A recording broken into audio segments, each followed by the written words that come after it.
Let's bring it up. You know, I want to look at the rats. I want to see the rats again. I liked the rats. When do you think the new Fireslayer Cities releases? Don't know. I have a real easy answer to that one. Games Workshop releases and chooses what to release whenever they goddamn feel like. And it's impossible to predict unless you have a leak or something or know somebody who works there. And even after it happens, only half the time can you look back and connect the dots. Yeah. It's better to sit back and just see what's happening. Is Cities officially human now? No. Will it be in the future? Hopefully not. That would be a big shame. Finally got to tune in. Got excited to see the softcover battle tomes, only to get deflated to see that they are limited. Dragon install. Good name.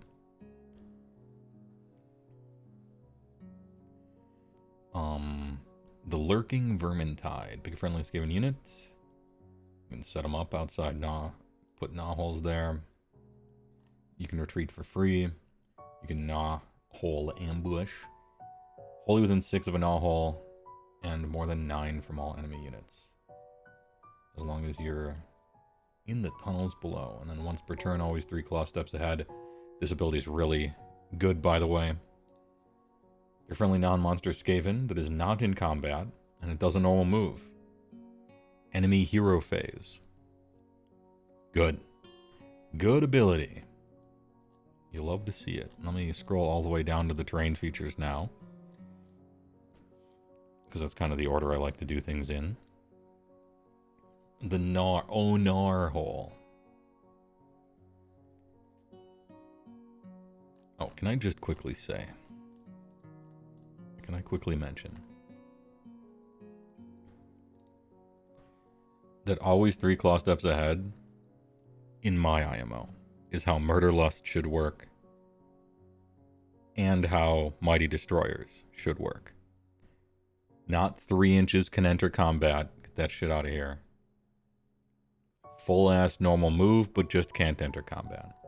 Anyway, moving on. Also, 4-inch move for Iron Jaws is a crime. Alright. 6 health, 4 up save. Pretty easy to kill, but then you gotta spend a combat doing it. Each time an enemy moves across it, they sometimes take a mortal or 2. Sorry. 0, 2, or 3. Once per turn, end of the turn, pay a command. Pick a friendly non-hero infantry that died and set up Hal of it. And by the way, there's some kind of big units that are technically infantry. Storm Fiends are infantry. Ogre or Rat Ogas are infantry. This is a big deal. And then Tunnel Through Reality, your movement phase only. Friendly Skaven, Holy 6. Remove it, set it up. Wholly within another friendly gnaw hole. Not in combat. Now, there's like, unfortunately, 2 tricks. Well, I guess there's 3 tricks you could do that you can't do because of specific language here. 1, your movement phase. So you can't do it in your opponents. That could have been a trick.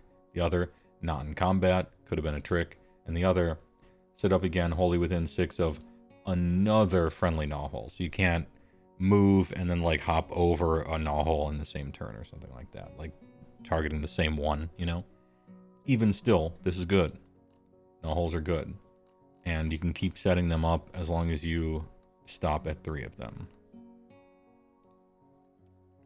Which is kind of nice. So start of the battle round, once per battle round army, start of the battle round. If your opponents have killed some, you can put them, and then you can put them in different places, which I think is kind of cool. Your battle traits are great, I think. Yeah, it's round up, which means you get 2 Storm Fiends back if you had 3. And then you get 3 if it was reinforced, which is kind of nice. Kind of nice with it. Battle formations. Warp Cog Convocation. Anyway, I give your battle traits like an A, probably. Once per turn army, your shooting phase, Scryer prototypes. Pick up to 3 Scryer units, roll die. They either blow up, but mostly they have more power. Add 1 to wound rolls. And then on a 6, add 1 to rend, in addition to add 1 to wound. Huge. I like that. It only fails on a 1, and you blow up if it does, but generally it's +1 to wound rolls, and then sometimes you get both. I like the cumulative effect here. That's nice. Can you resurrect the same unit over and over? No. That's like a core rule limitation. You can only resurrect any one squad once.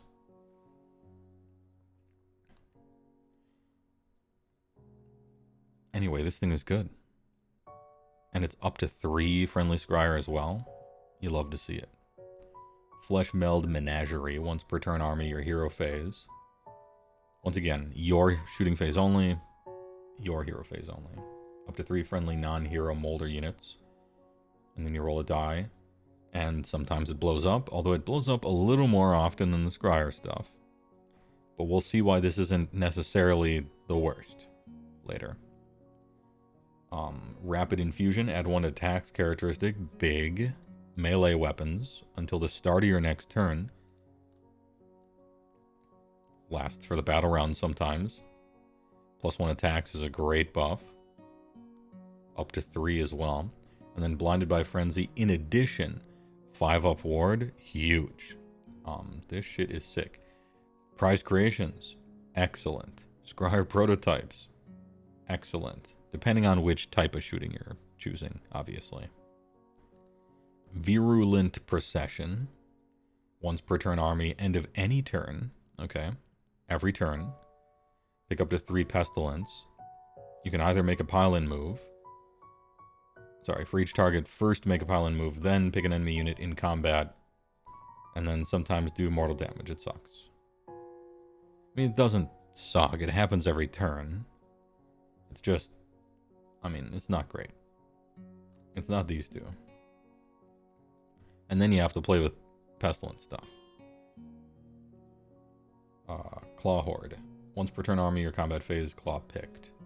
Pick up to 3 friendly Verminous units to charge this turn. Add 1 to rend. Great. Alright.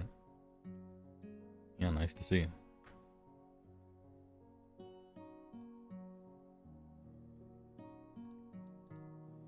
Nice to see. I think all of these battle formations are just good. Is this the best? All 4 of these. Like, my personal distaste for this one, notwithstanding. I think we can we say that all 4 of these, as I'm looking at this page, this is like the most balanced, everything's just good battle formations page I've looked at so far, and we looked at like 18 armies so far. Like, that's really good. This is probably an S+ tier battle formations page, because not only are there almost only great choices, but it allows you to play in different ways. You can build different armies here.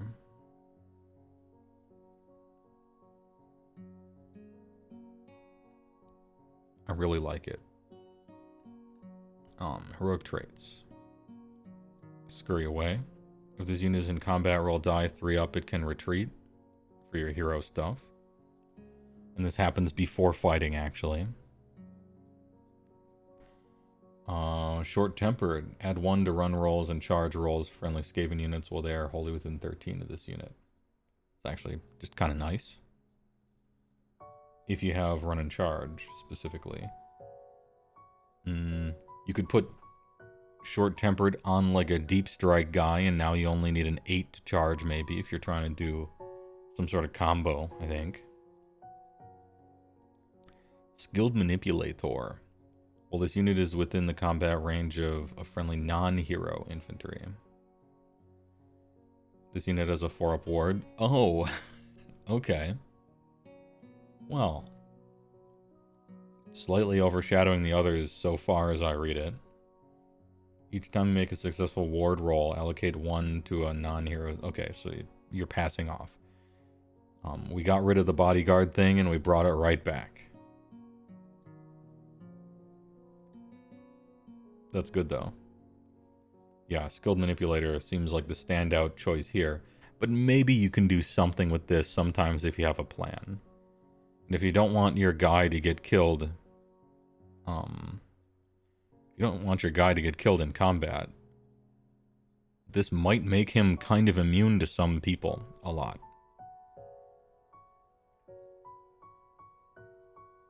This will work on both turns, right, as well. You know, the Ironjaw's army charges your wizard and he just pieces out, alright? On your turn, he can peace out. On opponent's turn, he can peace out. That is pretty nice. Rats don't have plans, they have schemes. Yeah, true. Anyway, heroic trades, good work. Artifacts of power. Foul hide, end of any turn, heal D3. If you can take that on some sort of thing that has a lot of life that your opponent wants to shoot and it isn't invincible to shooting or something, maybe, sure.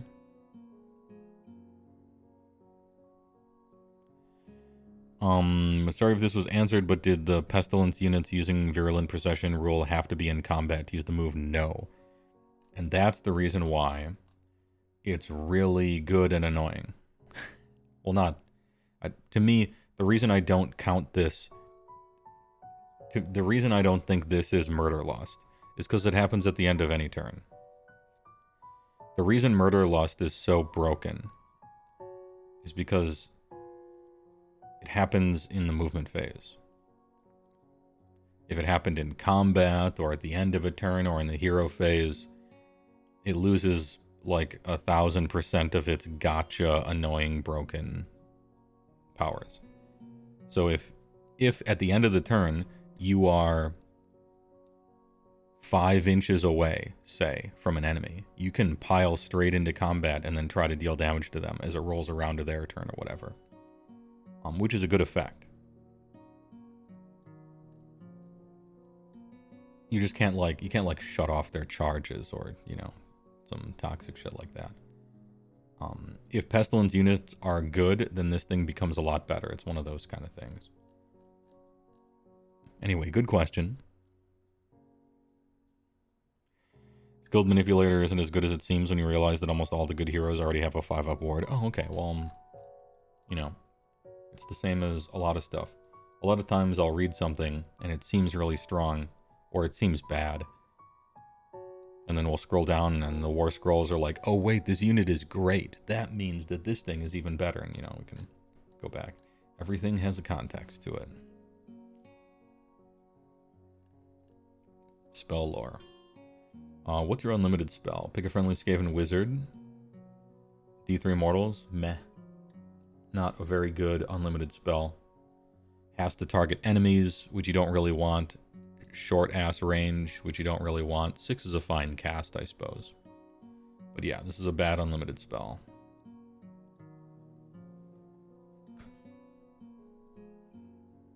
Skitterly ape. Pick a visible friendly Skaven hero wholly within 13 of the target. And just teleport. Okay. They kept the hero teleport with Skitterly. It's good. It's a good spell. You use it during the hero phase.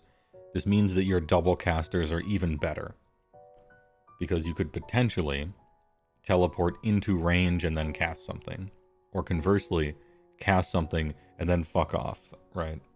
Those things are good. If you have a hero who happens to have a buff aura that's really good, you can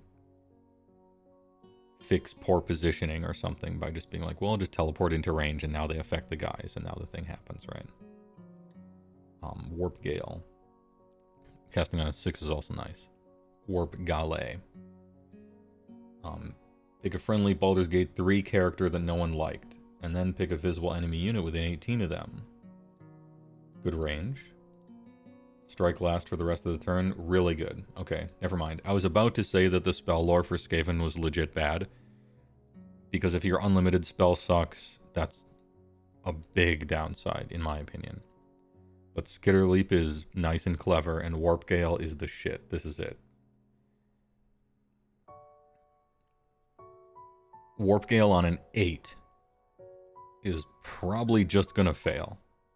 But consider if you're unleashing spell and you strike last someone on their own turn, they might just lose the game because of that. So, okay, we'll see how many bonuses to cast you can find. Strike lasting your opponent on their turn within 18 is potentially battle trait losing, game losing kind of stuff. But again, needs an 8. On your own turn, whatever. If there's strike last on your own turn, I kind of sleep. And if you can strike last on your opponent's turn, you know, you wake up. Prayer lore, noxious prayers. Filth crust. Big friendly Skaven priest. Target infantry. Holy 13. Add 1 to wound rolls for the target's combat attacks until the start of your next turn. In addition, if it was 8. Crit mortal. Okay, good. Your prayer lores are good. Let's go. Your unlimited prayer targets your guys, which is always better than targeting your opponent's guys for the unlimited stuff. 8 up isn't too hard. That's easier than Everwinter. And crit mortal is excellent, especially with the buckets of dice you're rolling with your infantry. Let's fucking go. Big. Bile Torrent. Visible enemy within 13. Oof. Roll a number of dice equal to the number of models in the unit. Yeah, 5 up horde clear. Okay. If it was an 8, it's a 4 up horde clear instead, which is really good in the mirror match or against like zombies and skeletons and stuff. That's for fucking sure. And it's not visible enemy unit wholly within.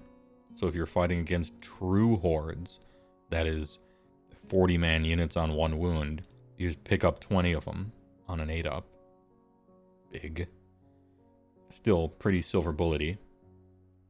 And then rabid tough on a 5. Gross. Big friendly Skaven priest to chant. Visible friendly infantry a holy 13. -1 from wound rolls. Attacks that would target the unit until starting next turn. Oh, it's good. That's good. In addition, if it was 8, add 1 to save rolls for the target. Ooh, okay. Alright. Yeah, dude, your priests are... Your prayer lore is good. Filth Crust is super sick. Love the mortal wounds on buckets of dice. Bile Torrent is a bit silver bullety, but it chops 1 wound units in half, and that's sick on an 8. And then Rabid Tough is good too. Super hard to cast unless you're overcharged. You'll probably just always be overcharging it. If you had to get a 5 anyway, it seems like you save up juice for 1 turn and then you 8 up it. But strong effect. What does it last? Until the start of your next turn. You love to see it. Also this one, until the start of your next turn. There's no good priests. 2 things. 1, I think I agree. And 2, we just saw maybe a good priest. He's gonna be expensive, who knows, copium. You might have a good priest. Soon. Anyway. That being said, yeah, for now, you're right.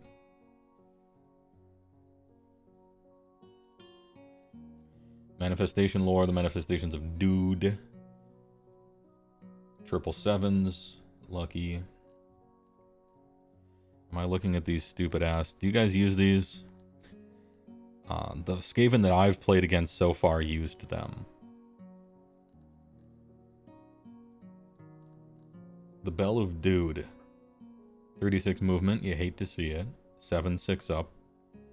2d6, 4, 4, 1, 1. -1 from wound rolls, attacks, target friendly Skaven infantry. Well, within 13 of the manifestation. Alright. Sure. I'll take a -1 to wound rolls.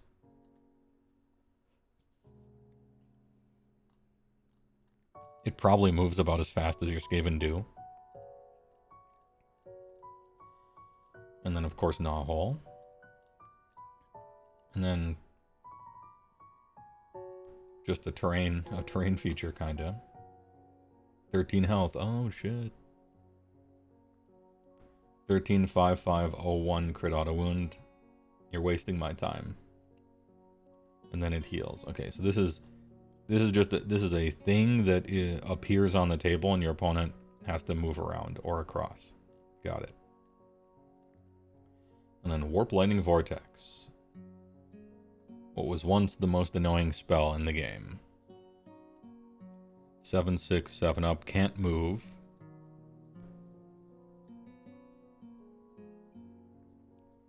All three go when one goes, got it. Passive. Subtract 2 from run rolls and charge rolls for enemies while they're within 6 of these. Oh, that's really good. You fail a lot of charge rolls if you have -2 to it. And failing charge rolls fails battle tactics. And failing battle tactics fails games. So that's good. In addition, if an enemy unit passes across it, inflict D3 mortal until after the move ability has been... Alright, cool. Warp Lightning Bolts. If this manifestation was not set up this turn, pick each... Okay, so you can't zap them right away. Roll die, 4-up, D3, whatever. Okay, so...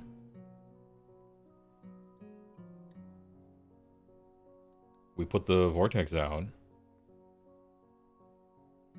And if your opponent has to roll a charge within 6 of any of these things, they might just fail it, which would be catastrophic for them.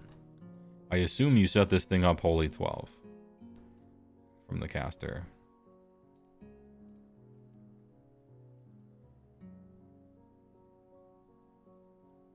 I'm wrong. Set up the first part of it within 18. Not even wholly within 18. And then set up the second and third parts exactly 7 from the first and exactly 7 from each other. Big range. Let's go. Alright, Warp Lightning Vortex is good. You have to make a perfect triangle with it. And 7 inches is kind of big, so if there's other terrain in the way, it might screw with how you want to place them, I guess.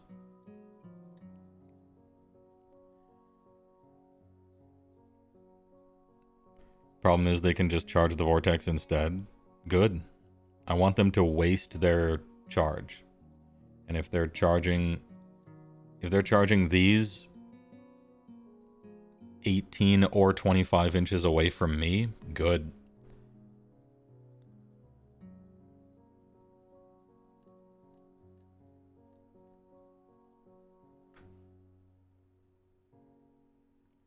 The trick is that your 2 of the manifestations are good, but it's a shame that Morbid is just so good. Yeah, but I feel like we all kind of know something's going to happen with Morbid, right? You can charge and pile in, but of course. Yeah. I'm not saying... I don't know. I don't think this is the kind of thing you put right in front of your guys. If you put this right in front of your guys, they just charge this and pile into you and kill you. I'm thinking about putting this 25 away.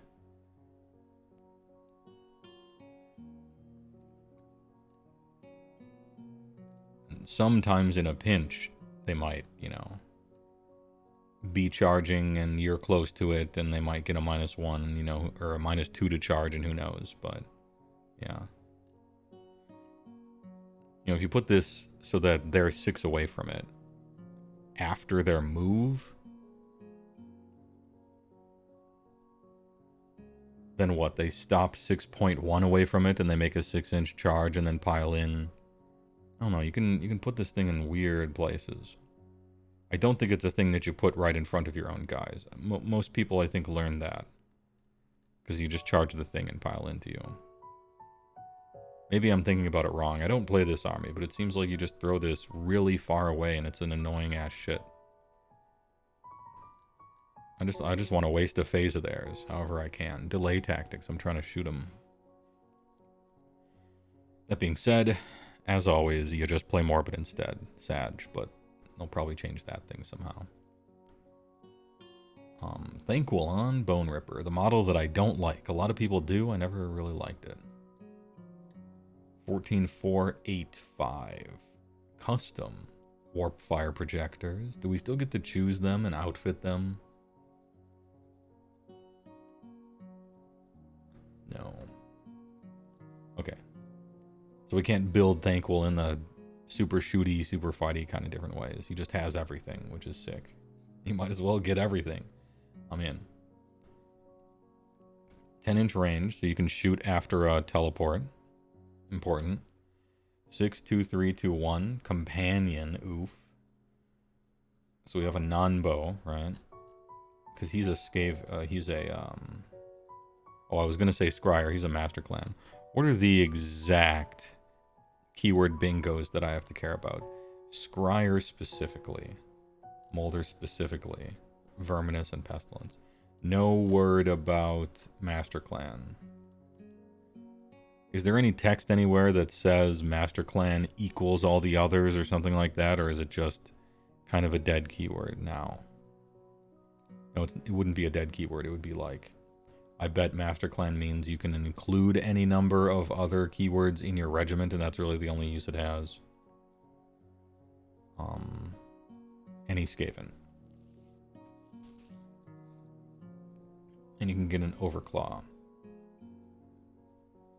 And so the Claw Lord can appear in an Overclaw for free, and a Deathmaster can appear in an Overclaw for free.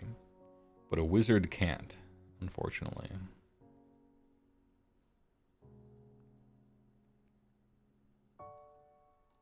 Anyway, back to Thanqoul.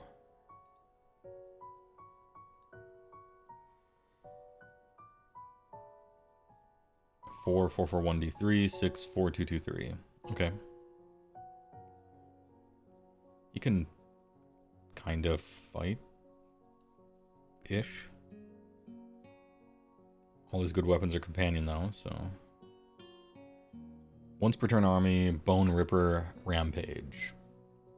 Combat.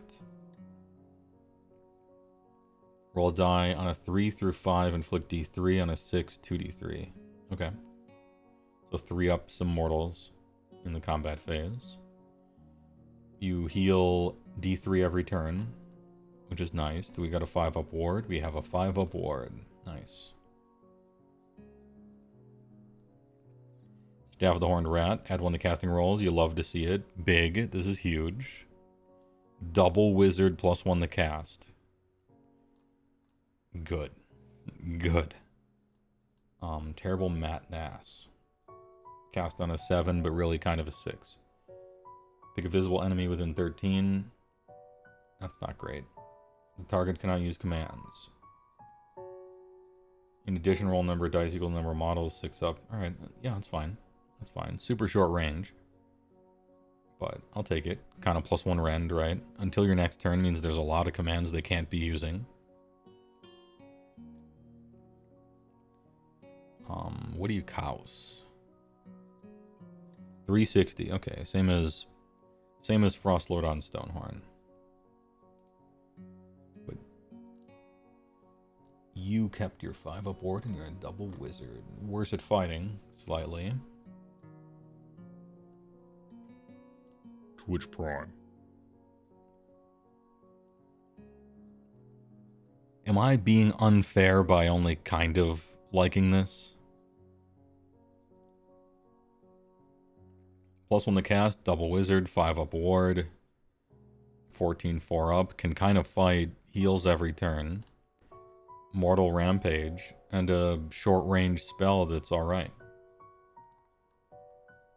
I feel like after saying all those things, and for 360,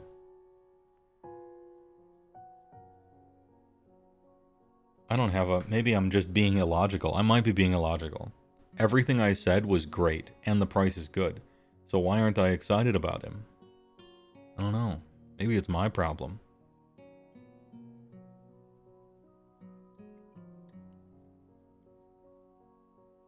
8's pretty slow, but I don't know. You have gnawholes and stuff. Yeah. I think it would maybe be unfair of me not to really like him. Because he just does Yeah, he does a lot of stuff you want. Individually, all the stuff is good and his price is right.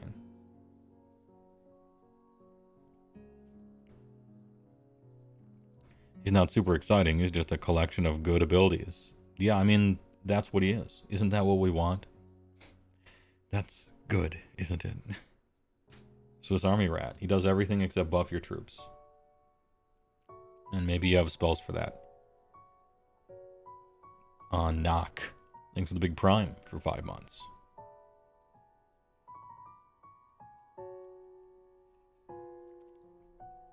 You can do anything in the regiment. Lord Screech Vermin Kang.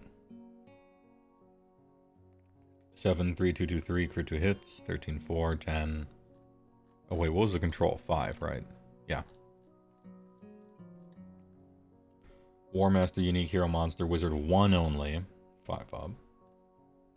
The dreaded 13th spell, cast on a 7.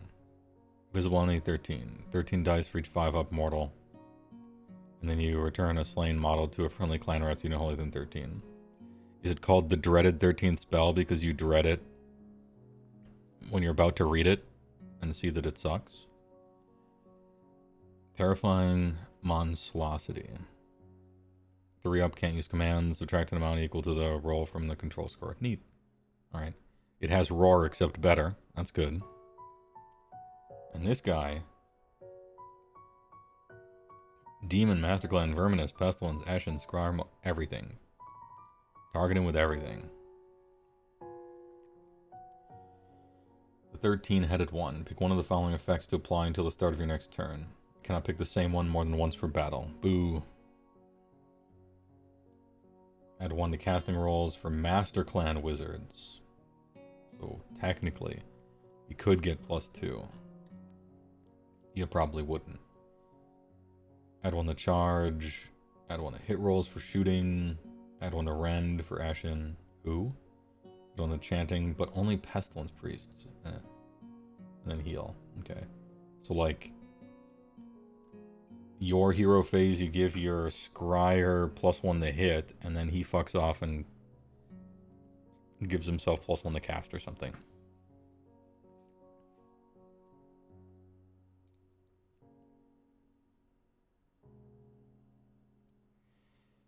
$4.30.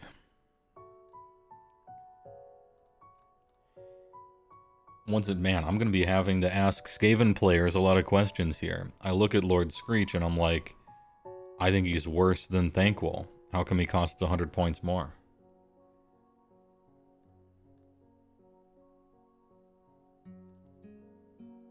Like, he's only a wizard 1. He gets +1 to cast, but only once per game. His spell sucks. He's way worse at fighting. I guess he's slightly faster. He does have synergy, which is what I said I wanted from Thanqoul. I don't know. This guy should cost Thanqoul points. I think I'd probably want Thanqoul instead, maybe. Hey, alright. Verminlord Deceiva. The Dude Star. And then, oh, Crit Mortals, nice. You love to see it. Ren 3, okay. Alright. You declared a redeploy command for a friendly Ashen infantry unit. And then you can... Okay, this is normally a strong effect. I don't know if Ashen's worth playing. I wouldn't buy Ashen, that's for sure. Bussin' from the shadows, any combat. 4 up, you can pick a point on the battlefield within 13 and within 1 of any enemy units, or move it and set it up again. If it is in combat. So you can hop from one combat to another. That's cool. Designer's note. This ability allows the unit to set up in combat with a new enemy unit. Yeah, that's what these words said, but I appreciate it. It's always good to just remind people, you know. I won't be making fun of that. He's kind of cool, but Eshin are dead. And they've been dead for a very, very long time. Verminlord Corrupta. Plague Reapers. Priest 1, Ward 5. Lord of the Great Plogs. If the unmodified chanting roll for a friendly pestilence priest is 6, pick one of the following. Oh, okay. Unmodified chanting roll. So no juice. This might not happen all game. I don't like it. And it's only your hero phase, so if you're off turn praying, it doesn't count for any of those. You get 5 chances to roll a 6. I almost don't want to even read what happens because it's so rare. Pick up to 3 enemy units in combat with it. On a 2-up, mortal damage, and then... Oh, cool, you can farm ritual points in combat. That's kind of nice.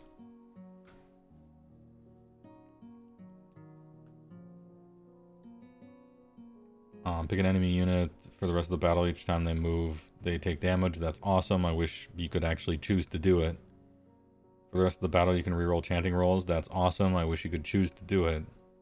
Pick a visible enemy unit within 13. 2d3 mortal. That's a lot. Awesome. Yeah. I wish this was more than a less than once per game ability. Which maybe it isn't if you play 6 priests or something, which is probably what they want you to do, right? So, let's pretend you're leaning into it. You play a Verminlord Corruptor, and 5 Plague Priests, or whatever. And now you're constantly getting those 6s. Every other battle round or so. And like crazy shit is happening. Okay, that's what you're supposed to do. That's what you are intended to do.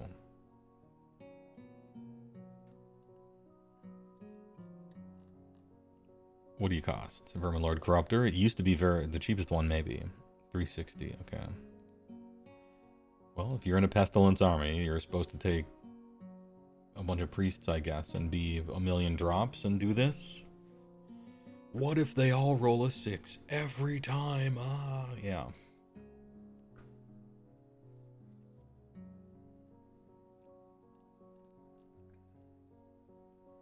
Fun fact, we don't have Plague Priest on foot anymore.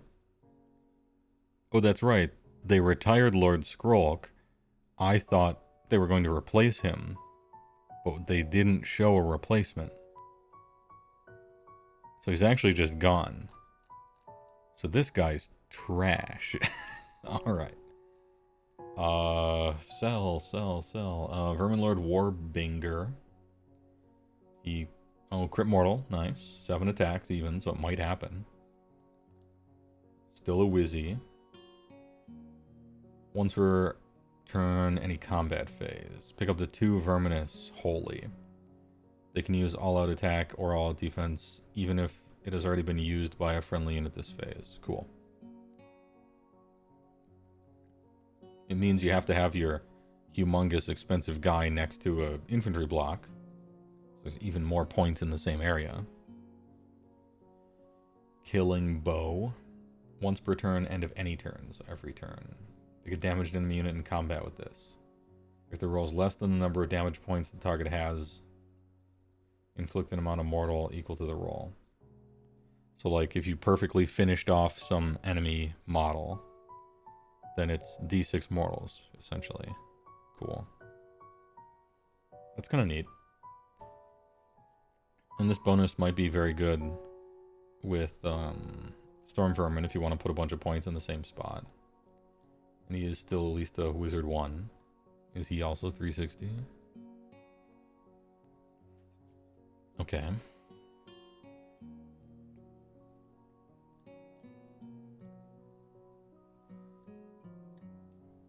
And then Warp Seer. Some attacks. Double Wizard detected. Big.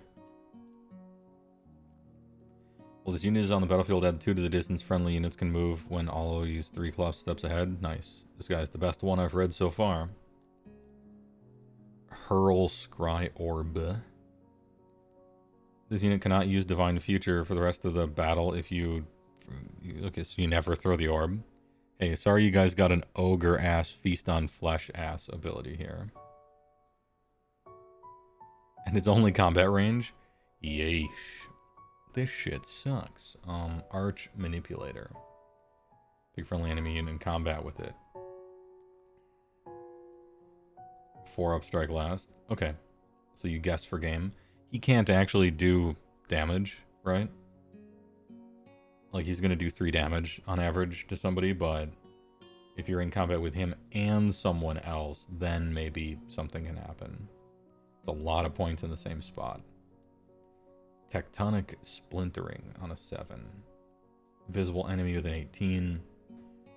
-1 from the number of dice rolled making charge rolls. Ooh, okay, so Unleash spell on this shit. Again, it's an 8, so it won't happen a lot, but when it does, they maybe lose the game. Huge. This guy's probably my favorite. Probably my favorite Vermin Lord. And he is the cheapest somehow, while also having, in my opinion, the best abilities. Alright. Interesting choice for the points on that one. The best abilities, the fewest points. I wonder what AI program points some of these.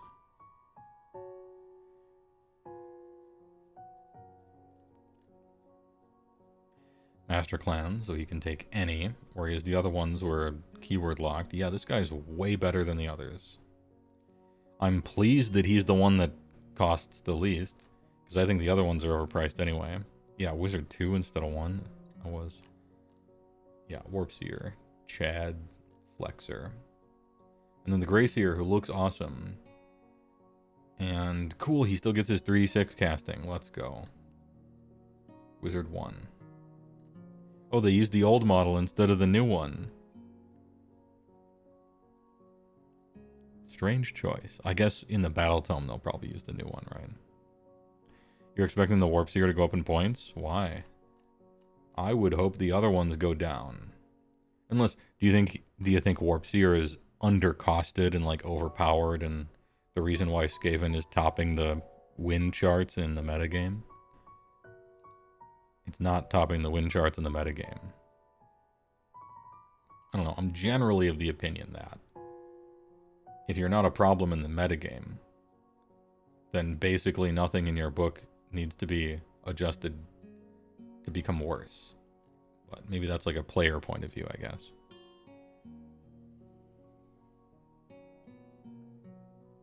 You get the feeling their algorithm overvalues combat stats and undervalues synergies. Absolutely. Yes. It for sure does. And also having a shooting profile at all, they overvalue that a great deal as well. Anyway, I was about to read this. Warpstone Shards. Next time you make a casting roll, roll 3d6 instead of 2. If it's 13, it's successfully cast and cannot be unbound. Funny number. But you take d3. And you can only have that happen twice if you're lucky. And you can die if you do it twice.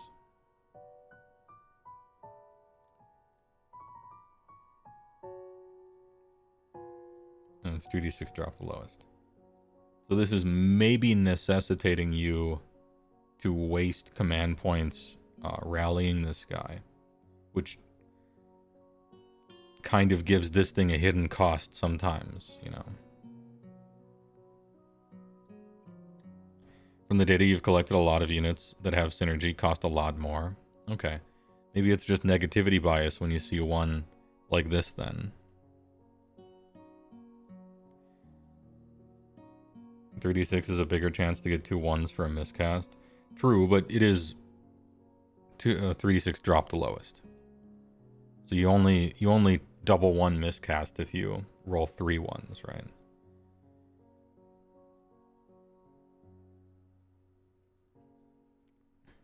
So we're good. Guy's great, yeah. He kills himself and dies easily, but he's a good spellcaster. I like him. What can he take, though? Any Skaven. 120. Nice. Arch Warlock, who looks cool, actually, but just got a really nice upgrade on Sculpts. Wizard 1. 564. If this guy has a 4-up armor, then the new guy has a 4-up armor. I hate to tell you, but who knows? 10-inch warp fire, shooting combat. Imagine. Overseers of the Engine Covens. Each time a friendly Scryer unit holding within 13 uses covering fire, do not subtract 1.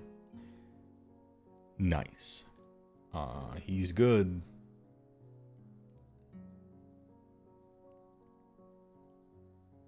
$170. That's a lot, though.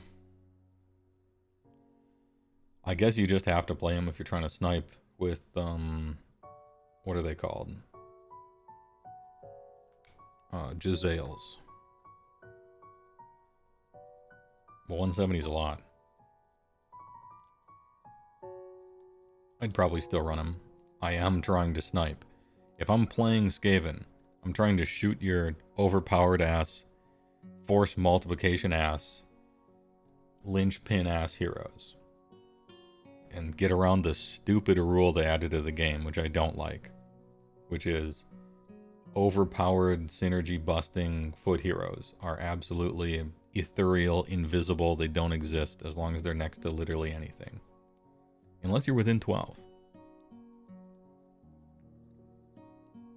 Warlock Engineer. 24 musket. Funny. Hero Infantry. Looking through the spyglass. You declare to shoot on a 2-up. Oh, he... Okay, so for his own shoot. Okay. Sniper Master. Pick a visible enemy hero. For the rest of the turn, this unit and friendly Jazales can ignore the effects of guarded hero when picking the target. Oh, that's just better. I guess the reason you take this is it's okay, but he's a wizard. And this is way better. 7 gorillion times better. Guarded hero is both the targeting limit and the -1. I think. Unless the -1 is not part of guarded hero, which it might not be. I could cross-reference the core rules right now. You know what? We're checking the tapes. Alright, they said 25, did they? Guarded heroes. If this hero is within the combat range of friendly unit, subtract 1 from hit rolls. And can't be picked. Doesn't exist, it's not on the same plane of existence. So, ignore guarded heroes, let's fucking go. Absolute mad lad, you love to see it. I'm taking him actually instead of a wizard. You finally did it. You managed to make someone so good that I don't care that they're not a wizard.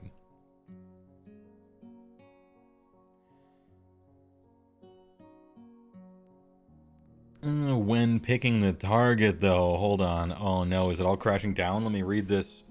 Let me read this as if I'm reading rules. Ignore the effects of the guarded hero ability when picking the target for their shooting attacks. That sounds to me like reach, you know? Like you can, or not reach, what is it? This unit has trample for the effect of this, but not always. Yeah, that might be the case. I think when we read the whole thing instead of skimming it, it might just actually be the target picking. I think that's right. I think that's what it is. That being said, that's the thing I care about way more than the -1, so okay. Still a little sad. It is, but it's not part of picking the target, which is what the abilities are referencing. Although there's an FAQ to it. There's an FAQ that specifically addresses this. You still get the -1. Yeah, that's what I figured after I read it actively instead of passively read it. Still, fuck guarded hero. Bad rule.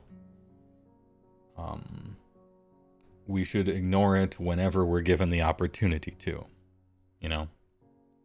So good work.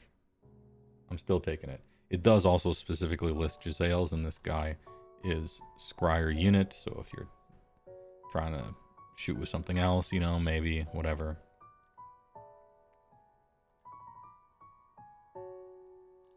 Anyway, I like him. I'm still taking him. Warlock Bombardier. This guy always looks like he's holding a guitar, doesn't it? He's just Waylon.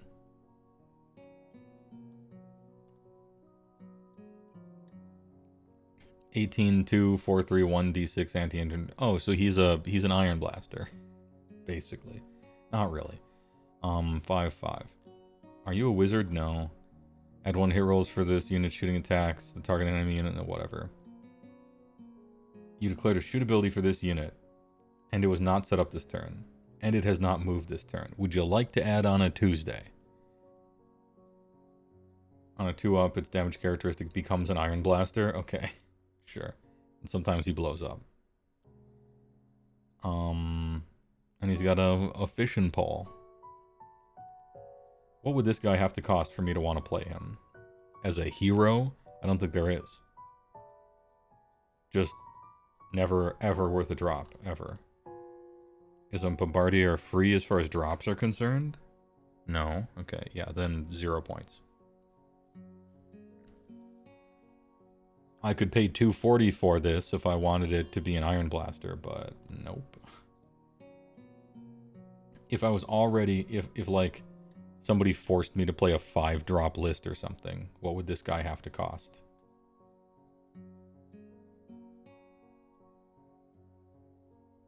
If I had to play a 5-drop list, so the drop thing didn't matter.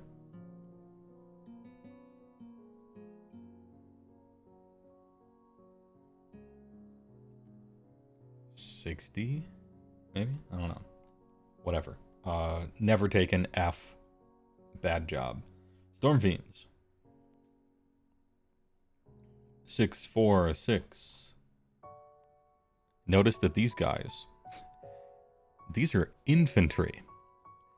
They're Scryer infantry and they're Molder infantry.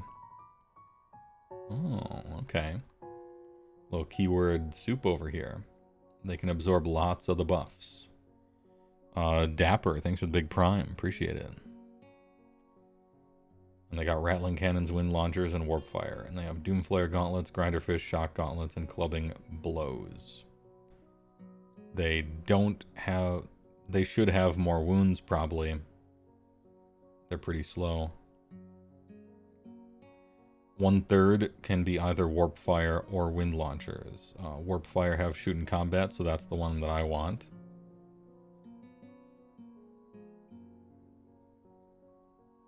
Third of them have Rattling Cannons or Grinder Fists. Rattling Cannons are funny. And Grinder Fists can tunnel. Okay. Tunneling is kind of nice.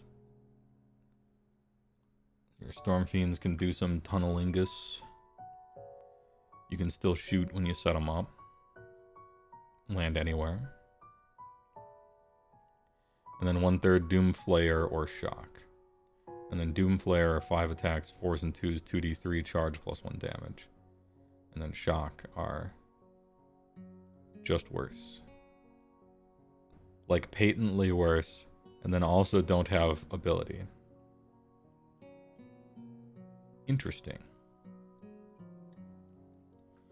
Any movement phase, by the way. Any movement phase. What is Shock Gauntlets? Oh, okay, here we go. Each time an attack made with this unit's Shock Gauntlets scores a critical hit. It's d6 hits instead of 1. How many attacks though? 4, so... It won't. You always get this if you charge. You only get this if you're above average roller on 4. Nah, yeah, Doom. I'm trying to charge. If I get charged, just play better next game.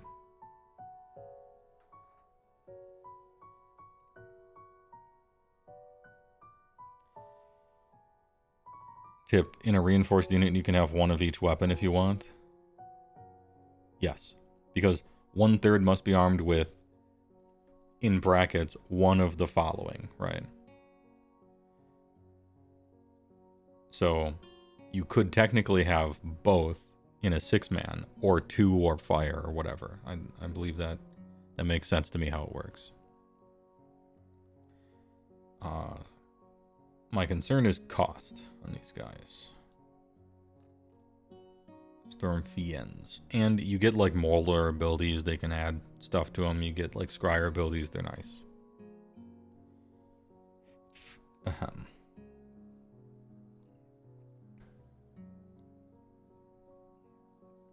Three for 260.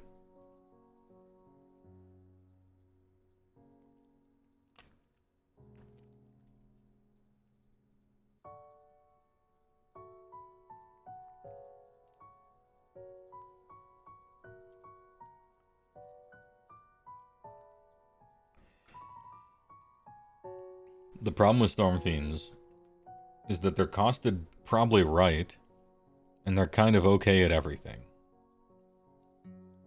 And you could spend 520 points on guys that are kind of good at everything. Or you could spend 520 points on merciless specialists that are amazing at one thing. And it's probably just better to do that. Even though they absorb a lot of good synergies and you can kind of customize them a little bit. You know, Jack of all trades kind of get punished in a phantom way in the game. I don't think they're bad. I think they're like fair. And they look cool. I just probably want rat ogres instead. I think just straight up I want rat ogres instead. I already have shooting in the army. That's amazing. And it's Gisele's or lightning or whatever. Like I have dedicated amazing shooting. And I have dedicated really good melee already. So I don't know that I want to take kind of good at both. Right. Anyway. Warp Light-Honing Canon. 843. 20-inch range. 2d6 4 up. 4 ups. Please enjoy. Each attack made with this weapon is in a single phase must target the same enemy unit. You were probably gonna anyway. Each hit is immortal. And so, like 3. However, more and more Warp Lightning. If this unit is within the combat range of a friendly Scryer hero, you must. This isn't a May. You do this. Add 6 to the attack characteristic of this unit's Warp Lightning Blast for the rest of the turn. So 2d6 plus 6. Now we're rolling some stats in D&D. However, for each one, the thing absolutely explodes. It can afford to shoot with more Warp Lightning. On average, once you've shot twice, you flip a coin and it is either just barely alive or maybe dead. It blows itself up very quickly. But they don't want ranged mortal wounds in the game, really, so that's the punishment.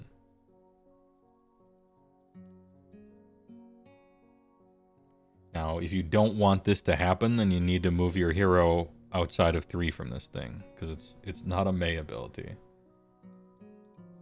Then again, it's very flavorful that it's not a May, isn't it? It's so fitting for Skaven.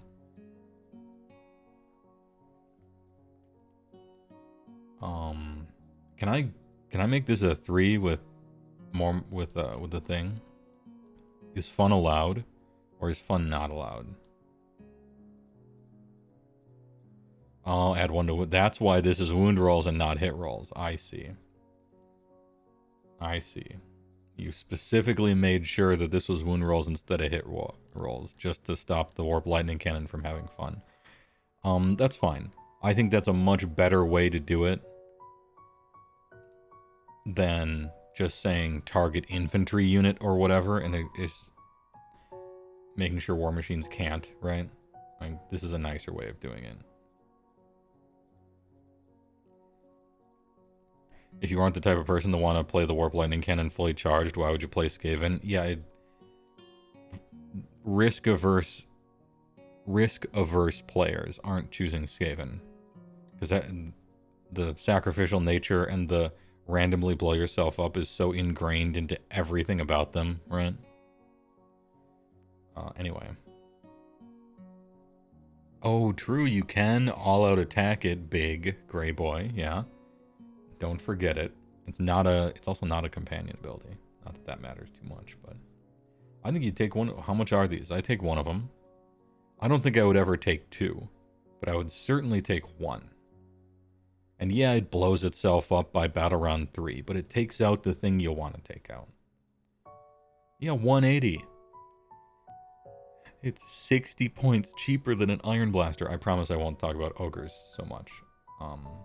Anyway, yeah, I'll take one. The price is right. It's funny. It does the funny thing. Sometimes it blows up. It's the most skaven like unit ever. Great work. Those 4-ups are rough. You're gonna really wanna all out attack it in my IMO. But this shit's fun. I love it. I take one in every list, but probably never two.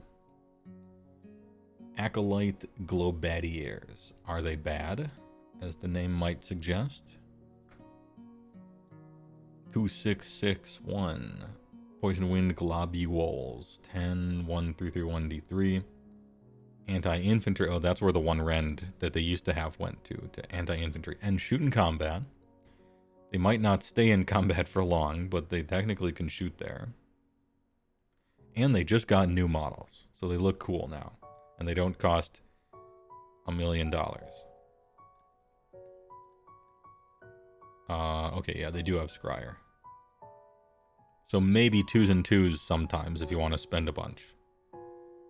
The hidden weapon team. Well, this unit is within the combat range of friendly clan rats. Does 5 or more. And there are no other friendly weapon team units within the units. This is not visible. More than 13. Okay. Add 1 damage characteristic of the Poison Wind Globules for attacks target an enemy unit that has 10 or more models. Okay, big. Ooh, alright. We found the job. We found the job for these guys. Because we got sniping. We're sniping away. We got mortal damage snipers. We got long-range rend snipers. D3 plus 1 damage. Rend 2 or sometimes even 3, but that's really rare. Bunch of attacks, maybe 2s and 2s. Yeah, they blow people up in melee. Or close to it. Against giant regiments of stuff. Acolyte globes. How much? 5 for 130, 10 for 260? Okay. Hey, if you're looking for a silver bullet, this is a nice choice, and they're pretty cheap. Slap the Scryer formation buff on there. Yeah, that's why I was saying 2s and 2s, because you're probably going to get the +1 the wound, and then once in a million years, you might get an extra rend out of the deal. And then if you all-out attack, you're 2-2, you know, the planetary alignment, right? You're on 2-2, rend 3 against some giant cloud of infantry for D3 plus 1 damage.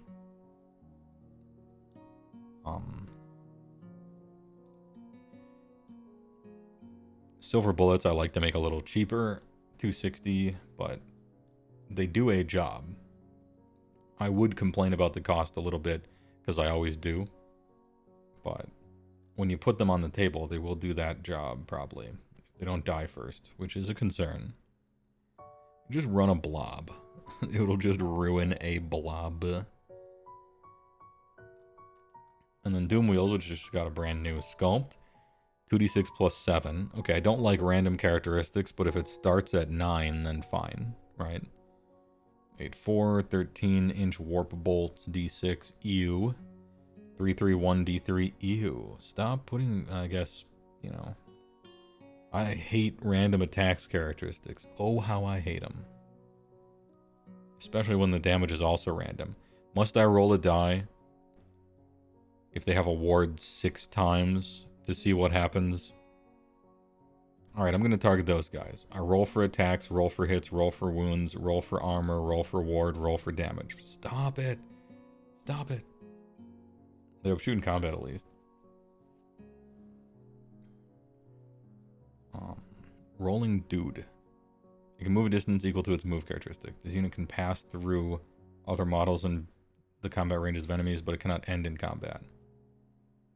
Then pick up to 3 enemy units that this unit passed across during that move to be the targets. Totally unnecessary limitation. Remember fun, just let them have fun. Look, if you somehow roll boxcars, move 19 inches, and pass across all 9 of your opponent's enemy units that just so happen to be in the same snake pit, I don't know. Let it happen. You still fail 33% of the time anyway. Let it happen. Anyway, no, they're cool. What did they do?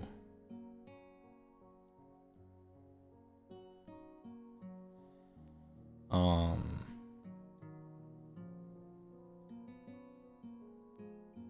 80 for 1, but they now come, yeah, and the new ones come in units of 2. Who knows what they'll cost? Let the stupid wheels be stupid.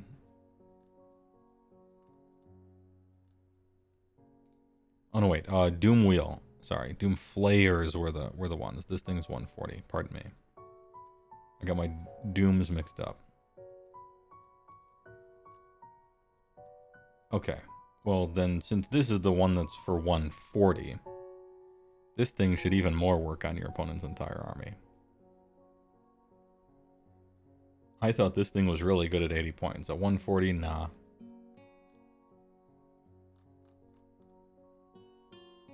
It's hard to evaluate something this goofy, though. Anyone played with this thing? Is this thing good? Or fun? Have you tried it?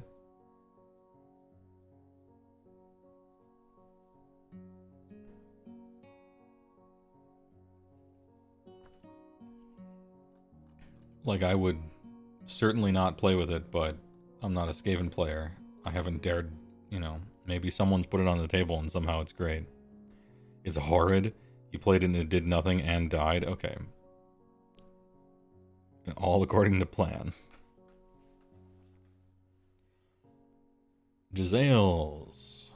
The fun guys. Oh, dude, look at that. He looks like he has the cool 80s shades on. Nice.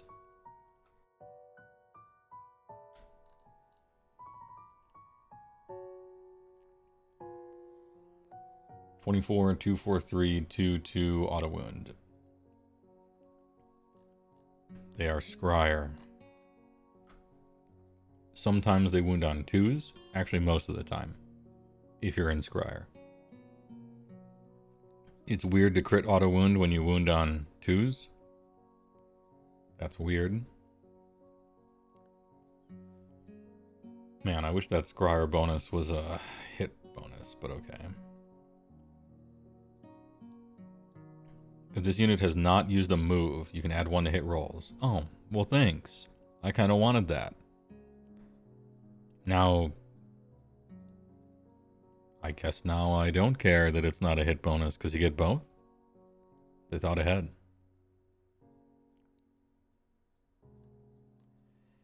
So 6 of them hitting on 3s and 2s.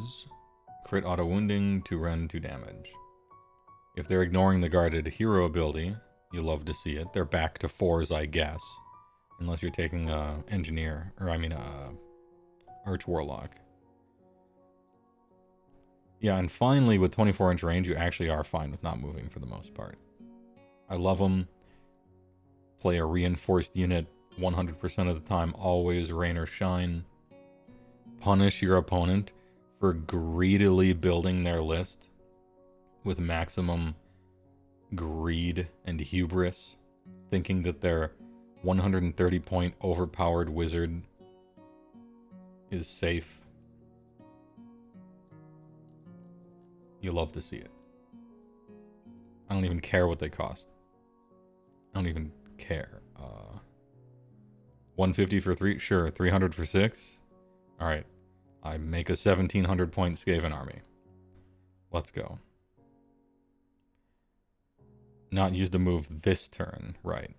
But it is your shooting phase, so it kind of wouldn't matter one way or another.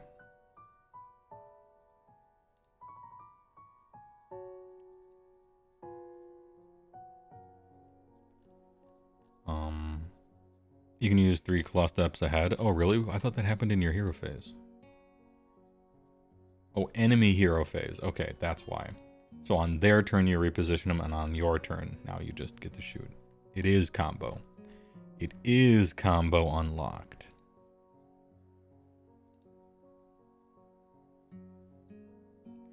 Storm Vermin are just gone? No. They just revealed brand new sculpts from, and a cool looking new hero. You mean the unit? Oh, are they not in this book? Here's a Claw Lord, here's Clan Rats, here's Storm Vermin. Nope, they're right here. Yeah, they're here. You might be confused because the layout and order of things in the book is completely... It makes no sense. It's like it's mixed up. All of them are like that. Don't worry. Anyway, where were we? Warpfire Throwers. He's got the tube, the fire hose. They throw the fire. 10-inch range, 2d6 attacks, 2s and 4s, 2-1 shoot in combat. Well, this unit is within the combat range of Clan Rats. You can hide them. Not really. 3-1. So 7 attacks, 2s and 4s, 2-1.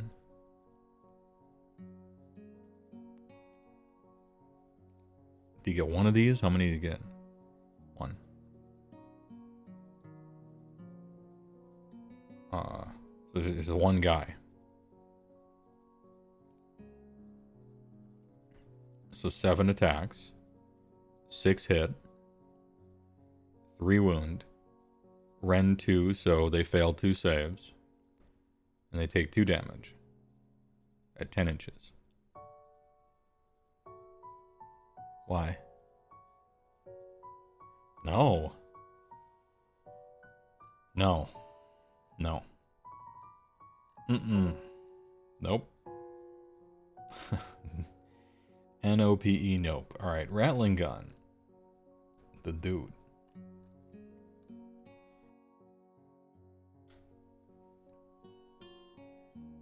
How do you write this? You know what I mean? Like, you know how sometimes when you're writing something or working on a game, you like finish something and then you go to sleep. And then you wake up in the morning, you're a little bit removed from it and more objective, and you look at it and you're like, damn, what was I thinking? You could just like look at all this. It's no secret. It's just like, yeah, this does fuck all. And it costs 90 points. Why? You know, what's the point?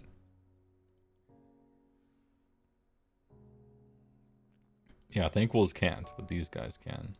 Rattling Gun 15, 36, 4411. Crit to hits. Well, this unit is within the combat range. Yeah, okay. It has that thing. So, 11 shots. 6 hit. 3 wound. Deals 1 damage. Oh, but I guess you have crit 2 hits. I mean, these at least have 15-inch range instead of 10. I think these things are awful as well. Yeah, for 100? No.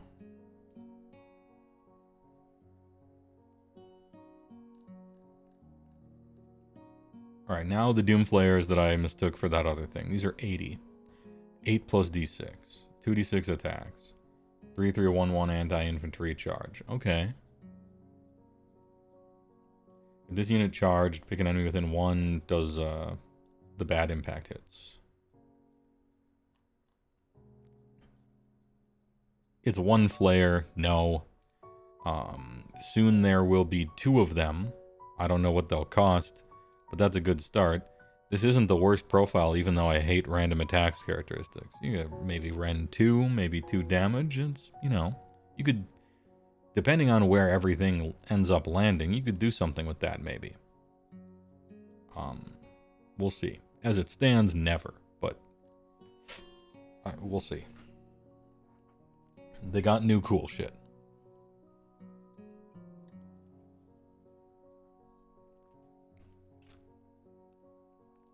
Play Claw. 24, 2, 3, 2, 1, d6. Yikes. Hate to see it. d6 damage characteristic. Ugh. It looks like the fake vomit they used to sell at like party stores, doesn't it? Also, there's a line. I don't know if you can see it. Do you see it? Where's the red circle? An alignment issue with this image? Anyway. Bubonic garbage. Each time this unit uses a shoot ability, if all its attacks target the same unit, all 2 of them, okay. After it's been resolved, roll a die if the result is equal to or less than the number of models in the enemy unit that were slain by attacks made by the... On a Tuesday. The enemy unit has strike last for the rest of the turn. Okay, so... 2 attacks, 1 hits, probably wounds, probably save, nothing. But you're targeting infantry, and it's Ren 2 against them. Maybe they fail their save. And then you roll d6 damage and anything could happen. And then you roll a die. And you have to be equal to or under the number of models that were slain by it. So you need to roll very high through all this, and then your opponent has to roll low, and then you have to roll high on this d6 and then low on this particular d6. And then, like, Strike Fast is very good. It's a strong ability, especially on your opponent's turn. Too much on a Tuesday bullshit for this thing. For my tastes. 150? Nah. No. If I'm trying to spend points on ranged attacks in a Skaven army, Plague Claw isn't even in the conversation. Plague Priest. 15-4 on Plague Furnace. You got a bunch of random ass shit attacks. 5-up ward, Priest 1. Subtract 1 from ward rolls for enemy units while they're within 6 of this unit. That would be cool for like a combat monster. But this ain't it. Friendly Pestilence have a 6-up ward while they are wholly within 6 of this unit. Okay.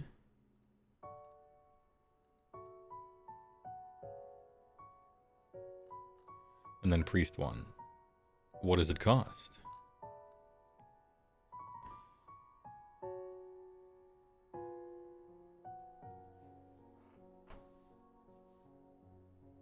Hold on, I'm trying to... Am I reading that right? I'm going to use my mouse to 340. Okay. This 3 number in front of there is a shock to me.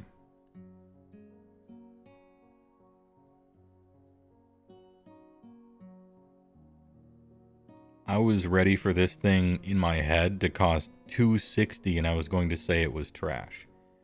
It's 80 more than that. Pestilence players, sell. Jesus. Alright, Plague Monks. Yeah, you guys were, when you said that Pestilence has the Beast Claw problem, where, like, your priests are just super expensive and shit. I see what you mean. Yeah, they're throwing 13s everywhere in the book, but then on the radius for the 40-man units of Pestilence that you want to run, holy 6. Blech. Yep, 20s. These awful guys. Plague Priests. Absolute Evaporation. Fawatted Weapons. 2, 4, and 501.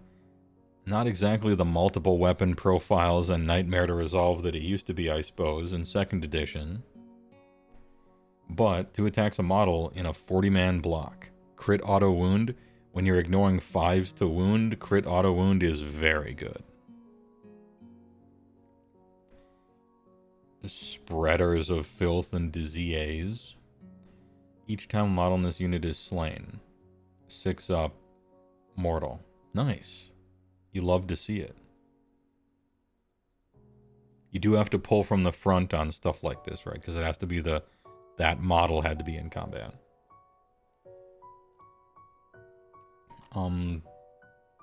What do you cost, though? Your Plague Monks are in danger of being very nice. with those stats. 20 for 140. Hey. Hey, okay. Dude, 20 blocks of things that you just skip their attack sequence at like 120 are really good. I'll pay 20 points for some fight and some mortals when it dies. Plague Monk's good. Possibly even great if you're trying to play blocks of stuff. Bring back 20. Actual 40 guys, just 40 pure damage is hard to do. Because since they have no save, and there's so many of them, any mortal wounds you put into them, they don't care. They weren't going to get a save anyway, right? So you might actually be in combat still with these things. So the ability up here, that to me looked bad right away, but maybe good, is this thing. I'm like, end of any turn, whatever. All the plague rats will just be dead. You won't be in combat or near anything to do this.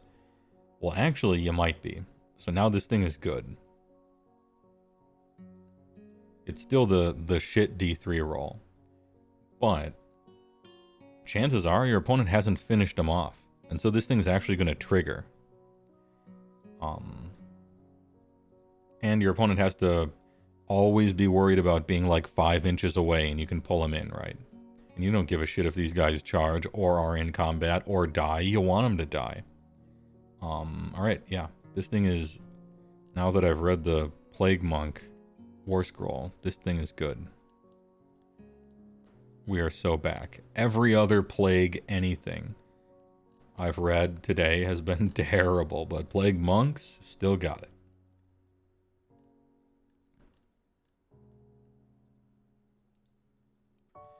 Claw Larad. This guy just got a big glow up in that new thing as well, although I think it's a named one. While this unit is damaged, add 3 to attack's characteristic of its blade. Whatever, bro. Nashnaw on their bones. Non-hero verminous infantry that has not used fight. But do you add damage? No, it just moves it in, so... Yep. He's bad. Hey, I hope the unique named one is cool. Clawlords can be extra heroes in regiments. Do you get anything for having a hero next to your Storm Vermin? Because I look at this War Scroll and I see not a wizard, not a priest. No buff. No ability. No raison d'etre. Doesn't do anything. Yeah, he doesn't cost a drop, but he gives me nothing. And so I don't want to pay any points for him. If this pull into fight ability maybe had like an all-out attack or just something like tied into it, maybe. But even then it's annoying to set that up. Nope. And you get 20 of these dudes. Clan rats. Oh, okay, so they have the same thing as the plague priests, or the plague monks. Same profile. One better save, though. And D3 slain models, this thing matters. This D3 slain models to the unit thing. End of every turn. Not once per army. Clan rats are heavily resistant to chip shooting. Just the random damage that kind of happens. They're just always at 20 or 40. I like it. I like them. What do you couse? 20 for 160. Sure, yeah.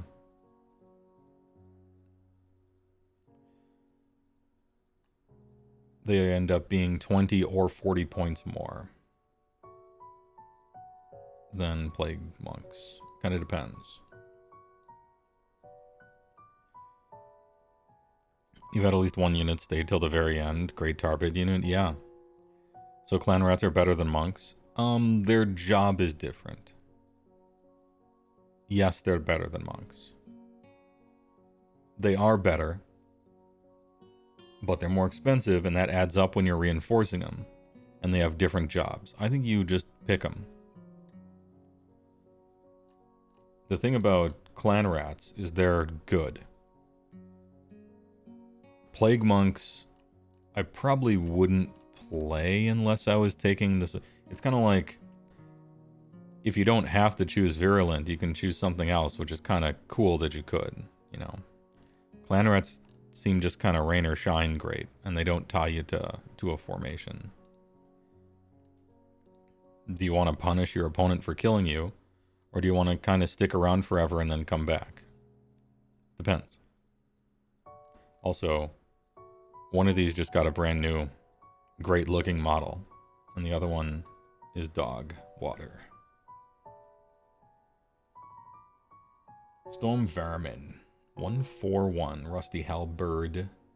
That's a lot of attacks in a unit. 3s and 4s, 1/1. Anti-charge rend 1. Weird ability to have. And you get 10 of them. Friendly Skaven infantry heroes have 5 aboard while they're within this unit's combat range. Great. Cool. That's nice. So you're kind of defensive, I guess. Anti-charge and then ward. Imagine if they got it too, like some of the bodyguards do. Ugh. But no, it was not to be. Maybe they'll get a new war scroll with the new model. Who knows? Copium. What does a Storm Vermin cost? 140 for 10. Okay.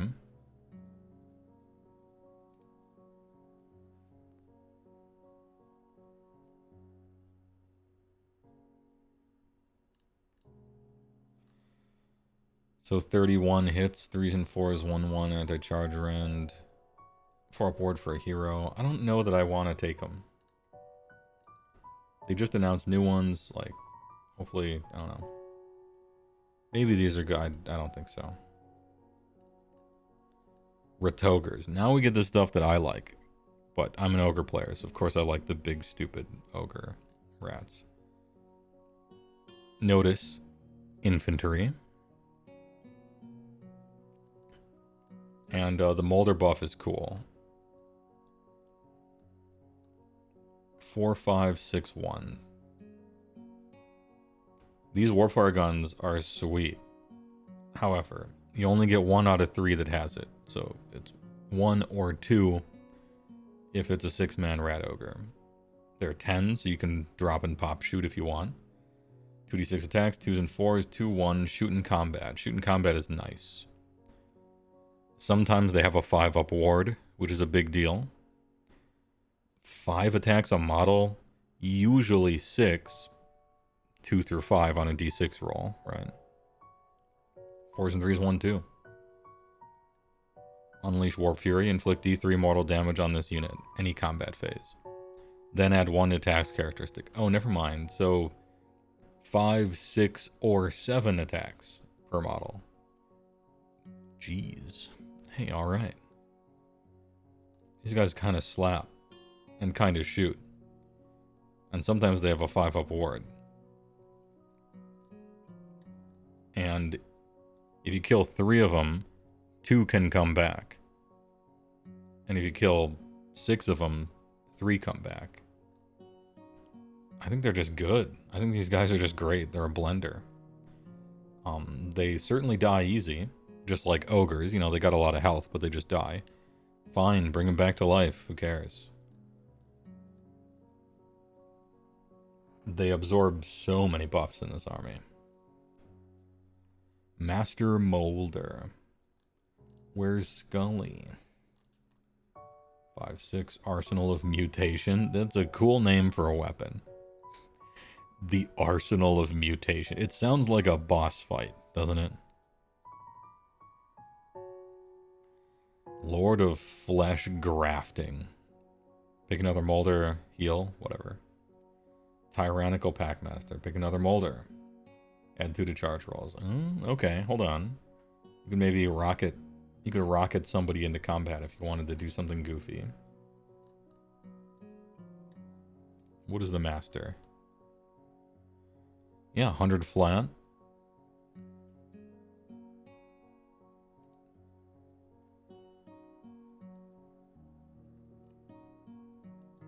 A schemer might be able to set up weird teleport, deep strike kind of things here, maybe. Help hit A-bomb. 14-5, no movement. 13-4, 2-2. Sometimes 2-3-2. Companion. Ugh. Monster. Oof.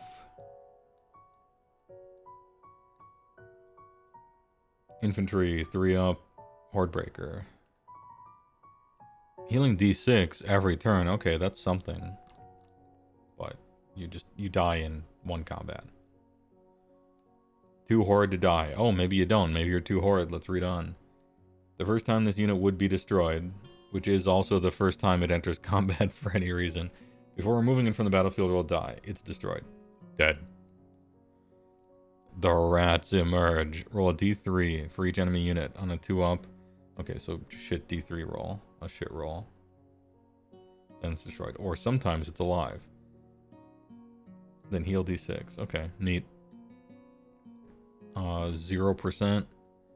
Don't even need to look at the points. But we just will. 270? No.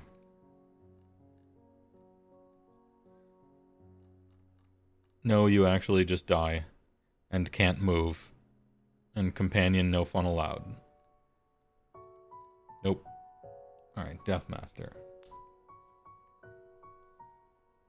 Ashen Throwing Stars. 10, 5, 3, 4, OD3. Crit auto wound, throw in combat. Can only be hit on a 5+. That's a cool ability. That's cool.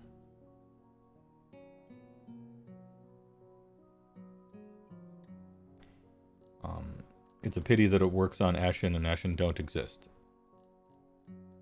Clawlord. On G-Naw Beast. 749. Some shoot stuff, kinda, I guess, can kinda fight. Hero Cav. Cruel Commonaire. 1 moral damage on the target, then add 5 to the control score. Maybe our control score is like something you do in Skaven. It might be. You might actually be doing control score. Has to be Verminous Infantry though, and you aren't playing that. Maybe... I don't know, are you playing Verminous Infantry? It doesn't seem like you are.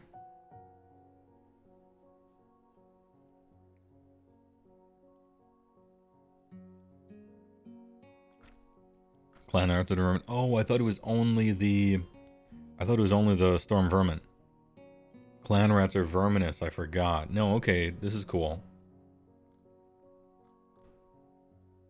Now we have to assess. Move 9, 7 is very low for shooting combat. D6 sucks. 5, maybe... Wait. Damn, you can't pick yourself to be able to turn this ability on. That would have been fun. That would have been fun. But then again, I don't know. That would have been cool. Is there a way we can... Is there some way we can damage ourselves and turn this on besides this?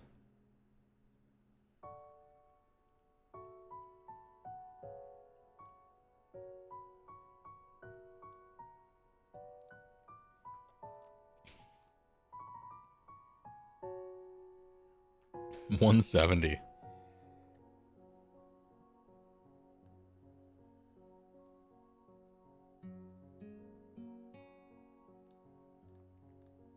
He's pretty cheap. I don't know if you want to add 5 to control score or not, but that's kind of neat.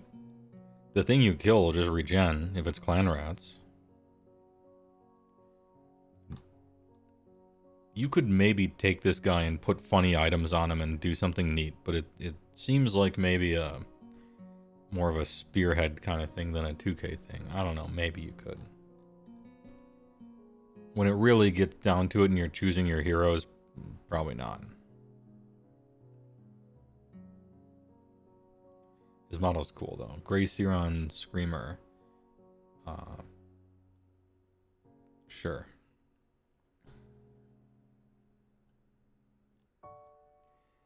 Wizard 2, Ward 4, Ward 5 up, nice. Friendly Skaven infantry have 6 up ward with their holy within 6. Why not 13? For once I ask, why not 13? Alright, Peel of Dude. Roll a die and apply the corresponding effect. It blows up. Until its 30 next turn, subtract 1 from hit rolls for combat attacks made by enemy units while they're within 13. Neat.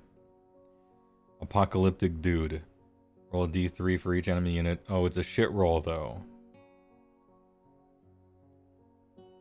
That's maybe worse. I wish you could choose. I wish you could choose this. And then Crack's Call. Pick a visible enemy unit that does not have Fly. Boo. Fly is too good already. We need to punish Fly more. If the casting roll exceeds the target's move, inflict an amount of mortal equal to the difference. Oh, well, then it would just be immune anyway, because flying units are super fast, so forget I said anything. Yeah, okay, it just does damage, and it's super short range. Trash. So it's technically a double wizard. A double wizard with some hit points and armor that has a 5-up ward. And everything else kind of... I mean, ward 6 is good, but it's super short. You kind of want to roll the middle one, maybe.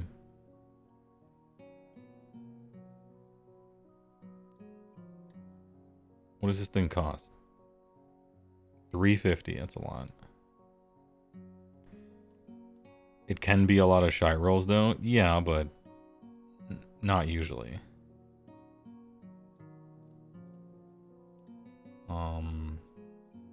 I mean, it could be 7 different enemy units, and then you roll a 3 every time.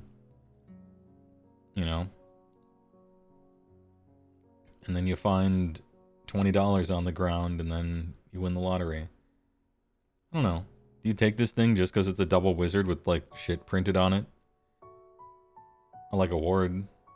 I like rolling 2 to 4 here. And against, like, absurdly slow assholes who already are suffering from being slow and not having flying, can roll box cars and make them feel even worse about themselves.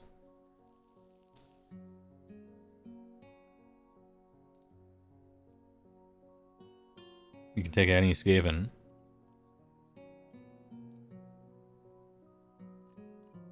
Yeah, I don't know, I would maybe consider this thing.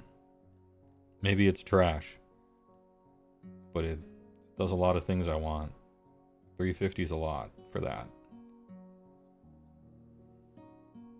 Look at this dude. Look at him. Look at how much fun he's having. Alright. The War PBL Aster. 7/4, 20-inch, 3d6 plus 3. 4s and 3s, 1/1 crit auto wound. Add 1 to hit rolls for this unit shooting attacks if it targets a big unit. More? Once per turn to your shooting phase. Oh yeah, if it's near a scryer hero, you have to. And now it's 6d6 plus 3. Let's go. Oh, you only take 1 instead of d3 like the Warp Lightning Cannon does. Cool.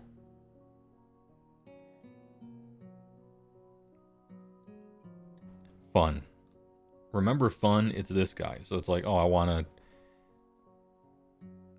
to kill a specific guy, Warp Lightning. I want to kill big unit, Rattling Warp Blaster. They give you a flavor for each stuff.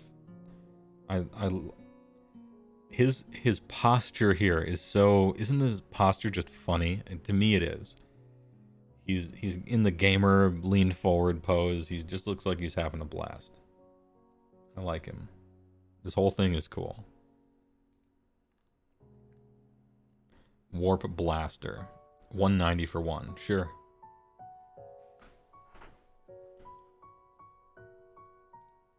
I don't know how often I would take it. Because it's really the kind of thing that you shoot big units with. But not even, man. You can just all-out attack if you feel like it. I think this thing is cool. The saddest thing on this war scroll is once per turn army. How dare you? How dare you stop me from taking 3 of them? For the memes. You know what I mean? Anyway. Good work. I like it. Night runners.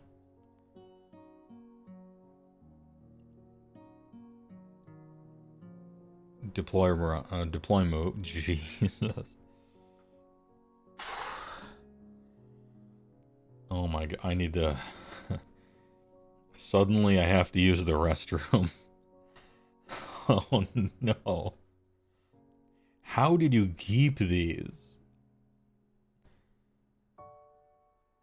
How is it even possible to be an Eshin fan? We shouldn't make fun of those people. They need our pity and they need our moral support in times like these.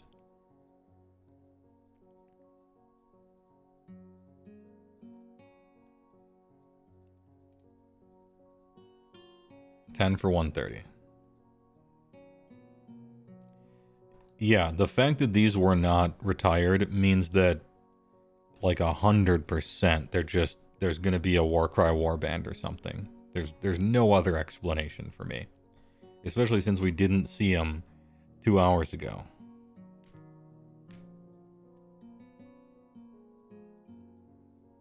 The Warp Blaster does a lot less damage than you expect. I expect it to do very little damage because random attack characteristics are trash.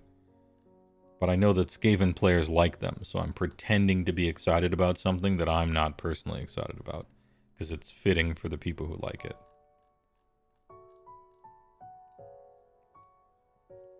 Baseball glove having as hand, yeah. And that's Skaven. That's Skaven.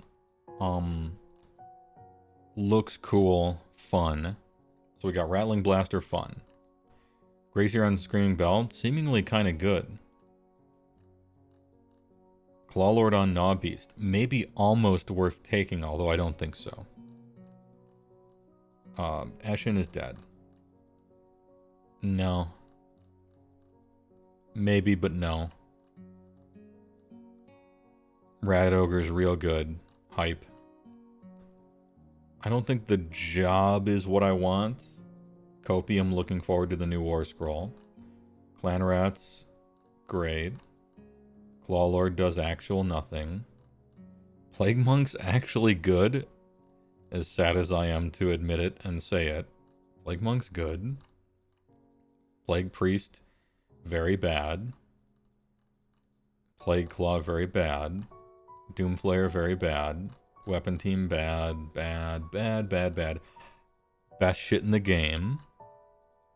Warplock Jezzail's, fun allowed. Opponents deserve it. Bad Wheel. Just got new sculpts. Very dangerous to use, but could be good.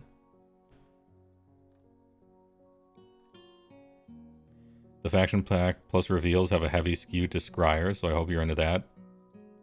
Spoiler, you are. Because they've... I don't know.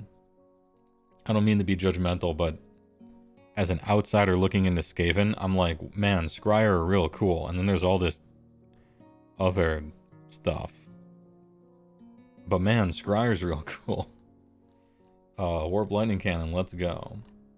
Storm Fiends. Look cool, and they're kind of good at everything, but I think this is the exact army that you always want to be specializing. You don't really want a jack of all trades. That might... You know, I don't know. Maybe it's a points issue. I'm not sure. This guy does nothing. This guy allows you to cheat at the game. But really, it's only fair. Because your opponents are cheating at the game by their guys not being targetable. Kind of nice. Also a wizard. Too expensive. Cool. Dies to everything. Even himself. But he's cool. Warps here good. The rest of these, kind of whatever. Thanqoul checks all the boxes except synergy. Manifestation's good, but not the best. And when everyone chooses between the same pool of things, everyone takes one, which is the best one. Your prayer lore is really good, and you guys are right, all your priests are bad. And expensive. Spell lore is okay. Warp Gale is potentially game-winning, if it works. Skitter Leap is fun positional stuff. Artifacts, good. Heroic traits, good. Battle formation's very nice. They do mean that everything in your army that isn't the thing kind of high and dry, but that's still alright. And your battle traits are good. Skaven. There's a lot of shit in the book that just sucks, obviously. But I think you can build a lot of different things out of it. You can do a lot of stuff in this army. Just based on the faction focus, where we didn't know everything. I put him in A for nice.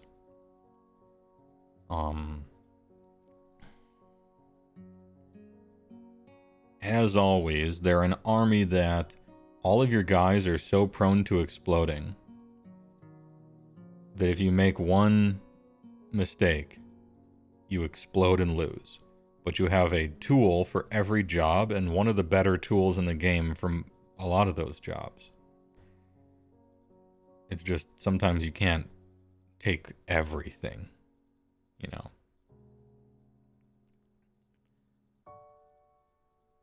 I don't even think it's... I think they're still nice. I don't know where I'm putting it within nice. I'm keeping them there. Especially compared against previous Skaven battle tomes, like army construction and whatnot. I complain a lot about 4th edition army construction. But even this is better than how you used to have to do it. I think Skaven are nice. I'm like kind of hyped about them. This is sweet. Especially after the reveals today. Dare we hope for fun allowed tier, but we'll see. What's below Z? Z is boring, and then there's E is failure, and then F is actual no fun allowed.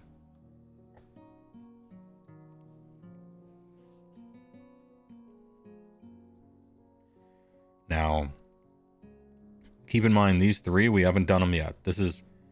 What this tier list is I did all the faction focuses where we only looked at what they said on the website. And then I put everything here. And now that they released all the indexes, we're looking over all the indexes, and then we're moving them. And so based on how far we move them, we can judge whether the faction focus was a good one or not.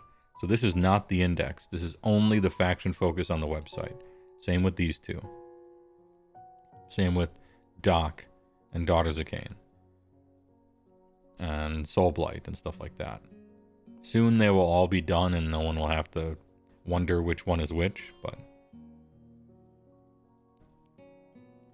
It turns out I've seen the Trogs and they're good, so you can't be in no fun allowed tier. But I imagine that Gloomspite Gits is going to end up right here. Trogs are good, everything else is shit. They didn't even bother trying on anything else, low effort. Yeah. Similar to Ogres in that case, where like Gutbusters are good, but the other half is just zero effort, right? IJ fucking sucks. Yeah, we had that game, that's right. And you had that game, sorry, you had that game with Bobo. Trogs are the only single good thing, yeah. Yeah, I think Skaven stays in nice. Good work. Good work.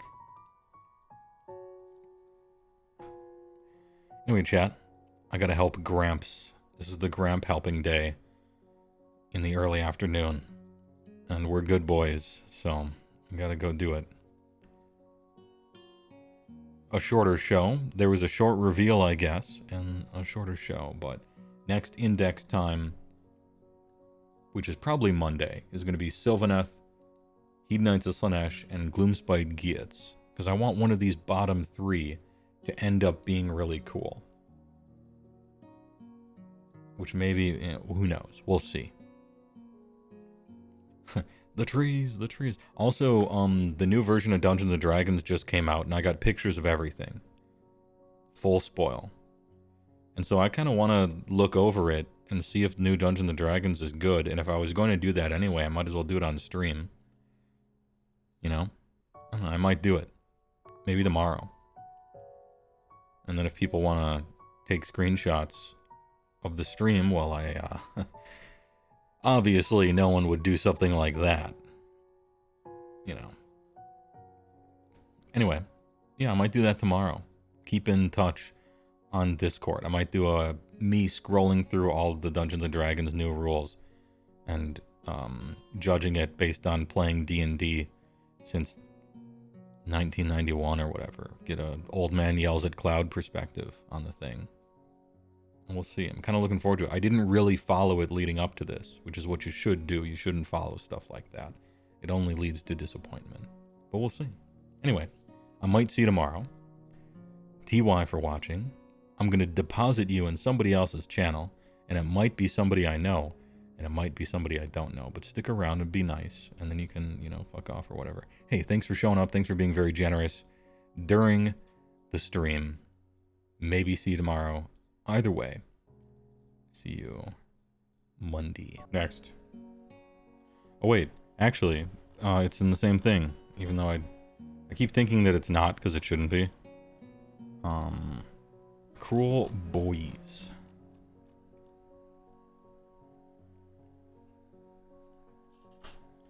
Yeah, I just gotta play it. Thief. I think I agree. Is KO the one in F tier? No. F tier was Gloomspite Gets after the faction focus. The only army that looked worse than Gloomspite Gets after the faction focus was Ogres. But that's just the hype level, and that's just from the faction focus. And so now that the indexes are out, we get to see whether the faction focus was successful at its job of hyping us up or not. And I would hesitate to say that all the bottom ones weren't. Time for the boys. You can use your dirty tricks, you can spam them if you want, but they get harder to do. I feel like you either save it for exactly one that's a guarantee, or you just spam the die over and over the max you can. One of the two. Once a turn, your hero phase venom encrusted weapons, 5 up. Yep, this is the one. This is probably too good. Or just good enough.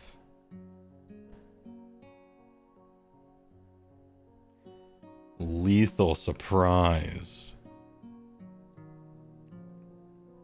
An enemy unit that charges this turn and is in combat with any friendly cruel boy units to be the target, then make a dirty tricks. D3 mortal. In addition, no charge damage. Your cavalry sucks.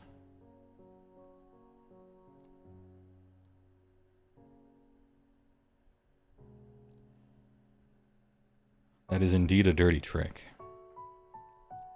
This one's really good. Movement. Oh, just teleport, huh? Alright.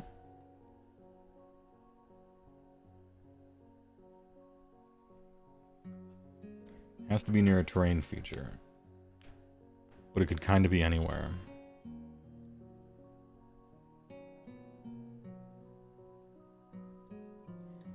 And strike last, no range. Yeah, none of these have ranges, or you don't need a hero next to them. They're just happening. Now, they randomly don't happen, right? Because you gotta roll for them, but all of these are great. Yeah, those battle traits are very good.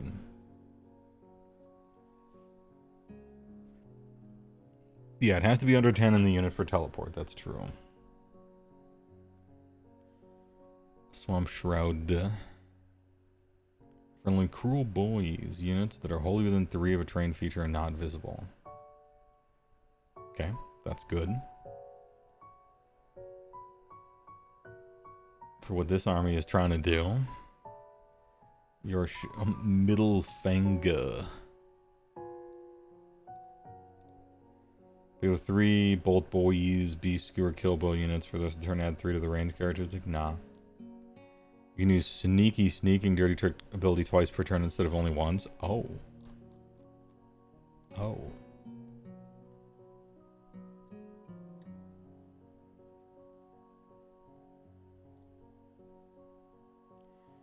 Cool. That's kind of neat. Trophy finger. companion weapons used by friendly Cruel Boys units have crit 2 hits.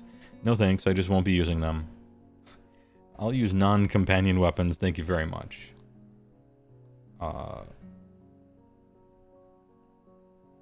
Not visible. It's not against shooting only, it's simply visibility. I like Swamp Shroud. Maybe Lightfinger, I'd need to play the army though. The dirty tricks... Battle round. Lizard Wizards. Battle round. It's not per game. Don't worry. It's 5 times better than what you thought it was. Or maybe that you were hoping it wasn't. This shit is sick. High skill expression. Cruel Boy's heroic traits. Egomaniac.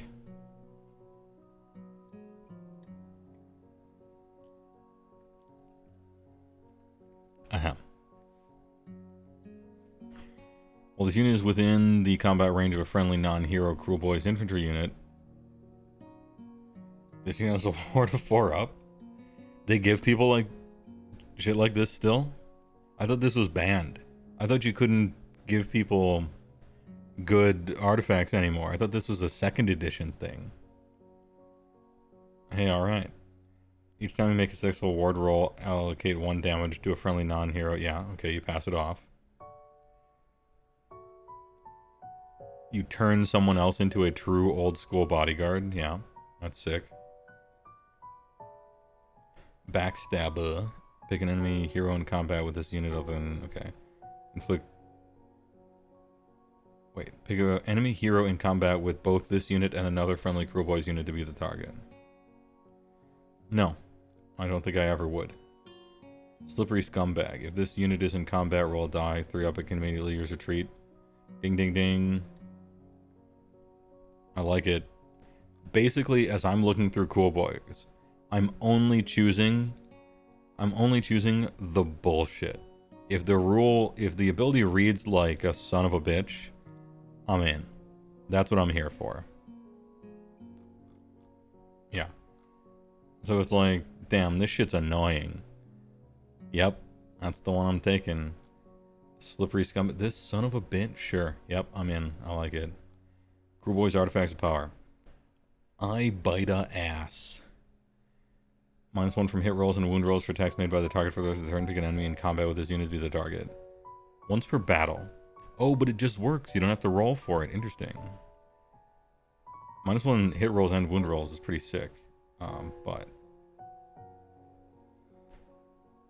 Once per battle, opponent declared an attack. Mork's Eye Pebble.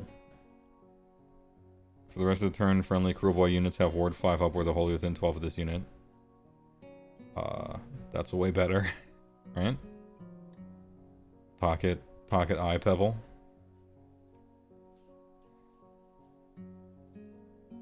Plus it's everybody.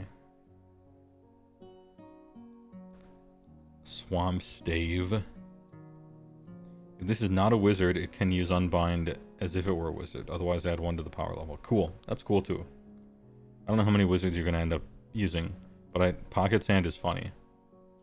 I like Unbinds. Cruel Boys. Spell lore. The Black Pia. Unlimited spell on a 5. You love to see it. Pick a friendly Cruel Boys wizard. Visible 18. Roll die for each model on the target unit for each 6 mortal damage. Okay. It's a Horde Breaker. Boo. Choking Mist. Choking Fug. -1 attacks characteristic. Yo, that's good. Mork's Cunnin. Until starting next turn, add 1 to save rolls. Yo, straight up Mystic Shield in Cruel Boys? Look, if anyone ended up getting Mystic Shield, I did not expect it to be Cruel Boys. Like Nurgle, maybe. Fire Slayers off of a prayer, maybe. Iron Jaws, maybe, actually. Very interesting. You know, call him a Scare Shield.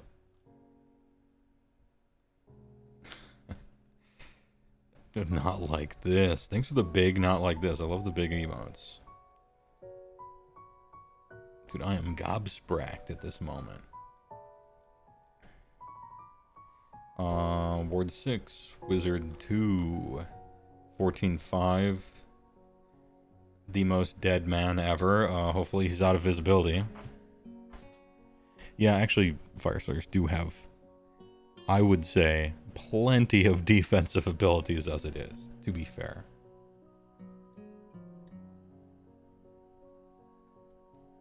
$36 Unbind. Oh. Once per battle, 3d6 Unbind. Alright. Each time this unbinds, D3 mortals on the caster. If it was 10 up, which it might be with 3d6, D6 mortals. Auto slay, crush to death, and strangle hex. Roll number of dice equals the target's health characteristic to a max of 10. No auto kill gargants. You're not going to do 17 damage to a mega gargant. I mean, still good. Still very good. It's 5 mortal wounds, this spell.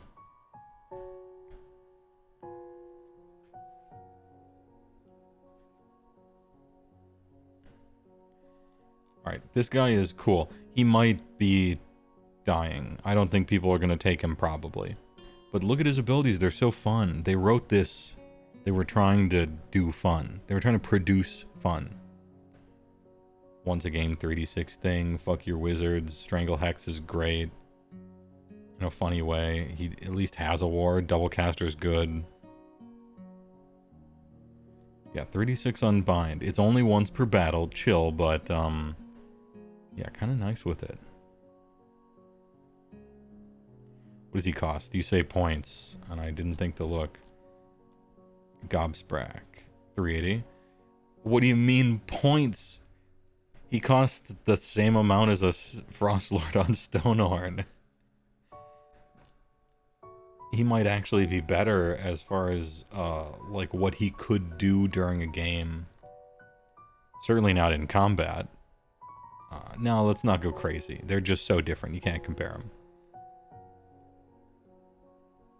No, wait a minute. If I agree with you that he's too expensive, then by proxy, mine is also too expensive, right? Okay, so I agree. 380 is too much for Gobsprack. I'm thinking 320 easy. He's got a 5-up save. 320. And just rubber band my unit down along the same lines and we're good. Alright. Oh, kill the boss.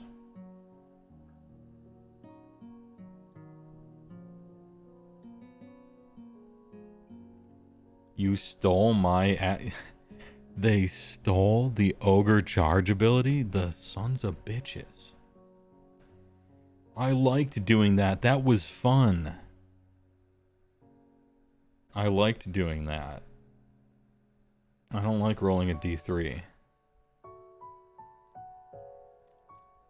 Alright. Crit Mortal Companion. Crit Mortal Companion. Just take a picture of like this ability spread here. So this guy is a 14 4-up, 12-inch move. Actually a lot of attacks. Crit mortal on half of them. Crits mortal on 5-up sometimes. Gets to redeploy at 4, which is super good. Has old school ogre charge written straight from our battle tome. If you get a 3d6 charge, that works with that as well. And he flies. No ward though. Kill a boss on Corpse Ripa Vulture. 290. Costs the same amount as a Stonehorn Beast Rider. Fuck you. Like I said, everyone is going to be completely fine with Cruel Boys being really good for exactly 2 weeks. Because they deserved it. They were shit for a long time. And then they're going to play against them one time, and the honeymoon is over. Fuck you. Hey, alright. Kill a boss on Great Nash Tooth. You can under friendly Cruel Boy's unit, wholly within 9 of this unit to be the target. Add 3 to the target's control score at the start of your next turn. Well, this unit is contesting an objective you do not control. Add 1 to hit rolls for just everybody, wholly within. I don't care about +1 to hit rolls, do I? I'm looking for 6s here. I'm playing an old school army. Although not too old school, because super old school is you are looking for hit rolls. Because they all stack, and then they all count if they're 6s by the end of it. Where are all the on the 2-ups here? That's weird. Yeah, where are all those? Kill a boss. No, this is fine. It's not worth complaining about because they should be writing this for me. And you, like, they should all be like this. So I think it's exactly wrong to complain about Cruel Boys when that's how I want my battle tone to be written. I think they should all be like this one. I want that 2nd edition goofus crap, except with the good rules writing and streamlining of 4th. You know, best of both worlds. Did Heywoah ever do self-enough? No. I didn't have time. This was a busy week. I streamed Monday and Tuesday. I worked instead of streamed Wednesday, and then I did the 5.5-hour Rifts game yesterday, and then closing in on 4.5 here. I just didn't have time to do all of them. Although, in totality, I probably streamed 1/5 of all waking hours for the past 5 days, so there's that.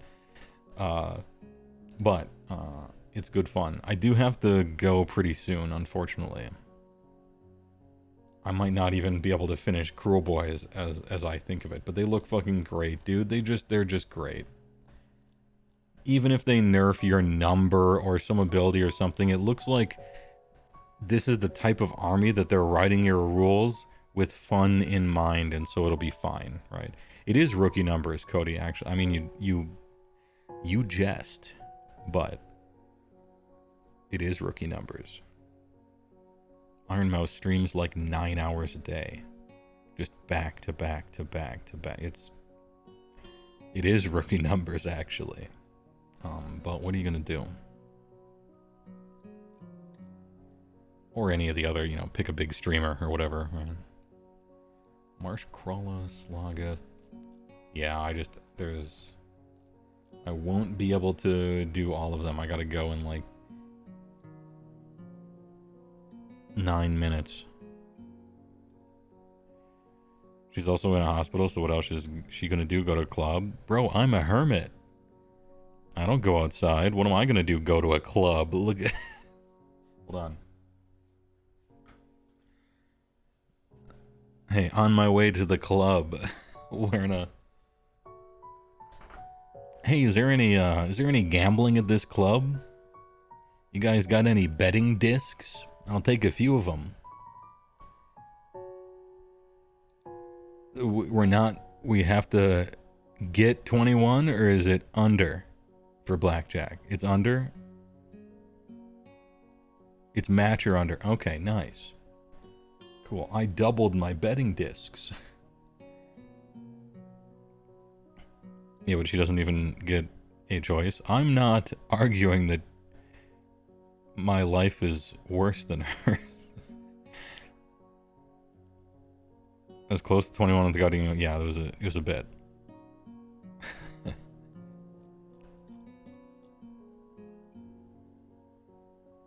Fight her.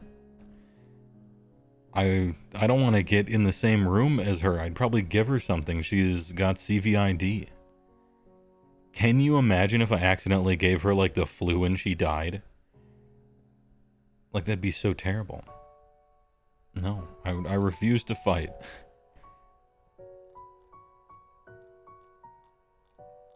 I mean, she wouldn't die. She gets plasma every 2 weeks, so, you know, there is that.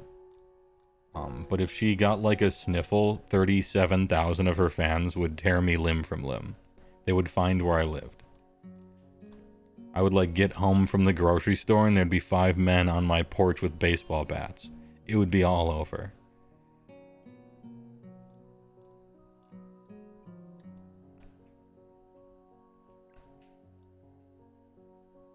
They can Hulk her out with... Oh, true, she could become a juicer from Rifts. She gets the super serum, and like Bane hulks out. Plasmaxing your own mod team. Yeah, my own mod team would actually kind of turn on me. They're more Henya fans based, first of all, but overcharged plasma has different meaning here. Oh, I suppose so, yeah. Fuck, it's already 10:30. Hey, chat. I gotta go. I'll get through all this eventually, but you can just download it and look at it. It's fine. Thanks for watching. I appreciate it. Thanks for watching yesterday if you were there for the Rifts game. Had a good time. And I'll see you next week as I find different days to weave in working on the big vid in between all this other shit.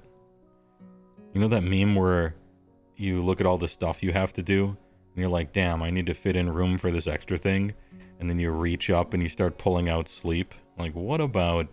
That's where I'm on right now. So next week I might not look so good, but maybe I'll be done with a project or two. TY for showing up. And thanks for the subs and the bits and the primes. I'll see you guys later. Stick around maybe for a raid if I can click on it. See you one day. Much later.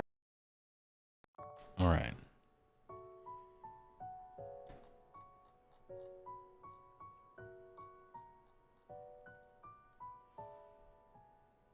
The cool boys.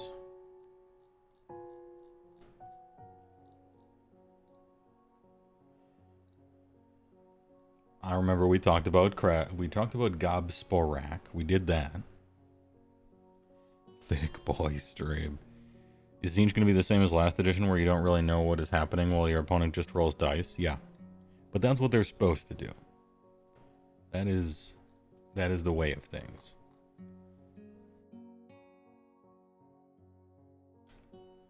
Anyway, I looked at this guy last time. I thought he was cool. He dies real easy, but he does cool things. Kill a boss on Corpse Ripa Vulture. We went over this guy.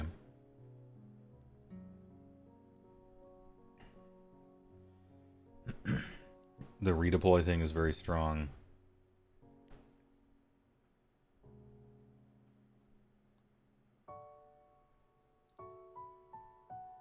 How much was Gobsprak? 380. That's a hell of a lot. Are people playing Gobsprak? 400 seems like a lot for anything with a 5-up save at all in the entire game. That's my hesitation. He's a double wizard. That's great. Strangle Hex is cool. Mork Says No is cool. Screaming Hex once per battle is cool. Like, he's just cool. He does cool things.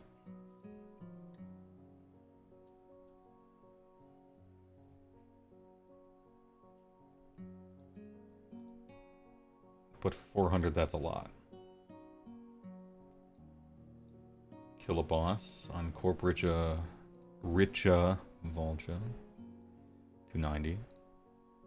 What do? You have a redeploy trick, which is really strong. If you charged, you do the exact same Beast Claw rule they took from us. Hey, alright. Nope. No thanks. Kill a boss on Great Nash Tooth. No, because you can get a double wizard for 120 in the same army. Okay, that makes sense. While this unit is contesting an objective you do not control, I'd want to hit rolls for infantry wholly within 12. Okay. A 3-up save. Big save. Hey, I thought Crew Boys didn't have good saves in their army. All part of the plan. Your hero phase. Pick another friendly Crew Boys unit within 9. Add 3 to the control score. Meh. Actually, maybe not meh. Maybe that's good in their army. I'm not sure. I don't think he does enough synergy to want to play him. Who's free? Stabgrot guy is free. He's the mob wrangler. Nash Tooth isn't worth the drop. I was basically about to say that in this edition, we've never been so hostile to heroes that don't do anything, you know? And this is a game where we have always been very hostile to heroes that don't do anything. It's kind of weird we still haven't cracked that code exactly. One would think, what if the heroes did something? What if you just didn't make heroes that don't do something? That's one option. There's a bunch of other ones. So kill a boss with a stab grot. This is the free man. The Gordon free man. Stab grot's a token. Once per battle, you can unleash the stab grot. The wolves with bees in their mouth. Pick one of the following effects. Pick an enemy in combat with this unit to be the target. Or you can choose a 5-up ward. It's that one. Okay, so once a game, he can get a 5-up ward, but only in combat. That's funny, but what do? You declare the all-out attack command for a friendly Kruleboy's infantry unit. If this unit is wholly within 12 of the unit using all-out attack, add 1 to wound rolls as well. Strong. Okay.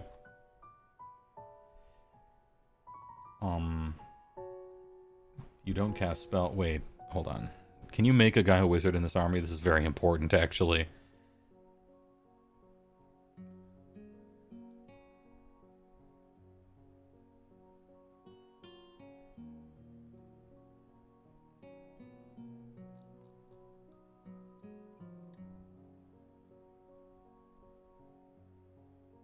Oh, neat.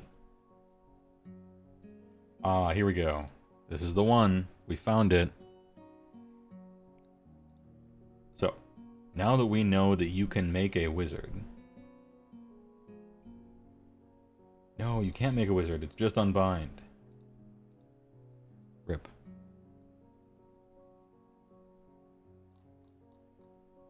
Alright. So you can't actually create a wizard. I needed to know that because as I'm looking over the heroes, I have to know if you can turn them into a wizard or not. So I can evaluate them to see whether it's possible to take them. The fact that you get +1 power level for your wizard is huge, but it means that Stabgrot guy, this is a strong effect. I don't know if you're taking a non-wizard. +1 to hit and wound is cool, but Merc Knob, actually what do you cost? What do you cost? Kill a boss with Stabgrot. And he's technically free. 130, okay. Yeah, no Arcane Tome here.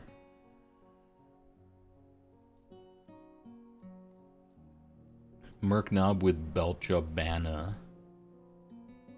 Friendly Kruleboy units have 6-up ward while they're wholly within 12. It's alright. Breath of the Mire Drakes. Pick each enemy unit in combat with this unit to be the targets in a combat phase. Do 1 mortal damage. Okay.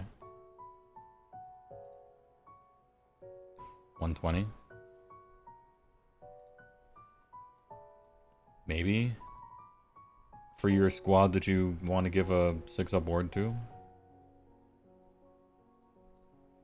Swamp Kala Shaman. Wizard 1. Looks like Gul'dan.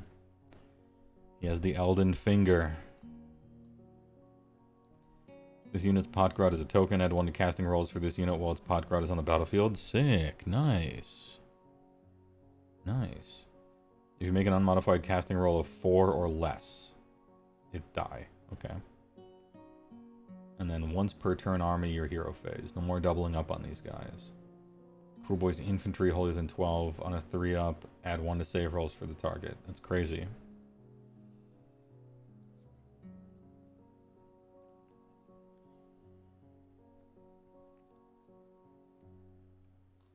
+1 to save rolls is really good. Everybody lost that. Kinda.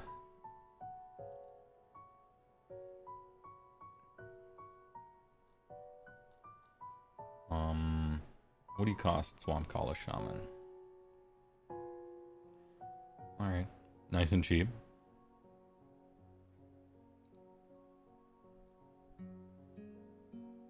Ooh, hold on. Your hero phase only. It just got 10 billion times worse.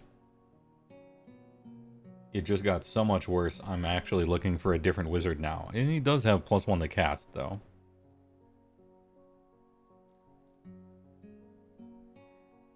You can give +1 save using a spell, too.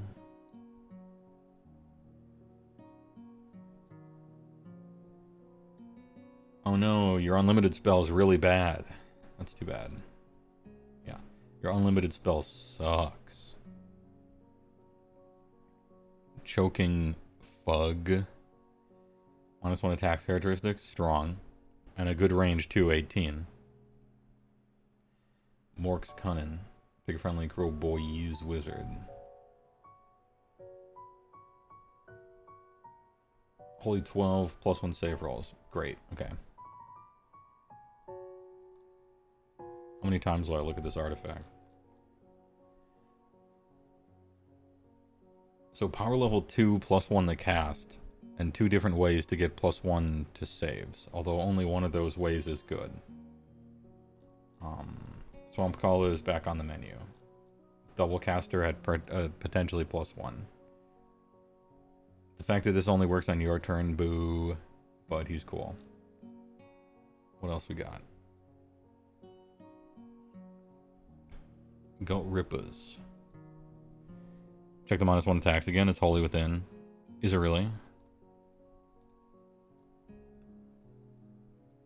Holy Within. Alright. It got 80% worse, but it's still a good spell. Now that you can cast on your opponent's turn, the Holy Within enemy target stuff got a lot better. In my IMO. Got Rippers. Sticka or Hacka. Just terrifically bad attacks, but it doesn't matter. You're just fishing for crit mortals. Right? Which actually makes the +1 to hit and wound, like, not as great. I mean, it's okay, but your attacks themselves are so shit, you're really just looking for the mortals. 3-up, subtract 1 from hit rolls for attacks made by non-hero units that target this unit for the rest of the turn. That's actually really good. Scare Tactics is very good. I kind of lose to that. I don't have a way to stop this. I'm hitting on 5s now. Okay. You get 10 of them.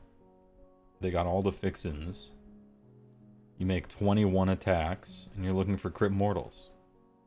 And sometimes your opponent just whiffs all his shit because he hits on 4s. They're 170 for 10. Okay. Yeah, they're great.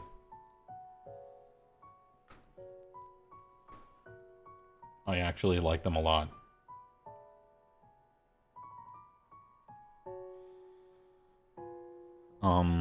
What's 41 divided by 6?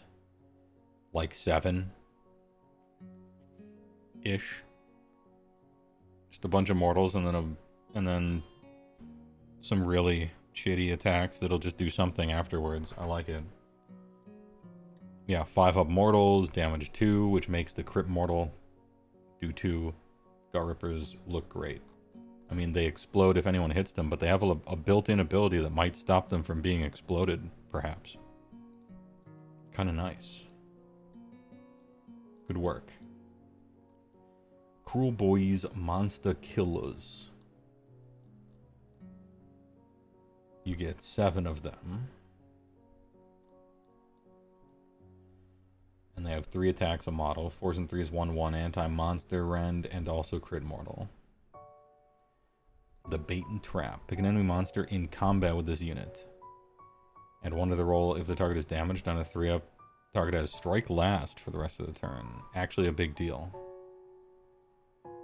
I don't think monsters are particularly good this edition. But if you want to make them feel worse, take them. Once per turn, reaction to an opponent declaring a rampage for an enemy monster within 6 of it. Not even against them, just near them. Roll a die on a 2-up, the rampage just doesn't work. Okay, sure. How much are these idiots? Monster Killers. 120 for 7. Hey, alright.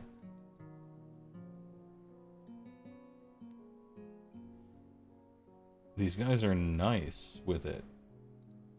Are these a weird squad that can't be reinforced? They are. I saw 7 and I'm like, 7's a weird number. Maybe they can't be reinforced. Monster killers are actually just like very equivalent to gut rippers. They're just cheaper. 3 attacks a model. These are very... the anti-monster stuff is like really good, but it probably hardly ever matters. But it doesn't look like you're paying many points for it. You know what I mean? I guess they're not as good at objectives because there's fewer of them. They actually compete with gut rippers straight up. And then they have this monster stuff essentially for free. I like them. I like monster killers. Alright, you guys are cool. They die real easy? Well, for sure. Yeah, the whole... I mean... 5 up, right?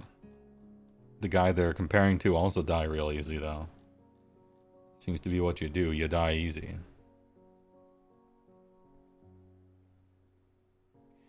Yeah, and if you're... whenever your opponent randomly has a monster... they're suddenly really concerned about this random unit.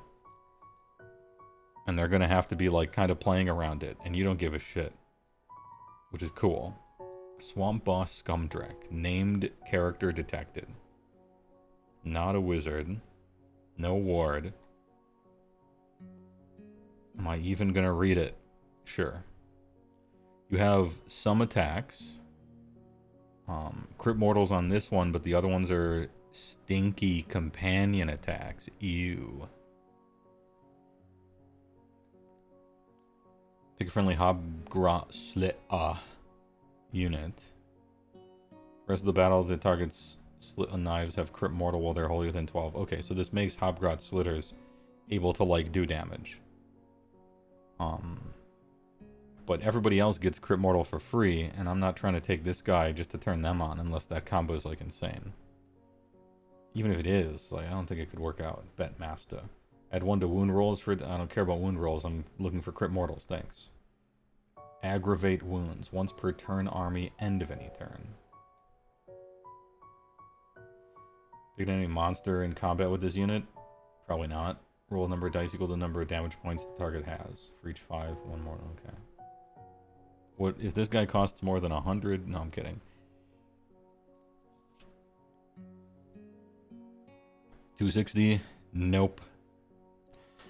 I actually don't even know what points value I was expecting to see. But, like, gut rippers and monster killers are good, and then you apply buffs to them to make them great. I'm not trying to put Hobgrot slitters on a pedestal. Snatch a boss on Sludge Raker Beast. 14-4-8. No ward, not a wizard. Has some attacks, I guess. The bite's alright. Sludge Raker Venom, your hero phase. Pick a friendly non-hero Cruel Boys unit within 12. And then roll a die on a 2-up. Add 1 to damage of the... Oh, okay. Auto take. Yep, auto take. It only fails on a 1. It's not a spell. It's not a command point. Pretty generous range. Increases the amount of mortals you do. This is the guy. This is the guy that you build your whole army around. And then what else does he do? Once per turn army, end of any turn. Pick an enemy unit that had any damage points allocated to it this turn by this unit's combat attacks. Okay. D3, 2 up, inflict an amount of mortal damage, and then also subtract 1 from rules until the starting next. Good. That's a good rampage if you're ever in combat. Okay. So snatch a boss on Sludge Raker Beast. Whatever his points are, I'm auto-including him as the first unit in my army. 320? Sure. Yep. Unless I read like 500 or something, he's in. Yeah, you're in. Kid, you're in. Marsh Crawler Slogoth. Look at this dude. He's feeling it. Absolutely feeling it. 10, 4, 6. 6 pretty slow. 0 damage. On the march. While they're wholly within 12 of it, Crewboy's infantry can run and charge. Alright. It's a good buff. And then it heals. Which... it's possible to get this guy to a value between 0 and 10, I guess. If this guy's a hero, no. If he is a non-hero, then yes. Maybe. Slogoth. 190's a lot, though. Maybe still no. I don't know. I like run and charge on all your infantry. I like how it just works. You don't have to roll for it. However, he is doing positively nothing else. Ever. So there is that. And he's not a hero, which is good. But also, I guess you're just paying 190 for run and charge on probably one guy a turn. That's like a list building thing. When you're building a list and playing the army, you'll have to determine whether this guy's worth it or not. My money's on probably not, but maybe. Maybe it is worth it. If you want to create a missile, yeah, like you said. He's a maybe to me. If he was a hero who only did that, it would be a hard no. So, we're kind of, I don't know. Break a boss. Oh, the Master Blaster. Yeah, the fun guy. This guy was fun. 12, 4, 5. Guy is actually kind of a fighter. Allocate D3 damage to this unit. For each damage point allocated to this unit, add 2 to the attack's characteristics. That's funny. I noticed that it's not a may. There's no declare. It simply happens. Can you choose not to? I don't think you can choose not to. There's no you can. But there's also not a you must. There's just effect.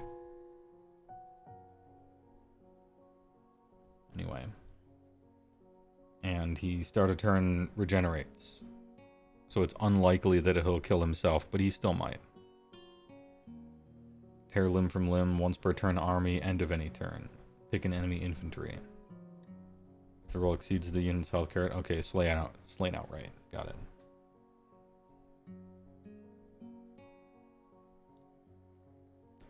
I don't think there's any room for fun heroes this edition. You can't do that. That's not allowed. 220? No. No. Nope. You need synergy guy and wizard and stuff like that. Fun is not allowed in 4th. You can't. Not for the points and not for the drop, probably. I would like to be wrong. So if there's a Crewboys player who's like, no, everybody runs this melee foot assassin with move 5 who isn't a wizard and has no synergy, I would first question that, but, you know, weirder things have happened. Infantry, champion, musician, standard bearer, Hobgarat. No mortals underneath the ability over here, therefore we skip. Unless these guys are what, like 80 for 10 or something? Are these just chaff? Do you play chaff in this army? Probably. 10 for 100? I guess they are just chaff. Alright. It's a thing that dies and has 0 redeeming effects whatsoever. Sometimes that's worth it for armies to play. Man Skewer Bolt Boys. Each time this unit uses a Chouette ability, pick either the Hasty Shot or Aim Shot. 12-2-4-3-1-2 crit auto wound, or Man Skewer 18-1-3-3-2-2 crit auto wound. And they still do crit mortals in melee. If this unit is not moved, add 1 to hit rolls. Cool.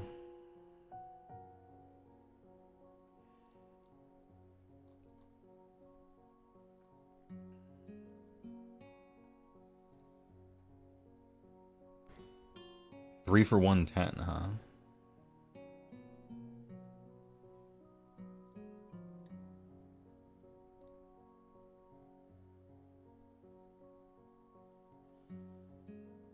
Three threes and threes, 2/2 is like just barely not quite enough, I don't think. Having some sort of shooting is cool. 3 for 110. I don't know. It's the unit, it's the type of unit that almost seems worth it, maybe. It's the kind of guy that I bet, like, the better you are as a player, the more you play, like, 1 or 2 units of to just, like, do stuff. You want to snipe endless spells or something, I don't know. I think you could do it. Like, there are no, you know, there are no long strikes and there are no, rat snipers or anything like that, but they perform damage, and you want ranged even if they're not doing mortals, right? I like them. I think I like them. Maybe I'm a noob, but I kind of like the bolt boys. You certainly don't spam them like you used to, but I could see like one unit that's just kind of doing stuff.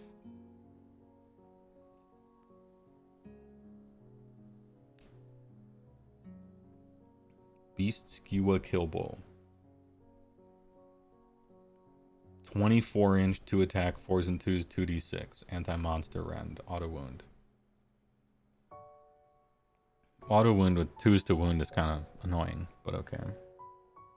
For the rest of the turn, the damage characteristic of the unit's bolt is 6 if it targets a monster. Alright.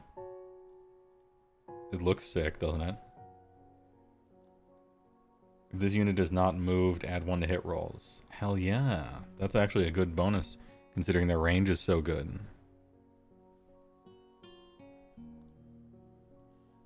Beast Skewer Killbow. The fact that you can 2-shot many monsters with this thing is kind of funny. This thing, it's basically an Iron Blaster.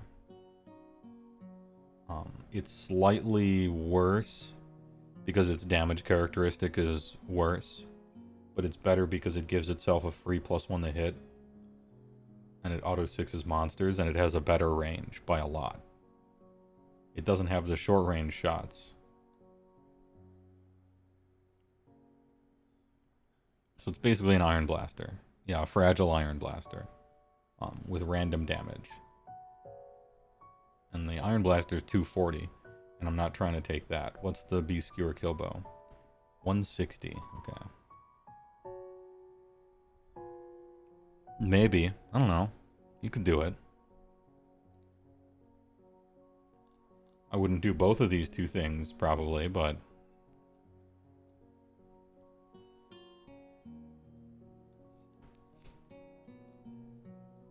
Plus, you always have this in your back pocket.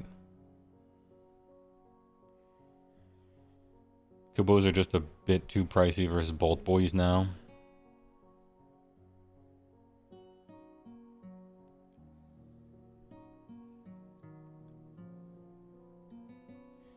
Yeah, a lot of anti-monster silver bullets in the edition where monsters kind of blow, but that's fine. Gordrak, the Fist of Jork. What? Oh, we're on to Ironjaws now. Okay, never mind. We finished. I thought there would be more. Beast Skewer Killbow. Probably not worth taking. But it's pretty decent at what it does. Manskewer Bolt Boys. I kind of like them. Just to... I don't know. You just want to reach out at 18. Sometimes even 12. And just pepper the opponent with shit all game. You got some teleports in this army. You got some... You just got tricks and stuff. Just shoot them. You want to have shooting in this game, and these guys are pretty good. Pure Chaff if you want them. Slow melee foot assassin hero. We still haven't learned. Sloggoth, I'm not sure. He's not a hero, which is good, because if he was, I would say no. And yeah, you could just play more whatever your main guy is instead of this guy. But sometimes it's about being able to make the big play instead of have points efficiency on number of guys on the table. And run and charge is a big play. So to me, a maybe. As a non-player of the army, I guess. He's a maybe. Snatch a boss.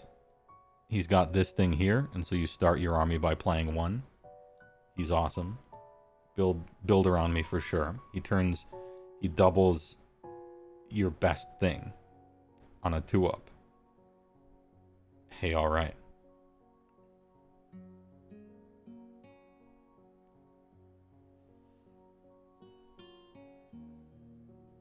It's only for one turn, it's not on the opponent's turn. But it's still amazing. Swamp Boss Scumdrek. Simply terrible. Just bad writing. Cruel Boys Monster Killers. Really good. Like, these are really good. Gut Rippers. Really good. These guys are really good. They're made out of paper and they explode, but they're really good. I mean, the Cruel Boys is a glass cannon. That's what you do. Swamp Caller Shaman. Foul Elixirs I don't like. But you give him a artifact and he's a double wizard that's a +1 caster until you roll bad. You're hired. Merknob doesn't do anything. Well, he gives a 6-up ward, but eh. Kill a boss with Stab Grot? No. I don't care about wound rolls, I don't think. I care about rolling 6s. Or maybe 5s. Nasha guy. Nah. I like the redeploy trick on this guy. That's cool. But as the only thing that he does, I don't know. And then Gobsprak is cool, but he costs 1 million and he dies really fast. And then Kragnos isn't even part of the army. Get him out of here. Alright.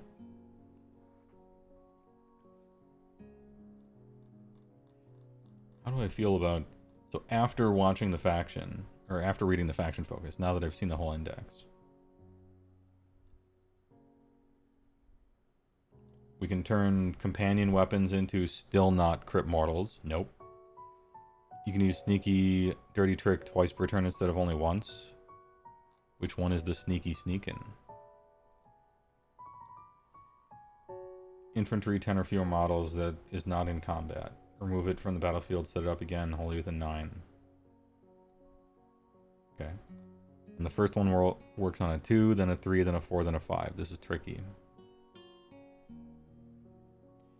So you can double sneak if you want, but it doesn't make it any easier to accomplish.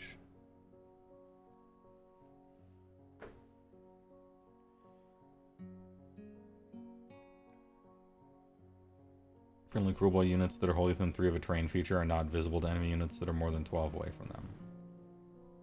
Pick up to 3 man skewa, beast skewa. For those that turn, add 3 to the range. I think the range is probably fine. Maybe I want the trick.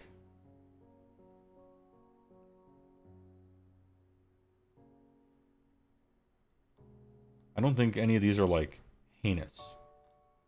But I think I want the tricks.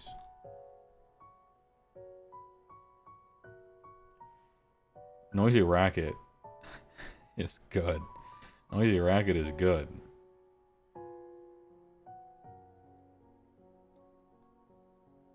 Free teleports are good.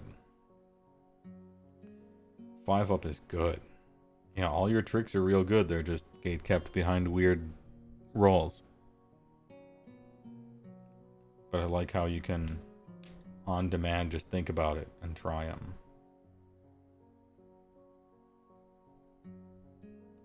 You run all your chance at dirty tricks for the battle round. Yeah, by using 2.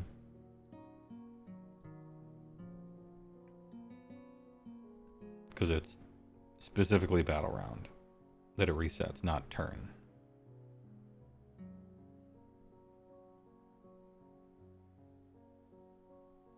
It's too orky, you think?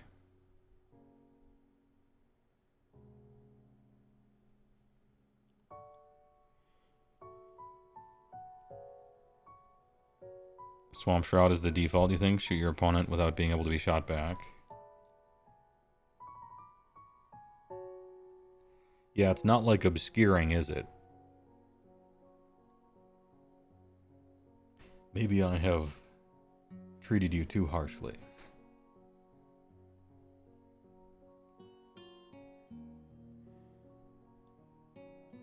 Alright, the first time I read the faction focus for the boys. Where are they? They were mixed, but seems good. I think they're still mixed, but seems good. There's a lot of stuff in here that I just scrolled by. I'm like, no, right? But there's fewer stuff that I just scrolled by than normal. They're either top of mixed but seems good or possibly even nice. These abilities seem kind of decent. That's fun in a random way. Good artifact. Your unlimited spell is Garbo. Your spell lore isn't actually that great. Mork's Cunning is obviously good.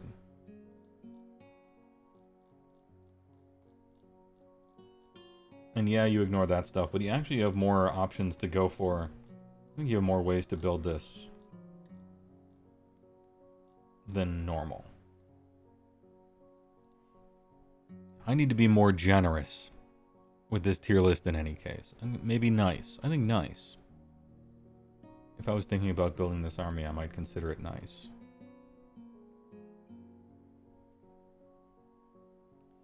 Hey, not bad.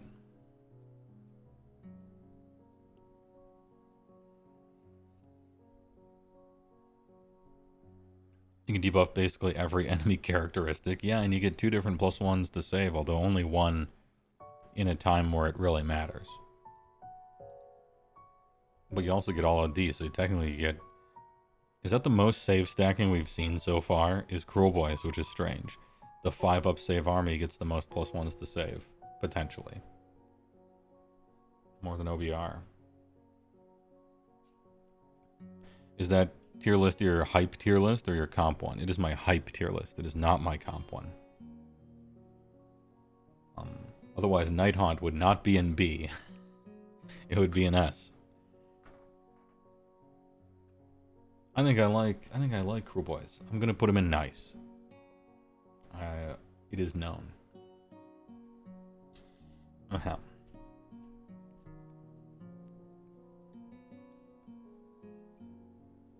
Seems like the one build is go big on infantry and mandatory synergy pieces. I mean, that's how you build an Age of Sigmar army. That's what you do, right? I was thinking, like, there seemed to be somewhat of an option for, okay, who fits in this slot or that one, how much range you lean into.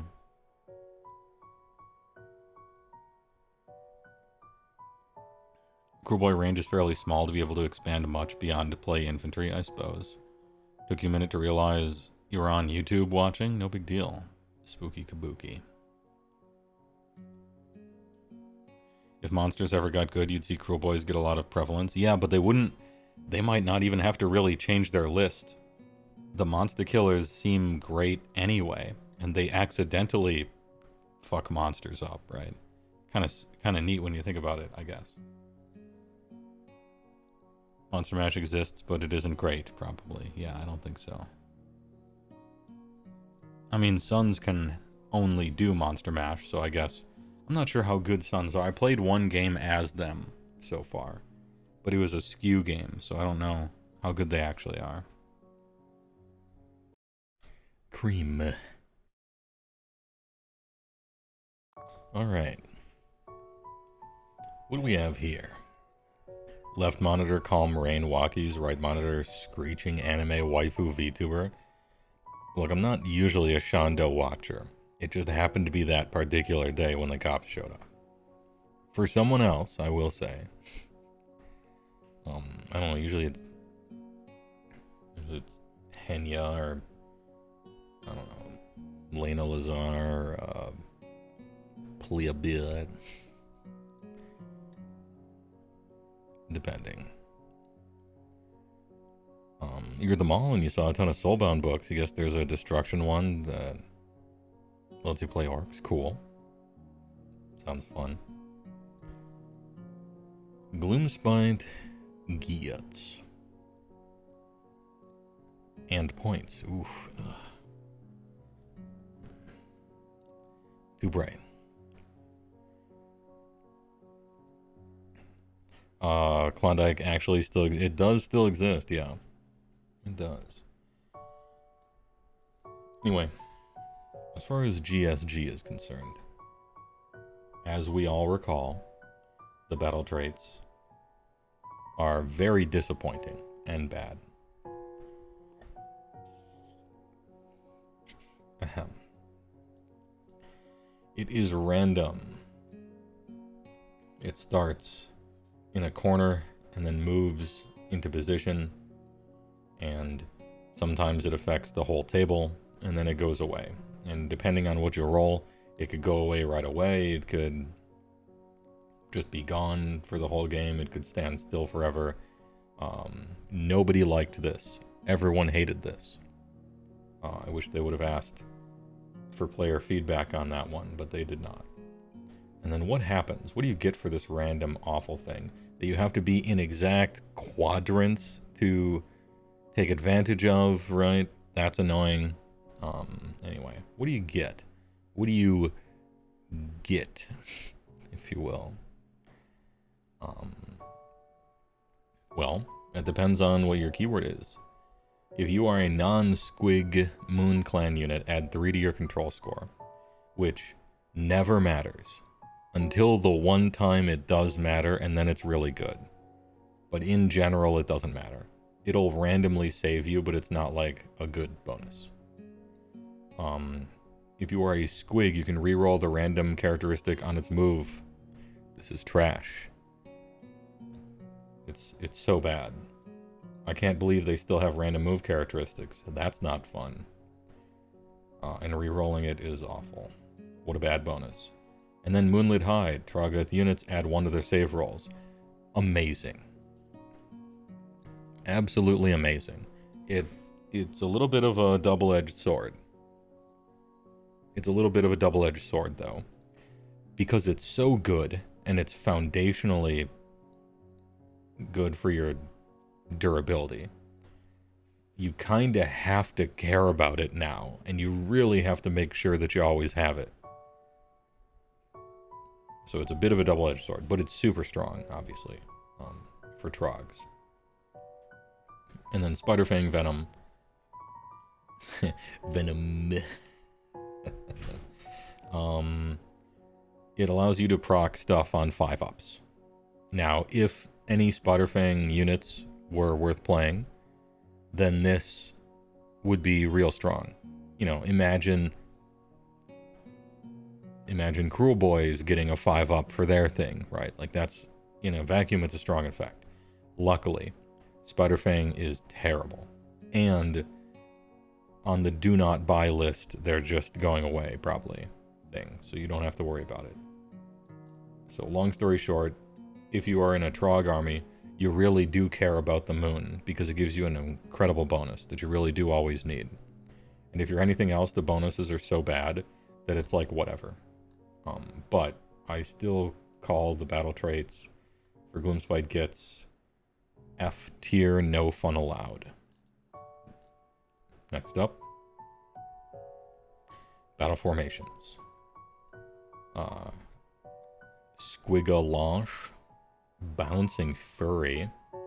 Each time friendly squig unit charges, add 1 attacks characteristics of its mouthful attacks. Alright, we'll have to look and see if the squig units are good, and if they're supposed to do damage and supposed to charge and stuff, but +1 attacks on their mouth things could be good if those attacks are good. It's easy to turn it on, right? You don't have to be in range of anything, you just have to make a charge, so potentially good. We'll check later.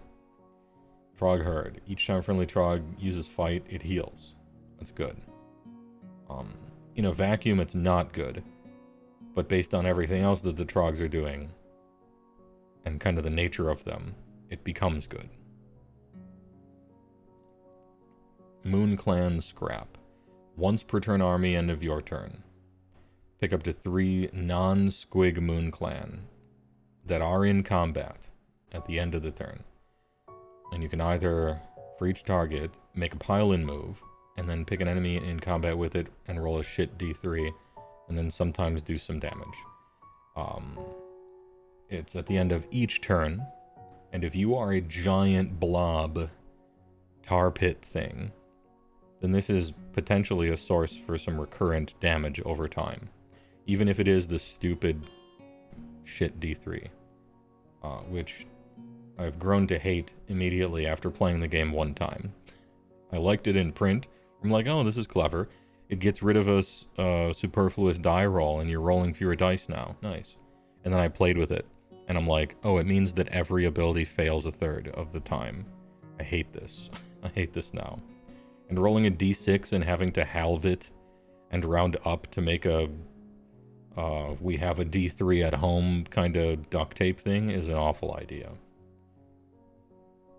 I can't believe Games Workshop hasn't printed their own d3s that are just d6s with 1, 1, 2, 2, 3, 3. I don't know why they don't make those. It would make playing Age of Sigmar 10% more fun to not have to do the stupid math for your d6s into d3s. And it would get rid of a lot of questions besides. Anyway, get off my high horse here for a second.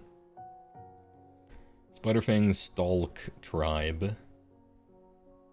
Each time an Arachnarok uses Realm Web Lurka, you can pick another friendly Spiderfang unit to also use that ability. And the problem with that is, even if you're playing one Arachnarok, you aren't playing any other Spiderfang units. So it almost doesn't matter what this says. Yeah, you get to ambush with somebody else along. Nice. Anyway, if you're playing Trogs, you play the Trog one. If you're playing Squigs, you play the Squig one. And if you're playing Moon Clan, you play the Moon Clan one. I remember when they said they weren't going to do that exact thing, but then they've done that exact thing here.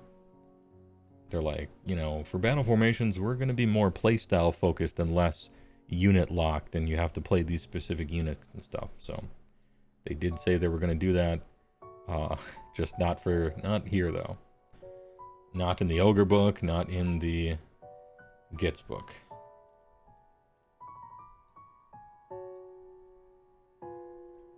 You can order D3s directly from ChessX. I mean, you can order D3s from a whole lot of places that are real cheap.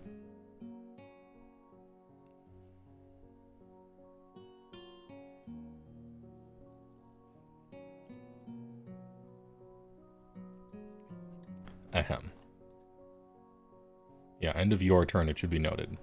Not any turn. I might have said any turn, but I meant your turn.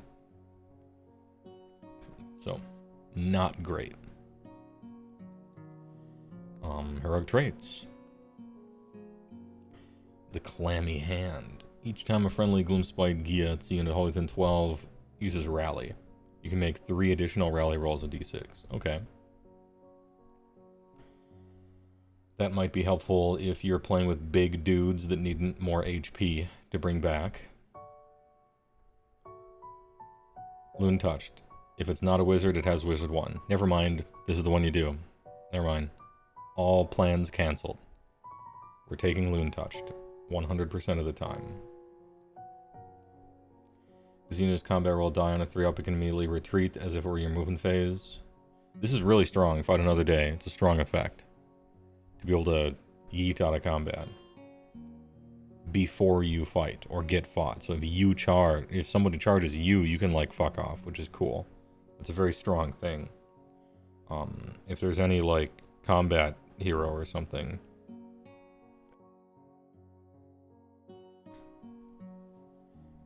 or somebody you want to keep alive. However, let's be real, you're taking Loon Touched. I think, as I see it. Literally always. Next. Artifacts of Power. Troglodytic Treasures. Had to get the alliteration in there. The Clammy Cowl. Subtract 1 from hit rolls for attacks target this unit. This is good, but I don't know. I feel like if you're a foot hero, you're invisible anyway. You're invisible anyway, you get -1 to get hit anyway. What's another -1 to hit? Unless you're fighting against exactly, like, what, 2 armies in the game that can snipe? Then maybe, but... maybe if you're on a big guy who doesn't have the tiny hero bonus, right? If you're playing like a big hero who can't become invincible and undetectable in the ethereal plane. Leering Git Shield. Each time an unmodified hit roll for an attack targets this unit is 1, inflict 1. No. No. Once per battle, end of any turn. Pick an enemy hero in combat with this unit to be the target. No. Okay. I guess it's the Clammy Cowl. The other ones, I wish they would have given you 3 artifacts, but they gave you 1 and then some hieroglyphics here that don't make any sense. Next up, Spell Lore.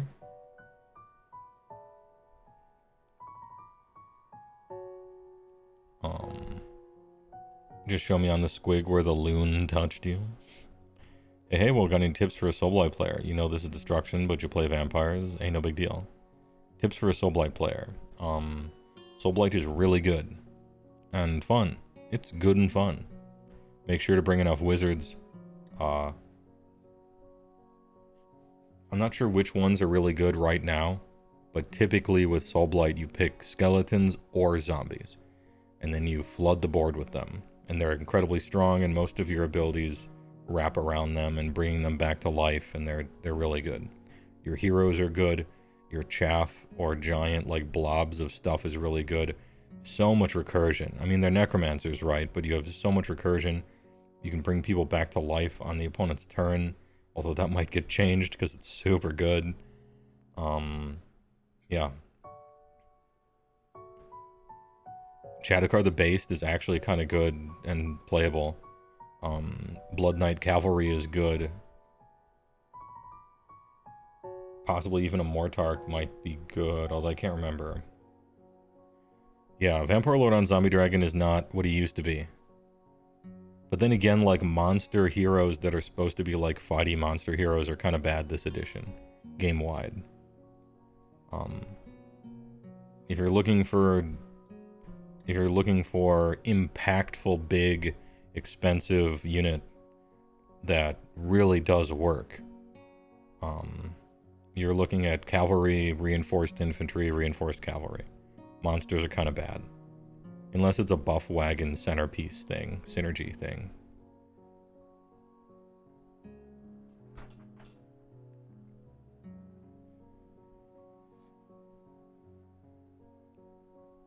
Spell lore. Lore of the Clammy Dank. Your unlimited spell cast on a 7, that's rough. Until the starting next turn, -1 for hit rolls, attacks made by enemy units while they're wholly within 12 of the caster. That's good, though. Okay. Your unlimited spell is good. It's hard to cast, but it's good. Nice. Okay, that means that your spell lore is good. If your unlimited spell is good, kind of your spell lore is good. The Hand of Gork, cast on a 7 as well. Visible friendly unit wholly within 12 of the wizard, and not in combat. Damn. Okay. Remove them and set them up wholly within 24 of the caster and more than 9 from all enemies. Okay. A pretty limited teleport, but it's still technically a teleport. You'll find uses for that for sure. And then Spore Mars. Pick up to 3 visible enemy units within 12. Super short range. Yikes. D3 for each, and it's a shit D3. And if there's only one within range, then you cast the spell. It's not unbound. And then it still fails a third of the time after 2 hoops to jump through. Jesus. Damn. I hate this spell. Sometimes you'll feel like you have to cast it, but that sucks. Yeah, 12 Holy Within is kind of rough on this. Not in combat, and Holy Within 12, and only 24 from you. A lot of restrictions. And it cast on a 7. And then you have 4, count them, 4 manifestations that you won't be playing with. I mean, maybe you will, actually. I don't know. Shall we look at them right away? Scutal Tide. This manifestation can pass across terrain features as visit and fly. Ward 4 opposed wholly within 12 any friendly Ragnarok units. Okay, it has a big base, I guess, and so it's just something that appears. I suppose it has crit mortals. It'll do 1 mortal if it fights something.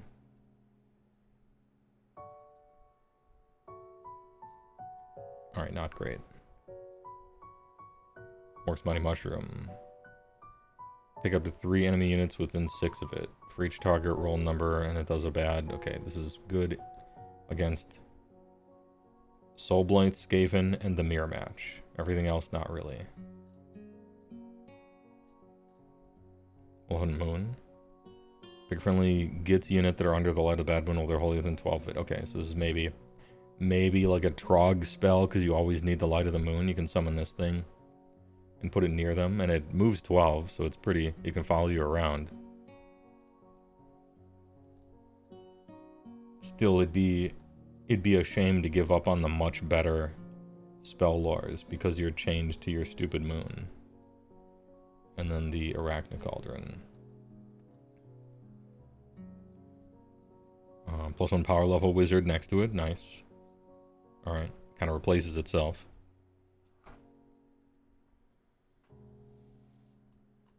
Yeah, I think playing your own manifestation lore is, that's an option.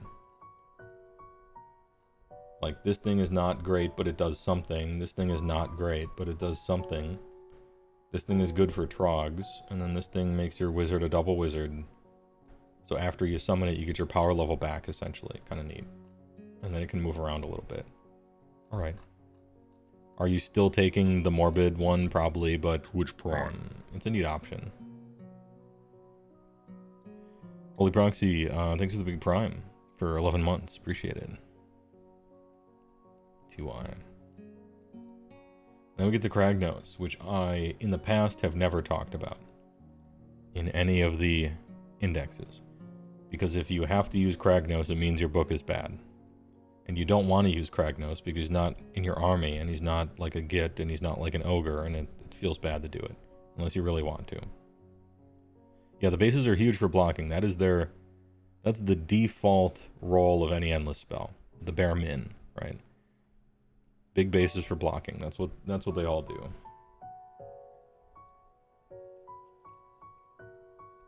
I will say this army has a little bit of a problem with damage, I think. Unless you're full Trogs. I think Kragnos is actually a really good choice. In Gits. To have something, anything that can just go somewhere and fucking kill someone. However sad that is to admit, I apologize, but yeah, Kragnos is still kinda on the table for Gits. To my chagrin. Next we got Scragorot, the Loon Kang.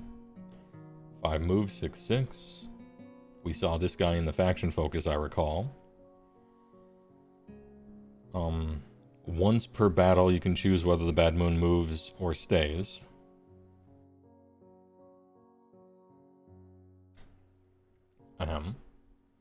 Which I hate. Because not only does your battle trait suck, but now you have to take some 200-point asshole to make it not even always work, but one time work. This shit sucks. And the fact that you almost maybe have to take him sometimes. No, I think you just ignore it. Even as Drogs, you probably ignore it. Yeah, he's a wizard too.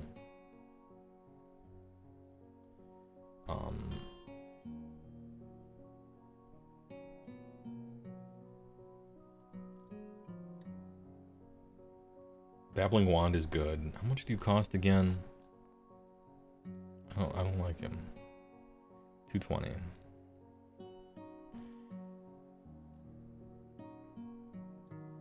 Redeploy reactions are always really strong. They make it a sure bet. That's really good. He's so slow, though, that it's hard to get him anywhere to be able to use this on some unit in a neat way. He's a double wizard, that's really strong. He has a 4-up ward, that's really strong. He makes the moon work.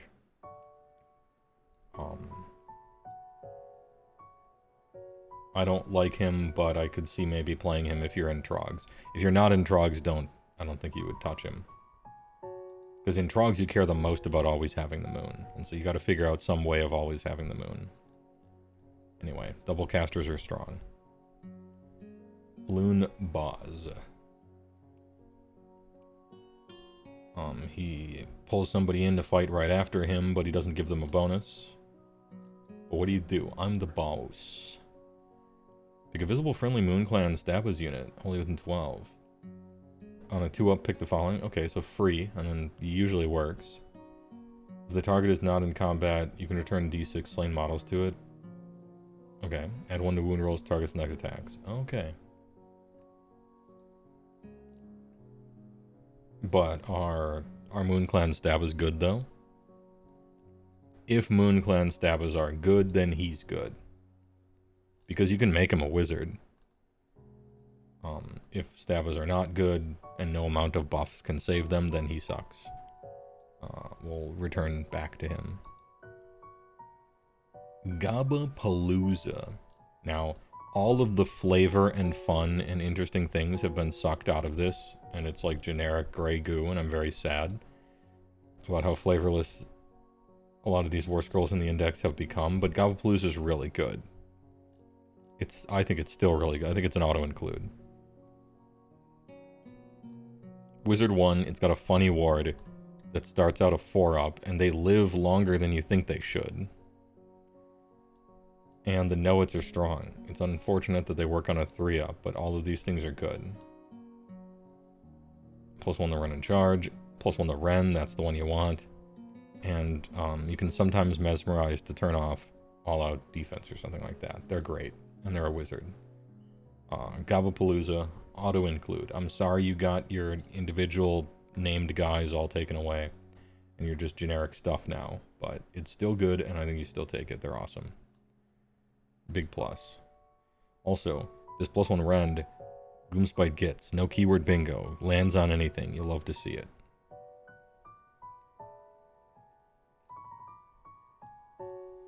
And then the Rabble Rouser.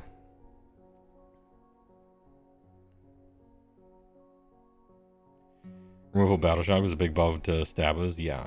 But the Netters are worse. Okay. Secret tunnels, emerge from the depths. Monster or beast for the rest of your movement phase. Dark can use charge even if it... Oh, this thing, yeah, okay. I know these guys, yeah. Please note that you have to place them kind of beforehand. You gotta put these guys out beforehand. To do the funny allied Mega Gargant, like that kind of thing. Fungoid Cave Shaman. Don't you mean Snazgar Stink Mullet? The Prophecy Speaker. Once for battle your hero phase, you can double Wizzy him. I think there's a better wizard. I would hope there's a better wizard than just that. But maybe there's not.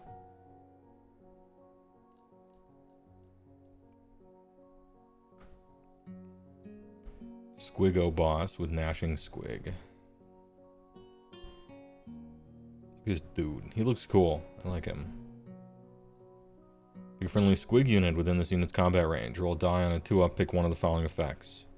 Add 3 to the move, and then, or the mouth attacks have crit mortal. Which sucks because probably the mouth attacks don't have a lot of attacks, which means crit mortal won't be proccing a lot. Keep the Squig boss in mind if any Squigs are good, maybe. This works on a 2-up, the other thing works on a 2-up, the other thing works on a 3-up.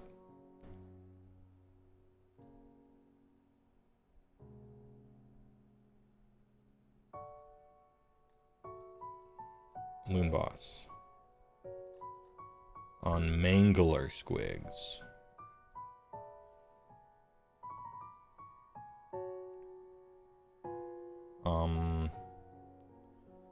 Super fragile.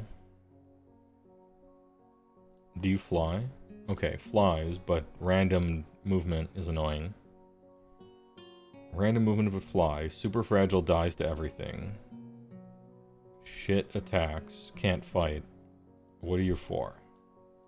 What is your purpose? Once per battle, any combat phase. Pick this unit and all friendly squigs holier than 12. Add 1 to wound rolls for their shits. Okay. If this is destroyed on a 4-up, you know, if this is destroyed, nothing happens. And then once per turn army, any charge phase. A lot of once per battles. Oh, this is once per turn, I guess. Rampage. Roll dice for each model in the target unit to a max of 10. Why? For each 4-up, inflict a mortal. Okay, so it's a big horde breaker, but it caps at 10. This guy is terrible. Why did they waste their time with this? This is very sad because he's like one of the coolest sculpts in the entire game. And they just won't do anything with it, rules-wise. What a waste of time. I don't even need to look at the points because he doesn't do anything. But I will, I guess. Yeah, 260. 260 is pretty low for a monster hero. But sad. And then just Mangler Squigs. If you wanted none of the synergy, but also, yeah, what a waste of time. And this guy's rampage is, he can jump over, but it doesn't do any damage. And no impact hits. Okay.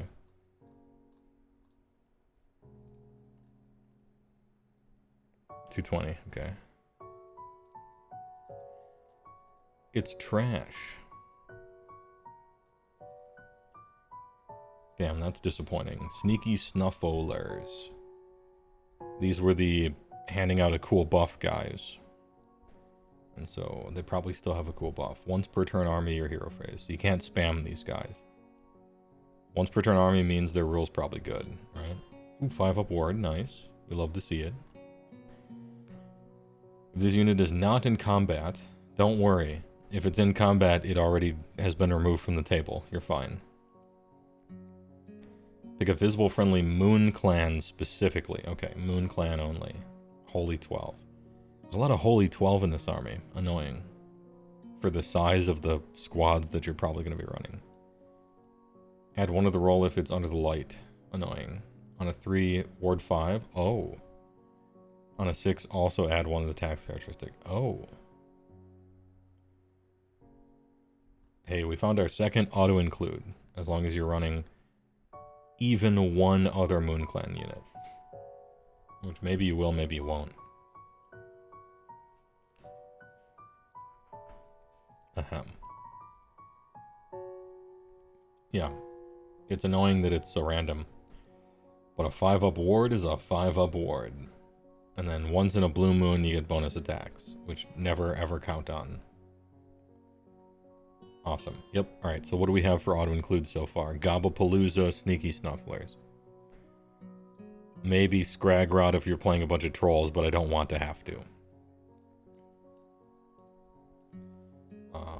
Snarlay Fang Riders. Oh, these are the Warhammer Fantasy Middle-earth battles guys that somehow found their way into Age of Sigmar to my deep chagrin. Sir, we have mounts in this army. They're called squigs. Get this wolf shit out of here. It looks good. It's just in the wrong game. I hope it's a Warcry band that they were just trying a new aesthetic. Put them in Old World. Just joined How Our Gets. It was the best of times, it was the worst of times. There's some good stuff here. And then some really, really bad stuff. Sneaky Snuffler is awesome. Gobblepalooza, awesome. Loon Boss, potentially really good. Make him a wizard. Scragrot, kind of annoying, but you might have to take him anyway. all the squigs don't look good. They don't look good. These guys have move 12 and like a great bow, and like they just seem... Once per turn enemy movement phase, they can move a d6. Yeah, that's great for battle tactics. Hopefully they're pretty cheap. Snarly Fang. Yeah, 130 for 5, I'd pay that. Yeah. Unfortunately, these guys that aesthetically don't belong in this game are seemingly very playable, and you could do these for BTs for sure.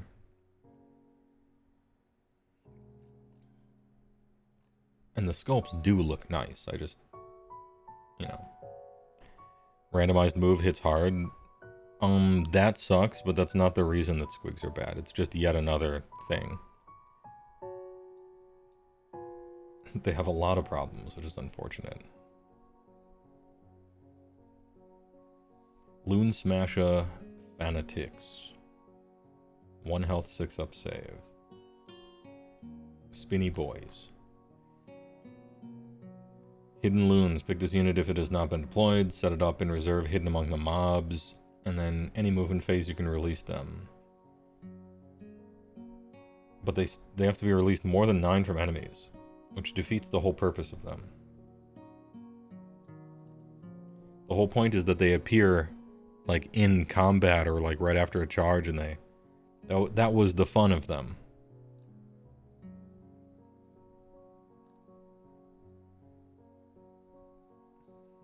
No, I think they failed to capture what it's supposed to do with the rules they wrote. And D6 attack characteristic kind of ruins it for me. Yeah, they have strike first. But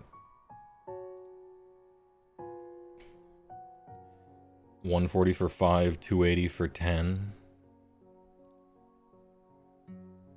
I'm not trying to roll D6 attacks on something like this. And the fact that they don't set up there's no trick. Yeah. Total failure to capture what they are via the rules.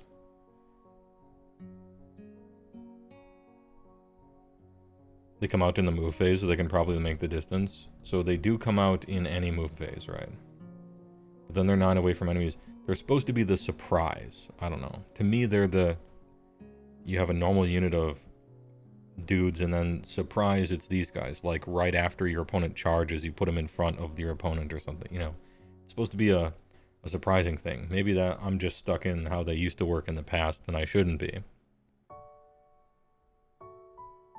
It is any movement phase, though. That is something.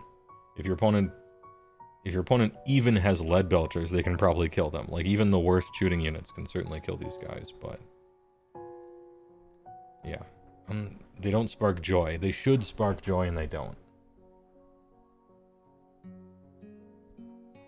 Spore Splatter Fanatics. These were the ones that created, like, walls of invisible... Like, you couldn't see through them, and then maybe had a buff, I think. In the deployment phase, you can move them right away. Yeah, more random. Every characteristic that shouldn't be random is. Add 1 tax characteristic of other Moon Clan units while they're wholly within. Subtract 1 from tax characteristic weapons used by enemies. Oh, they're good. Okay. These are like Wrathmonglers. You put a line of these guys in the very back of some other squad, and you can juice them up. Okay.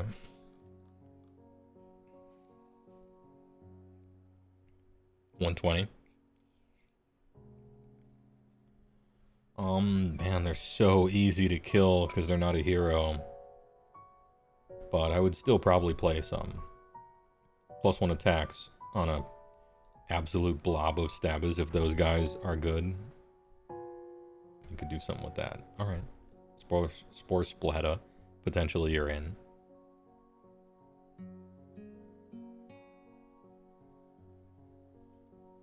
Moon Clan Shoot'ems. Oh, the funny little shoot'ems, yeah. You get 20. Pick an enemy infantry unit in combat with this unit to be the target. On a 3-up, subtract 1 from hit rolls for attacks. Yeah, but you can't shoot in combat, so...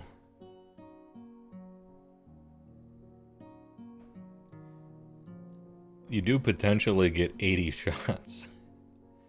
So there's that. Do I have to scroll up and see melee weapons?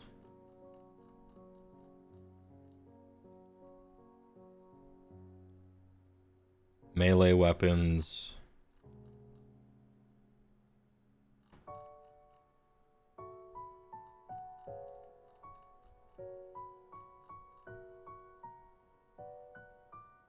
Oh, units weapons, okay. Actual just weapons detected. For the Palooza. Add one to wound rolls. No, but it's stabbers only. Okay, so it would have, but no.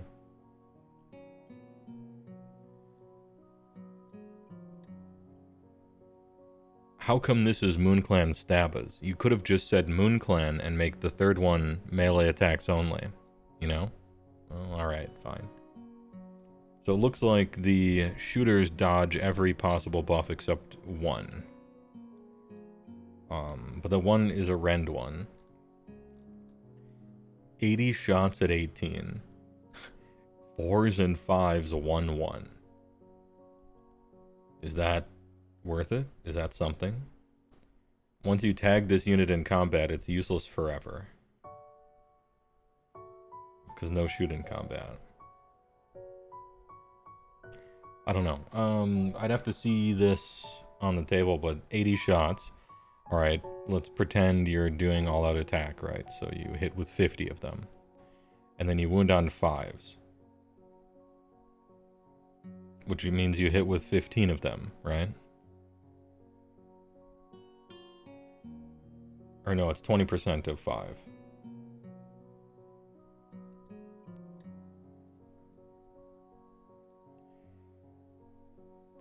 And then there are rend 1. Yeah, I don't know. MoonClan shooters, I'm going to put a question mark, but probably not. You're going to roll a whole bunch of dice that ultimately do very little, and then someone's going to tag them in combat, and they'll never work again. Good thing we stopped all the shoot in combat. I'm sad. MoonClan stabbers, what about you? Little funny men, little funny guys. You get 20 of them. 1-5. Well, okay, they have a 5. A Staba. 2 attacks, good start. 4s and 5s, 0-1. Netters. On a 3-up, subtract 1 from hit rolls. Now this does matter for these guys. Because you can fight in combat. And all of the buffs work on these guys. And so, we got +1 attacks from Gaba, or +1 rend from Gaba Palooza. +1 to wound rolls from the Loon Boss. +1 attacks from Sneaky Snufflers. Technically, you could get another +1 to attack if you roll a 6, but we don't even factor that in. It's too rare. So, +1 attack, +1 to wound, +1 rend. Am I missing anything? And the number of multi-layered Death Star buffs we're putting on the MoonClan Stabbers unit of 40 or whatever.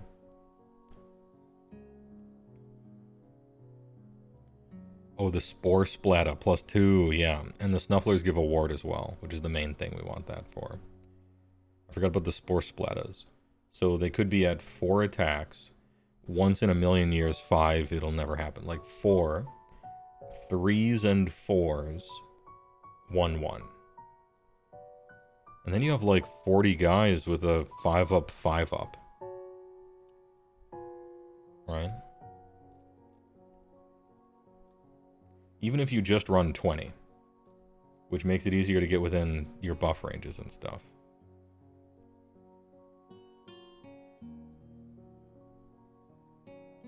In like a full MoonClan army, I could see something like that being decent.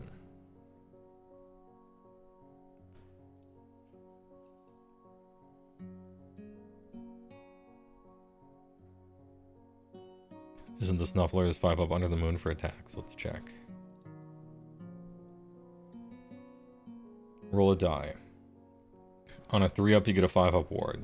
And then on a 6, you get 1 attacks. If you're under the moon, it's a 2-up for the ward. And a 5-up for the attacks. Which is still never something I would even plan on getting, right? A 1 in 3 chance of success is enough of a long shot to just kind of ignore.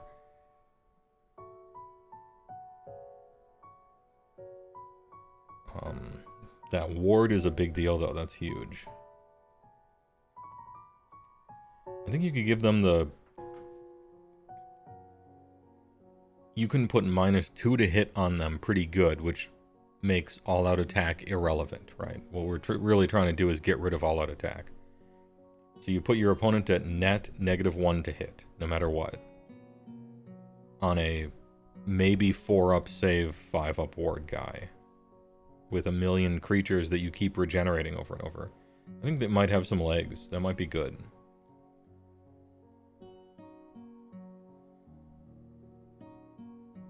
You really do have to get that 5-up ward, but I think that's good.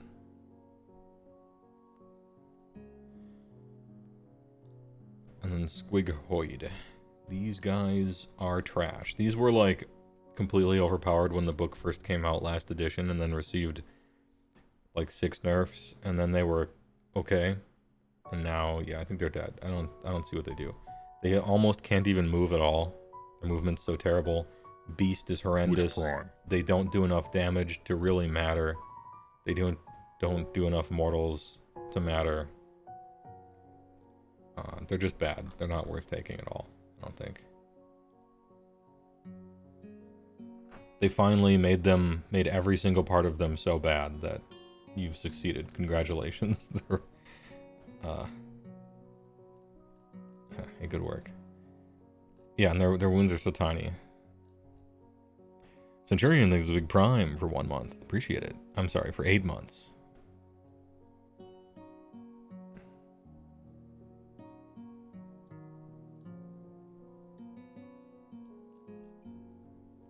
Loon Bouse on Giant Cave Squig. This dude, okay, what do you do? D6 + 6, 6/5. Charge 1 damage. And the Gob. The Gob attack, huh? Purple Speedwagon. Thanks for the big prime. For 12 months. Holy 12-inch months. Nice. A reaction, you declare a fight. Ooh, +1 to hit rolls. Non-hero Squig Cavalry that is not used to fight. Okay. So this guy can, like, follow around Boingy Boys or something. Whatever. That's maybe okay. You could make him a wizard if you wanted to. I'm gonna put him in the maybe pile. Normally I don't rate things like this at all, but he gives you a free all-out attack, which I like. Squig Hopplers. Oh wait, what's the point cost on the boss? Oh, 130. Alright. Okay.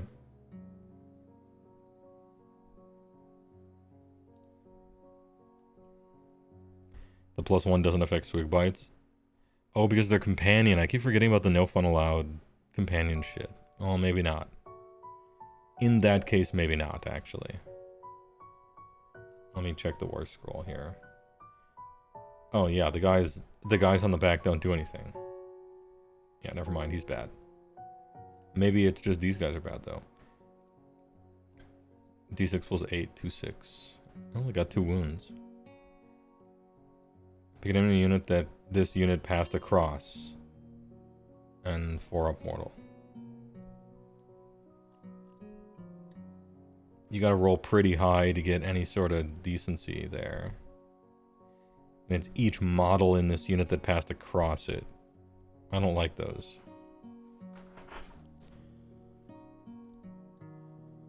Just as a thing that can fly and go places and... I don't know. What do you cost? What are you called? Squig Hopplers.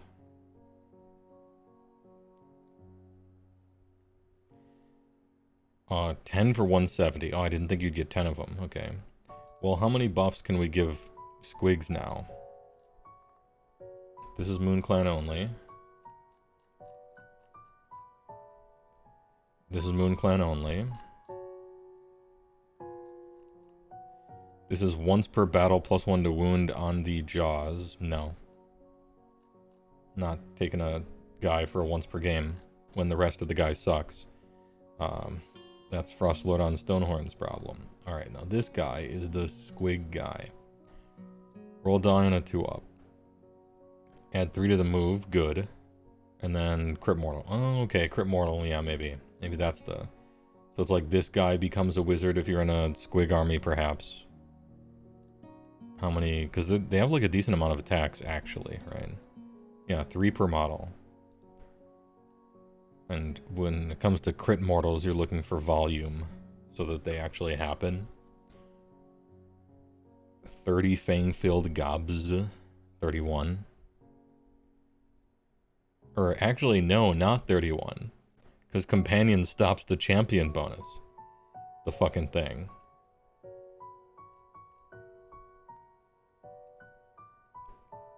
Aren't Squigs Moon Clan? Now that I look, they are. I didn't think they were. I thought we still had, in my head, I'm traumatized from the extreme bingo that there was in 2nd edition. Okay, we're actually safe. Never mind, we're safe. We're safe from the worst bingos. 30 gobs with crit mortal. I kind of like it. Alright. Not so much this guy. But... yeah, alright.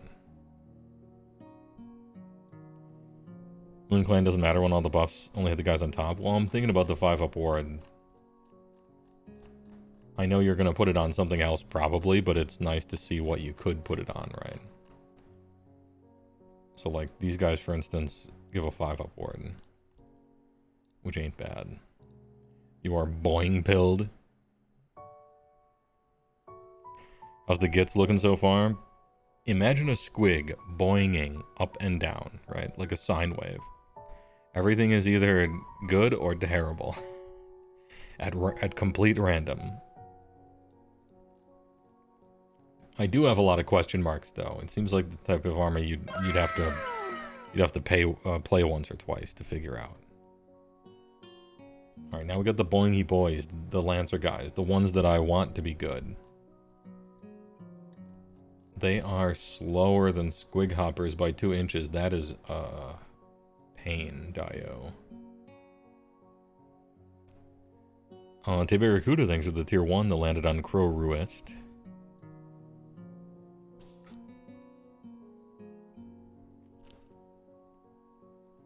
Ahem. They got the Porkin Lance. 3 attacks, 4s and 4s, 1/1 charge, 1 damage. Okay. Alright. They're pretty bad with them. But you can give them a free all-out attack with the special guy on the mount. If you want. You can make the gobs crit mortal.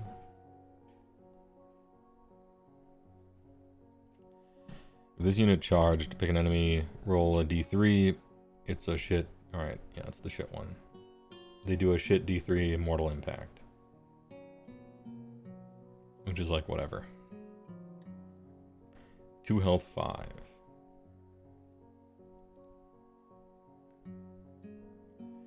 Five for 120, so 2 for 2... Or, so 10 for 240.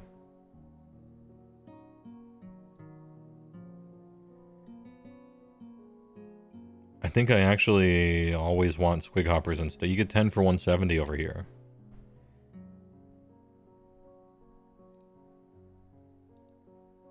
You can only take 10 of these. I don't know. They're slower. Yeah, they have more attacks that you can add stuff to, but... I think they're... To me, they seem on paper to be just worse than squig hoppers.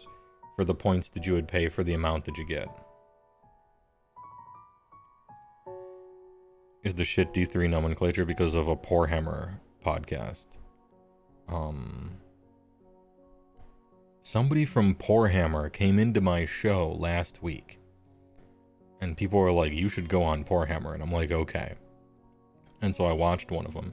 And they were calling the 2-up D3 thing, they were calling it a shit D3. Or a shit roll. And I've also heard other people do that. Maybe did they start it? Did Poor Hammer start the concept of calling it a shit roll or a shit D3? Because whoever started it has kind of entered the zeitgeist of AOS. Because it's a sad type of role that you always hate. So if they invented it, I'll give them credit. Whoever did.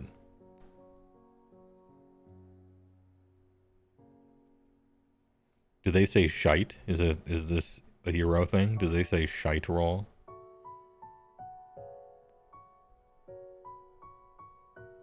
They called it a shite roll. Yeah, that's what it is.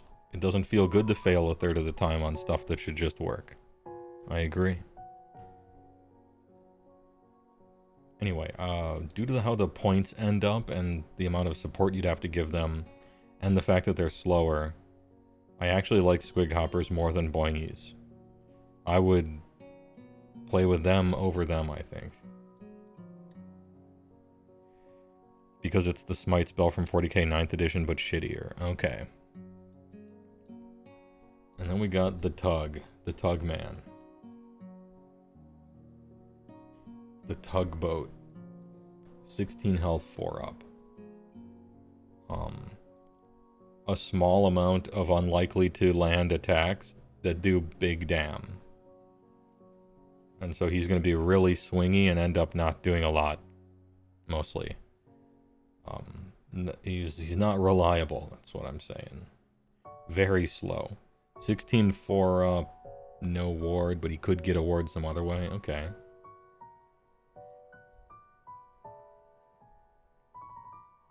His laystone thing gets worse after he's taken 10 damage, but he is healing all the time.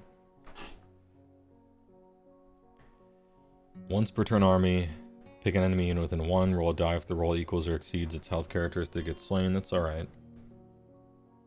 It's super good against like 3 wound cavalry and stuff. You love to see it. Heal d6 start of every turn. Good work.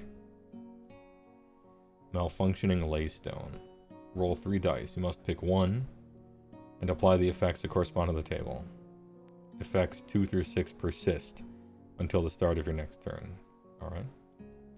On a 1, he damages himself. Add 1 task characteristic of melee weapons used by trogs within 12. Great buff. Add 1 to rend. Great buff. This unit can unbind as if it were a wizard. Pretty good, sometimes. -1 from hit rolls for shooting attacks that target friendly trog units. Whatever. And 5 up ward. Awesome. But it's only for him. No. I guess your guys already have wards, right? Because they're rot gut, so... I guess your guys already have wards. And you get to roll 3 dice fishing for the one you want. Cool. I kind of like him. The tugboat. I think this should have been down here. And then just have it be something else. But I guess beggars can't be choosers. How much do you cost? Please not 400. 360, okay. Okay. I'd play him. I'd still play him. He probably unlocks trogs to be able to be taken as well. Oh, he gets a free Thanqoul troggy if he wants it. And then just any Gloomspite gets. Nice. Because he's a War Master, probably. Alright, I like him. Kid, you're in. And then the Thanqoul Trogo boss. He's a big, impossibly slow monster. No ward.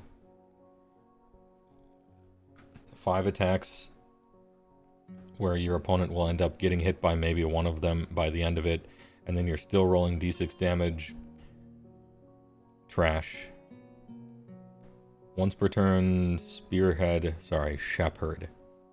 Shepherd of destruction. If this unit is in combat, roll a die on a 3-up. Add 1 task characteristic of melee weapons used by all trogs while they're within this unit's combat range. So you have to be like right next to the combat range of this guy, and he's very slow, but so are they.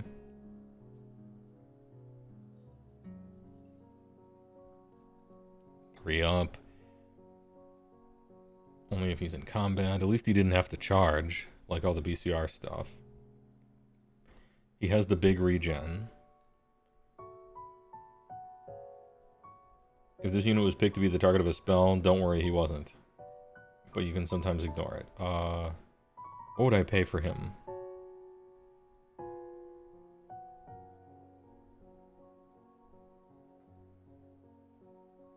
I don't know, I don't like him. He does this buff, but it sounds too annoying to get to work. 180? 220. Too high. Maybe you end up having to play him for this buff. I hope not. He costs too much. Thanqoul Trigoth. Alright, again, huge damage for the one attack that will make it through. 1046. Funny guy. Heal D3. This unit is picked 4 up. Oh, that's their... Oh, that's too bad. It's too bad this is the Trogs thing. Wade and smash. Any combat phase. If it's in combat, it can move 6, but must end it in combat. Who cares? Then roll a d3 for each enemy unit within 1. 2 up. Alright. Nope. Nope. There just isn't a point cost that would make this guy do anything.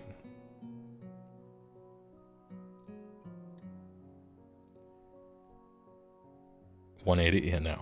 No. Playing with 0. Fellwater Trogoths. 556. They have Noxious Vomit within an unbelievably short range, but shoot in combat.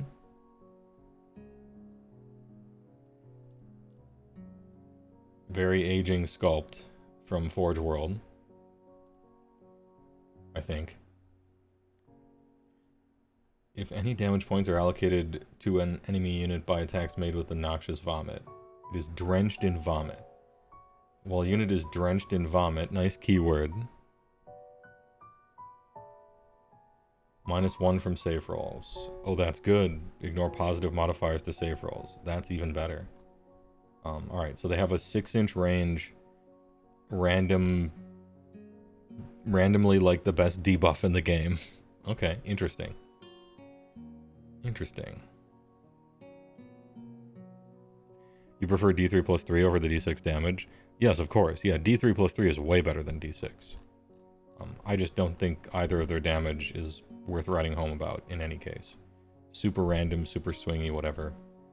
This guy has a buff, maybe. And this guy has no buff, so... I have a guy who I kinda don't want to play, but maybe I will. And a guy that has nothing going for him. This is how I'm looking at it as an outsider, anyway. How are Spiderfang looking? Dead. Yeah.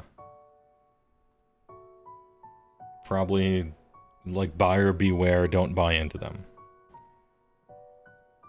That's been the case for a while. I don't know if I would ever have suggested to buy into Spiderfang, but even more so, obviously, don't.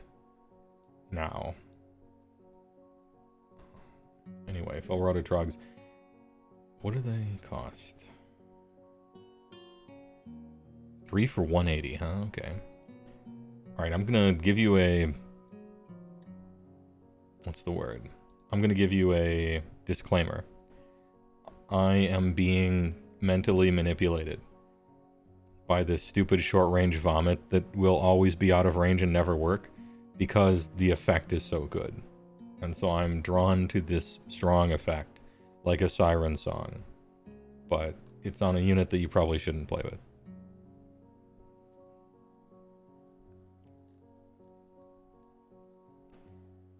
Rockgut Trogoths. Anyway, I would try to play them and set up and line it up and everything, but I don't know, probably not. The guys that are good.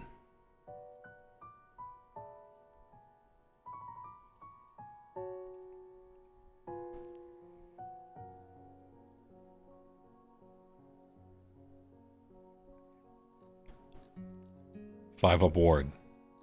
You love to see it. 4-up save naturally, 3 underneath the Bad Moon. So 4-up, 5-up, maybe 3-up, 5-up. And sometimes even 3-up, 5-up against Ren 2. Depending. 6-inch move, 5 health. Throw in the Boldas. They will always miss. If they hit, consider it a birthday present or something. And only 2 attacks with 3 guys is a very, very, very tiny amount of attacks from a unit that hit on 4s. These guys are going to be swingy as hell. But 2 rend, 2 wound, and 3 damage is big. So you will have combats where you fight as your trogs, and they do actual nothing, and then you'll have fights where they'll be alright. The healing is very nice, starts of every turn. They're just hard to kill, and they have big damage numbers, although it's very swingy. How much do they cost? 170 for 3. Price is kind of right, too. 2 control, nice to see. The only thing is they do have a 4 attacks for 3. I mean, oh, you're thinking of buffs and stuff that can land on them. They have a, yeah, they heal twice per turn in the Throg Battalion. They have a Kryptonite, these guys. And that is, -1 number of attacks. Debuffs. Like, -1 number of attacks and -1 to hit. Make these guys deal 0 damage forever. So they do have a weakness, right? But I like them and treat them well, and they will treat you well. Great work. What I would consider them is, I would consider them anvils that randomly will do damage. That's what their job is. Like, they're an anvil that randomly sometimes does damage.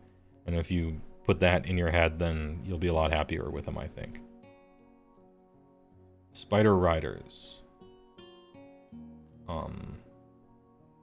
They're really bad.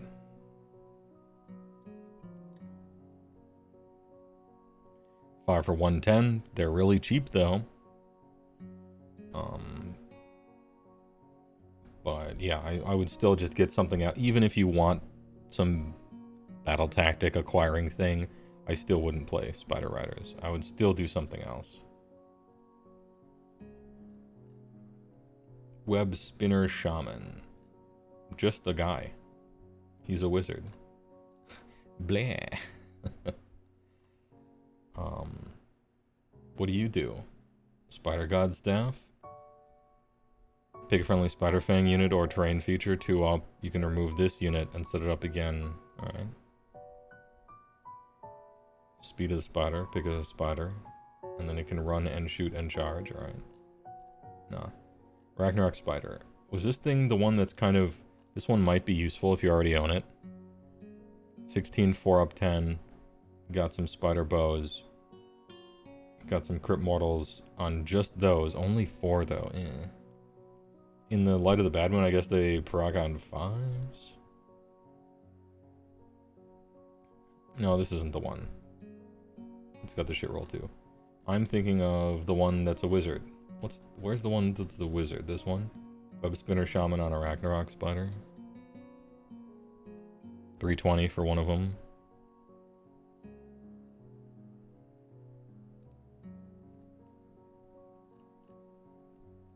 $16, 4, 10, 5 control. Some attacks.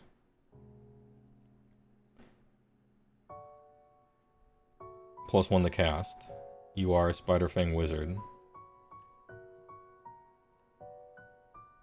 You can fly across terrain, which is nice.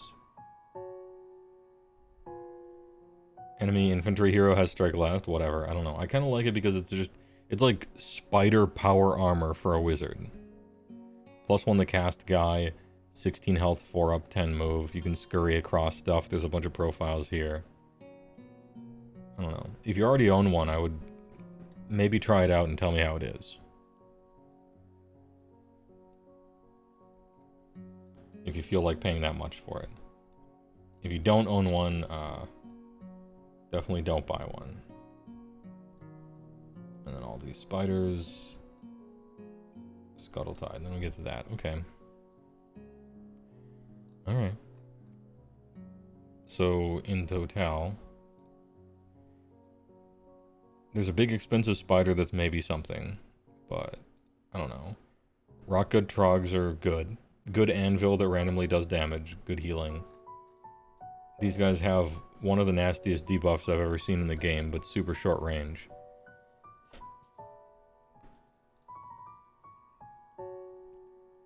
Like you're just kind of not hitting something maybe unless it's in combat.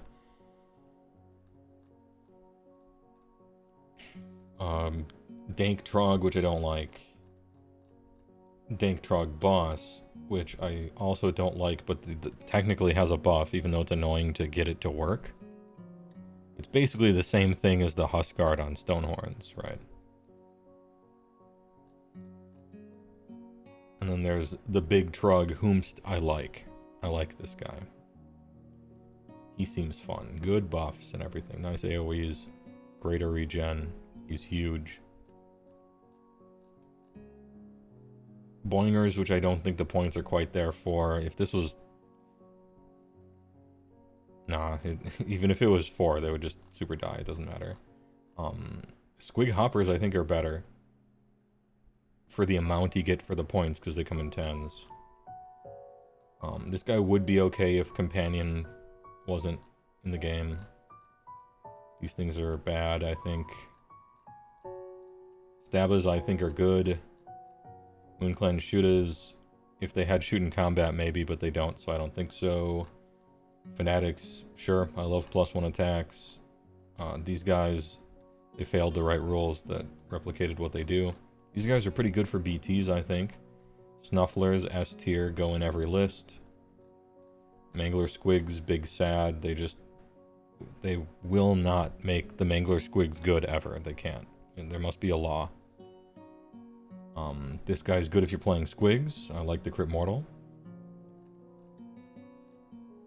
I don't really like this wizard, but you don't have a lot of wizards to choose from, actually. Rabble Rouser, maybe, if you're trying to be silly. Gobapalooza for sure, S tier auto include. This guy I like. Good job, King. I like making this guy a wizard. That sounds good to me. And I kind of hate this guy, but it's only on a principled level. So maybe you play him anyway, I'm not sure, depending on how much you need that moon. And then Kragnos, I actually think fits very well into the army. You have awesome anvils, and then a bunch of weird stuff. You need something that can just fucking kill someone. And so maybe consider Kragnos, even though the inclusion of Kragnos would mean it'd be like a tacit admission that your book is bad. And your spells are hard to cast, but good. It's very weird that enemy units need to be wholly within 12. So you give them the power to shut this off. That's weird. I consider that something that should be fixed in the FAQ, but maybe they intended on that to happen. Okay. Weird. And then Clammy Cowl is the only thing here. The other two suck. And then make someone a wizard for sure. The other ones are like cool and interesting, but they wrote an edition where you can't play without wizards, so this is it. And alright, battle formation's kind of neat, and battle traits the worst, maybe, in the game. That's Gloomspite gets. Tension 8105, thanks to the tier 1 for 38 months. Big. See you at Dragonfall. True, I'll be there. Mostly playing Commander, for sure.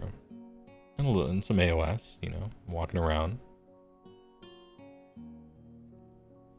If you're going full troll, are you sticking with regular battle regiment or going Army of Renown? Where can I find the Army of Renown rules? Are they in the index?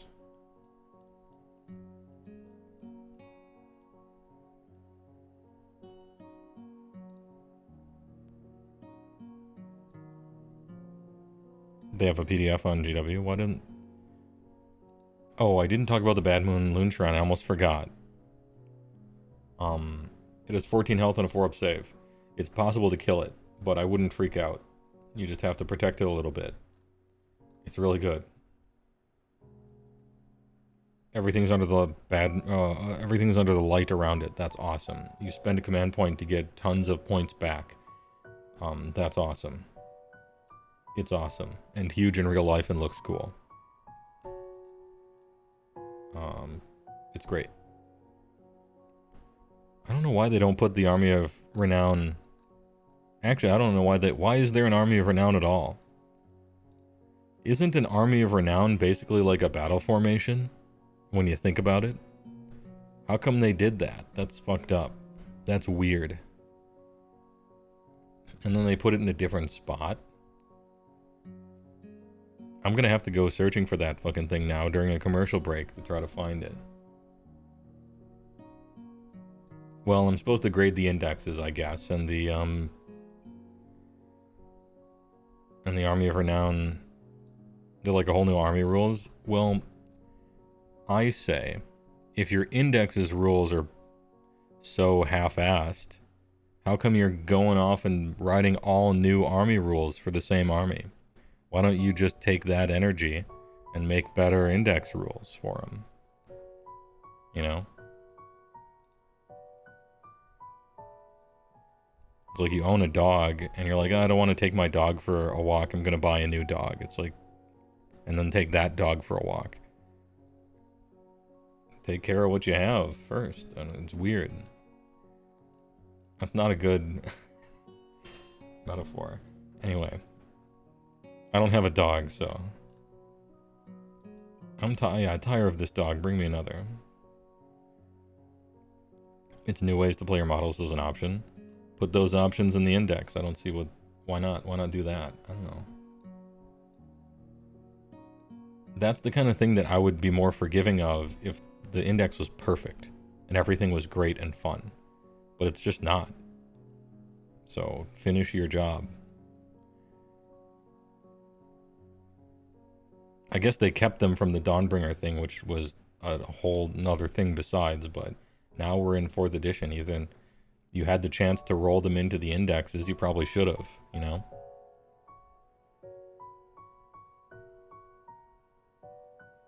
You missed the Skaven stream? You think we will 100% get new Vandus? And that's Ruination Chamber. Yeah, I think we're getting a new Vandus and like a Lightning Man thing. That would be kind of cool, right? According to the lore and Ionis and the little short story and stuff.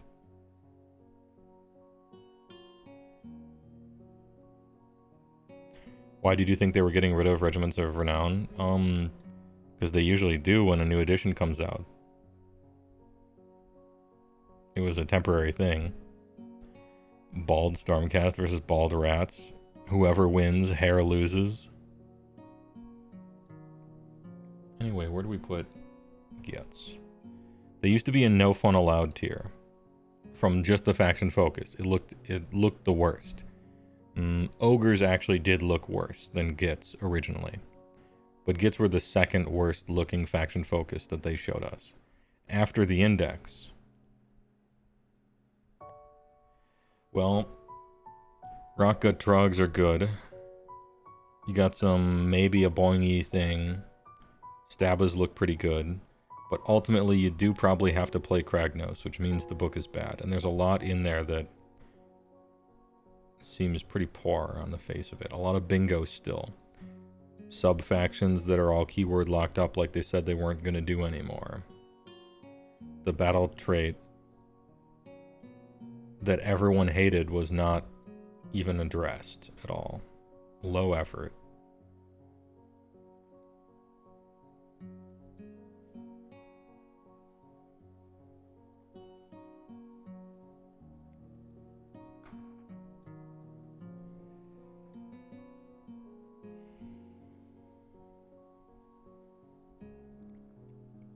I'm currently deciding between low effort and doesn't exactly spark joy. I bet you could make 3... Could you make 3 okay armies? Or could you just make kind of 1 using a little bit of everything? I feel like I could call a lot of these low effort, which is maybe incorrect that I put that here, right? I'll give them a C. Doesn't exactly spark joy. Although you were so close to low effort flawed. And I might put you back there after I think about it for a second.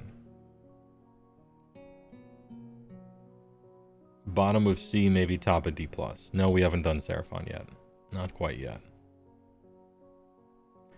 Yeah, you can either go all trogs or mainly trogs, probably, is how it worked out.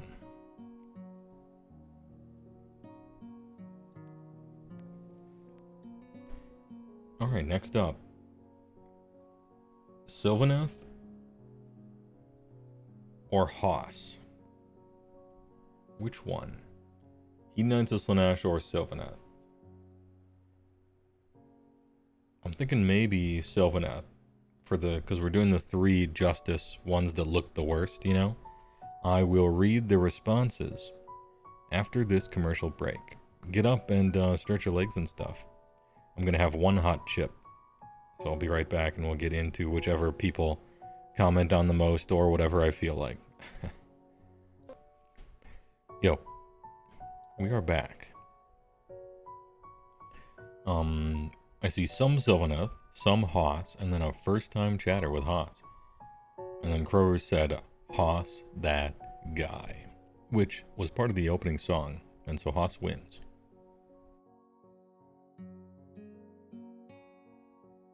Ahem. I'm a busy parent, says Soothsayer, and I don't have all day to waste on a slow half game. If I roll up to a casual game with a clock myself, not expecting the other person to use it, will you scare people away? Yes. It shouldn't be true, but you will. If you let them know that you're just using it for you, and you're got places to be and people to see you don't have forever, you know, there's some sort of social communication thing that should make it fine. Yeah. It shouldn't be, but it probably will. I think there's a way to do it that will work out, though.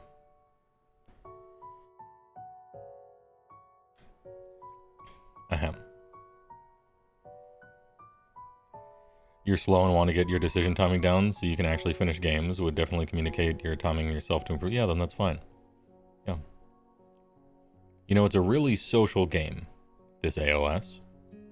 It's a big part of it. And so communication is easy. And you're not walking around holding a clock, right? You're walking around holding an army. And then after they agree, you're like, I'm going to use a clock for myself because I'm trying to get faster. And also I don't have all day. You don't have to use it. It's fine. And that's like, I don't know. I feel like that would be reasonable, you know?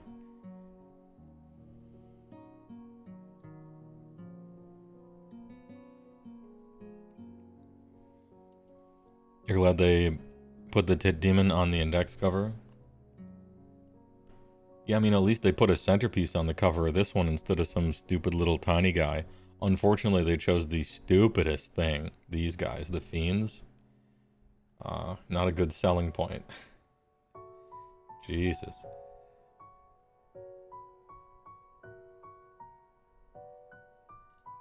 Alright, battle traits. These looked really bad when we first saw the faction focus. So here's another one. You don't like the Fiends? No, they're so stupid. They're like negative, interesting, negative, cool. There's like nothing cool about. They're so dumb. I don't like the Fiends. Does anyone like Fiends in the entire planet? Like I'm talking the look, not like the rules. Although the rules have always been kind of bad. They're crab hands with half and half 70 tits. Centaur-like, with anteater heads. It's like a 6-year-old drew the concept of it. And then mom didn't put it on the fridge, and somehow enough people okayed it that a real company made models of it, which blows my mind.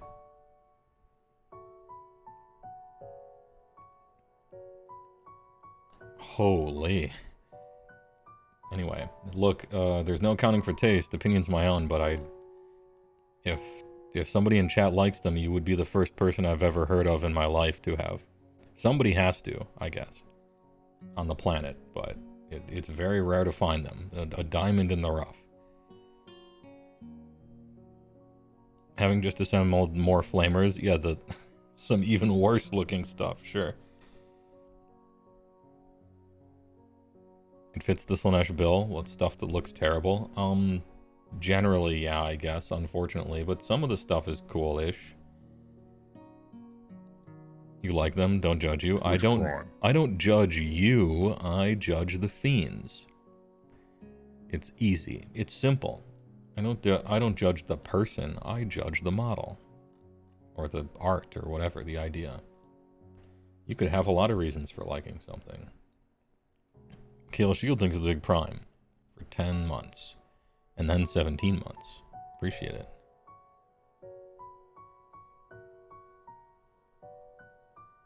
You like them better than the Slangor Fiend Bloods? I don't think I have an opinion on which is worse. They're both bad to me. I guess the Fiend is worse, but the Slangor Fiend Bloods I don't really like either, so I guess I don't have a horse in this race. Both look pretty bad to me. You like them better than the new Blood Angels? Geez, what's worse, being offensively awful and really stupid, or just very boring? Usually boring is worse, but there's a level of dumb that probably exceeds it. I think they're worse.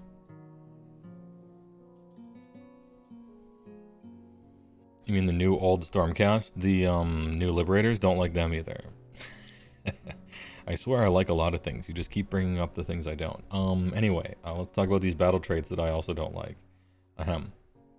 Start of the battle round. What is Euphoric Killers? While a friendly unit has the Euphoric keyword, it gets crit 2 hits, which is okay. It's equivalent to a +1. And you can run and still shoot and charge. That's good. That's a good... Hey, Euphoric. That's a good buff to have. Nice. How do you get it? Pick up to 3 Hedonites / units to be the targets. As we will explain later, this is a lie. You pick 1. They have the euphoric keyword for the rest of the battle round. You choose this at the start of the battle round. So you know, and your opponent knows, at the start of the battle round, who has euphoric. Which is a bit of a downside to it.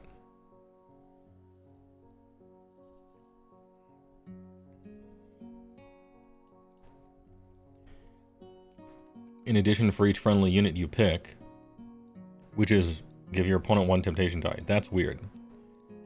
You don't need to put a downside on a battle trait. You don't need to. Everyone gets battle traits for free. That's what battle traits are. And they're buffs for your army. They do things, right? Everyone gets battle traits, and those battle traits give them something extra. You don't need a counterbalance to them. And yet you've been cursed with one. Your opponent can use 1 temptation die to replace a wound roll, a save roll, a ward, or a run roll with a 6. Not just reroll. It should be a reroll, but it's a 6. Or they can use 2 temptation dice to replace 2 of the dice in charge rolls to get a natural boxcar 12-inch charge out of nowhere. And probably rob you of a battle tactic and potentially win the game. So you're never choosing 2. This is a very poorly thought out ability and idea. They want to put some sort of temptation thing in here, but bribery mechanics are bad, and don't do them. Each time your opponent uses a temptation die, they have to roll it on a 1 or 2. They inflict D3 mortal damage on the unit, which was, the roll was replaced, but they still get it. But they still get to do it. It doesn't like...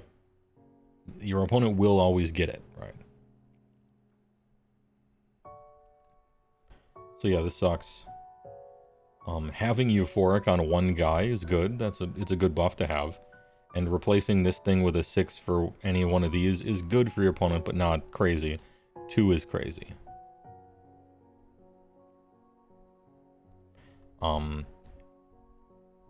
I really think it should have been like a roll, like a reroll instead of an auto 6.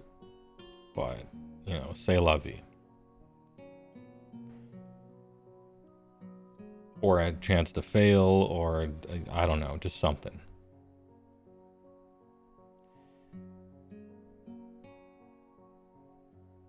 It's worth noting that guaranteeing a minimum charge of 7 is still real good. Yeah, but you cannot replace a charge roll unless you have 2. You can't replace one of the dice. You can't, if you only have one temptation die, you can't just replace like one of the 2. Yeah, it has to be both. Yeah. That would also be pretty good though, you're right. It would be good. How do I feel about this? So, sometimes really late game, maybe everyone's already in combat or something, and I could see choosing more than one thing to be euphoric. I could see situations where you might. Late game, almost everything's dead, everything's in combat anyway, or something like that. Maybe you pick 3 then. I don't know that there would be a place for you always. I don't know if you would ever pick 2. It's either 1 or 3, and almost never 3. That being said, euphoric is a good buff. Crit 2 hits, run, shoot, and charge. Great. So you're doing it once, but just not twice. Big rule. Rule 2, flavor or fail. Yeah. Battle tactics. That was a rough one.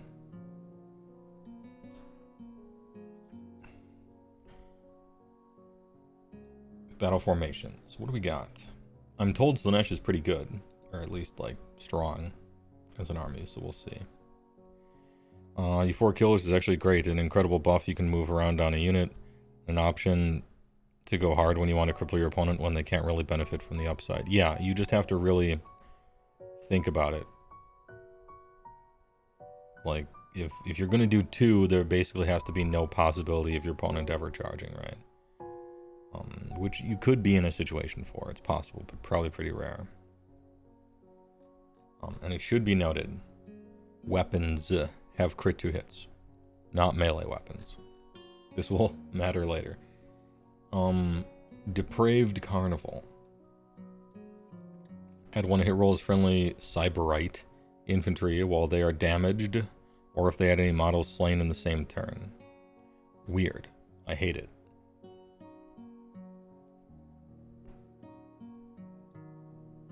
I mean, you'll get it sometimes. It's weird that it's damaged or any model slain in the same turn. I would have said, like, if they are damaged or are at lower than cap, you know? Like, if it's a 10-man unit, if there's 9 of them, something like that. But it's only in the same turn, which is strange. I don't know if I like that. I'll look at it later and see if there's ways to combo with this, because there might be. It's Slaanesh. Reckless Host. Friendly Knights of Slaanesh Cav units can use retreat and still charge. That's a strong cavalry ability. Very strong. In addition, no mortal damage is inflicted when they retreat. Nor should it for anyone. It's kind of a bullshit rule. But okay, you get to ignore it. If your cavalry is not a glass cannon, this is really good. You're Slaanesh though, so I think everything's a glass cannon.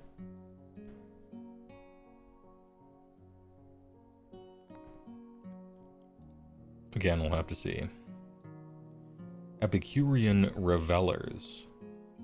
Each time friendly non-hero Heed Knights of Slaanesh demon unit is rally, you can make 3 additional. Okay, it's like the Gits thing.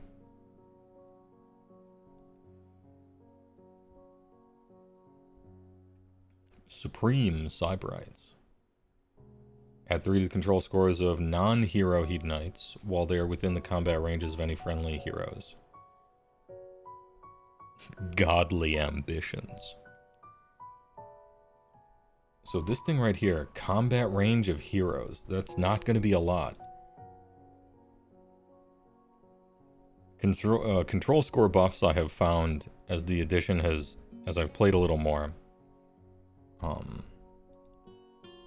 I was hoping that they would matter, because if they don't matter, then a whole bunch of shit is useless in the game.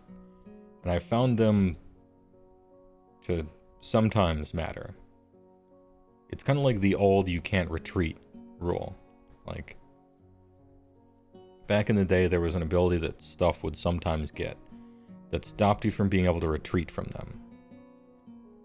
Which is an ability that never mattered, and everyone forgot about it. Except on turn 5. When you try to retreat from them to win the game, And then they looked down their war scroll and they said, oh, you can't retreat from that unit. And then you're like, oh.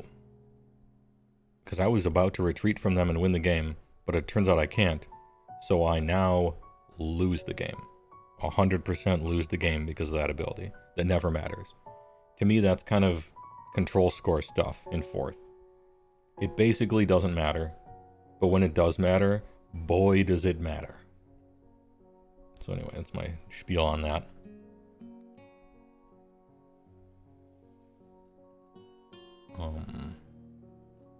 So which one of these am I playing with? I don't know. This is a hypo meter, right? For getting hype. I'm not like hyped about any of these battle formations. Maybe you rally a little harder and there's a control score thing and you add 1 to hit, but only sometimes and only sometimes. And then your cavalry can retreat and charge, which is really strong, but only if it's not a glass cannon. It probably is. I don't know. None of this sparks joy for me. It's possible some of it is good. We'll have to revisit it. But I'm not, like, excited, I guess. They can get damaged by the terrain feature. That makes this decent. The one where if you roll a 1, something happens. I mean, it's a terrible ability if played as written. Giving it to 3 units is, yeah, you lose the game then. Actually using it is insane if you in general use it once, as he said. That doesn't make it good. And it's an awful buff. Here, it's an okay buff you are handing out at best. Crit 2 hits is fairly weak. Run and charge is good. But your units have no abilities based unlike others. So you're handing out a buff to, like, equal it out. Oh, I see. It's best on shooting stuff. Yeah, because we found that it works on shooting stuff. But you don't like to spam shooting, which is fair. You think it's either Cyberite or Cavalcade. The others are too niche or low impact, he feels, says Bidasfa. Bidasfa.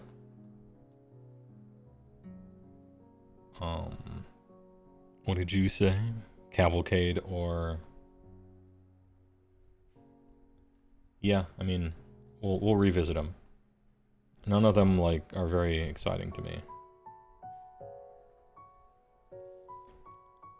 He loves his glory hog. That's a Shenmue joke for anyone. Anyway, never mind. If an enemy hero is destroyed by this unit, it has euphoric for the rest of the battle. Cool. But that's unlikely, right? Into the fray. If this unit charged this turn and the unmodified charge roll is 8 up, okay. Strike first for the rest of the turn. So, if you can look into the future and know that you will pass a big roll and get an 8 up, you could countercharge with it and completely ruin someone's entire turn. If it's on a keeper or something. Switch hats, sure.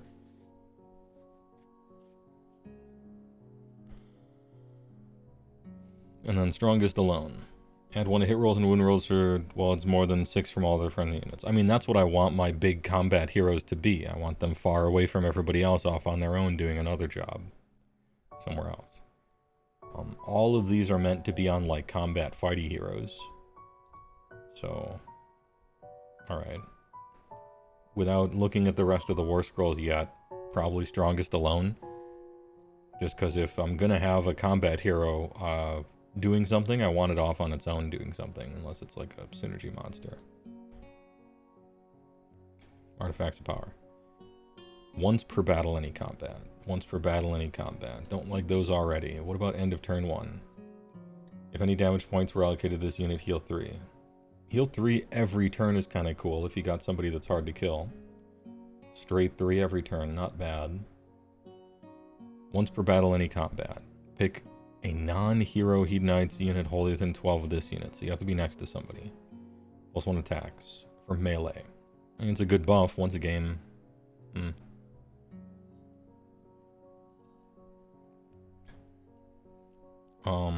Phrenology voice box, once per battle.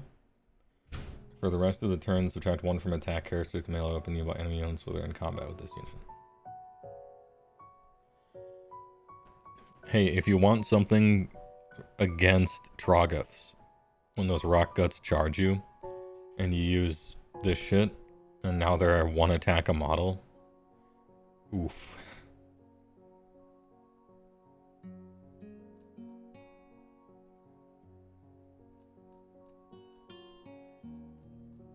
Man, I'm striking out. I'm like not excited by any of this stuff. Maybe it's me. Spell lore. Lore of extra variance. Acidic Stick Spite 6. Pick a friendly Hedonite / wizard. Pick a visible euphoric unit. It has to be the euphoric. I forgot about this. So this is not limited. This is explicitly a limited spell. You cast this once. Because you ain't using euphoric more than once. I hate it. I don't like it. Yeah, you upgrade the crit 2 hits to crit mortal. What a staircase you have to climb. How many flaming hoops do you have to jump through to get one good keyword ability on your attack? Alright, so at the start of the battle round, you select one unit, and that's euphoric, which gives like an okay weapon ability, and then you cast an entire spell that is your whole unlimited spell, but it's just once because you're only going to do that. And then finally, now you're crit mortal. How do you get crit mortals and gits? Well, you take a 120 unit guy and his squig dog, and you roll a 2 up. Okay. Neat. I don't like it. I mean, it produces crit mortal, which is a strong effect, but I'm annoyed by the shit you have to go through.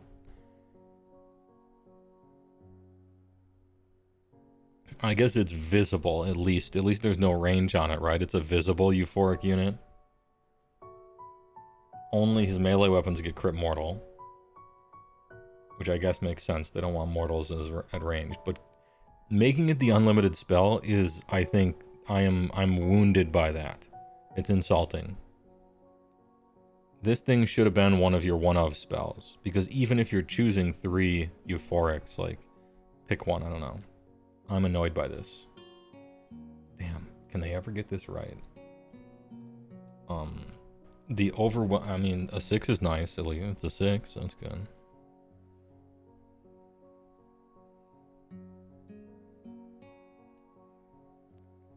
Overwhelming Acquiescence 7. Pick a friendly Hedonite / wizard. Visible 18. Add 1 to wound rolls for attacks to target the next enemy unit until the start of your next turn, okay. Okay, so we have to target the enemy, but that means you can dogpile them, right? Cast on a 7, it's a little hard, maybe. We'll see. 18 is a decent range, though. I mean, +1 to wound rolls and then dogpiling, that could be good. Phantasmagoria 2, A Puzzle of Flesh for Windows 98. FMV game. Cast on a 5, too. Pick a friendly Hedonite / wizard. Pick a visible enemy unit within 12 of them to be the target. That's really short. Don't like it. Until starting your next turn, each time the target is picked, use fight before reactions are used. Wouldn't this be a reaction, though? You can pick a friendly unit in combat with it. The friendly unit can move to 2d3. It can pass through combat ranges of enemy units and can move in combat.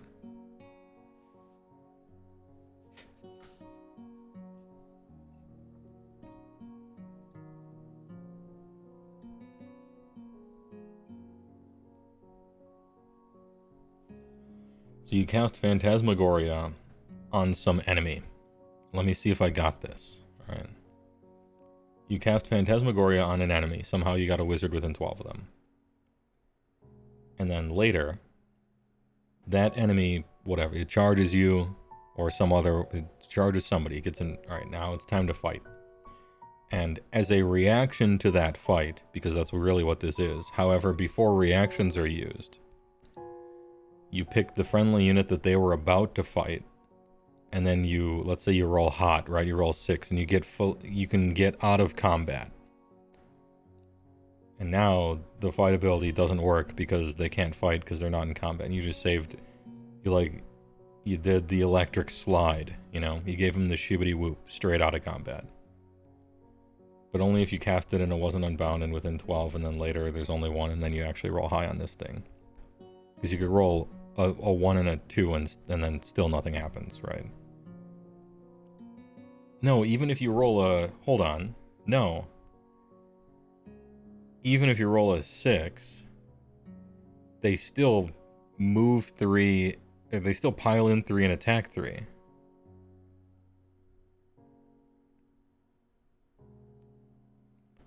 So they can... It's questionable whether they can get you on a full 6 or not, but... If you roll a 5, like, it won't work.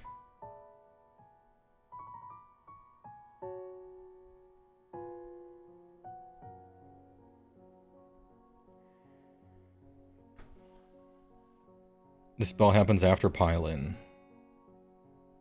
Does it? It's weird that they don't use declare. Had they used declare, it would be easy, right?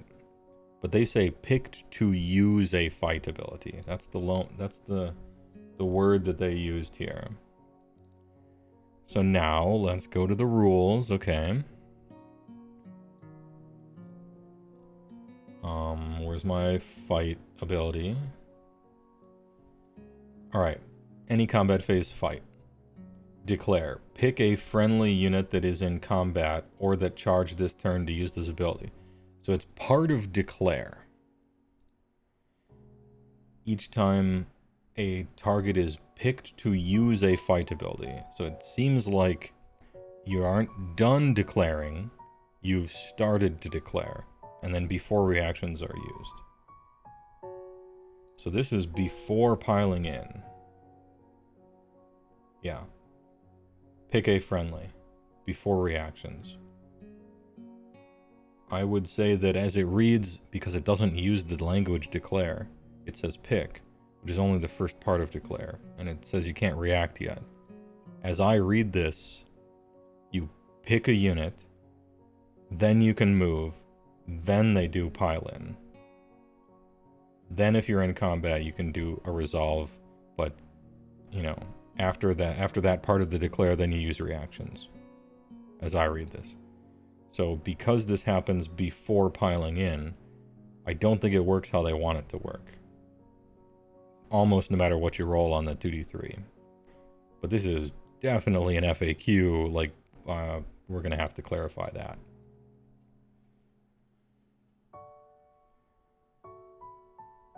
If you're not within 3, they can't pile in. Yeah, but they probably charged, you know? But if they didn't, then sure. When you look at fight, the declare has 3 steps, which finish and then this happens. Yeah. It's just they could have wrote when they declare a fight ability, which would then work with all 3 of those things, but they didn't say declare, they said picked, which is only the first part of declare. Now there's no implication that you can do things in the middle of a declare. Probably things have to resolve or react afterwards. But they went out of their way to say before reactions. It's a mess. Fix it. I don't care. I don't care, just fix it. It seems like they want you to be able to yeet out of combat before you're attacked. Right? That seems like what they want it to be sometimes, maybe. What a mess. Is this the worst spell lore? I'm not saying for, like, power. I'm just saying for, like, fun. I don't know. You think the reaction clause is because they wanted it before AOA and AOD? Maybe, yeah. I mean, there's a way to write this that makes a lot more sense. Yeah. I think how this will end up working, because it probably couldn't go any other way, especially if they're trying to be consistent, is how this will end up working is you do the full declare, however, before other reactions you do this, just so you don't waste the command, you know. So they finish their pile in and you don't have to roll as high to sneak out of combat. I imagine that's how it'll end up working. I would have just said the declare word. You got these words that mean something codified, right? So You know? Until the start of your next turn, each time the target declares a fight ability. And, right, once they've declared, that's the whole thing. However, you know, before reactions or something. Anyway, moving on. I don't care. Crit Mortal's good, but it's melee only. You have to jump through too many hoops. It's unlimited, and that's like kind of insulting, because it's really only one, you know? Anyway, Spellore sucks. It can do some things, but it's not, like, fun, I guess. That's my point. I don't think. And now we go to the manifestation lore, which has been a total waste of time, every one of these indexes I do, because we talk about the manifestations a little bit, and then I ask people what they play with, and then everyone says Morbid. But something will happen to Morbid, and possibly even manifestations as a whole, and so it helps to at least know what this stuff does in passing one time, right? Dreadful Visage. 8/6/6, it has some attacks. 6-up ward. Looks kind of funny, actually.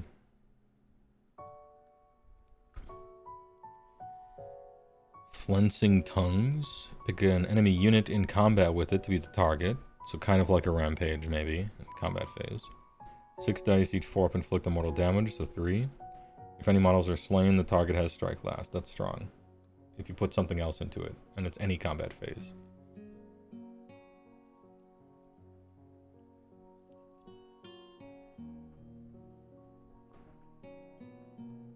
Alright, that's kind of cool. Oh wait, no, you can't. Sorry. You can't actually use commands on manifestations. You can't, like, in other words, you can't do this on your opponent's turn unless they fully allow you to. And so this becomes a lot worse to me. Mesmerizing Mirror, which is your terrain feature. We'll get to that in a second. Or no, it's not, sorry. Fane of Slaanesh is your similar looking from when you're only looking at half of it one. 6/5 dash with a ward. Reaction. Opponent declared a move for a unit wholly within 12 of this manifestation. Might... Alright, okay, maybe. Maybe. You have to declare it wholly, so you had to get wholly before, and then now they had... So they have to be close to this thing like 2 turns in a row. If that enemy does not end the move closer to it, inflict D3 mortals on it after the move ability has been resolved. I mean, maybe they're charging it, right? I don't know. Any movement phase. Gaze not into its depths. Pick an enemy unit within 6. Inflict D3. Then add 1 to hit rolls for target's attacks for the rest of the turn. Why are we helping them? Why do we help our enemies in Slaanesh? How come? It's hard to represent temptation in rules without falling into the browbeat trap. But I don't think we need to give our opponents bonuses.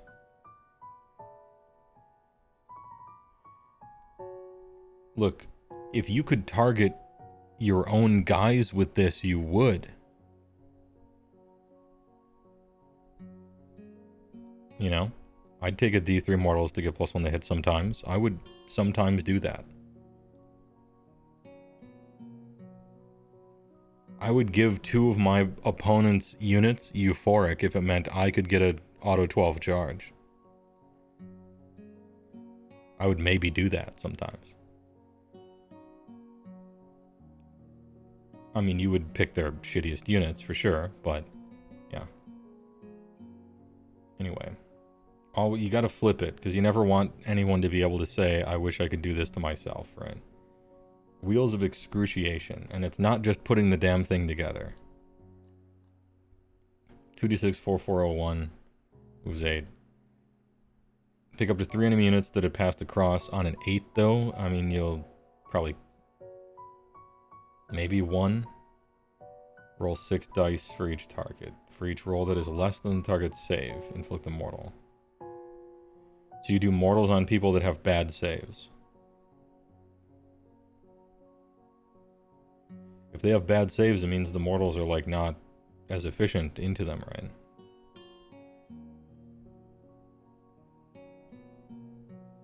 Yeah, these are very bad. Possible typo, meant to say add -1 to hit. No, I think they're like, well, you just did a D3 mortal damage to somebody within 6 of this thing in the movement phase, so you gotta give your opponent all-out attack in exchange. You know? The things in your book that you're doing and choosing instead of something else, they can't just give you something. They have to have a downside that makes your opponent better. Yeah, these endless spells are awful. Feint of Slash. Cover impassable. 10-4. The Damned Conduit, which I now own one. Oh, it's not on my desk over there. I now own one of these, fully painted. I was given it at Adepticon, which was a sweet story. Pick a friendly HOS unit wholly within 12 of this terrain feature to be the target. Allocate D3 damage points to the target. Ward rolls cannot be made. Yeah, you have to hurt yourself. Then pick one of the following effects to apply. I think like hurting yourself for bonuses, that makes a lot of sense for Slaanesh. It's a good representation, right? Hurting yourself for bonuses. That makes a lot more sense than buffing your opponent for bonuses.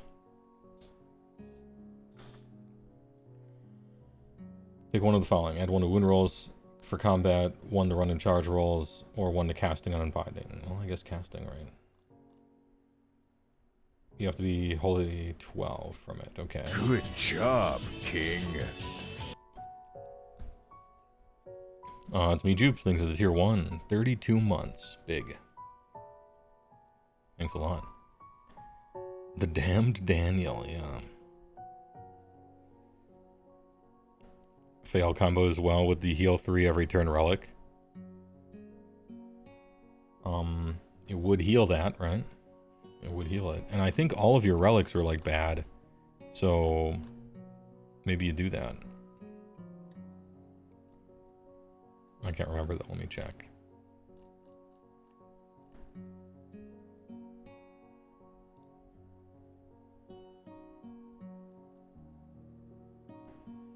Once per battle, +1 attacks. Once per battle, -1 attacks. Okay. Yeah, maybe. Unless you're trying to set up some huge big brain combo thing, right? Which, I mean, you could do it.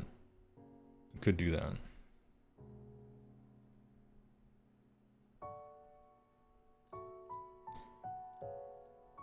Alright, now we've gotten through the hard part, alright?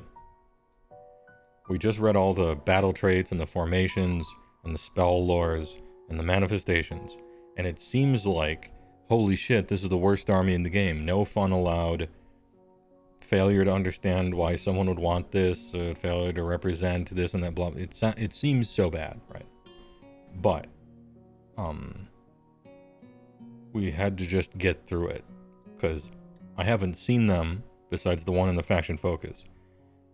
But people tell me that the war scrolls are good and that the army is strong. And so it must be in the things we're about to look in right now. And by right now, heh, well he... Alright. Shalaxi Hellbane. This is the one we saw in the faction focus, if I recall correctly. 5-up ward. I thought we were losing those in this game. Double wizard, you love to see it. And I should mention, as a bit of history and context here, Shalaxi Hellbane has always been so bad, forever. And so it's almost kind of justice that she looked kind of nice. This is definitely the best she's ever been in the game. 16-4-14 is still nice and fast, 5 control. Pole Searcer and campaigning eye laws which almost kind of works. 6, 2, 3, 2, 3. Anti-hero, funny. +1 red. And then 2, 3, 3, 2, 4. Battle damage, Soul Piercer goes down. You can make her euphoric, right? You don't have to choose a non...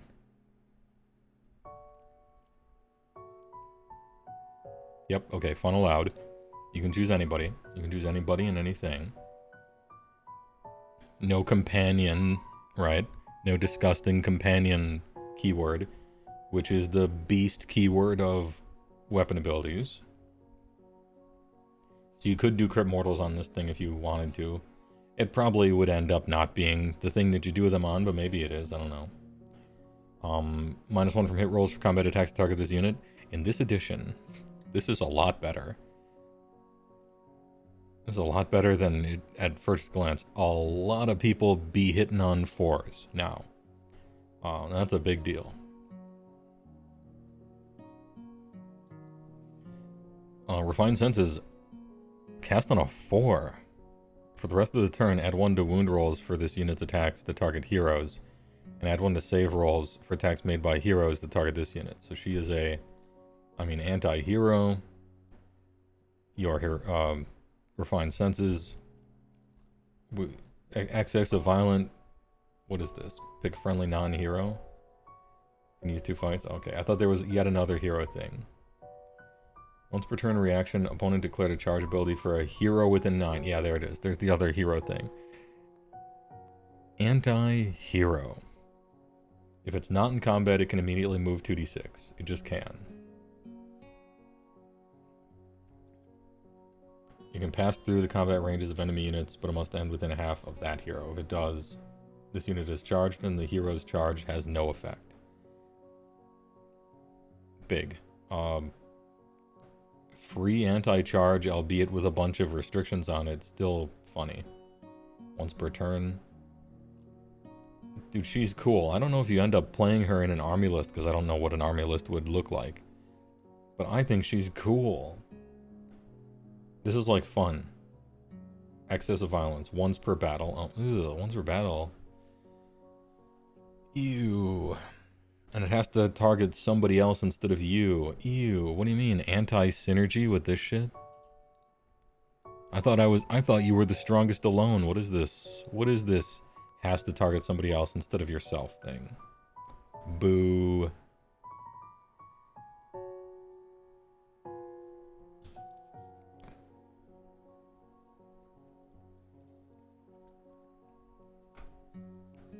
Anyway, double wizard. 16 4 up, 14 move, 5 up ward, -1 to get hit. Tons of anti-hero abilities. Fun. What does she cost? 490 is a lot. That's a lot. She almost cost 1 turtle unit. 1 TU. And you can bring up a Beguiler, and then you can put anybody in here. What is a Beguiler? An Infernal and Rapturous is a Beguiler. And the Mask is a Beguiler. And then just getting it out of the way. A Dark Egotist is the Lord of Hubris and Pain. Those are both. And then somebody else, I guess, can include them. Glucose and stuff. Oh, so probably Beguilers are... No, I was going to say Mortal and Demon, but never mind. Okay. Anyway, Shalaxi. Cool and fun. Very expensive. Possibly worth it. I don't know. Competitive players will have to let me know on that, but she seems cool and fun. Keeper of Squeakrits. I want like a rat version of this. A Skaven version. Keeper of Squeakrits. 16 4 12, so a little slower. A little less dam. A little less. Nope, same ward, same wizard too. Okay. Same -1 to hit. Your hero phase, Locus of Slanesh. Pick a friendly Hedonites of Slanesh demon unit that started the battle with 3 or more models and has been destroyed. 4-up replacement, okay. So it's free, but it has a high failure chance, and it's only your hero phase, so you keep just trying to roll for it all the time. And it has to be demons, got it. Dark Temptations. Once per turn army. Enemy unit in combat with it, and then pick one of the following effects. You couldn't decide? Add 1 to hit rolls.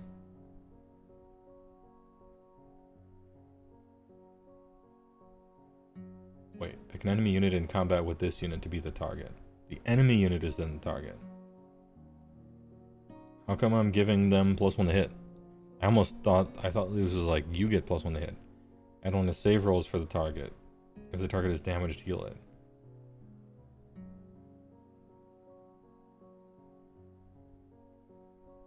Then add 1 to the damage characteristic of Elegant Greatblade. Which starts at 2, okay.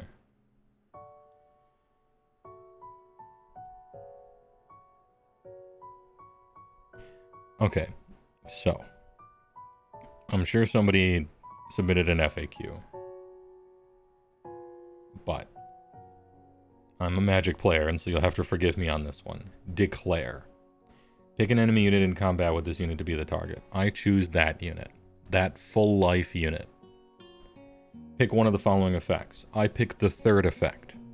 If the target is damaged, heal D3. Well, it's not damaged, so I won't heal. Then add +1 to the damage of the Greatblade. There you go. Nice. That is not what they intended, but that is for sure, as I read it, how it works. Clarification clauses here. It's not that you can't target it, it's just that if it's damaged, heal it. That's an effect. As it currently works, I think this is fine. But I'm sure they don't want you to do that. They want you to give it some bullshit bonus for the thing.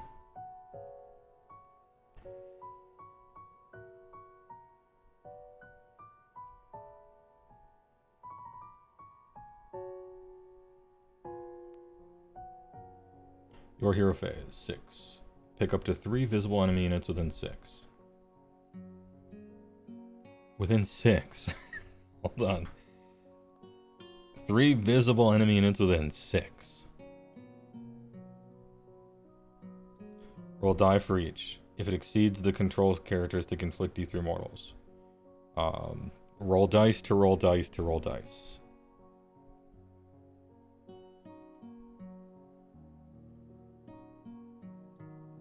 And then roll some more dice.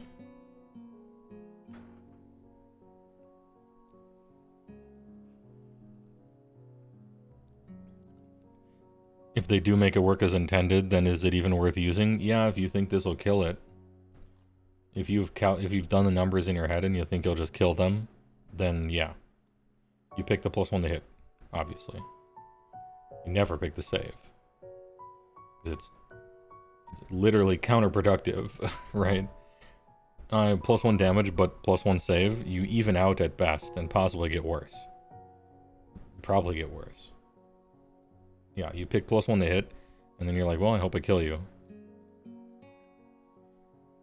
Anyway, I guess you can give this one like an artifact and an enchantment and stuff if you want. But that's a whole lot of points for 2 ladies.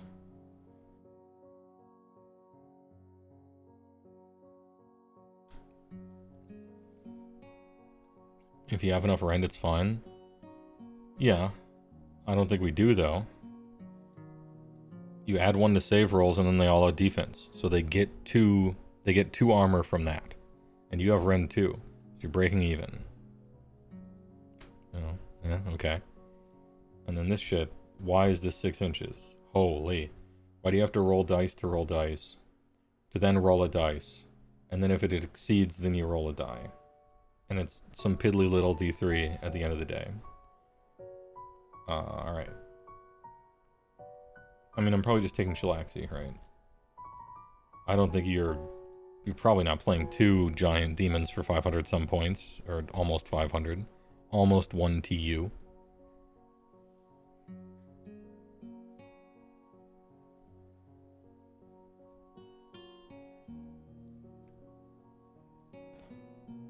Sinessa. 10, 5, 12. I mean, I'll look at the points, I guess, right? Here, I'm gonna put this here because I keep 440. All right, so 50 less than Shalaxi, and you can put in a trait and an artifact on the keeper. But Shalaxi is like better, although her stuff only works against heroes for a lot of it. Remind me what the cool traits and artifacts are. Can we build your own Keeper of Secrets to make it like really cool? If an enemy hero is destroyed, the unit is euphoric for the rest of the battle. Yeah, but that's not happening early. If this unit charged and it was an 8-up, you can strike first. That's cool. But if it charged, it can always strike first, because it's your turn. Unless you're off-turn charging, but off-turn charging into hoping to roll an 8? That's 2 command points for a lot. I mean, maybe you do it anyway. I don't know. Maybe you just take it. Maybe you just take it and get into a bunch of combats. Add 1 to hit and wound rolls for this unit's attacks while it's more than 6 from all their friendly units. I mean, that's probably the one you take, right? However, you're already at the max hit. But Impaling Claws going 2s and 2s, and then wound 3, maybe. And they lost their double pile-in. Double pile-in on Keeper is just gone. So you don't really need somebody near her anyway. Maybe Strongest alone, and then...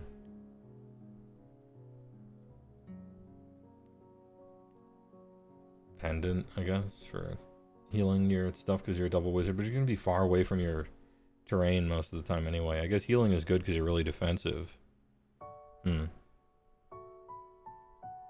Okay. G-Well, thanks for the 5 CA on YouTube. Sorry I missed being beginning of coverage. Keeper or Shalaxi? Which one? Shalaxi, I think. Thanks for the donation. I appreciate it. The issue is Cacophonic Choir was really broken in 7th edition, so now it has to suck. Okay. And they got an elephant never forgets, I guess, in that company for some of these rules things. Somebody should let them know that how good or bad something was in the past is 100% irrelevant. Your goal is to make a balanced game today, not reparations for some goblins 8 years ago. It's to make a balanced game today, where everything is good and fun. And there's rainbows and everybody's holding hands and dancing. Anyway, yeah, I think Shalaxi out of the 2.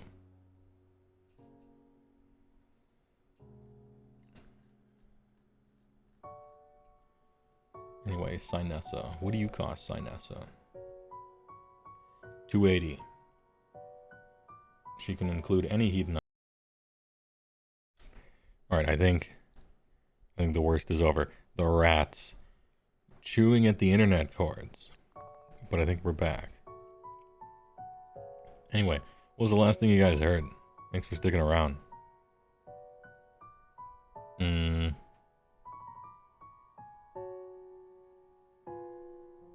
Points? Okay. Okay. Damn, I was talking for a long time. Anyway. How's Caradhran? I put them in flawed, and it doesn't... I didn't find the joy in them. It's a hype tier list, you have to understand, not a power level tier list. And it didn't make me want to play him.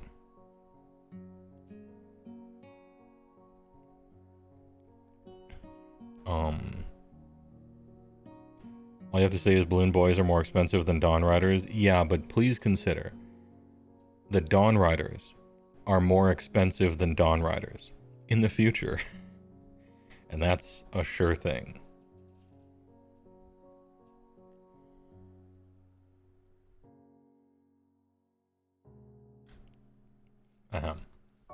Anyway, Sinessa. 10, 5, 12. 1 wizard fly ward.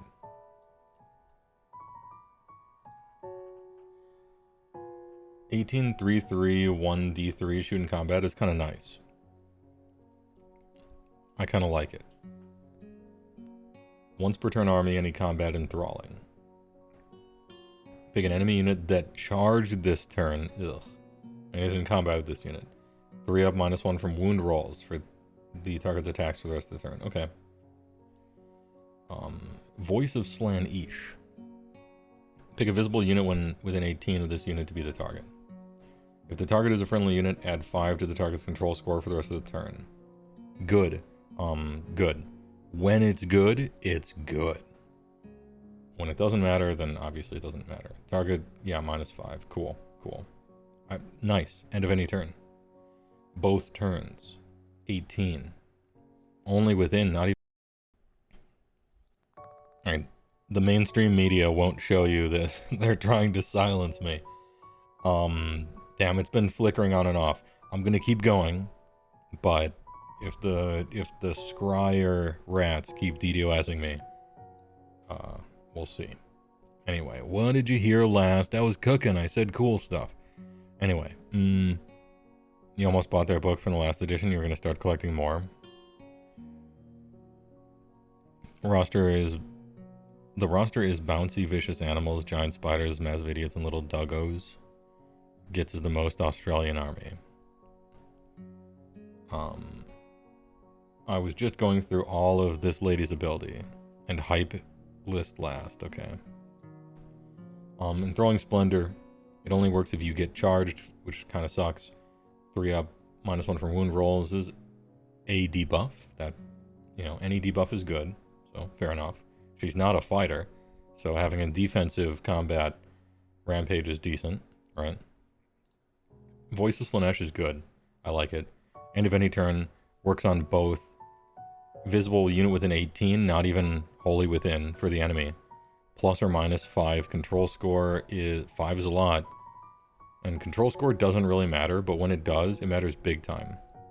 So good range, works on both, could run a battle tactic. I like it. Progeny. And if you take both of them, she's a double wizard. As long as they're alive. Dexessa is 240 and Sinessa is 280. So like 5 something. Yeah, okay. So more than a turtle unit.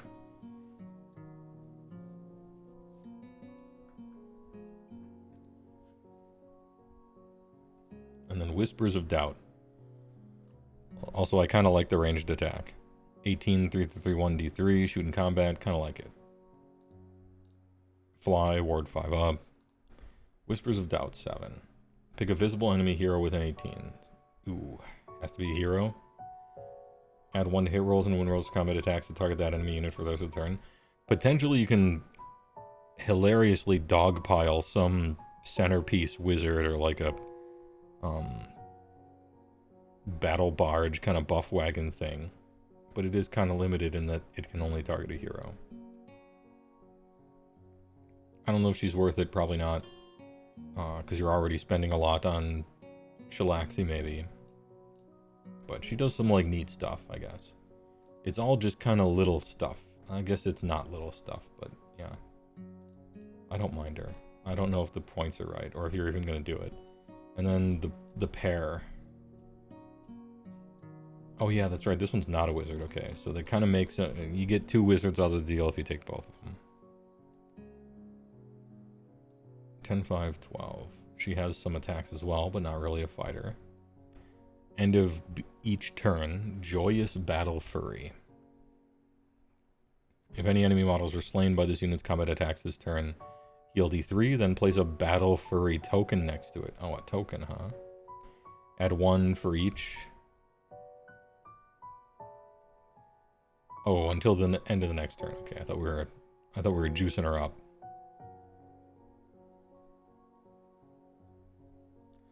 For each token it has until the end of the next turn.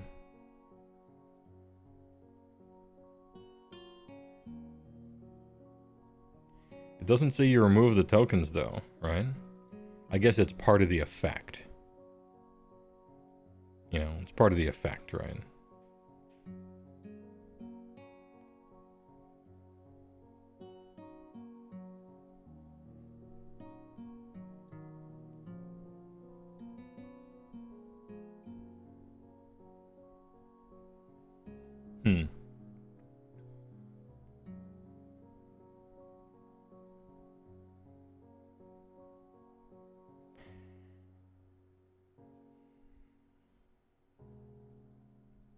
Alright, I think I know how this is supposed to work.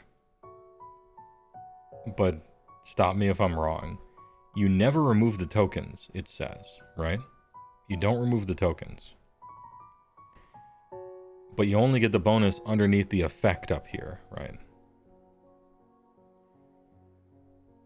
So you keep them forever, and then if you ever kill something, it turns it on until your next turn, and suddenly you have 1,000,000 extra. And yeah, you only benefit it once you've killed something, and then on the opposite turn, you get like 1,000,000 extra or something like that.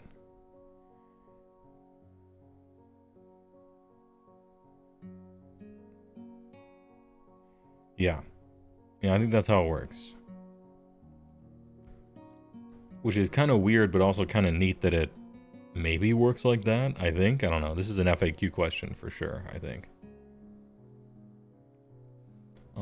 While she's on the battlefield, subtract 1 from hit rolls, target this unit. Good. That's good. Because a 5-up save was kind of yikes. Fleeting Dance of Death. You can charge even if you retreat. Cool. Strong.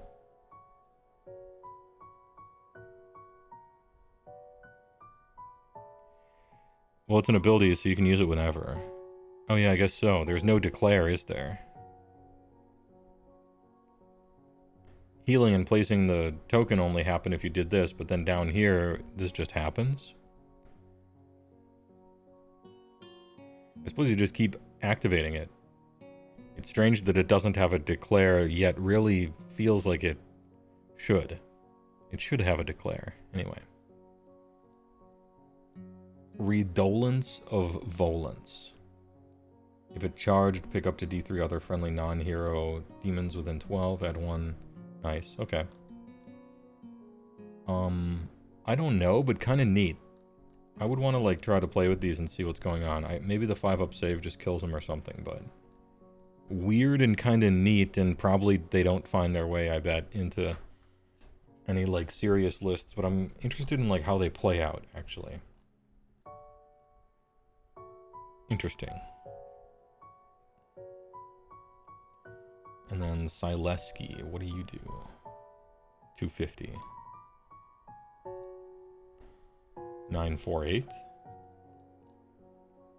Ward 6, Infantry Wizard. Cool.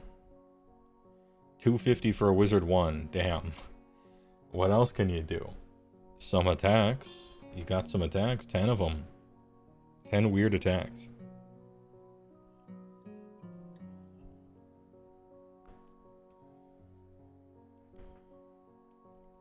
Deadly Symbioses.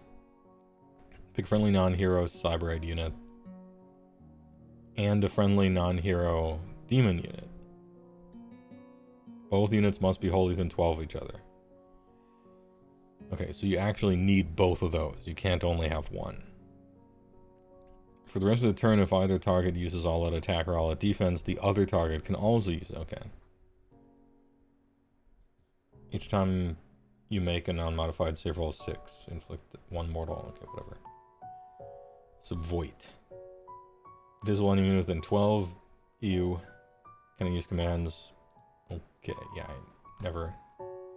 Not once, not ever. 250? No. The Contorted Epitome.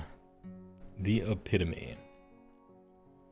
4-up ward, there it is. Wizard 1.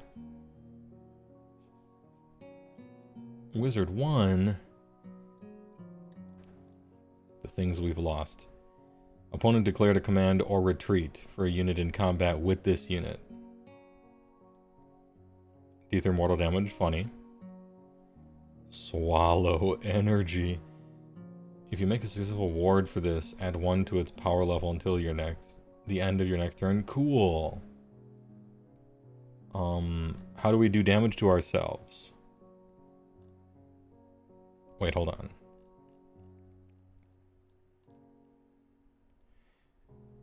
Is fun allowed? Can I have fun? Ward rolls cannot be made for this. Fun detected and against the law. Okay, no fun allowed.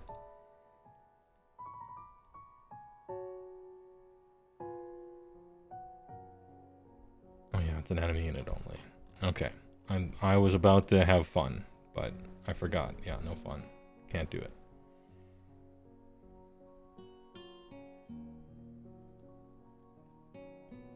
Well, what's the contorted epitome? What are you at? 200. Damn, that's a lot. That's a lot.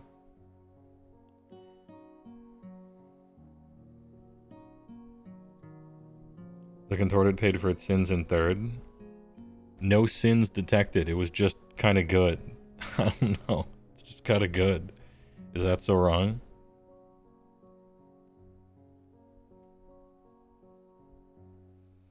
Feign detected. Ward 4 though. Yeah, Ward 4 is cool. But I'm looking at this, and this is a wizard 1 with a blank war scroll and a 4-up ward. I'll take a wizard 1 without a 4-up ward for 110. And if it's 130, I expect a spell on the war scroll. I don't know. Infernal and Wrap 2 Riz. Unless there's a combo so that you can always make it a wizard 2, because you're paying for wizard 2 with 200 points, but you're not really getting it always. Unless there's some way of dealing damage to yourself combo in here, maybe. Infernal and Wrap 2 Riz. What a cool idea for a model. Damn, I wish Slaanesh was more like this, and less like ant-eaters with 7 tits and a horse goat. Anyway. Heartstring Laya. 12-2-2-3-2-D3. 3-3-4-1-1. Oh, that's right. You're not a wizard, are you? What do you do? Once per turn army reaction, opponent declared a spell for a wizard within 18 of this unit. So probably not. Later game, yes. If the casting roll for the spell... Oh, you just have to re-roll it. So if the spell fails, obviously you just don't. But if 2 or more dice in the re-rolled casting roll have the same value, or if one of the die is a 6. Inflict D3. After the effects have been resolved. Oh, it doesn't even stop it. It might stop it. Nope. The Mask. The Endless Dance. Wait, was this once per? It's once per. The Mask. 4-up ward, nice. 6-3-4-1-2. Remove this unit from the battlefield, set it up again more than 3 from enemy units. Deployment phase. You get to place this more than 3 from all enemy units, just right next to somewhere. Staff of Masks, any hero phase. Pick one. Add 3 to the attack characteristic of the things or heal. It'd be cool if your army had like Blood Tithe or something. What do you do with this thing? In deployment, you can put it right next to some enemy. Right? And then she can like countercharge maybe.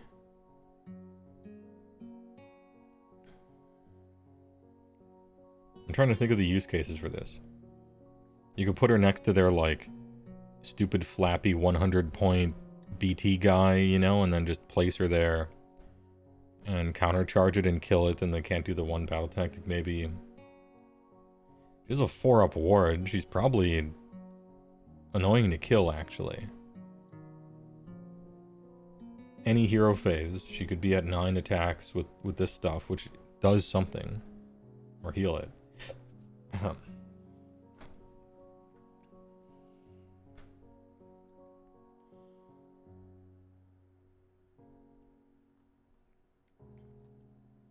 If her price is right, she could be like a anti-BT machine kind of thing. I normally don't go in for like heroes that aren't wizards or whatever, but isn't she a special one too?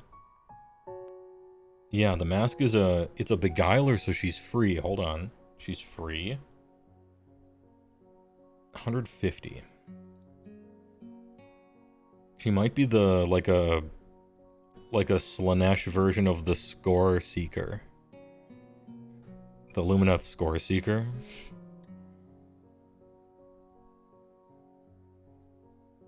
Alright. I was thinking maybe, but too cute, and then I noticed she doesn't cost the drop, and I'm kind of in. I'm kind of in now.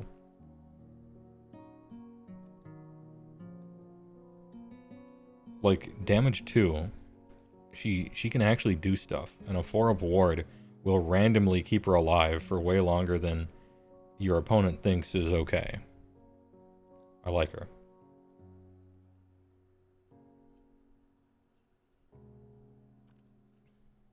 Anti-score seeker. Speaking of seeking, the Seeker Chariot. One of the most painful things to put together. Supposedly. The face on it. Alright. 1264. Technically has attacks, I guess. And it does the shite roll.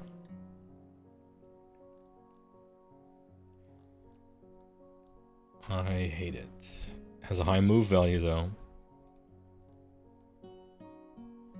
And it costs nothing. Alright, we've raced pretty far to the bottom on that. For 12 move and some attacks. I'm not saying it's bad, I'm just saying I don't want to play with it.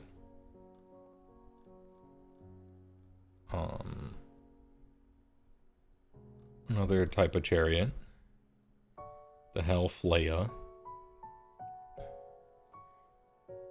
The Mask rules, she's amazing. She gets you gold, battle tactics, machine, and her attacks are strong as well, 9-2 damage attacks. And yeah, she's a bonus hero. Great little anti-BT tech and gets you BTs. She is half of take the flanks and take their land on her own, yeah. Yeah, I fought against it when I was first reading it. You could see the progression. I'm like trying not to like it. But it won me over. Once it was not worth a drop, I was on board. And plus it's like a choose your own adventure kind of thing, of which I wish there was so much more in this game, unit-wise, that could do, which is here's something with neat abilities. And you can clearly see you can do stuff with it, but it's not, like, really explicit. It's just like, here's some tools and you can find a use for it. And you actually can. And I think units like that are interesting. As long as you really can. And, you know, sometimes you're given cow tools, and then there's nothing you can build out of it. Shout out Gary Larson for the cow tools alley-oop.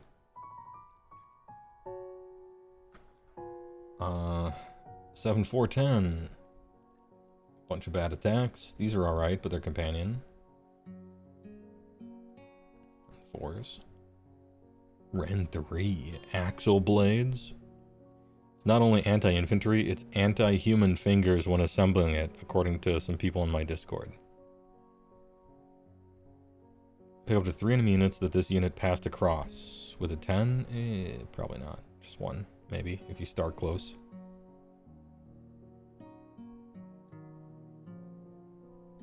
And then, if you slay any, you get a 5. That's how you get your 5 aboard. Oh no.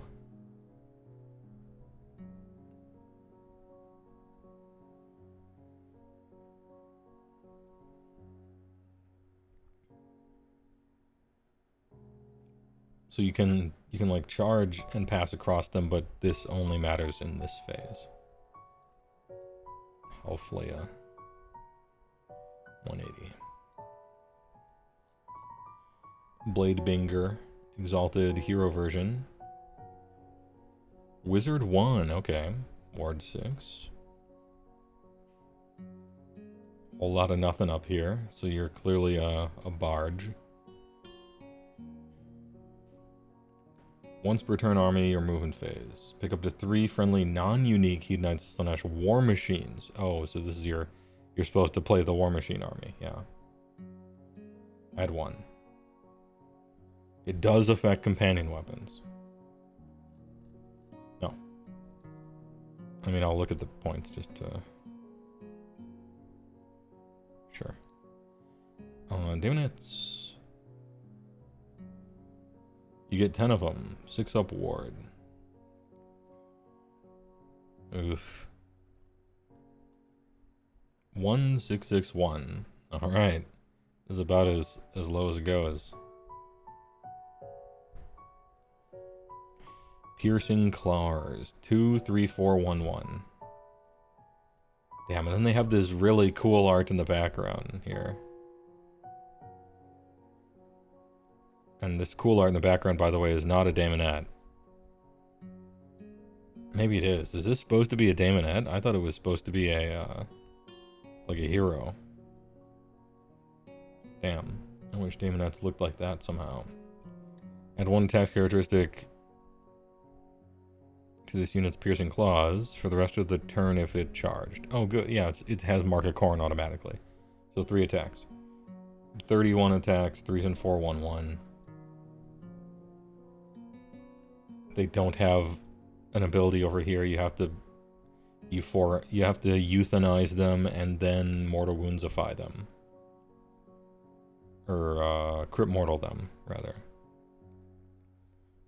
But man, you're rolling a bunch of dice. You can get some mortals out of that. Yeah, Daemonettes are good. Wait, are Daemonettes good? Hold on. I'm surprised I said that. 110 for 10, 30 attacks. Let's go. And they die to everything, right? But whatever.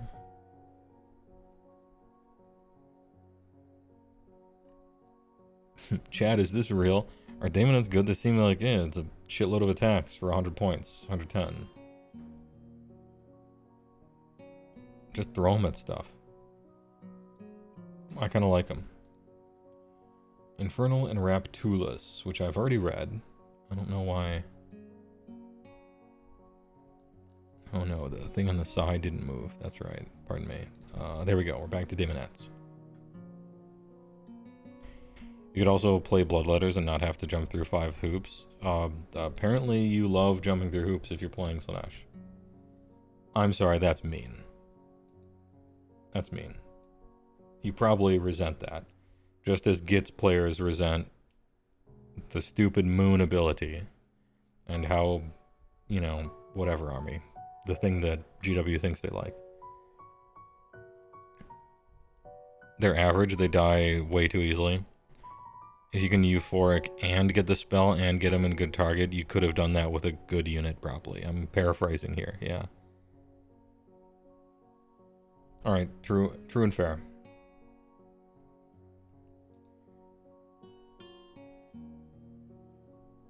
Fiends, 4, 5, 10.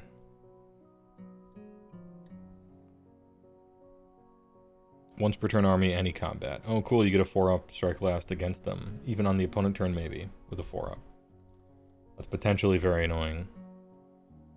-1 from casting rolls for wizard, whatever. And it's a beast. Nope. Wait, let's look. Fiend. 3 for 150. How much do I want a 4-up strike last? Maybe, on opponent turn. I think I just want to play better and kill them, right? Yeah. This thing is so stupid. And it's got fins. I forgot about the Sega bass fishing fins. And the look at Raphael's sigh on the tail.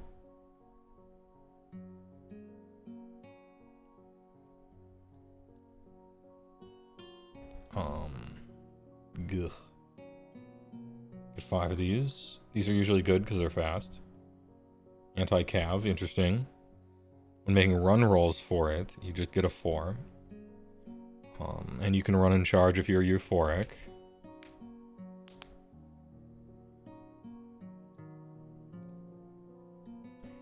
I assume you cost nothing. You cost 140, okay. 15 attacks, 3s and 4s, 1-1. Kind of fast. 3 wounds. You blow up. 6 aboard probably because demon, yeah. And then glucose or scallion. Wizard 2, ward 5 up. Alright. 18485. Lear Stave of Lothshar. Shoot in combat. You love to see it. Okay. You see 2s and 2s, and you're like, alright, it's 6 damage, but please. Okay. 1 attack. No rend. This is like, this attack profile is a machine designed on purpose to make you upset when you're playing him. Someone is going to be salty about whatever happens when this attack happens. That's funny. 83313, sure. Everything's companion.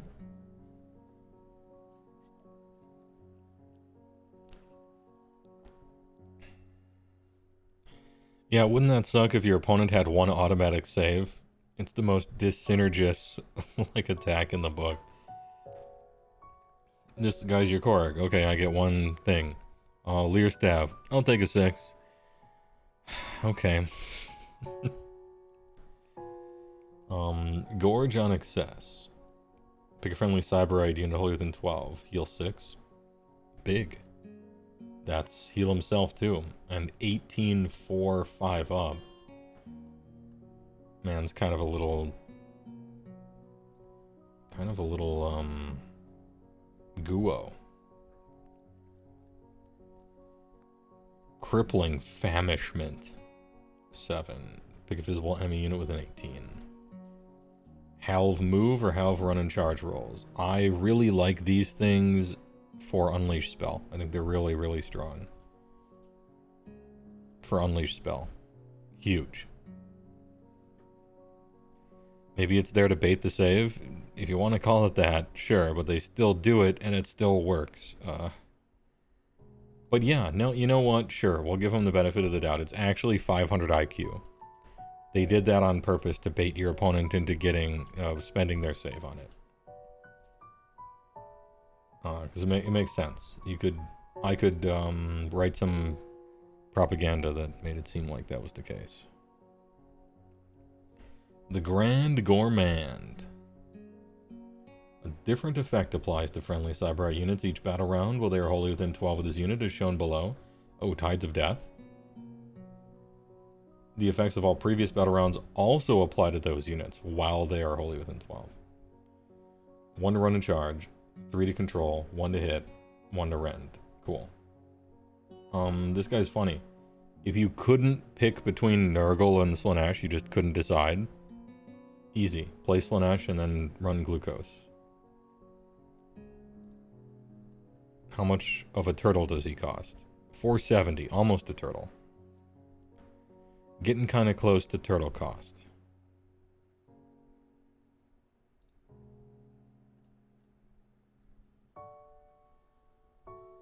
Yeah, make a conversion of this guy in black goo.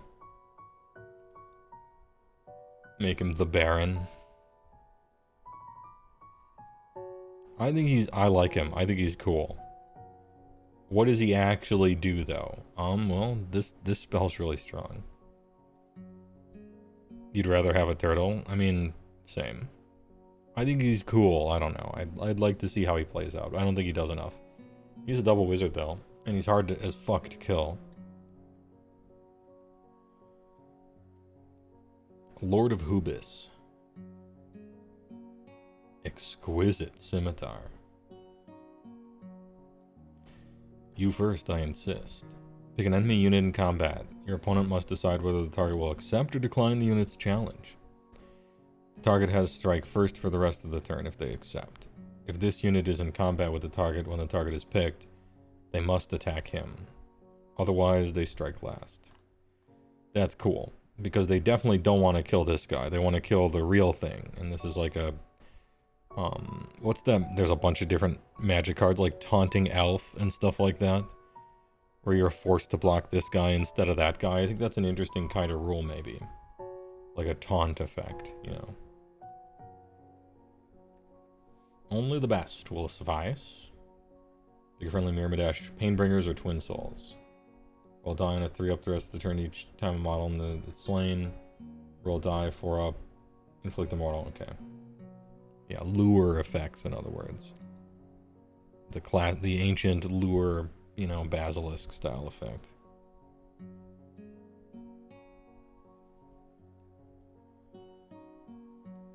Maybe there's some tech there with him, probably not. But maybe there's some tech there, probably not. He can be free though, so maybe there's that.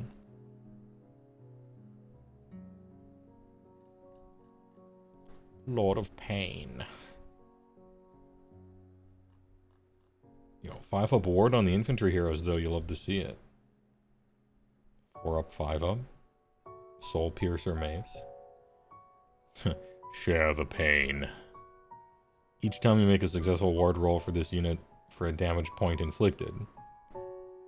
So on successful wards you kick back a mortal. Funny. Funny. Disciples in Torment. While this unit is contesting, add 1 to wound rolls for combat attacks by Cyberites. Okay. Still probably no. And again, both of them are free.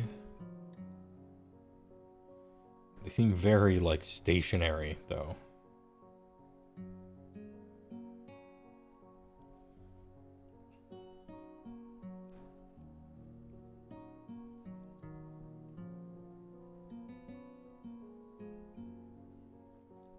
Oh, there he is. Sigvald. 4 up ward.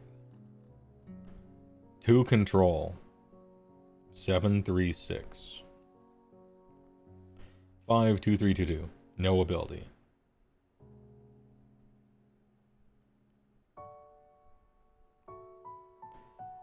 Powered by Vainglory. If this unit charged, and the unmodified charge roll was a 6 up, the attack's characteristic of this unit's Shard Slash is equal to the unmodified charge roll.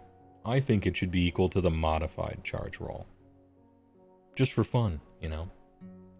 Why not?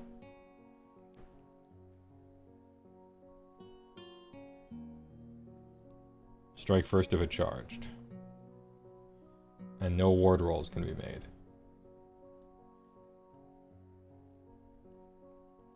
Damn, he is not exciting.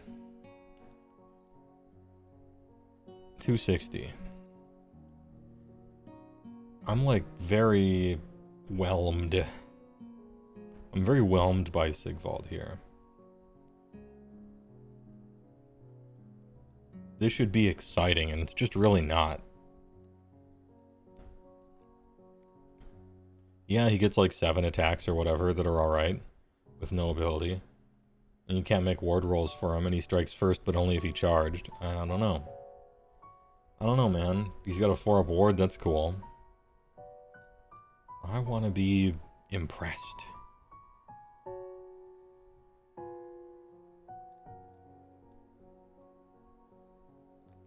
Fiend Bloods. 3/5/6/1. Some attacks. If any damage points are allocated to this unit this turn, this unit can use normal move as if it were your movement phase. Cool. Alright. Yeah, I'm just whelmed. Shard Speaker of Slaanesh. It's this guy. Wizard 1, 6. He has staff. He has a staff.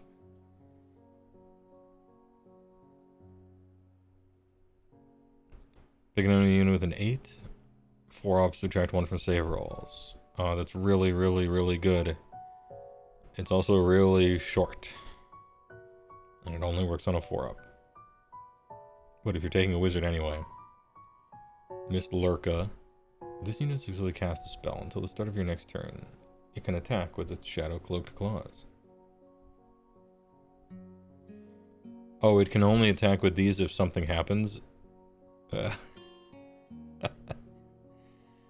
Bro, I thought he just got all those. And I didn't care. But apparently you gotta do something to get them, whatever. What do you call him? Shard Speaker? 130, hey, alright. If somebody gets absurdly close, half the time this is really good. But only on Euro shooting phase, I guess. He's technically a wizard for 130. And the melee weapon entire box here that I fully ignore, apparently you only get half of it if something happens, but I don't care. Myrmidash Painbringers. Okay, these are the shield ones, and then these are the fighty ones, right?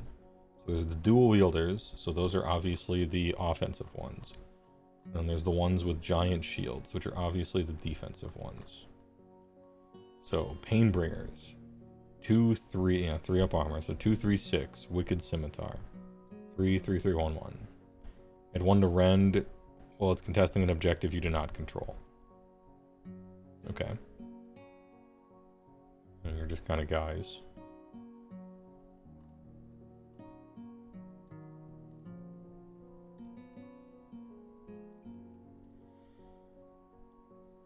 Five for 130, 2 for 260, or 10 for 260. Okay.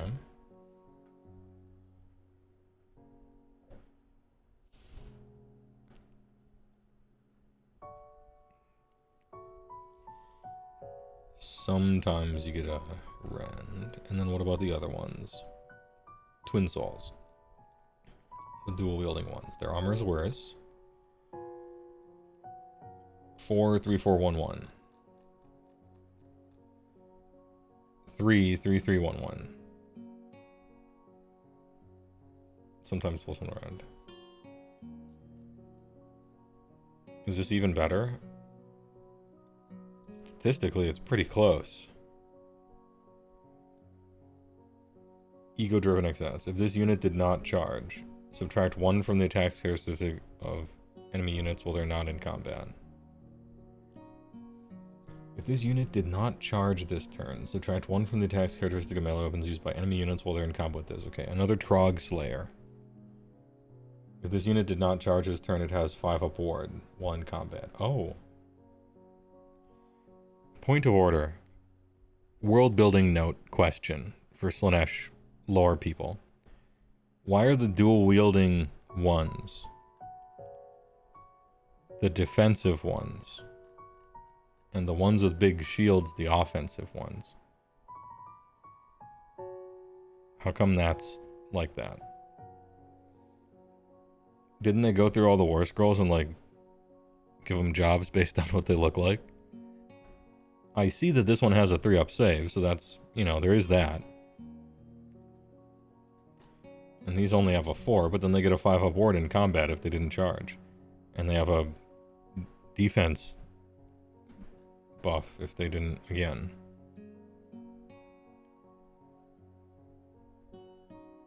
I'm, like, maybe there's some lore reason I don't know about. Because just looking at the models, damn, these are fucking ugly. Maximum Ugmo with these faces. Maybe their war scrolls are switched by accident. Anyway, what are people using? These debuffs seem pretty strong if you didn't charge.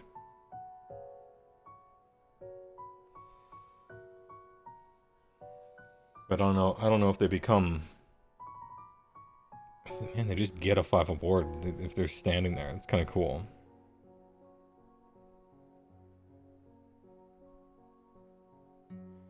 I kind of like Twin Souls. 5 for 130. Yeah. I mean... Yeah, they started a 4-up save, but they get a free 5-up ward if they didn't do anything. And subtract 1 for attacks is big as well. They're pretty cheap too.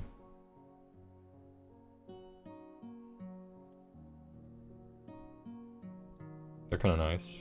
I don't know if I like these guys. I mean, they look way cooler, obviously. And, you know, 2, 3, 6, 1. Some decent attacks. They're like Chaos Warriors. I suppose they're essentially the Chaos Warriors of Slaanesh. And then you get Bliss Borb Archers. 1/6/1. A Stiff Breeze kills them, but then they shoot Stiff Breezes as well.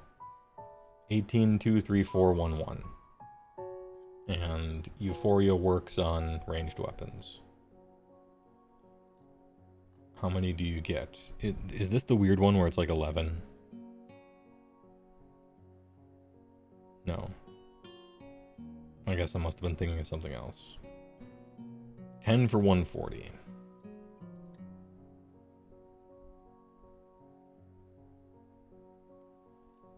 So you're making 20 shots on 3s and 4s, 1-1, sometimes crit multiple hits or something. They're alright. Good range. They explode, you know, but alright. Bliss Brew Homunculus. If this unit's homunculus is a token, there's one for every 10. Oh, that was the 11th thing I was thinking of, was the homunculus. I'm not cracking up. That was that. That was that thing. Relic Bloodlore, thanks with Big Prime, appreciate it. TY.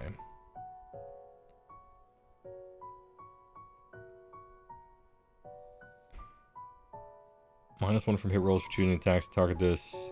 Okay, I suppose that is your weakness, right? But then if you make a unmodified save of 1, you just lose it. Okay.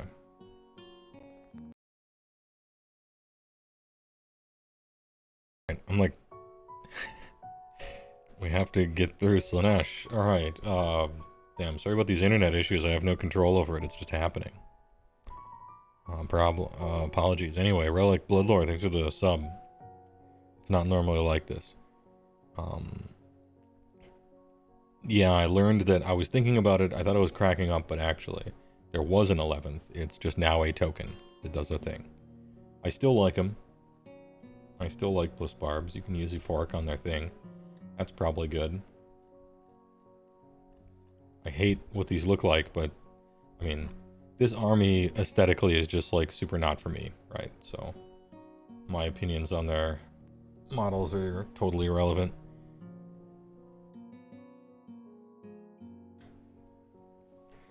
No real lore reason. Painbringers are supposed to be elite warriors, so not necessarily the anvils. Twin Souls make no sense, because speed was their big thing, so kind of picturing them charging, yeah. Alright. Hell's Triders. If this unit charged, -3 from control scores of infantry. Cool. So they're 5, 6 with a banner? Yeah. So they charge into an infantry unit, and there's 6 of them. Or there's 5 of them plus 1 is 6. And there's 10 infantry minus 3 is 7. Plus 1 is 8. And so they have to kill something. Anti-infantry.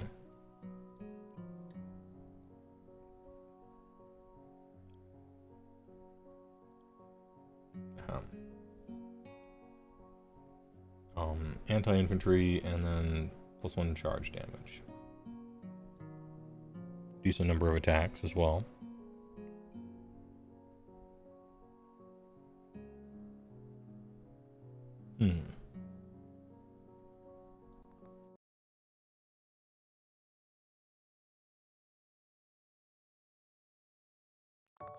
Right.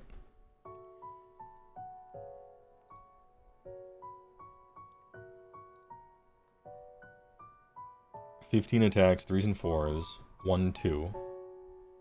Are you playing... Could you do this? Hellstriders maybe slam. Buff them all up. They have some companion stuff. Run 10. You could maybe do that.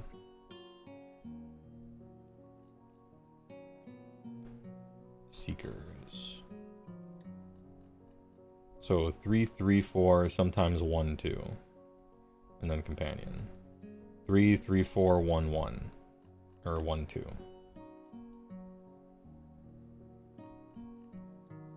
So 3, 5, 4, 5. Okay, so these guys are just bigger. They're just big. And you can reroll charges. They don't get hornblowers and stuff, but kind of whatever. You pay how much more? 30 more? When it comes to your hammer unit, you just want to do more damage, right? More often, maybe. And more health too.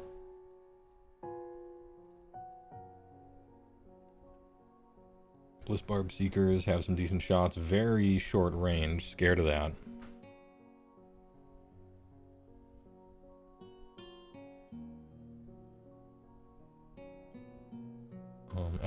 Add +1 to rend characteristic of this unit's ranged attacks. When they target the unit you should probably be targeting. Okay.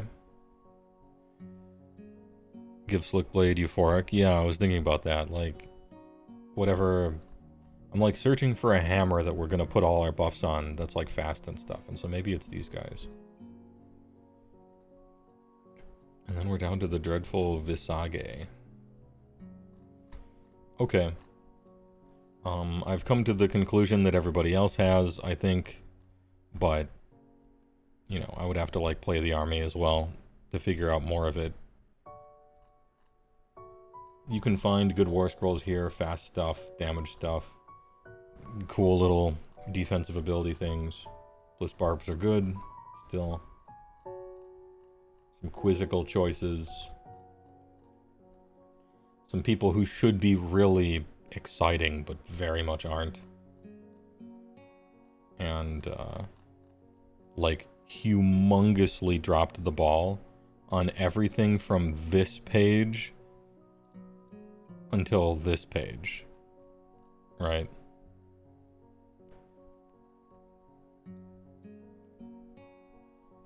Daemonettes question mark. I consider Daemonettes to be like chaff that happens to have 30 attacks.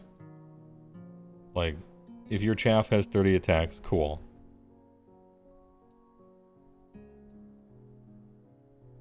But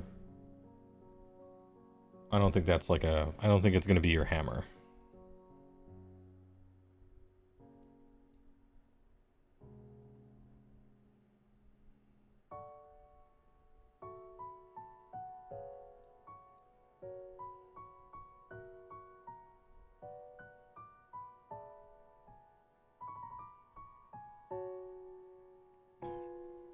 Well, alright, chat. I have now dropped internet for like 1 second for the 30th time tonight.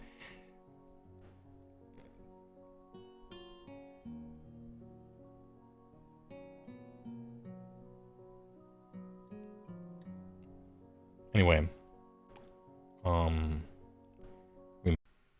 Big bar. Big cream. Alright, which one are we doing? I should have decided this before I came back. I'm gonna do the ones that I thought I did already. How about that?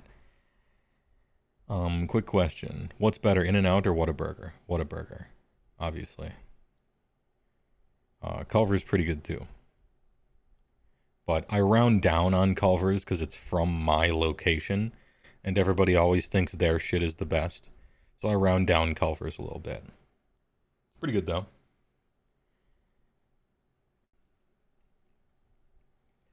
Oh, I could switch the scene, couldn't I? Anyway, we back.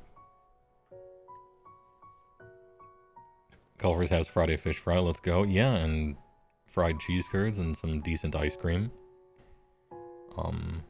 Ice cream's not like great, but it's better than Dairy Queen, right? Like, please.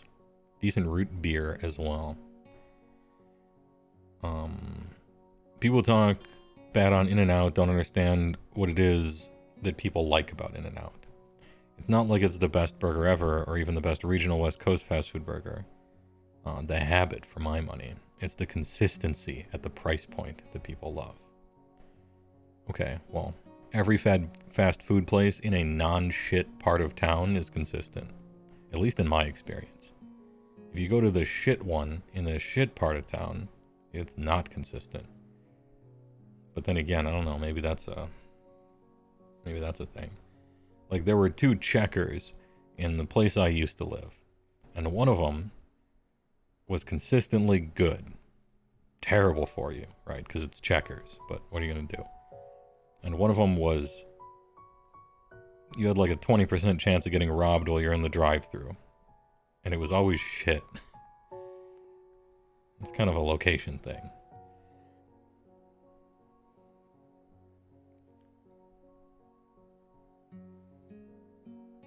Checkers, now that's a good spot. Dude, their fries? Let go. A&W burgers are too sloppy. I've been to A&W, and look, A&W root beer is a good root beer. I like it. But their food's kind of like boring and not great. That's the problem with A&W. I would rather just have an A&W root beer and then get like any other fast food.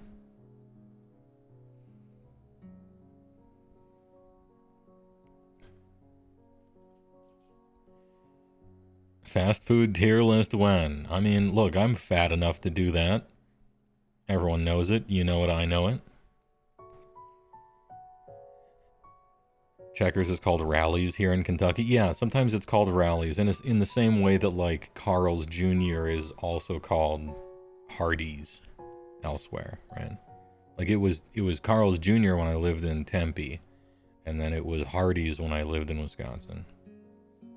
And I don't know why they do that, but they do that. Maybe it was another company they absorbed, and part of the thing was keeping their regional name or something.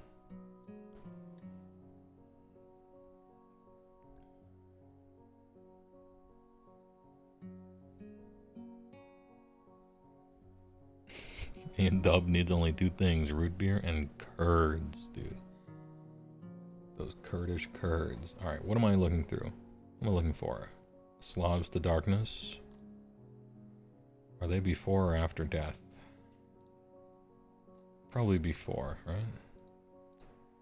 They like chaos. Chaos are the main dogs, right? So yeah, here we go. Skaven. Slavs to Darkness. Alright, we got 1 million units here, but luckily. Page 21, please.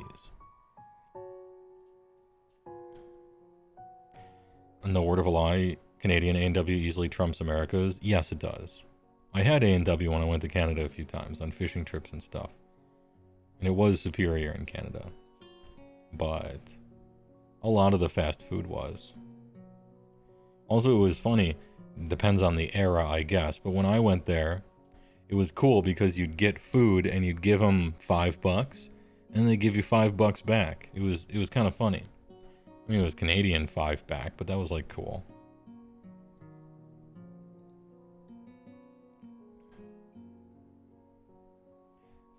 Timmy Hortons is better than Dunkin'. Yeah, but nobody would claim the opposite. I don't think anyone's going to bat for Dunkin'. Dunkin' Donuts are... I don't know if they have changed or if I have changed. Perhaps it's both. I recall them fondly from 25 years ago.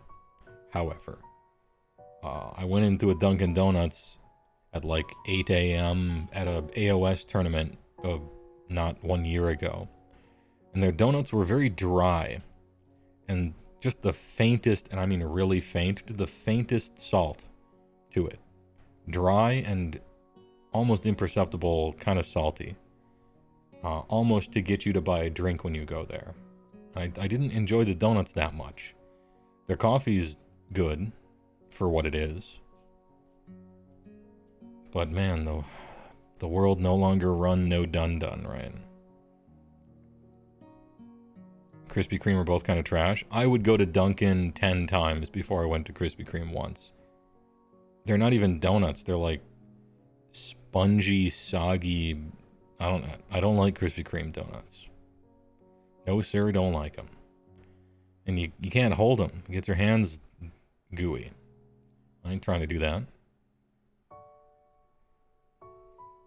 It's goop.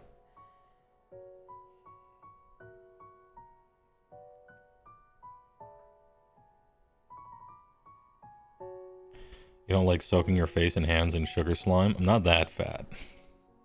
It's not that bad. Give me that goop. That goop. Was that a random Ren and Stimpy line? It wasn't on purpose, although I remember watching it. A million years ago. Yeah, Timbits are good. At least a million years ago when I had some.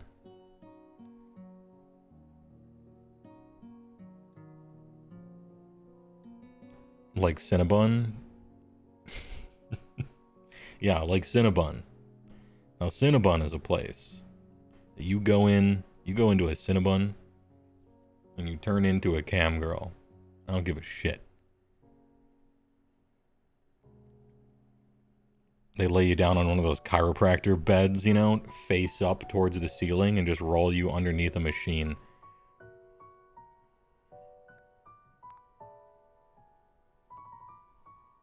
Pull the lever and just fucking slime. Covers your whole body. They keep going. You're waterboarding yourself in liquid sugar. It's a war crime. The whole place starts to get an inch, 2 inches, and then like a foot of just standing sugar water fills the whole place up. Everyone dies. But you get your money's worth. Anyway, we're supposed to be looking at Slaves to Darkness here. Slavs to Dankness. Alright. Shout out to SGRK. That'll be a funny lead-in. No context lead-in to the Slaves to Darkness battle trade. We got the Eye of the Gods table. And it's fun. They remembered what fun is. And in so many of these indexes, they have forgotten what it means to have fun. And the shit is boring and anti-combos. Keep your hands and arms inside the fun ride at all times. Bumper bowling. I have a lot of complaints. But Slaves did it right. It's fun. Once per turn. End of any turn. Each friendly Slavs to Dankness. Unit destroyed an enemy unit this turn as a target. Friendly beasts and non-hero monsters cannot. But the cool part is, named characters and unique can. Huge. That's fun. Make a reward roll of d6 for each target and apply the corresponding effect below. You can reroll the reward for the target. Oh shit. You could just re-roll it, isn't that fun? But if you do and you get a 1, you inflict D3 mortal damage on the target. I'm re-rolling it every time. No big deal, right? That's sweet. What does it do? Nothing. Maybe heals you. You know, you're re-rolling these, right? Add 1 to hit rolls for the target's combat attacks for the rest of the battle. Actually good. Free all-out attack. Perpetually. Forever. That's good. Target has a ward 6. If it already has a ward 6, it becomes ward 5. That's good. Add 1 to rend for the target's melee weapons for the rest of the battle. That's good.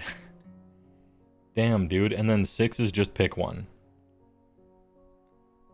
The same effect can be applied to multiple times to a unit, and more than one effect can apply to a unit at the same time. This sentence right here is the sentence that I wish they would add everywhere to the whole game. This sentence not being on every ability in the whole game is like, what's wrong with the game? That's a sweeping statement that would probably cause problems, I'm sure. But it's how I feel, almost. Like, you can't have anti-infantry twice. You can't have 2 instances of anti-infantry. Why? That's fun. Let me have fun. Anyway, this shit's sick. Yes, it's inherently win more, because you have to have already, like, won and done something and lived to get your shit. But as we will see, there are other ways to get the roll on the table. Passive, Marks of Chaos. And you still get Marks of Chaos. Undivided, add 1 to wound rolls to units combat attacks that target a hero or a monster. Alright. Not super good, but it's something. Corn, add 1 attacks characteristic of units melee weapons for the rest of the turn if the unit charged in the same turn. Hell yeah. Set it and forget it. all you have to do is charge, and they're great. Like, that's sweet. This is like the poor man's, lazy man's, just have them go somewhere and do something option. You won't be taking it for reasons we'll get to later, but I still like it. Okay? I guess set the record straight. Zinch. This unit has a 4 ward against mortal damage inflicted by spells and manifestations. It's trash. But hey, well, manifestations are everywhere in the game. You said that people were spamming manifestations, and that maybe they needed to get nerfed somehow. That's right, I did. But the reason manifestations are good is not because they do damage. Nurgle.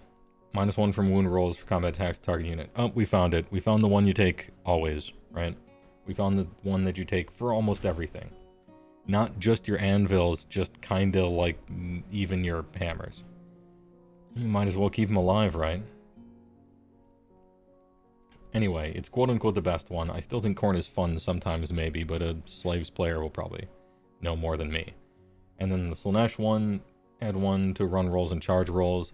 Damn, that would be cool if you could run and charge. I wonder if we'll find run and charge anywhere as we scroll down.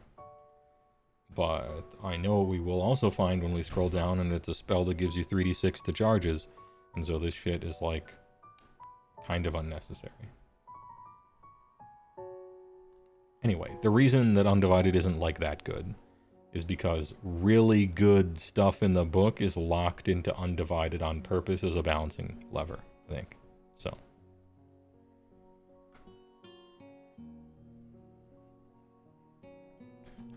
Your battle traits. If we're grading on a curve, S tier. For, like, hype level and fun.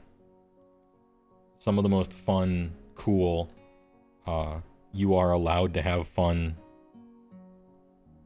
battle traits in the game. Which you can take as a positive or a negative, depending.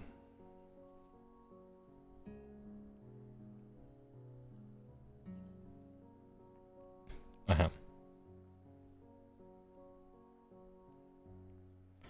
Battle Fomerations.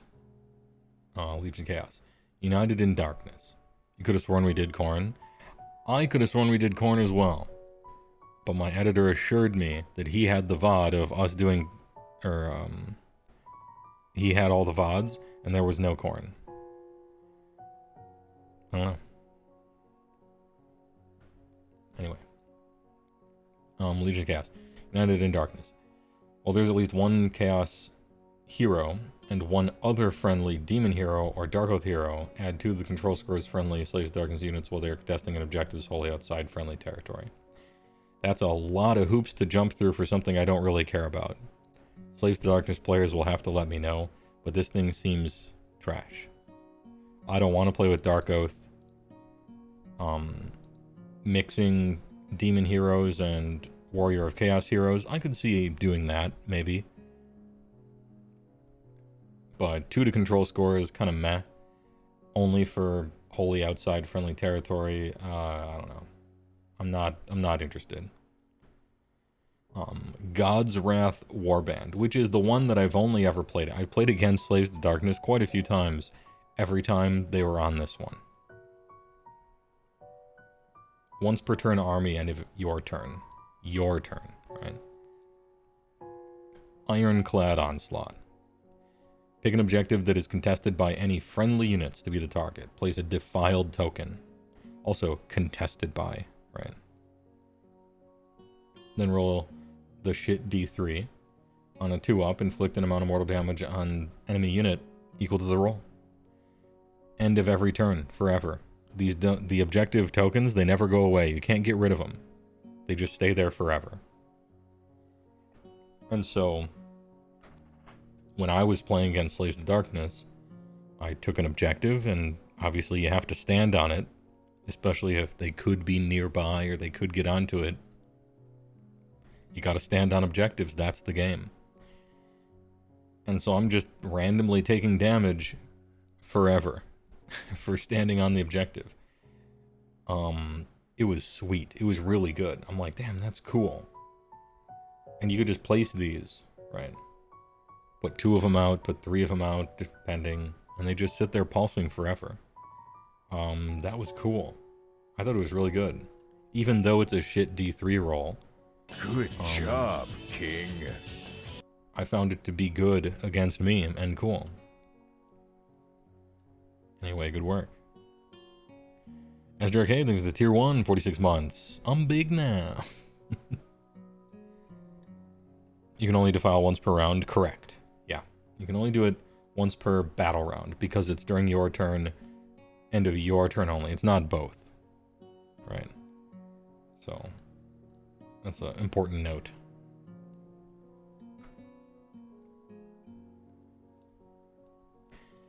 Despoilers. Once per turn army reaction, you declare a fight ability for a friendly Daemon Prince unit.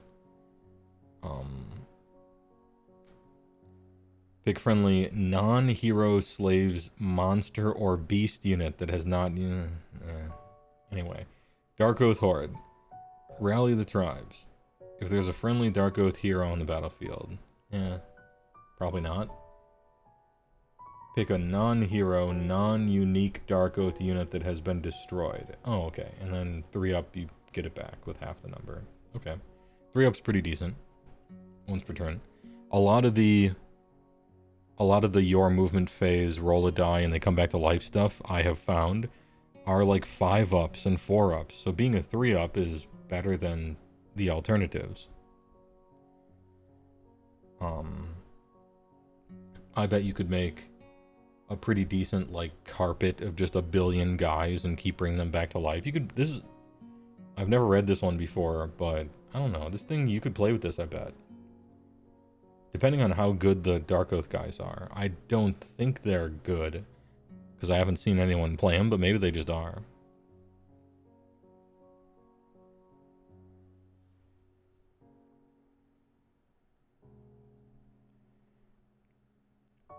Demon Prince isn't useful still.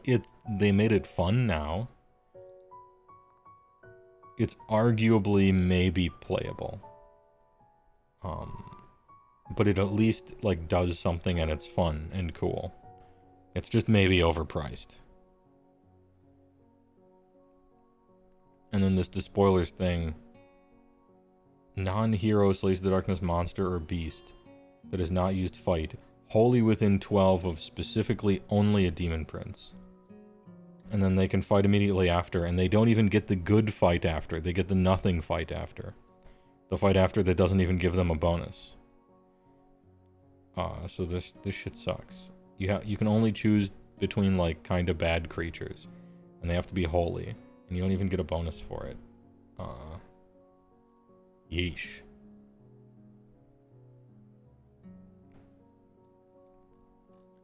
Anyway, God's Wrath Warband is cool. Dark Oath Horde is probably good, but I'm not trying to play Dark Oath if I was playing slaves. It's like you picked the only thing that doesn't look cool in the entire book. But, you know, personal opinions, I guess. It's weird that 2 of them are based on Dark Oath. I guess this isn't based on Dark Oath. This is a mixture of everything. Just roll 6s, yeah. Rogue traits. Heywoah of the Pantheon. This unit can use Eye of the Gods as if it were the end of the turn, and it had destroyed an enemy unit this turn. Deployment phase. Fun. So this is the fun one. You get to roll on Eye of the Gods right away. That's fun. I love rolling on Eye of the Gods for free. Let's go. Maybe the 6-up ward will turn into a 5-up right away or something. Cool. The fact that it only works once and you're still rolling, if there's like anything else, you probably take that, but it's a fun one. Once per battle, any combat phase. Death Mongoler. This unit can use 2 fight abilities this phase. After this first is used, it has Strike Last for the rest of the turn. Okay. I don't think you have any fighty heroes that you want to take that are able to take traits, but we'll look. Probably not. Radiance of the Dank Glory. Pick each damage friendly unit wholly within 12. Roll a die. 3-up, heal 1. Heal 3 if it's a monster. every hero phase. Heal 1 though, it's so minor. But I guess it's every single hero phase wholly within 12, right?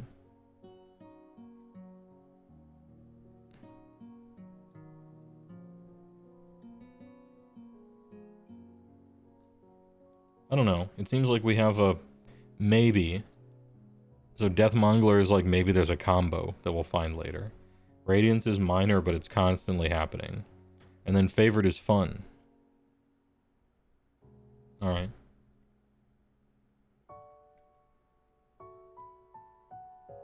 Like Bellicor and Abraxia. Well, yeah, but they can't take traits, right? For the fight twice.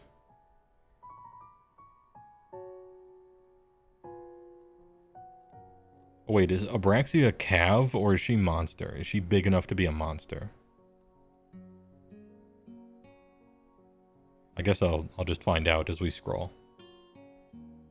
Anyway, these three are all kind of like, alright. One's fun, one's probably the best, and then one has a combo. Sure, no real complaints here. She is actually a monster. Okay, I mean, she can't take the trait, but somebody else could. Infernal Treasures. Start of any turn, once per battle. Visible enemy wizard within 24. For the rest of the turn, each time it is picked to use spell. D3 mortal damage. As a reaction. If the target is destroyed, do not resolve the effects of the spell ability. So this is one of the, like...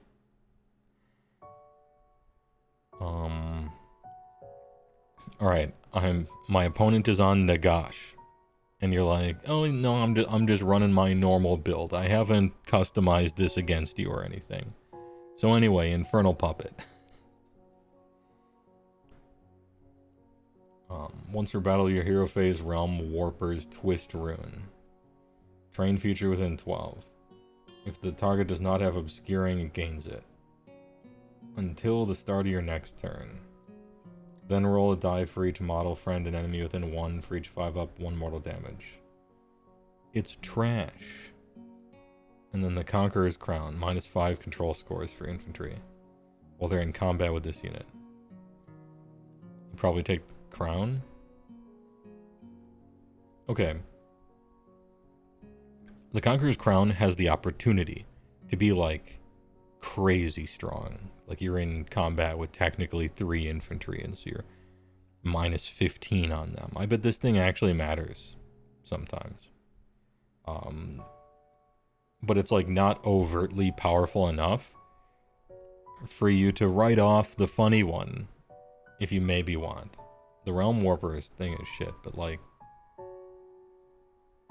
I don't know. I could see playing either of these. Crown is probably the better choice, I bet. But... yeah. Alright, neat. Eater to Witness, thanks to the Big Prime for 28 months. Forgetting to sub before the ad. Big mistake, kid. Use your spell lore good.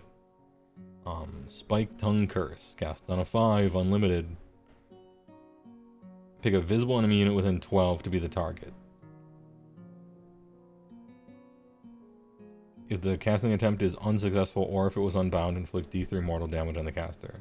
3 mortal damage to the target. This shit sucks. Super short range. Hurts you if it fails. All for only 3 mortal damage. This sucks. Binding Damnation. Pick a friendly Slaves the Darkness wizard. Visible enemy 12. Strike last. This is good. 12 is way too short. However, because you can cast it on the opponent's turn, sometimes they might be in range. And then you can make them strike last on their own turn, which is really strong with Unleash spell. Casting it on a 7 is rough, though. Yeah, the range on this is super short. It seems to last until the start of your next turn. So you could cast it on your turn if you're somehow magically within 12 with your wizard already when it rolls around to you.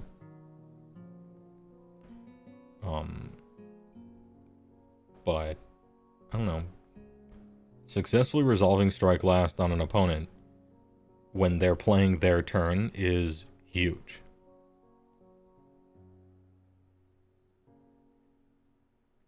Demonic Speed, 7.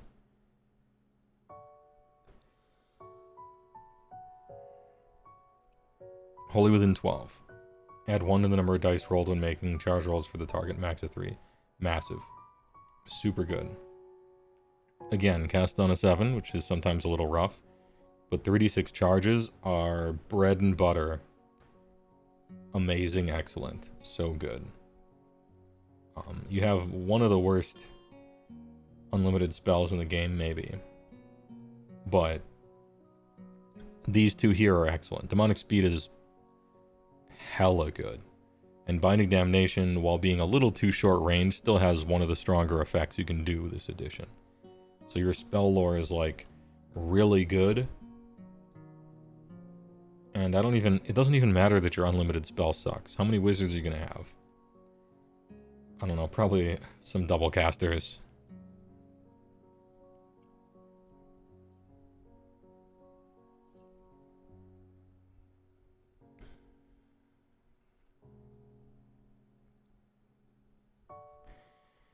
There's a fun Matryoshka Gaunt Summoner list. Oh, like the dolls that, okay, yeah. That spam Spike Tongue? Sure. Yeah. Yeah, when I say the worst, I mean it's bad. There's possibly a universe where you cast this spell and you're in range and it's not unbound and it's successful and you deal 3 mortal damage to a target and 2 would not have done it, 1 wouldn't have done it, it had to be 3, and you exactly kill some guy and win the entire game, right? And yet I still say this spell is bad. And I say that because the situations where it's good are very, very rare. And so in general, that's what I mean. And I notice a lot of people, and I'm not singling you out because you're actually talking about a list built around something, which is different than this. But a lot of times I'll say something is bad, and then they're like, well, but this one time I rolled 17 6s in a row and my opponent rolled all 1s in a row, and I was playing a unit that normally I wouldn't have, and they were in this thing, and then it was a Tuesday and their name was Jim, and then the thing did something and it was good, so it's good. And I'm like, no.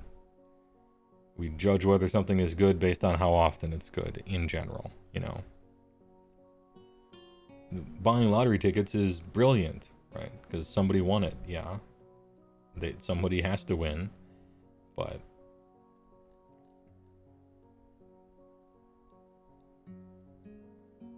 Anyway, now we got Archaon, the Ever-Chosen. And I'm told people are playing this guy. I don't know how many. Maybe it's a meme. The one-drop thing. It might be a meme. 14 flying. 3 up 25. 10 control. 5 upward. Double Wizzy. Warmaster. Which is now just a net negative. It has no upside to it. It's kind of like Companion. Man's 890 points. Just basically half your army.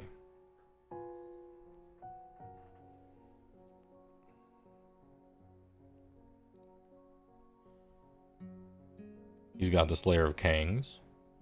2s and 3s, 2/3. No abilities. Kinda weird. And then Dorgar has Companion. Gross.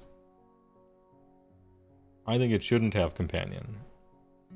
It's a horse that devoured the champion of 3 of the 4 Chaos Gods. The horse is smarter than me. And if you look at the model from afar, you can't even see Archaon on it. I don't think it should have Companion. But then again, I don't like Companion anyway.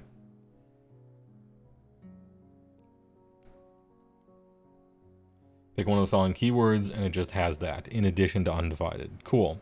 My suggestion is Nurgle, because you're paying 890 points for him. It'd be a shame if he died. But you can do what you want. Once for battle your hero phase, the Eye of Ed Sheeran.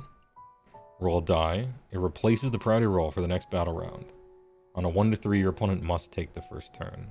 On a 4 to 6, you must take the first turn. This ability cannot be used if there is an enemy Archaeon on the battlefield. Funny. Yeah, he's 2s and 2s against heroes and monsters. On account of being undivided.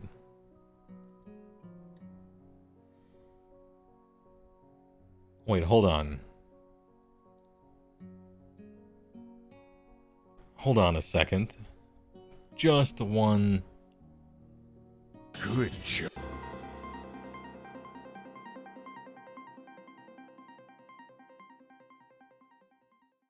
Hold.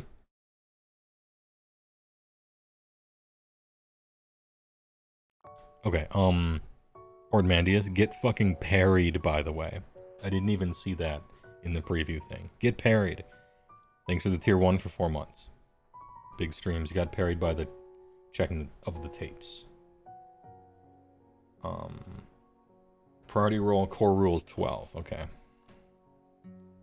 Core rules 12. I want to see the text.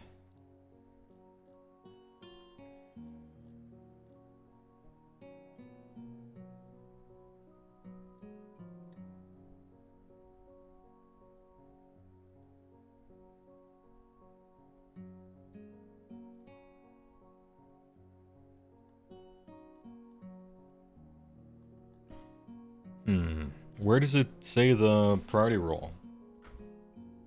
For double turns can't score. Where's that thing written?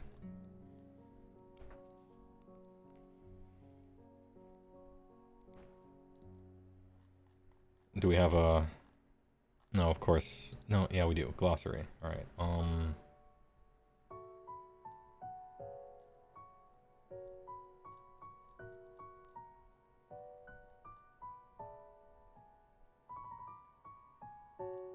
I assume I'm looking up priority.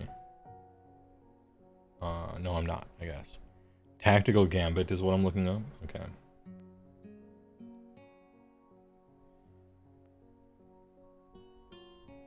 Battle Tactics. Oh, it's in Battle Tactics, not in Priority. Okay, okay. Battle Tactics 2. Hey, what page should I look on for Battle Tactics 2.0?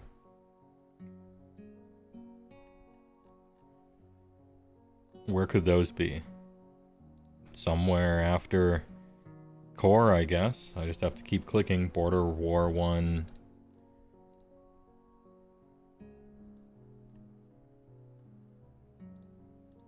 Magic. Faction terrain. Commands. I wish they didn't... Okay, battle tag, page 40. Okay, here. Now we found it under advanced rules. So for commands, terrain, magic, army composition, they all start over at 1. I don't think they should. You know? I think they should just run through the whole thing so I know where to look when I'm looking for something. Anyway, the page is 40.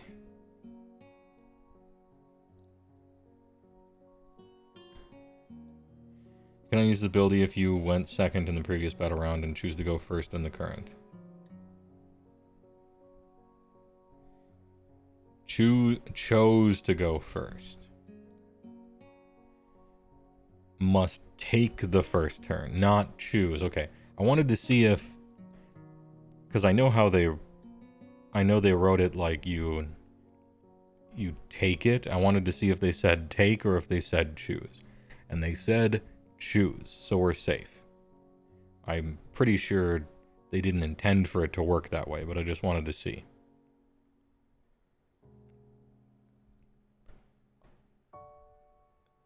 Anyhow, you might be wondering why is this ability good?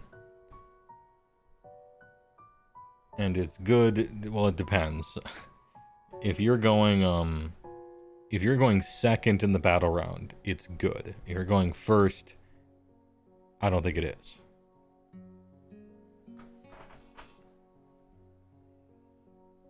So if you're going first in the battle round, I don't think it's good. Because then your opponent gets to play their whole turn knowing who goes next, just like you do. But if you're going second in a battle round, and you use the Eye of Ed Sheeran, you know who's going to definitely go after here, right?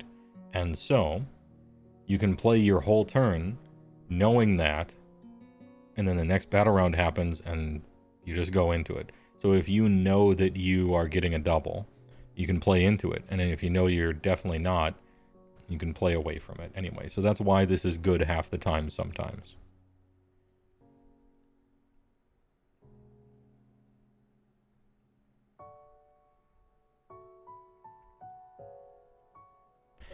Slayer of Kings. Each time this unit uses a fight, if the unmodified wound roll for 2 or more attacks made the Slayer of Kings target the same hero as 6, it's automatically destroyed. You only have 4 attacks. The likelihood of 2 of them being wound rolls of 6 is extremely low, but it can happen, and your opponent's always sweating if it does. It just doesn't come up a lot. Back in the day when you could use fate dice to make sure that this happened, well, that was another thing entirely. But I don't know. I don't know what the percentages are. I'm not good at math. It's like, I don't even know what the chances are of it. I can't even begin to think about it. Couldn't tell you. I suppose because you hit on 2s, it makes it more likely, right? Because you only fail the first hoop to jump through on 1s. But yeah, it's probably 1 in 10 or less, all things considered.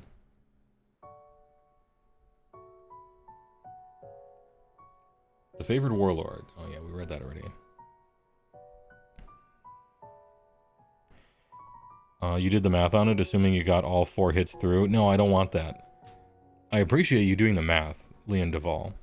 But what I want to know is not assuming you got the first 4 through. I want the whole thing. I want, like, I have an Archaeon on the table, and there's a hero over there. And I want to know, like, alright, what are the chances? What are the odds, you know? From T equals rolling all 4 of these in the hits. Not all 4 of them already over here, because I'm wondering how often it'll actually happen. So probably less than 13. By however much chance it is of you rolling a 1 here, you know, however many times. Maybe my 10% was closer to right than I thought, but I think maybe it's under that, I'm not sure. Once per turn army, any combat phase. 3-headed Titan. Pick one of the following effects. Rampage. Enemy unit within 6 of this unit, roll number of dice equal to the number of models in it to a max of 7. Why? Why are we capping at 7? Because a 3-up mortal is too good? Man costs 900 points. Fuck off. It probably is too good. But max of 7 is too low in any case. Skull Gorger. Pick an enemy unit in combat with this unit, roll a die. If the roll exceeds the unit's health characteristic, it eats them, and you heal. Okay? You only have to exceed the health characteristic, not double like sometimes.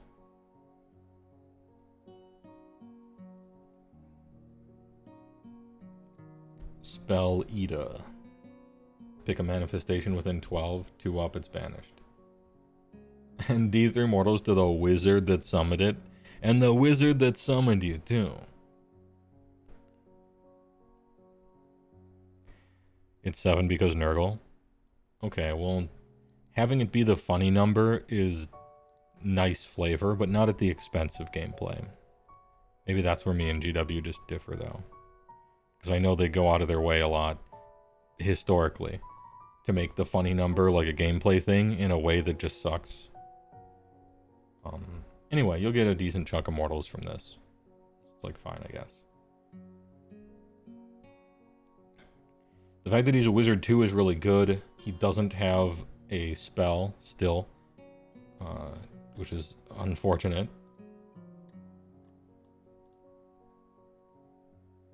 Companion kind of sucks. I wish this had an ability. You know, it's Archaeon. It's the same as Archaeon always has been. Ludicrously expensive. Doesn't do as much damage as you want.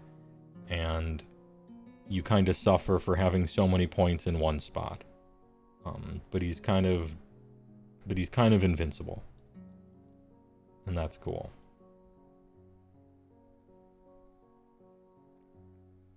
Also, yeah, this edition you might be eating some spells here and there.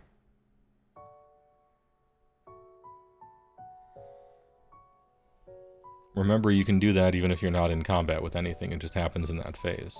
They just have to be within 12 of him.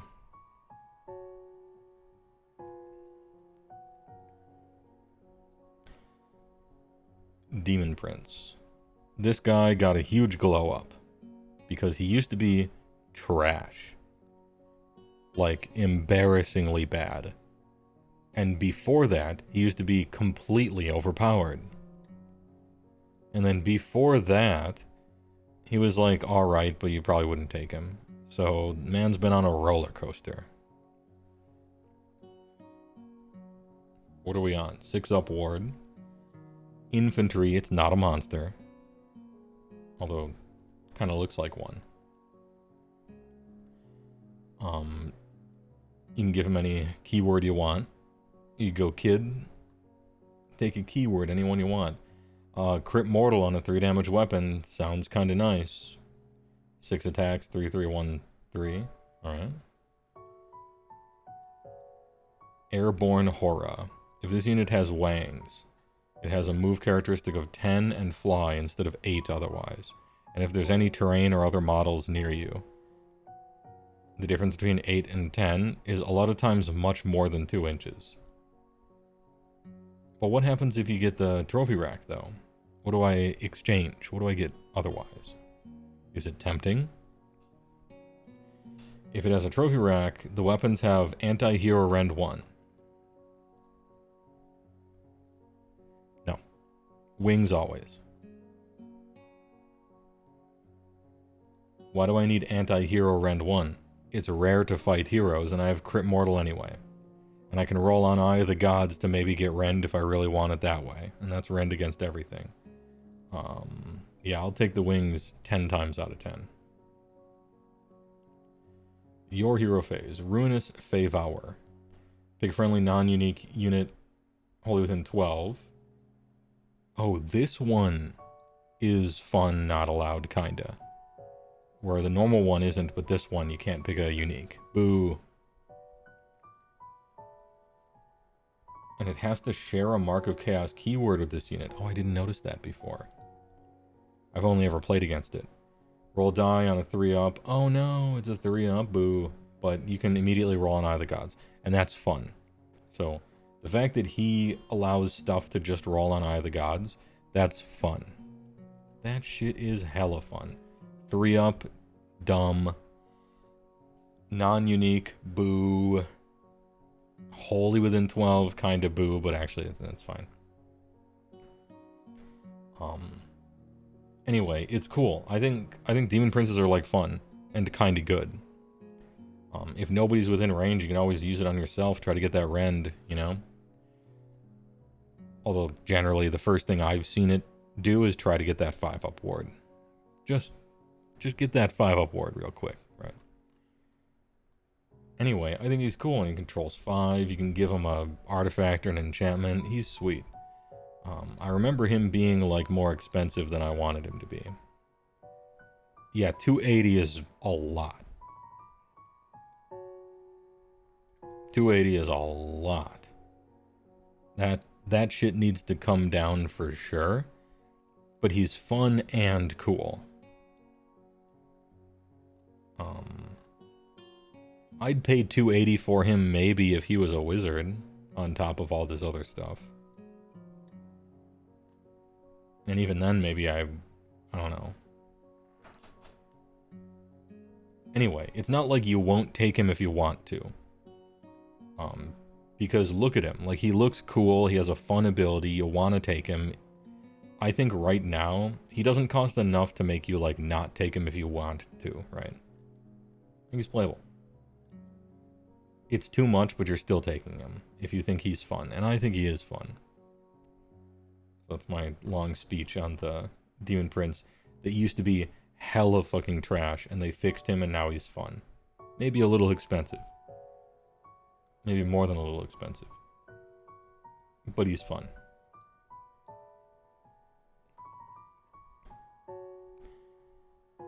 That MF forced me to go double turn and be unable to do battle tactics. Oh, yeah, it doesn't work like that. I looked it up just to make sure on stream, but yeah, it doesn't work like that. You have to choose to take a double to not be able to do battle tactics. And if you're given the turn, it doesn't count, which we knew already, but I wanted to see if the specific language was choose or take. And the specific language is choose, and so take doesn't count. So if you're given a double with normally winning prio, or if you're given a double with Archeon, neither of them prevent you from scoring battle tactics. Only if you win the roll and then choose it specifically.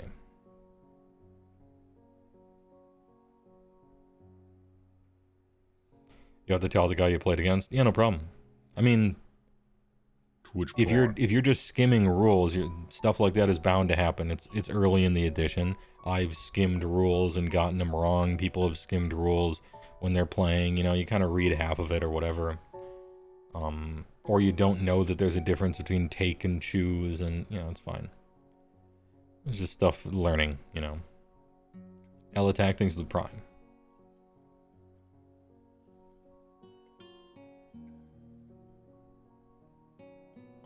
For 8 months, big boys, yeah. You played many games, sometimes mirror matches, and no one knew you could reroll Eye of the Gods. Oh, damn. Yeah, that was one of the things I managed to read right away. I'm like, hell yeah, you get to reroll it. Let's go. So good. And the punishment for re-rolling it is pretty minor as well. So, totally worth. You only get punished for it on a follow-up one, which is whatever. Just go for the thing you want. Here we get to Vanguard. These guys are cavalry. They are the Lords of Trim.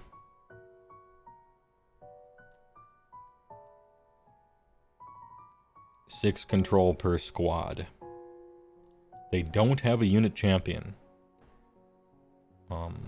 Because technically they're all Lords of Chaos. They're champions in their own right. Now I think it would be fluffy and cool, since they're all Lords of Chaos, risen up to be Vanguards.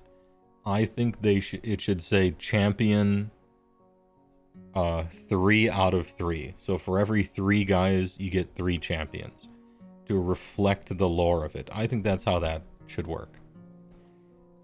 And if you wanted to balance it so they only had 2 attacks, plus 1 from champion on each guy, so that it didn't actually change anything, it was just like cool. Anyway, I would do that. I think it'd be cool. Give them a mark. I've seen Nurgle, I've seen Khorne. I've never seen anything else, but I've seen Nurgle and Khorne. I like how you don't have to pick their weapons anymore, you just get fucking everything. You just get everything. 3 attacks, 3s and 3s, Ren 2, damage 3 on the charge, crit mortal, let's go. And then your steeds have some stuff. This unit can use 2 fight abilities this phase, once per battle. After the first, the unit has strike last, unless you're running Cthulhu, or not Cthulhu. Atraxia?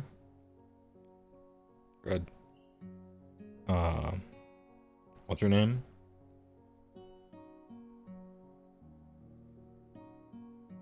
Abraxia, I think? Abraxia, yeah, that's it.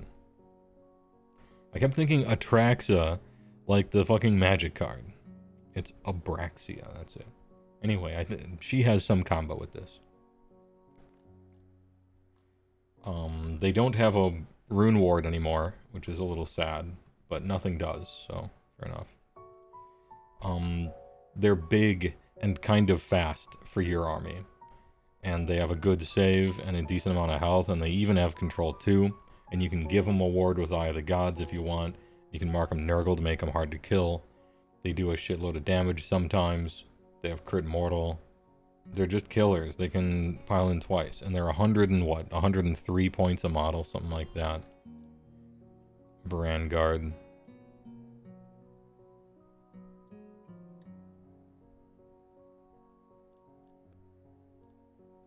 it continued on the next page. I'm like, it should be here. No, okay, continuing. Yeah, 310. 310 for 3. So they're 103 points a model. And you can put basically every synergy in the whole army on them if you want. These guys, fuck. They're good. They're good, they're cool, and they're fun. And they have some combos with them, and they slap shit. And if you like trim, then they look cool. And you don't have to paint all the trim if you don't want to, and I think it actually kind of looks better when you don't, depending. But, you know, do what you want. They're slappers. They cost 3 more points per model than Mournfang, and let me tell you, those are the 3 most impactful points I've ever seen in my life. Next we got B. Laker. 4-up save, but he's ethereal. 14, 14, 10. 10 control, kind of nice. What's that ward at? 6 up. Double wizard, you love to see it. War Master, ew.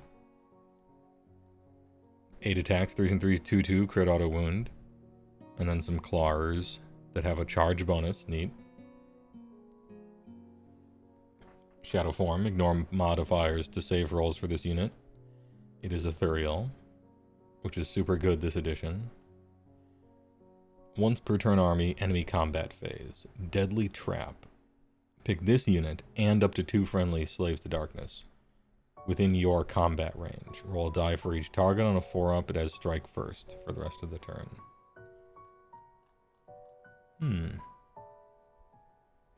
Strike first plus strike last equals strike normal, right?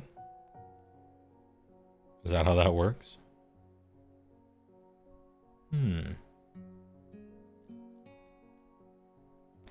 Nice. Okay. Not bad. Now you gotta stay in combat range of your other guy, and so whatever, but... And then of course, Dark Master, enemy hero phase. Till the start of your next turn, each time the target is picked to use an ability, roll a die. On a 3-up, the ability has no effect. And remember, everything in the whole game is abilities now. Even casting spells, even moving.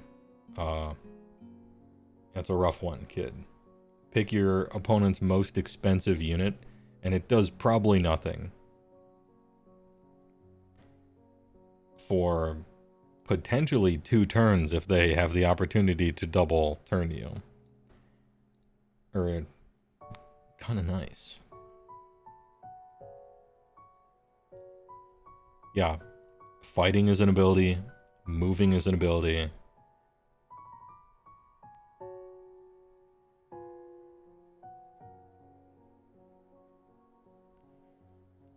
Your hero phase, Enfeeble Foe, cast on a 6, one of the 2 spells it's got. Pick a visible enemy unit within 18, then make a casting roll of 2d6 until the start of your next turn. 18's kind of nice. -1 from hit rolls for the target's combat attacks, really good. And the target's combat attacks cannot score crits. Cool. Enfeeble Foe's good.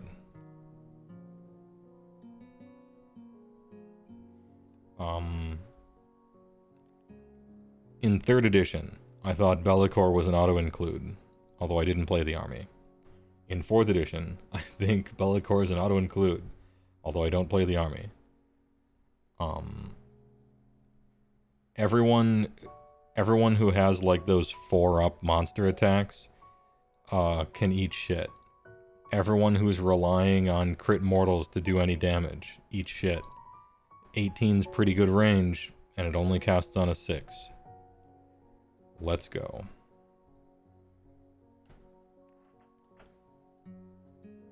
Yeah, he's great, but what does he cost? What does Bellicor cost? 410, he cost a little more than 1 turtle unit. Alright, yeah, fine. Whatever. Fantastic, give me 1 right now. Really? Yeah, sure. But you don't even know what's in it. I don't care, don't tell me. 410. Alright, my army's 1590. No big deal. Hey, know your worth, right? Kid, you're in. That shit is hella sick. Eternus. As in the eternally sad, eternally bad, an eternal disappointment. He looks cool and his backstory is cool and he always sucks. What have they done to him here? 993 up 2. 63312, charge +1 damage, alright, alright. Kinda swings a little bit. Slower than Vanguard. No ward. Veins of Black Lightning. They gave us the Vein back, dude. Vein Gang. And he uses ability if it has been destroyed. 2d6, add 1 if there's a Bellicor. On an 8 up, he comes back to life. Okay. That's his, you know, he keeps coming back to life, right? Yeah, Encephalitis's fangs. Dracocephalopod's fangs. All the rest. Funny, cool name.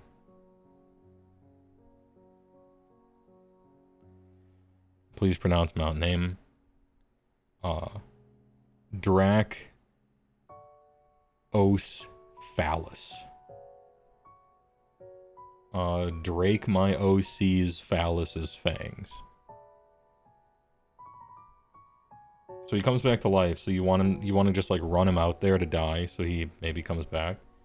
Opponent declared a command, 5 up. Add 1 if you have Legionnaires or Furies. Yeah, no. He doesn't do anything. He's bad. It doesn't matter what he costs. He's bad. What does he cost? 230. No. Yeah, he doesn't do anything. You gotta make this guy cool. He is cool. He looks cool. And he has a cool backstory. But damn, he always sucks. That's too bad.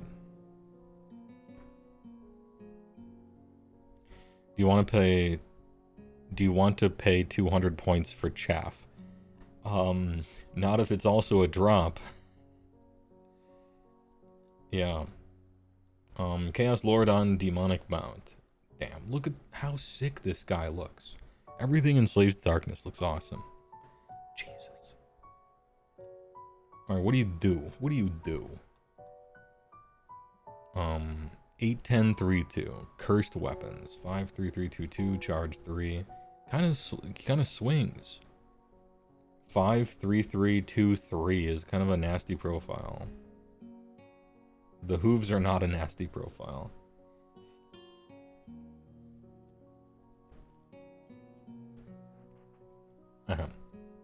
Give him a mark. Reaction, you declare to fight ability. He pulls in somebody else. Has to be a cav. Normally I don't like these unless they give a bonus. If it is picked to do so, add 1 to the wound rolls for target's attacks. Oh, it gives a bonus. Alright. Maybe I like him.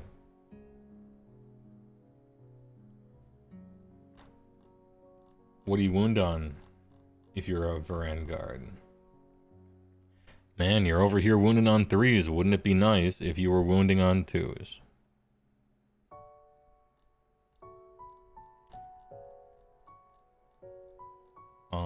He's kind of nice. I don't know if I would end up taking him or not. But he does something. And he looks sweet. Unfortunately, in this game, the way you build armies right now is absolutely toxic to the concept of fun. Because every hero is a drop. And there's no warlord battalion to take if you don't want to care about drops to get something instead, like free artifacts or whatever like there used to be. Now it's just everyone has to play the drop game. Which is dumb. But what do you cost, Chaos Lord on Mount? 180, okay.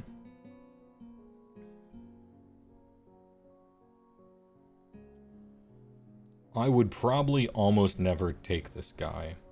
But maybe I would if I'm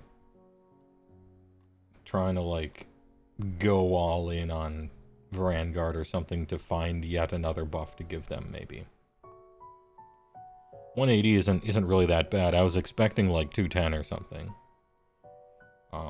But, yeah, the way you build armies in this game really hurts this guy, like it does many heroes. Gaunt Summoner. Double Wizzy, Ward 6, 4-up save somehow on disc. 14, super fast. Change staff is 12, 3, 4, 3, 1, D3, crit mortal. Weird, okay. You can stand behind enemy lines and just shoot his little wand around.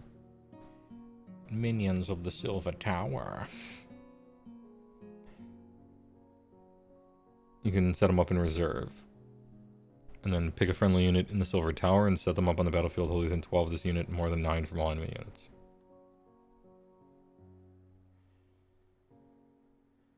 And so we can do Russian dolls with this, right?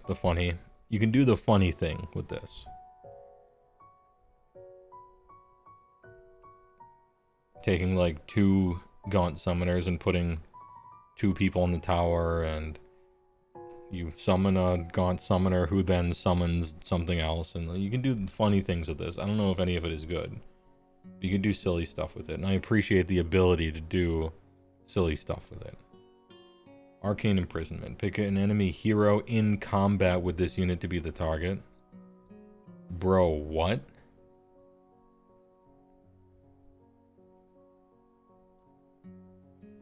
What kind of an enemy hero is ever in combat with a Gaunt Summoner for every reason, and then it rolls around to your turn, and that hero and your Gaunt Summoner are still alive somehow? How'd that happen?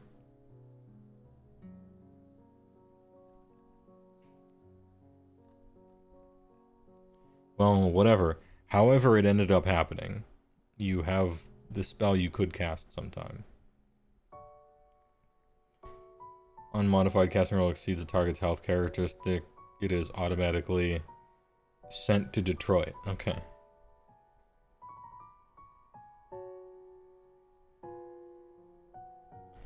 And it cannot be replaced.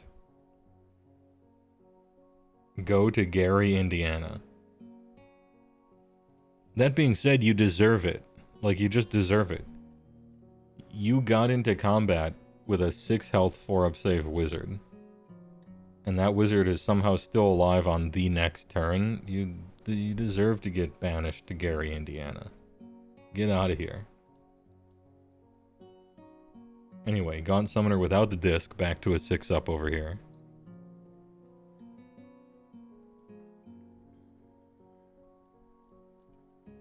Damn, he looks so cool, doesn't he? If this was all of Tzeentch's aesthetic and sculpt quality, I would love Tzeentch, the army. It would be a great looking army.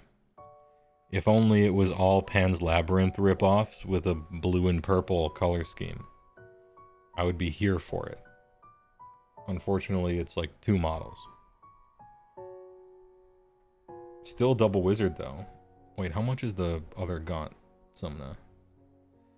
250 is a lot for that guy. I don't want him. Maybe he's good because you can deep strike something, but that's too much for me. This guy's very killable. He does technically have a ward. Well, you can still do the Silver Tower thing. Okay, you don't have the speedy disc. Divert Realm Legate. Casting roll 2d6. Units set up this turn using this unit's Book of Profane Secrets can be set up wholly within 18 and more than 7. Oh, okay. Cool. Now you need to roll a 7-inch charge. That's kind of cool. When do you do the setup though? Movement, okay.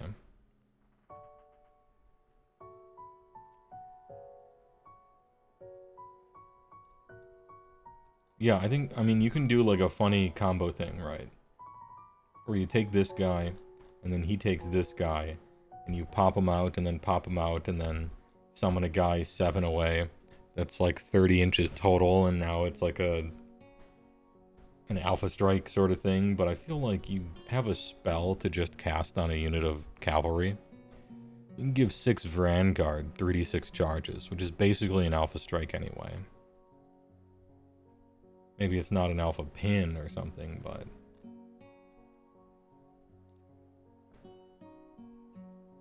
$170 for a double caster who wants to die is alright.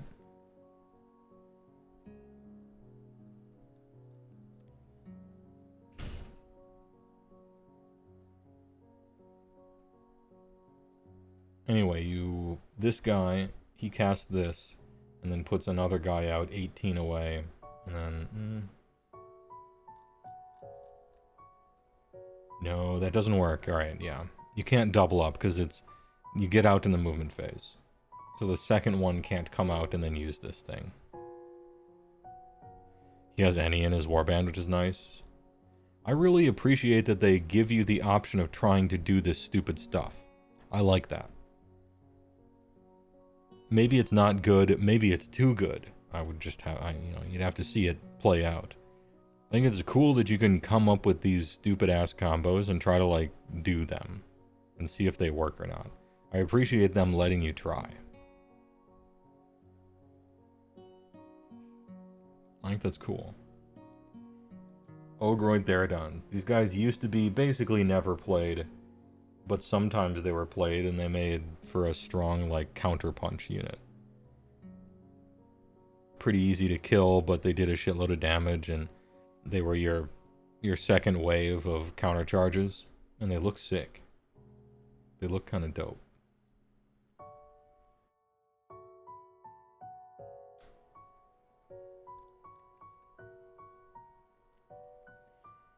Five, 4, 6.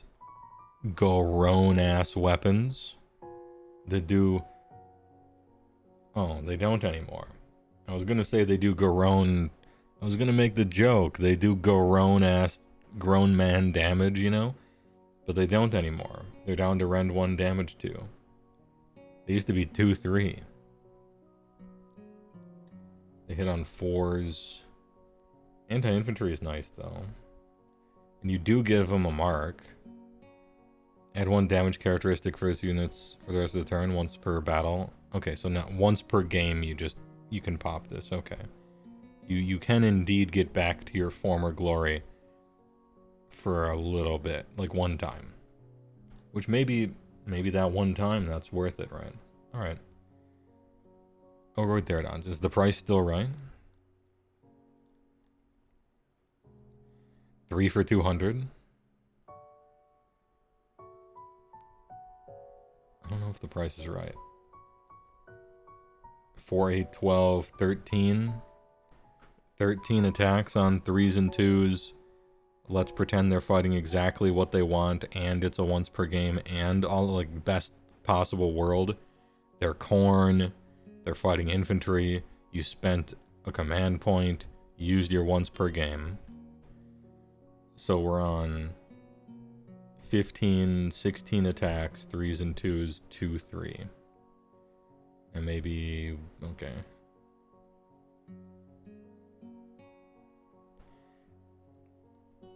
I mean, I would just take Chosen right, probably. At 200 for 3, how much are Chosen? 250 for 5?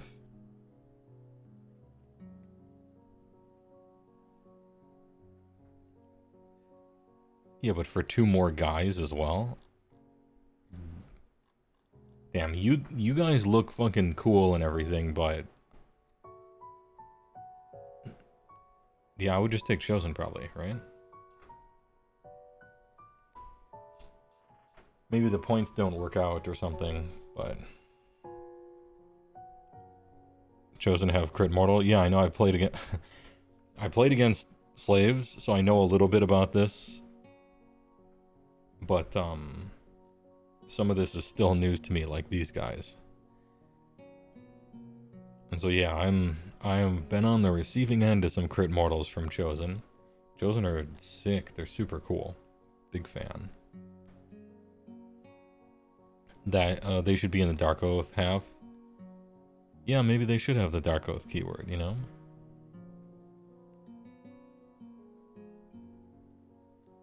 Chaos Sork Lord. This guy has fly. Oh wait, this is the on Manticore.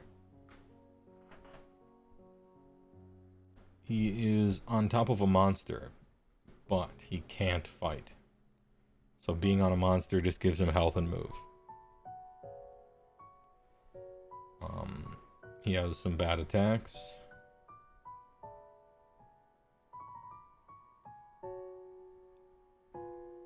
You cannot give him corn. I like that they remembered and made sure that corn's not on the list because he's a wizard, right? Once per turn army, your hero phrase, oracular visions. It must be a warrior chaos unit within 12. 3 up gets a 5 up ward. Oh, that's really good. It's a pity it's a 3 up. But a 5 up ward is good. Venomous Tail Strike. Pick an enemy monster in combat with it. 3 up strike last. Whatever. Chaos Sorch Lord. 280. Foot Guy has the same thing. That sentence is kind of the problem with Chaos Lord on anything for most of Slaves to Darkness's history.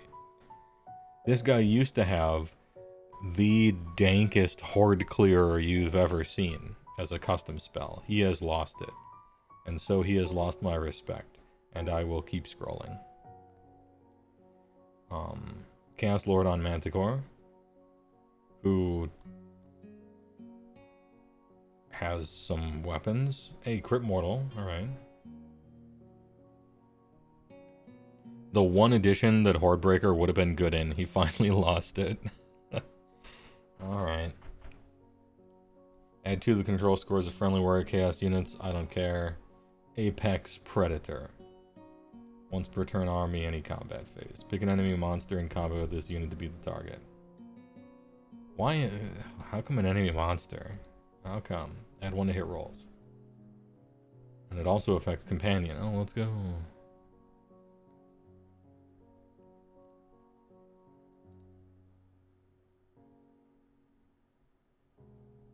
$260. No. I don't know. Can anyone defend this guy? He looks awful to me. Maybe I don't know. Then we got normal ass Chaos Lord. Look at this dude. Old model, but still kinda holding up. This dude, what do you do? 6 3 up 5. The Reaper Blade gets stuff. You declared a fight ability. Add 1 to wound rolls. Okay. Yeah, I mean it does something. But it's hard to keep up with guys that have 3d6 charges, you know? And, like, get actually into combat with him. Nah. I mean, useful ability, but the positioning is hard, and you're not a wizard. Fuck off. What do you cost? 140, yeah, pretty cheap or whatever, I guess. But he's a drop. Chaos Lord on Karkadrak. Go with the helmet version 1,000 times. This is a big dirty mount. This dude is sick. The days of Dimensional Blade on this guy. Hexed weapons. 5, 3, 3, 1, 2, +1 damage, crit mortal. And then companion. Yo, his companion's kind of dealing 2 damage, I guess. Any charge phase. Brutish Rampage. Rampage.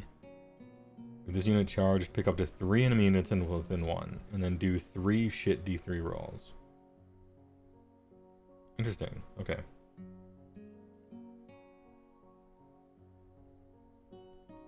That being said, 99% of the time you ever charge him, it's going to be against one guy, so.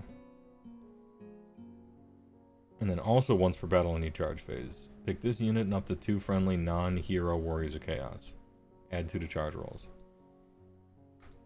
I didn't think you needed more, but you need more. 3d6 charge plus 2, just in case.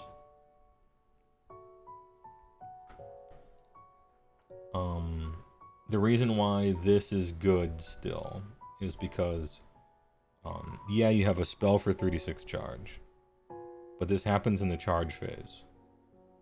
So people springing forth out of the Shadow Realm can still get their +2 to charge, and you can set up a Rube Goldberg machine of like 5-inch charging off of a deep strike kinda with some stupid squad. I think that's cool that they let you try to do that.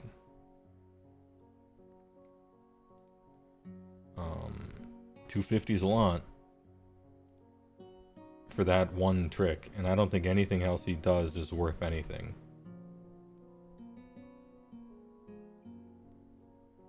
So, I don't know.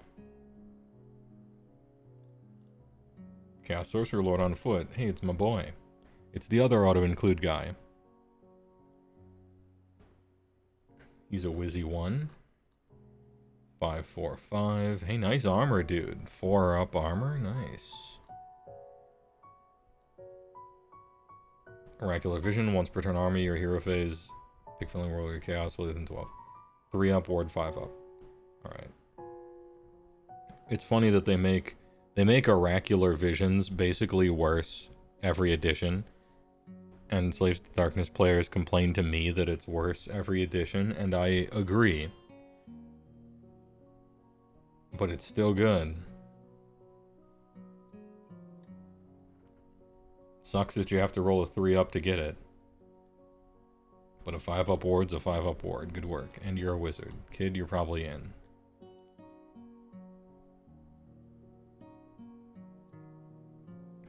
Exalted Hero Chaos. Blades of the Dark Champion. 5-3-3-1-2. Anti-hero and anti-monster. Damn, the two things I don't want him to anti. And 1 damage against heroes and monsters. Yeah, he's supposed to fuck up heroes and monsters.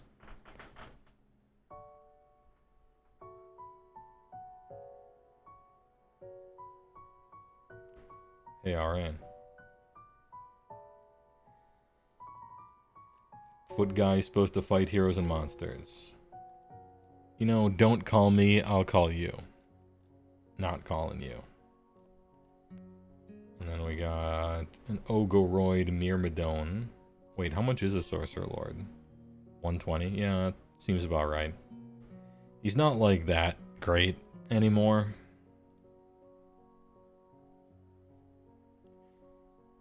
I don't know how the drops end up. But I like a 5 up ward, I like a wizard. Somehow he has a 4 up stave. Alright. Just roll those 3s. He has a Gladiator Spear, which is 1 attack, range 10. Annoying. 6-3-2-1-3 anti-monster. Nice. I don't like him already. Ooh, he's a hero too. Okay. Well, this unit is damaged. Add 2 to the attack's characteristic. Okay.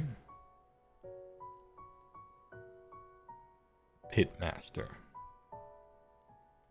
He's a bonus hero. Oh, nice. Okay. So now I get to evaluate his war scroll based on what is written on it. Pick a friendly Ogroid Therodon's unit that has not used a fight ability. Oh, it's that thing. And then add 1 to hit rolls. Okay. He is the Shitmaster. He gives free all-out attack to guys that you're not playing with. But he's a bonus hero. Nice. Chaos War Shrine. Sulcra. Am I looking at this awful thing? 14-4-8. Friendly warriors chaos have 6 up ward while they're holier than 12 of it. It is a priest 1. Oh, hey, I guess we have a priest in this army. And you don't have any prayers, so it's got Favor of Chaos. Apply 1 of the following effects. Target uses the rally command, you can make 3 additional rally rolls of d6. Okay. Add 1 to hit rolls. Ward of 5 up. Oh, 5 up ward for Zinch. Add 1 to wound rolls for Nurgle. 1 number of dice rolled when making charge rolls. Hey, Slaanesh kind of kept run and charge. 3d6 charge is basically run and charge, right? Oh, it's a hero now. Okay, so it's dead, probably.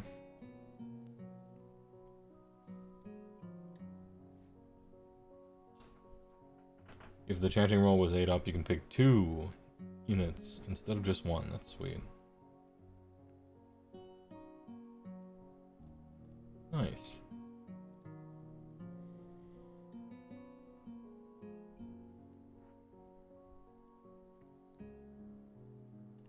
What does it cost? Is it still very cheap? It's no longer very cheap. I mean, dude, this prayer is like really good depending on what your thing is.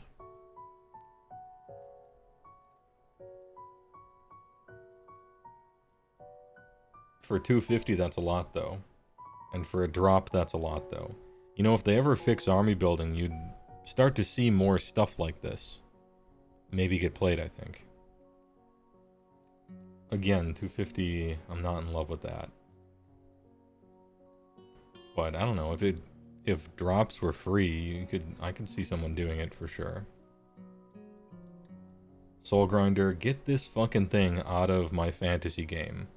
This Doom 2 ass 40k model. Get it out. It literally every weapon is companion. They're like, don't play this. Don't buy this. Stop.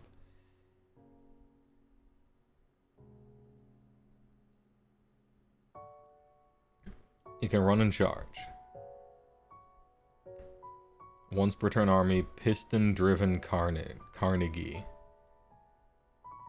Pick an enemy infantry in combat with it, and you do the bad D3. Then it can move D6, if you ever care. And it's got a 6-up ward. So if you roll Eye of the Gods and get a 3, you add +1 to hit with its weapons. However, you can't, because it has Companion, so Eye of the Gods doesn't work. But you could also roll a ward to give it a 5-up ward, and that does work. And then you can roll +1 rend on Eye of the Gods, which doesn't work, because Companion. I mean, alright. Non-hero monsters don't roll. Oh, I forgot. In my head, since unique characters could roll, I thought kind of everything could roll, but no, you're right. Yeah, non-hero monsters don't even roll. So it goes from only being able to maybe get a ward to just you can't. Yeah, he sucks.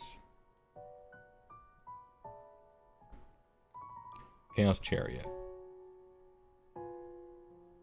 This shit has like a million different weapons on it. Oh, but it has to pick one between the flail and the great blade. I guess I picked the great blade. But it doesn't really matter.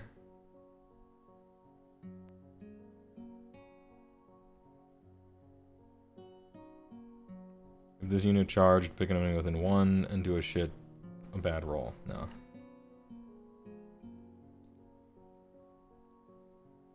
Yeah, it costs almost nothing.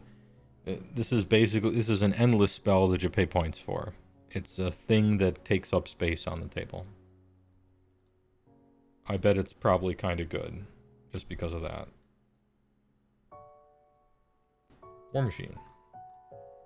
Oh, the Fuck Beast Chariot. When this unit uses power through, inflict an additional D3 mortal. And add 3 to the distance it can move. That's kind of cool.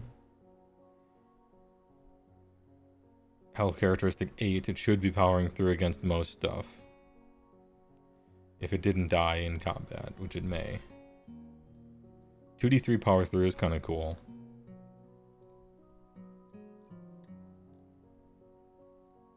Good For job, 120. King. Very Loamy. Thanks for the tier 1 for 8 months. I appreciate it. TY. Very Life from the Loamy.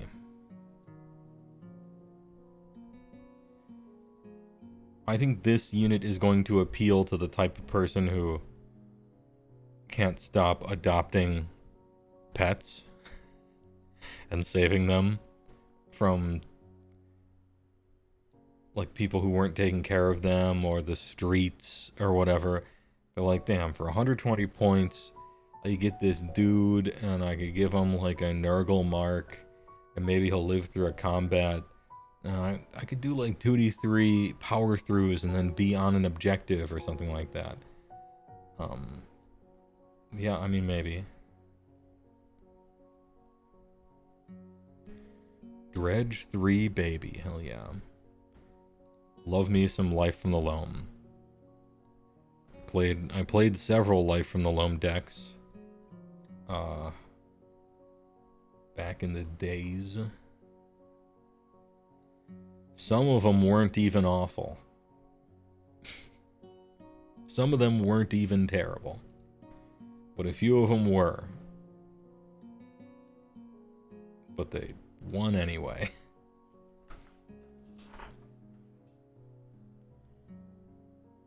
Dark Oath Chieftain. 5/5/5. Some fighting, some Crypt Mortals. I can't explain why. I really don't like the look of him. I won't be elaborating. I just don't like the look of this model.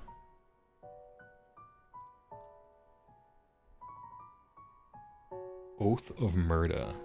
If this unit destroyed an enemy hero or monster, it has strike first for the rest of the battle. How the fuck did you do that? How did you pull that off? I mean, you can pull people in the fight with them and add 1 to attacks characteristic. Ooh, ooh. Now that's a damage. Okay. You still gotta waddle his 5-inch ass into combat next to a unit of yours. But +1 attacks characteristic is kind of nice with it. Alright. You have a cool ability.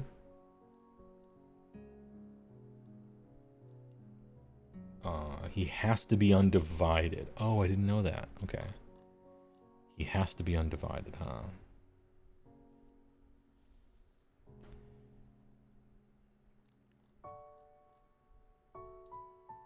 What does he cost? 12 points? Fuck is he even called? Dark Oath Chieftain. 120, yeah, probably. Dark Oath War Queen, whose art looks cool and whose model looks hella derpy. Maybe that's the angle. I just think she looks very derp. 5-up Ward Natty? Oh, okay. Ruin Blessed Conqueror. Once per turn, your hero phase. Other friendly Dark Oath units have 5 ward while they're contesting that objective. Good. Okay, this ability's good. Oath of Supremacy. Once per battle, any charge. Only with an enemy in charge. For the rest of the battle, add 1 hit rolls for combat attacks made by Dark Oath units. Oh, okay. So she's good. Yeah, she shits on this guy. 2 different synergy abilities that are both good. Nice. Dark Oath War Queen. For only 20 more points. I don't know what a Dark Oath army would look like because I've never thought about it. But these abilities seem good to me. It's a pity the model looks like how it does. Why did they show the drummer dude as the main dish here?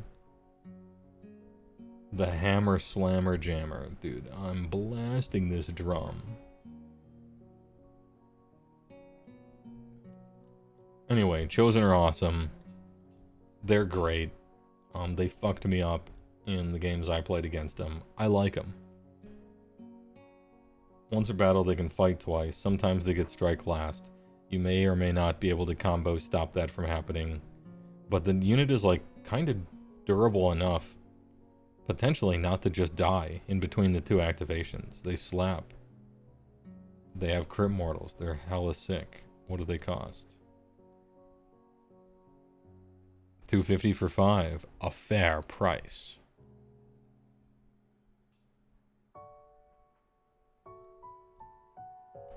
Yeah, Chosen are awesome. They look sick, they are sick, they do what they should, they cost the right amount. Don't ruin it, GW. You have so much shit wrong that needs fixing in these indexes. No need to fuck it up, right?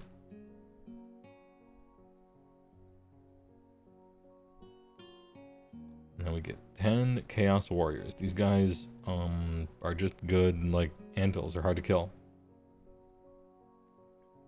They get some like attack characteristic shit sometimes I don't notice. They like fight. They attack me and then I roll some saves, whatever. The thing is, they're fucking hard to kill.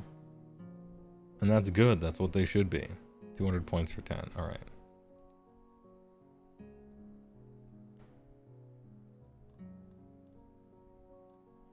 Yep, they do what they say on the tin.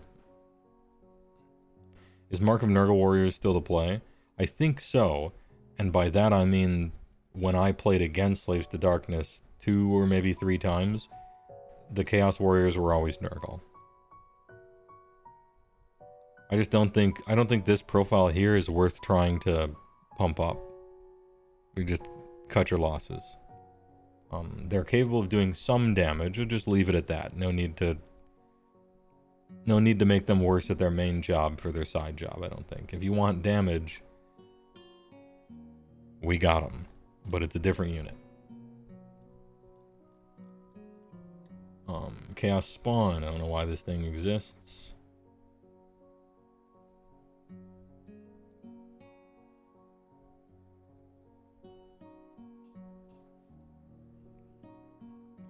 Anyway, yeah, it's an endless spell you pay points for.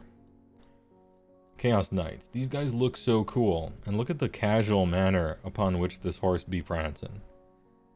I think it's funny, from a certain angle. I really like the look of Chaos Knights. I think they look cooler than Vanguard, which is a pity, because Vanguard are better. And I played against Slaves 2 or 3 times.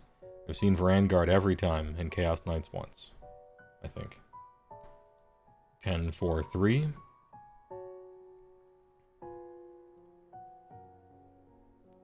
If it charged versus the turn, add +1 to rend from its cursed lances.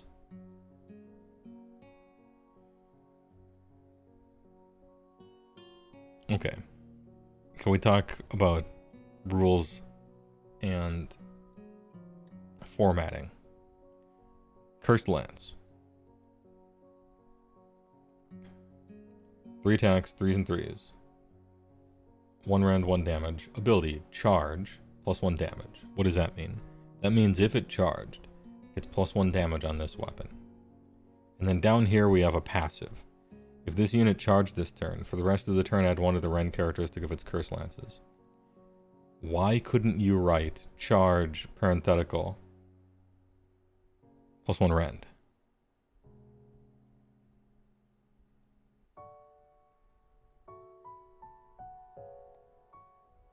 Because I've seen weapon profiles that have more than one thing on them.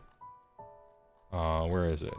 Anyway, we've seen it, right? Like, there are weapons that have more than one, like, thing on them. What's going on here?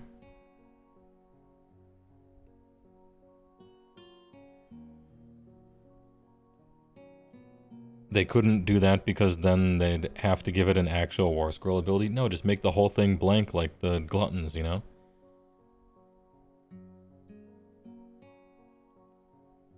It gets around Alpha Cav that Mornfang has.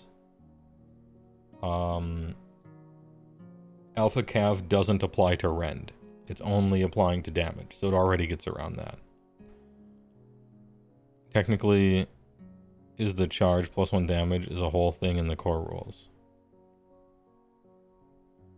Oh, but charge +1 rend is not an actual keyworded thing in the core rules. That's why.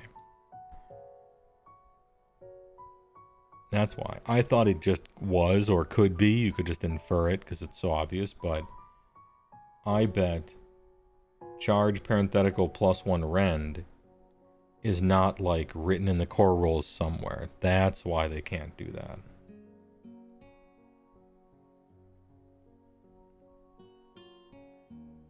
Well, that is a sensical reason not to.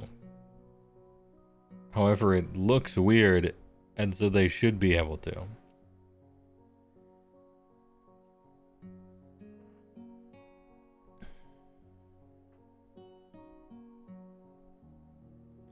Does the hornblower just do nothing now? No, they have a musician. I can't remember what musicians do, because I don't have any units that have musicians. Any musician havers, what do those do now? I know they made all of them kind of like whatever. +1 rally, okay, yeah. +1 rally dice, okay. You guys use rally a lot? Are you guys rallying? I suppose some armies rally more than others. But it feels like with units that look like these, you kind of want to get them back, right? Rally's good. If it works. Anyway, I kind of like Chaos Knights. It seems that the people have spoken at Varangard are like better. 250 for 5. Or 310 for 3. Okay, yeah, I suppose they're close enough and they don't pound it twice.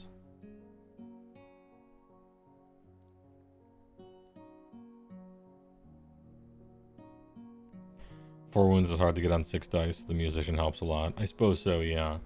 Now it makes it 7. You still have to get pretty lucky to hit 4.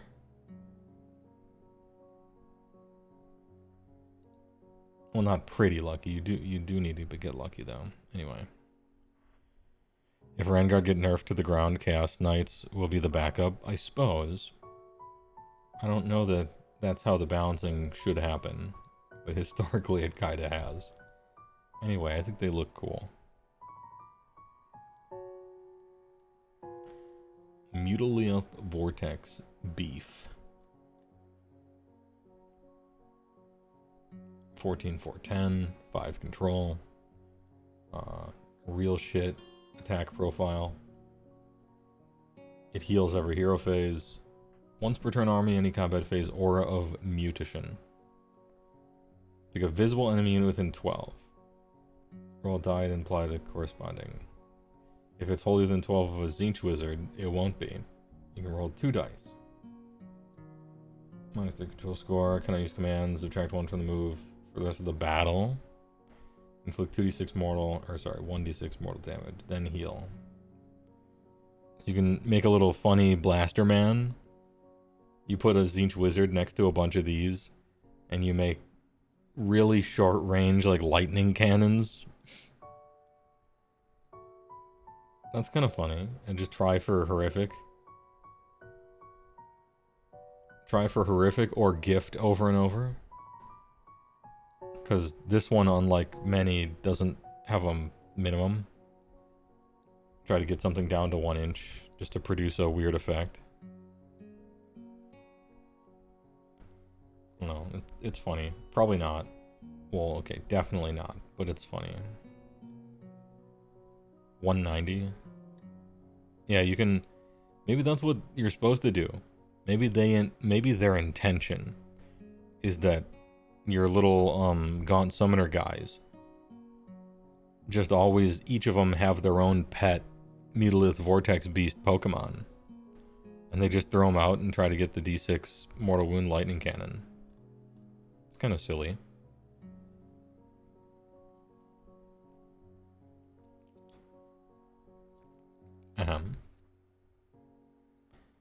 Hey, well, who would you say is the weakest army currently? You mean, like, competitive tournament-wise? I don't know. There's a bunch of, like, win percent stats up right now, even though there's been a small amount of play. It's kind of obvious how things are splitting up. I think I have one of them in the Discord. I don't think it's the most recent, though. But the armies that suck right now are like Iron Jaws, KO, technically Cruel Boys, but it's a skill issue. Specifically Beast Claw Raiders, which like 30 people play specifically BCR, but they all live in the Midwest. and I'm one of them. And ogres themselves are actually quite good because gutbusters are, so it doesn't count. If we're counting BCR, then we have to count like Spiderfang and shit like that, and that ain't a real army, so I won't be. Anyway, yeah, those are the armies off the top of my head that super suck right now. And KO, Ironjaws, whoever. But I expect balancing to happen, and we'll see where things go from here.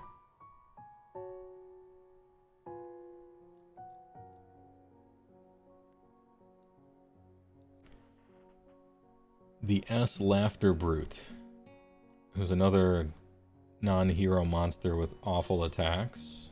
He's got a bunch of awful attacks, though. 8 of them.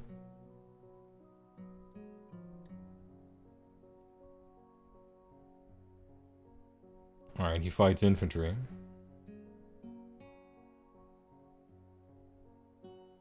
And he charges 3d6 as long as he has a master. Damn.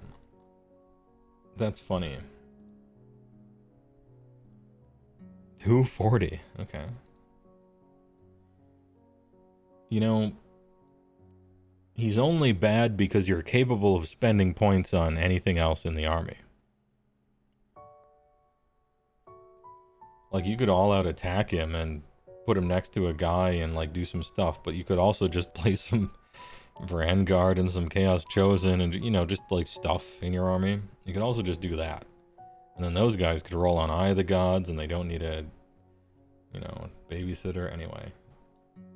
And then this guy, who used to have a really funny war scroll. The Centaurian Marshal. 6 attacks, 3 and 3 is 1, 2. Charge plus 1 dam. And he brings in non-hero undivided units to +1 to hit rolls fight with. Neat.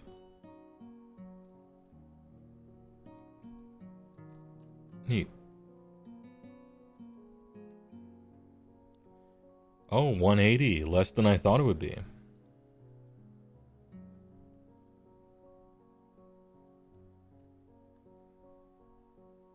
I mean, no, but kind of neat. He has an ability. Is he a bonus hero? Frank says he's a bonus hero. Interesting.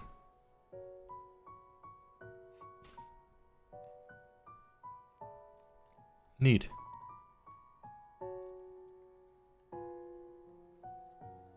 Legionnaires. This is not a flattering picture. I think they actually look cooler than this in real life.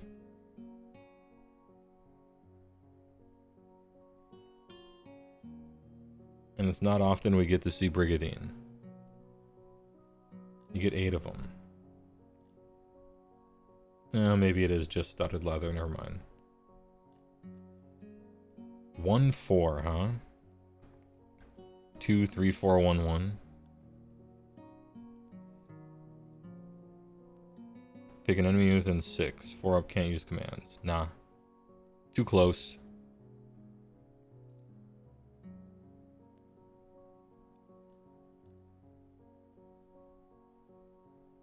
Oh, they're 90 points. Okay, they cost almost nothing for 8 of them. They used to be half the cost of Chaos Warriors, but also half as good with a cool trick. Seems to be their thing.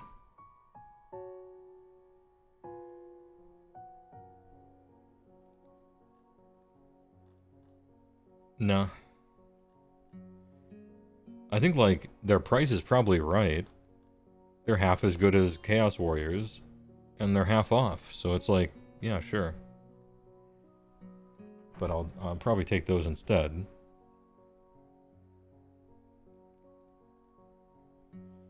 Raptorix. This awful bird thing. The kook.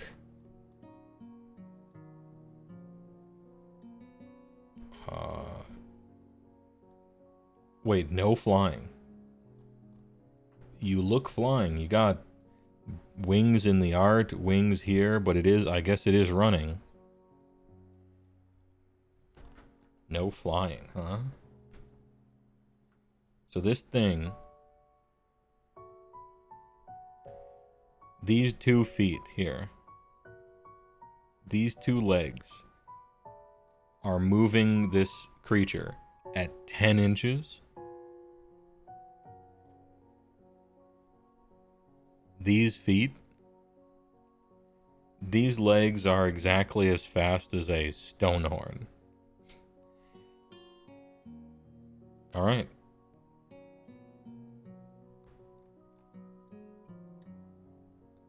He's a roadrunner. Yeah, maybe. He's just a roadrunner. I don't know. I looked at it, and to me it was funny because it has wings and it can't fly, and it's got tiny legs and it's really fast. But then again, you know, there's like roadrunners and ostriches and stuff, and they're kind of booking it.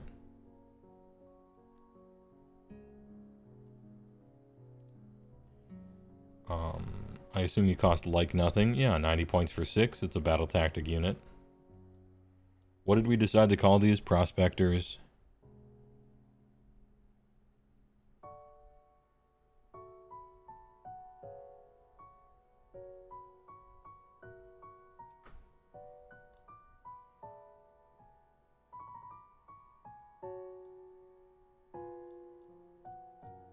And then Chaos Furies, the ones that are just better than the other 2 we just looked at. 12, even faster, and fly, and a 6-up ward. And if you're in combat on a 3-up, you can immediately retreat and live. One of the premier prospector units in the game right now is Chaos Furies. All for the price of... yeah, pretty good price. 100 points for 6.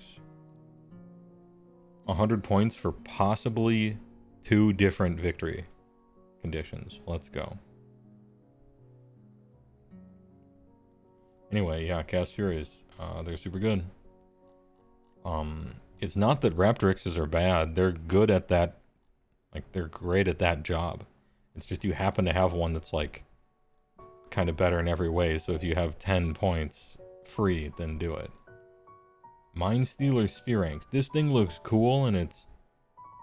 well, I wouldn't say it's fun to paint. I don't particularly like painting fur that much. But it's because I'm bad at it. 10-10-5-5. Dominate Mind. Pick an enemy unit within 6. Roll a die. If the roll exceeds the control, target has strike last. It probably will. Most stuff has shit control scores now. It has to be undivided. Enemy unit within 6. Man, that's really close.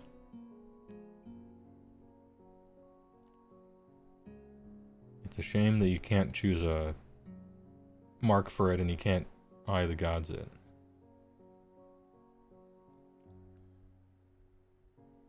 $170.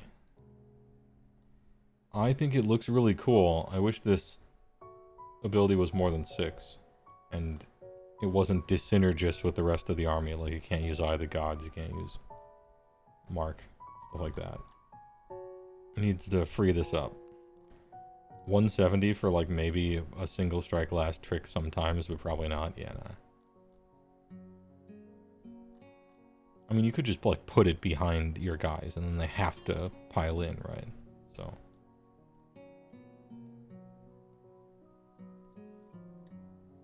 of all the units I've scrolled past pretty quickly, I think Mind Stealer Spheranx, unironically, is the most likely to do the thing that you pay for it to do. It's just I don't know about 170 for that. And then here he is, Bobby Briccolini. Foameroid Crusher. Finally a monster. In the edition where that no longer matters at all. Although maybe he was a monster before, I can't remember. He hurls that terrain at 12, which is pretty short. Ew, random attacks characteristics. Yeah, I hate to see it. And hits on 4s. Once per turn army, any combat phase. Cursed Destroyers. Pick terrain feature within 1 of this unit. Then pick each other unit, friend, and enemy within 3 of that terrain feature. D3, oh, it's the bad D3 though. Yeah. The bad D3 has hurt Mr. Briccolini a lot. And the tightening up the range on it is a big deal. Yeah, big nerfs to the Briccolini household. The Briccolini clan. And now they have, you know, the terrain has to kind of look like this. There's a lot less, like, massive chunk. Although at events and stuff, it really would. Dude, I'm actually looking at this list for the B section, because my brain is so screwed up. Like, oh, Briccolini. Alright, Foameroid Crusher, 150. Yeah, nah.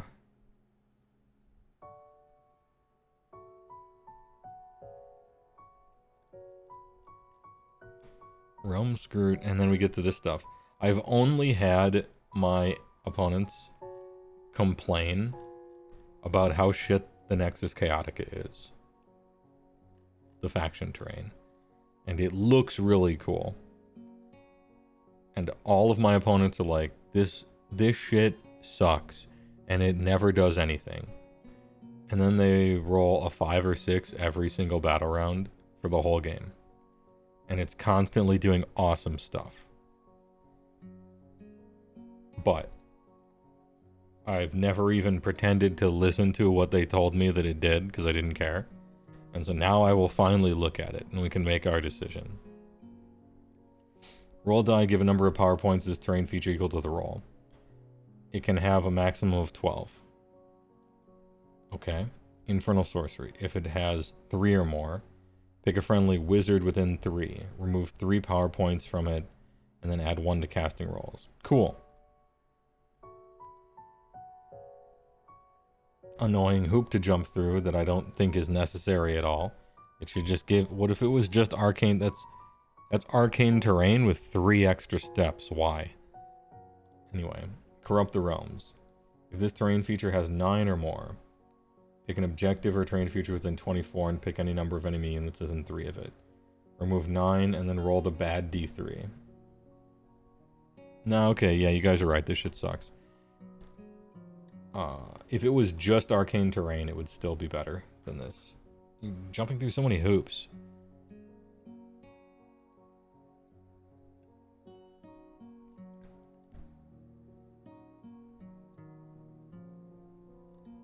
Sometimes you get a +1 to cast, is what this thing reads.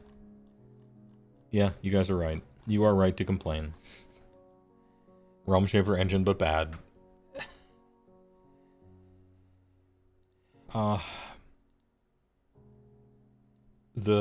The times that it does indeed give you +1 to cast, that's cool. +1 to cast is good. It's a good buff. Alright, Realm Scourge Rupture. Moves 9, 6, 5. 2d3, 4, 3, 1, 1, crit 2 hits. It fly. Debilitating Shockwave. If this manifestation charged, pick an enemy within 1. Roll a die for each model, 6 up. Mortal. If any models in the target are slain, subtract 1 for hit rolls for target's attacks the rest of the turn. It's alright.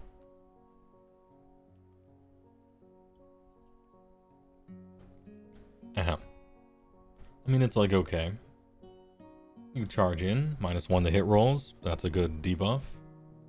If you kill something with your Hordebreaker thing, I guess. The Eightfold Doom Sigil. Doesn't move. Empowered by Atrocity.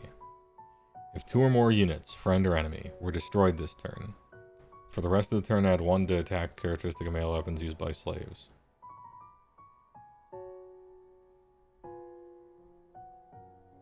The timing on this. So, after combat, which is when units die, especially in this army with no shooting, you get +1 to attack characteristics.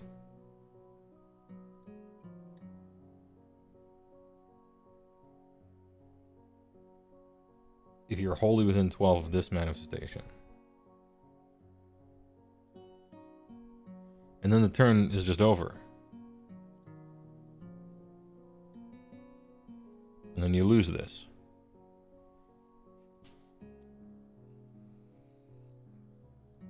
Am I getting the timing right?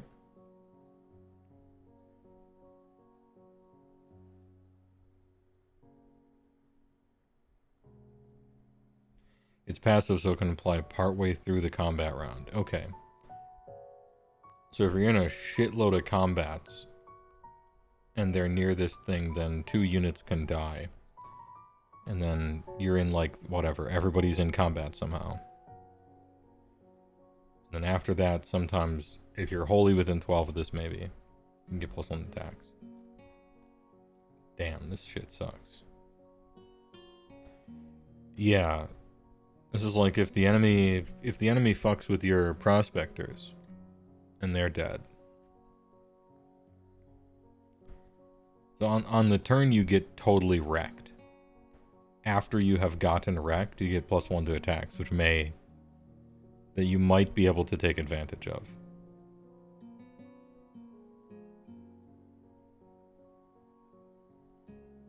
Alright. Damn, what an awful thing. Darkfire Demon Rift. Bleh. What do you do? 8-inch range, D6, 2, 3, 1, 1. Each time a spell is successfully cast within 12, give the 1 manifestation energy. Each time it uses shoot, add 1 attack characteristic of its torrent. For each ruinous energy point it has. And then if it's removed from play, all of its ruinous energy points are lost.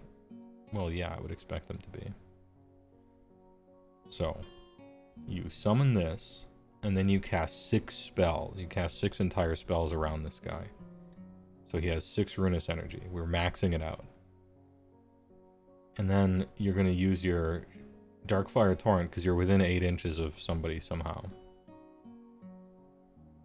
Add 1 to the attack's characteristic for each. Okay, so now, instead of D6, it's 6 plus a D6.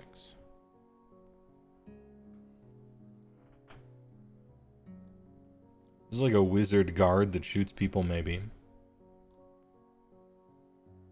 You know, like a wizard guard. I feel like just Purple Sun is better than all 3 of these put together. Yeah, they're not that great.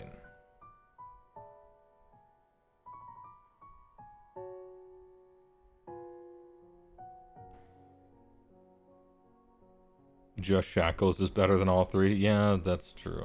Well, Shackles comes with 3 things you place on the table, right? Or is it 2? Dark Oath Wilder Fiend. Oh, this is the cool looking guy, right? 190.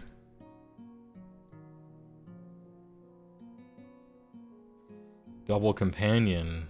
Bum bum bum bum. D3 damage. Beast. What's wrong with you? Alright, 5 up ward though. Each time a model, friend, or enemy is slain within 12, give this unit a sacrifice point to a max of 6. You're like obsessed with keeping track of random ass bullshit. Look, Eye of the Gods and Mark of Chaos were really fun and cool. You don't need to keep track of bullshit points on...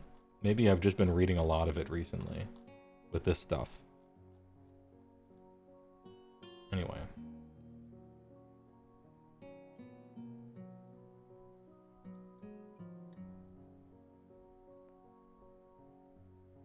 What do the sacrifice points do? Perhaps something here? Pick one of the following effects. Pick an enemy unit within 12 to be the target and roll a number of dice equal to the number of sacrifice points this unit has. If any of the rolls are 5 up, the target cannot use commands for the rest of the turn. These are prayers. Why isn't it just a priest? Is this thing in the lore like the literal opposite of a priest, like an anti-priest?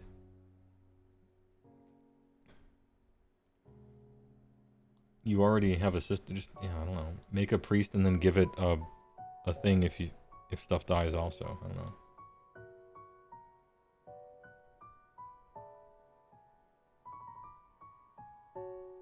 After you pick, it resets to 0. Yeah, sure.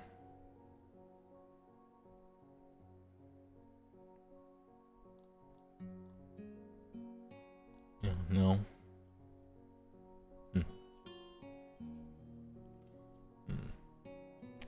Drink. Re-up the drink.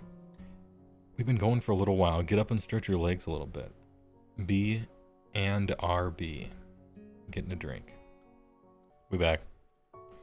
Alright. We've gotten into the kind of like the slump of the battle tome, but I don't want to like bring it down. Because we saw some really great fun stuff here. We just have a lot of random ass units. And this broadcaster, on a hot take, thinks that all of the Dark Oath were an unnecessary mistake. Don't do any of that. Take half of the Dark Oath they made and convert that time, energy, and money into a Fire Slayer's second half, where the guys look cool. Take the other half of Dark Oath and replace all the Finecast and Ogres. You already have the coolest looking shit, you know. Don't worry about it. Anyway, Dark Oath Chieftain on Warsteed. Damn, he looks cool. Another Death Dealer, right? The rule of Death Dealers in Warhammer, by the way. The Fridge Frazetta is that they all look absolutely wonderful. And the rules have to be always bad. The City of Sigmar one, this guy, the Nurgle one. They have to be bad. It's a law. Will we break the chain with this guy? Let's see. 7-4-12-2. Alright. Just got some fights. Not terrifically good at it, but it's fine. Heroes are for synergy, no big deal. You can reroll charge rolls for Dark Oath Cav units while they're holier than 12. Nice. Just straight rerolling charges, not bad. Oath of Murda. If it destroyed a hero or a monster, strike first. Nope. Dark Oath Murada. Ew. Okay, maybe don't give half of Dark Oath to Fire Slayers. I would like them to do a better job than this on the inevitable Fire Slayers second half. Dark Oath are meant to fill the lore hole of standard human under chaos. I like that as a lore, but who wants to play that on the... okay, maybe somebody wants to play that on the table. But I don't know. That can stay. Just push it real hard on the lore and be like, look, there's millions of these random, wiggly, normal barbarian guys. You know what I mean? But in the war game, you play the fucking awesome, sick-ass Chaos Warriors and stuff. All those other little guys, they're just in the stories, you know. Naked idiots or fridge men? Yeah, which way, Western man?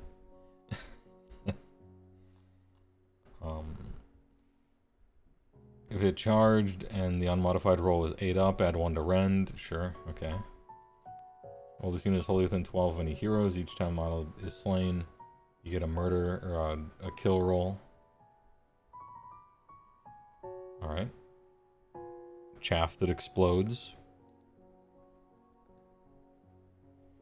Yeah, 10 of them for 100. Good price. Chaff that explodes, man.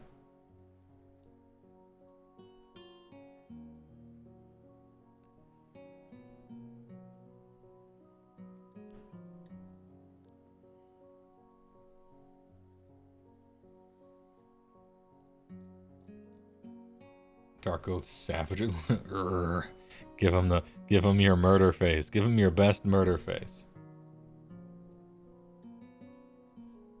And then we have not Conan the Barbarian, not Kratos, and really stupid looking. Which one are these? Savagers? For some reason they have crit mortal, which means they're unfortunately probably good. Oh, the conquest. If this unit is contesting an objective you control is wholly within enemy territory, 5 award rest of the battle? Hold on. Are these good? Chat, is this real?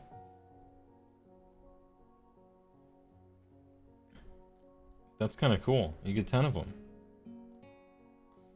Do just like clouds of 20 to throw crit mortals at people and have random 5-up wards. It's like not the worst. Are they cheap? Yeah, 130. Wait, no. This unit can't be reinforced? Oh. Damn, I almost got excited about him. I was like, damn. I was prepared to be happy about these guys. Yeah, they're a Warcry warbands. They can't be reinforced. Well, hey, good try. Dark Oath Fell Riders. Coolest horse ever, and then some lame-o, some actual nerd on the back of a badass horse. This guy should be the companion. He should have the companion attacks, not the horse. You get 5 of them. 3, 5, 12. They got some javies. They can throw some javies. And they either have a broadsword, which is okay, or a marauder javelin, which is not okay. If this unit charged this phase and is only in combat with one enemy unit, and the enemy unit is only in combat with this unit, add 1 to rend. For the rest of the battle. Okay. -1 for hit rolls for shooting attacks to target this unit.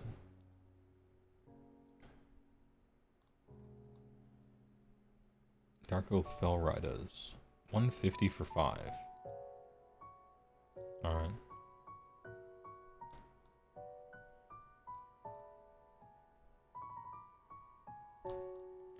That unit's weapons. So if you charge something and kill it, and so maybe what you do with these guys is you put them on the side of the table and you drive them towards your opponent's frost sabers and just kill them. Now they have like rend 1 shooting and crap. I don't know. Maybe I'm trying to like them, but you could do some shit with these. Maybe. 150. If you're in Dark Oath. Yeah. These guys could do some stuff. And then we got Atraxa. The Phyrexian Praetor. Unique hero monster, ward 5. Not cavalry, but monster. Her shit's that big. 14, 310. She's got the Gorgonzola. She's got the Gorbugula. Swings the Gabagool at ya. Anti-hero charge. And then her horse is actually kind of a Chad. Because I'm used to seeing horse attacks that are like 5s and 3s, 0-1. Warlord of the First Circle. If a friendly Vanguard uses... Oh yeah, this is the combo thing. It does not have Strike Last as a result. So this is your instant double pile in on your turn, fuck somebody up, no Strike Last, just kill them thing. Yeah. Once per turn army, Roar of Domination. Pick an enemy hero. Will die 3 up, -1 for attacks characteristics for the melee weapons for the rest of the turn. Sure, but just like kill him though, you know.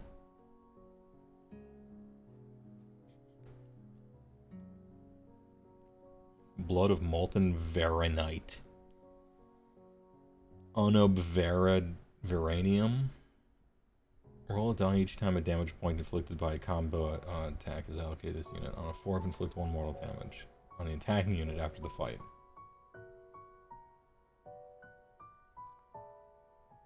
So do 7 mortals if someone kills you. Alright.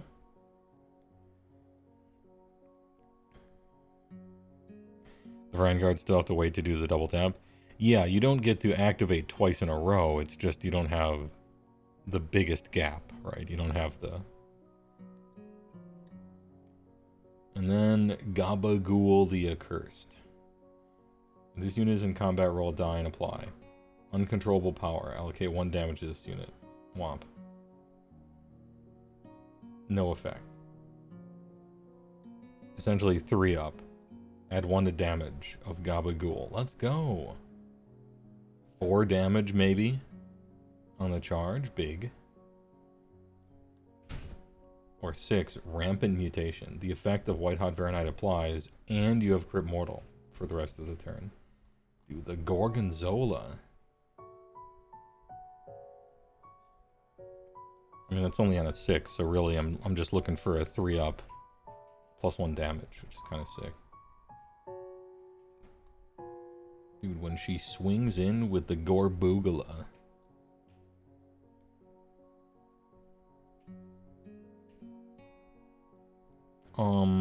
She's sweet. She, like, does fun things, and they're all cool.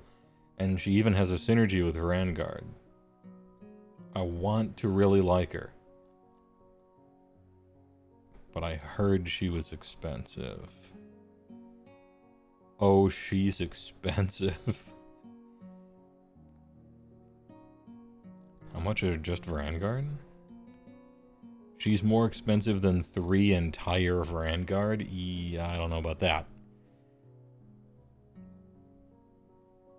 Man, I want to play with her, but I don't know that you could fit anything in the army if you did. I think she's awesome. I don't know. I bet there's a build where you take Abraxia and you're on a bunch of Vanguard and shit. It just means you probably can't play with Be'lakor or something, right? Because you're looking at she's 360 and Be'lakor's 410, and that's hard. That's a rough one, kid. But she's cool though, and I don't know, her ability's fun. This shit's fun. She's fun and cool, and the model looks dope. It's funny that perhaps the most overpriced hero synergizes with your most expensive guys, you know? Super elite army.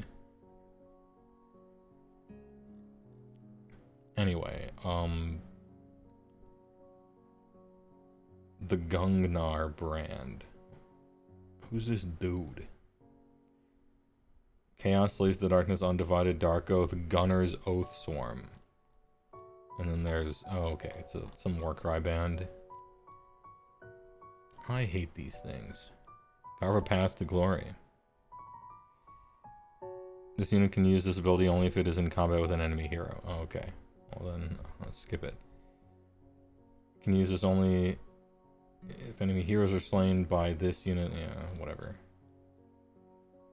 18-inch bow is kind of neat. Auto wound. Only crits. Score 6 full hits for shooting attacks against this unit. Neat. And then you get +1 round if you're super, super close to the enemy.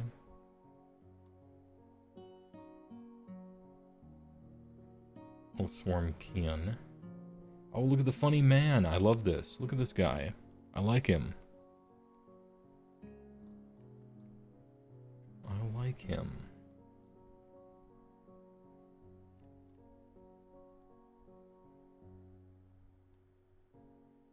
Visible enemy here with an 18. 1 mortal and subtract 1 from the attack's characteristic. Neat.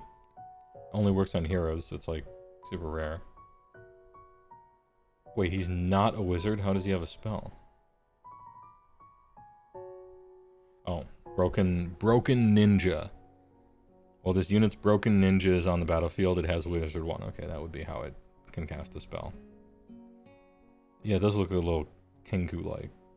This is a fun, cool looking guy. Reminds me of all those cool Warcry warbands they used to have, and then they shit canned half of them. And like half of them looked really cool, and half of them were hella stupid, but they were getting creative with it. Yeah, guy's kind of like a wizard with a million life. Oath Swarmkin.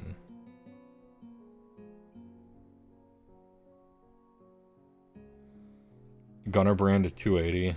Blech. And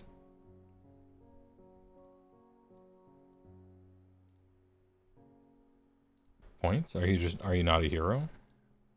You're not a hero. Oh, you're part of Gunner's brand. Okay, I thought these were two different guys. Pardon me. So all of these come together. In which case, you get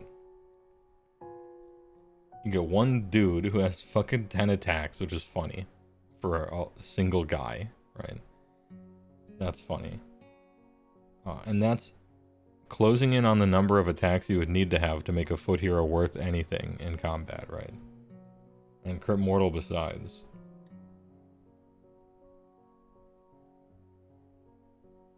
If you somehow kill a hero in melee by crawling over to it, you get a 4-up ward for the rest of the battle. You've earned it.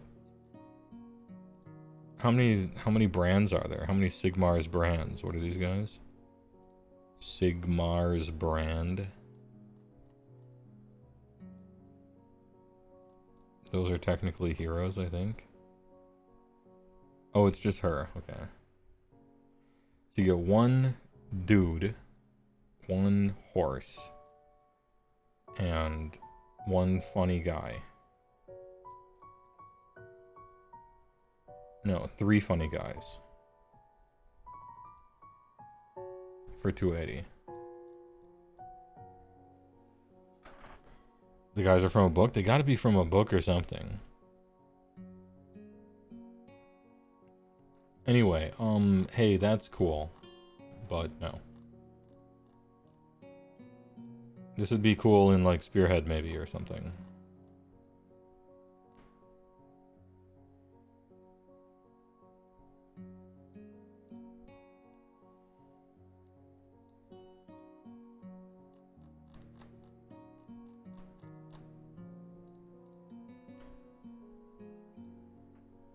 In summary, battle traits. Fun. S tier fun, actually. Battle formations. One seems good. One seems good with Dark Oath. 2, really bad. Heroic traits. I think kind of a decent maybe choice or something. You take the fun one, or you take the maybe slightly nickel and dimey good one, or you take maybe a combo thing, but it doesn't work on the person that you want to be the combo with it, or the other person that you want to be the combo thing with it, so probably not. Anyway, I don't know. For me, I just want to spin the wheel of value. I want to play slots. I want the fun. I'm going to the casino. I want to roll the thing. For me. Artifacts of power. There's a funny one that might never come up, and if it does, it may or may not do something. And then there's probably the better one that you probably should take. And then there's this one, which, if you only consume content that tells you about what happened in the most recent tournament, you'll think is good, but isn't.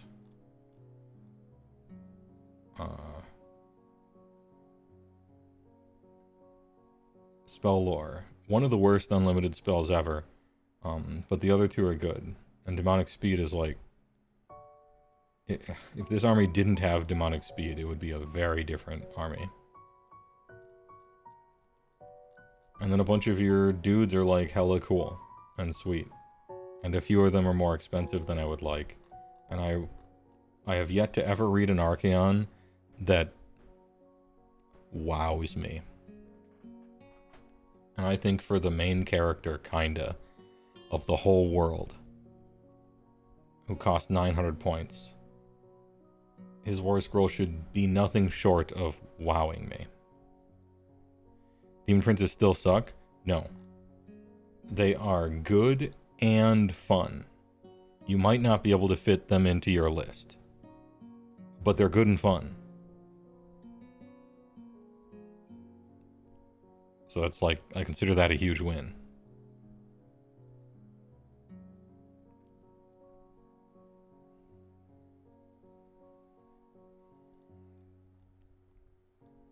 And then Vanguard are sweet, Be'lakor is sweet, Eternus sucks, Chaos Lord is a victim, you know, and on and on and on. They're sweet.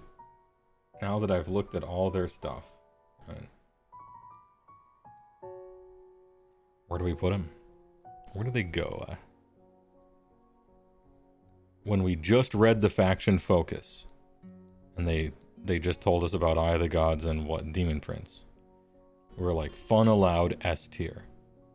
Best index.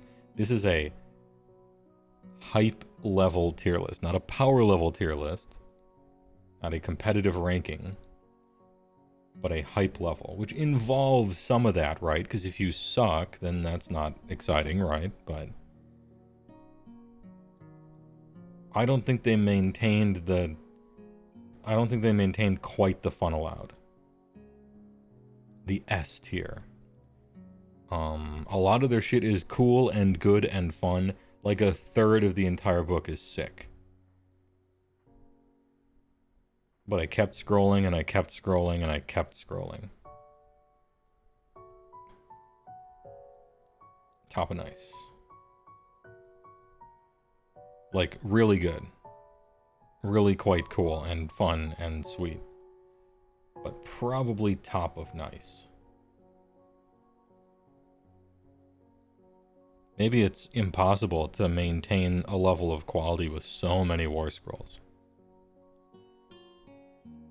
But anyway, I still consider this a huge win. They're awesome and fun. And we haven't done Khorne yet, even though I thought we did Khorne. So Khorne will be next. And we'll see where they land. I'll give you a hint. It's probably in nice tier.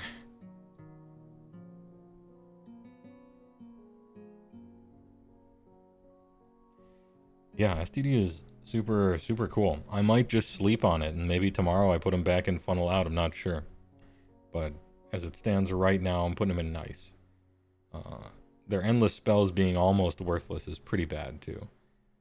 Because it's weird, you know, you get manifestations in this game. You would think that the generic ones would be meh, and then the specific army ones would be great. You would think. But it's like the opposite, and that's weird to me. Anyway. Slaves of the Darkness. Good work. Some of the best work of any army I've read so far. Really close to funnel out. We'll see if Khorne maintains its position next time.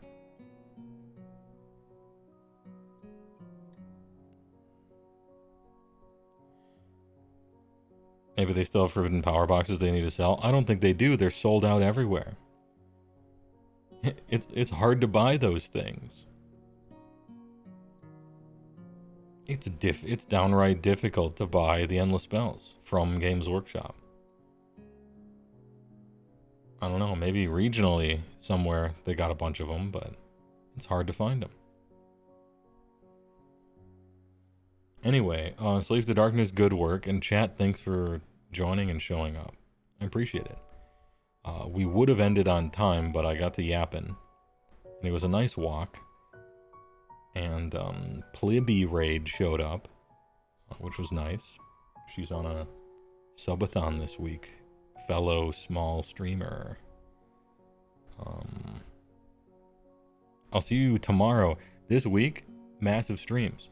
Tomorrow, I'm streaming D&D. We're looking through the whole thing.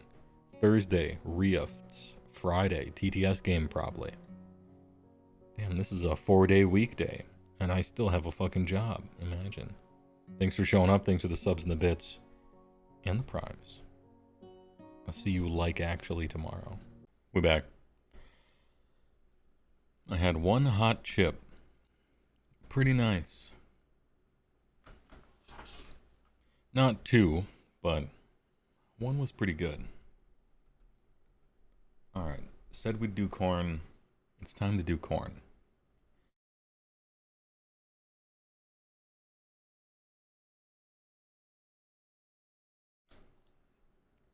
And this one's going to be kind of fun.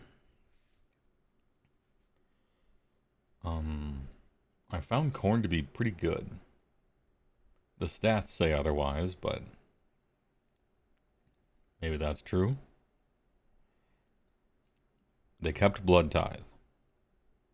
Starts battle with 0, earn 1 each time a unit is destroyed, but not a faction terrain and not a manifestation.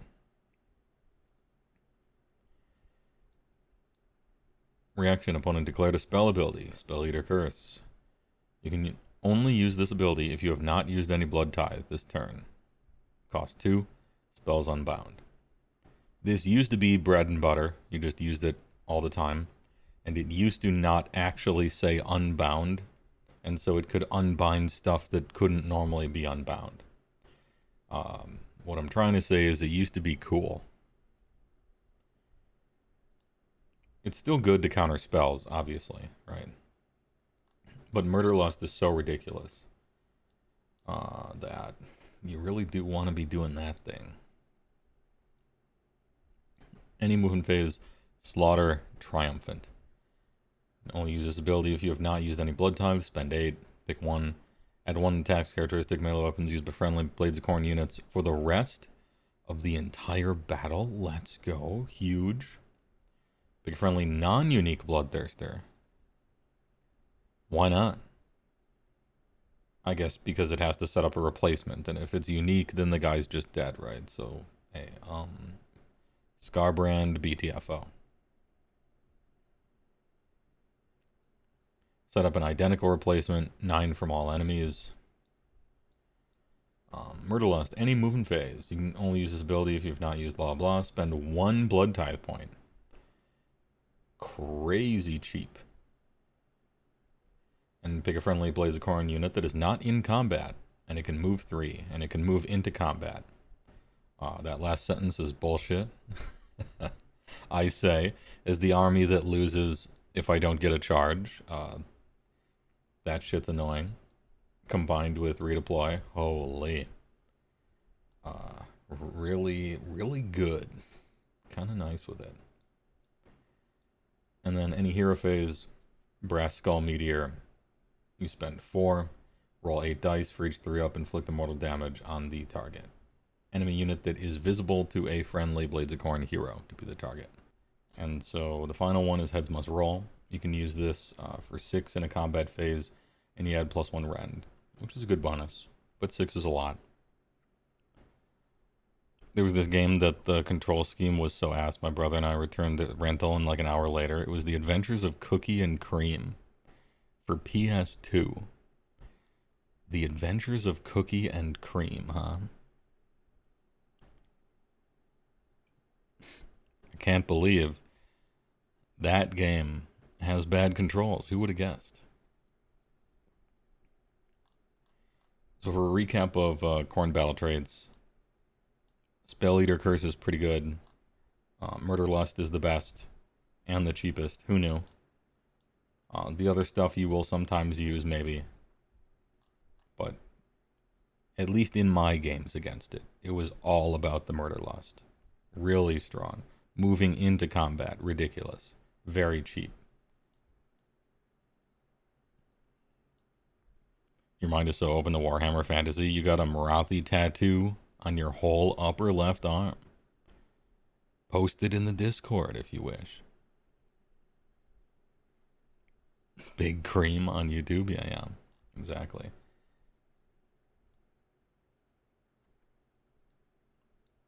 This man has a snake sleeve. Not bad. Battle formations, I can't remember what these do, so I'm going to have to be reviewing them while we're reviewing them together. Once per turn army as a reaction. You declared a fight ability with a demon. Pick a friendly bloodbound unit that has not used fight within 12. You can pull them in, but they don't get anything special out of the deal. This is sort of like the old Council of Blood in a certain way, the old battalion. Strength through slaughter. Strength through S laughter. Friendly non-monster, be okay. Demon uses a fight. It has ward 5 for the rest of the turn. Cool, ward 5's good. But your opponent gets to fight first on their turn, though. That makes that a little worse. Has to be non-monster, but a demon. That makes that a lot worse. Bloodbound is mortals. Oh, yeah, you're right. You're right. They all have blood in the name. It's hard to keep track. Apologies. Demons let mortals fight as long as they're close to them. Brass Stampede. Frank talks about this a lot, but I haven't seen it on the table, and I don't know what he's trying to do with it. If the unmodified charge roll for it is lucky, it has strikes first. That's kind of whatever, and random. I guess it's really good on the opponent turn if you get really lucky and also roll. Kinda hot. Okay. Well, fair enough. Tireless Conquerors. Add 1 hit rolls for combat attacks made by bloodbound units that target an enemy unit that is contesting an objective you do not control. And that would be the mortals, right? Okay. Don't like Brass Stampede.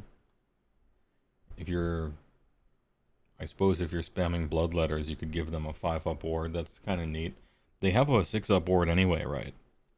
And sort of no save, but do a lot of mortals. Unless I need to check their thing. Having someone fight right after you is like okay. And then +1 to hit seems just good. Is Cetra in AOS at all? No, in the end times they wrote a send-off for him. You know, I don't serve.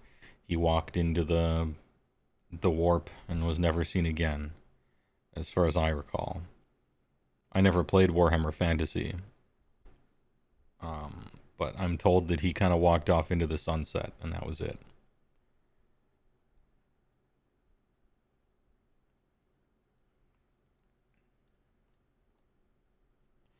He was the Egypt the Army guy. That's what I know him from. Egypt the Army guy.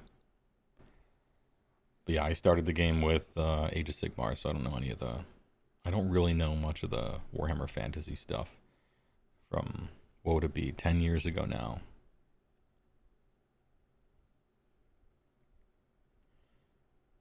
Heroic traits. Firebrand. If this unit is not a priest, it becomes one. That's good.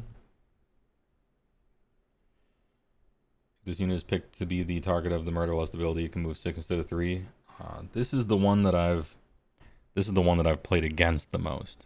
And it's really, really good. It sort of single-handedly defeated me. But so did the damage. And you could begin the game with a 1 blood tithe point, which is kind of neat because then you can murder lust right away.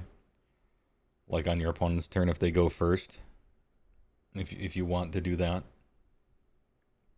Murder lusting 6 is really good with a bloodthirster though. If by sunset you mean unending hordes of chaos to laughter them, yeah.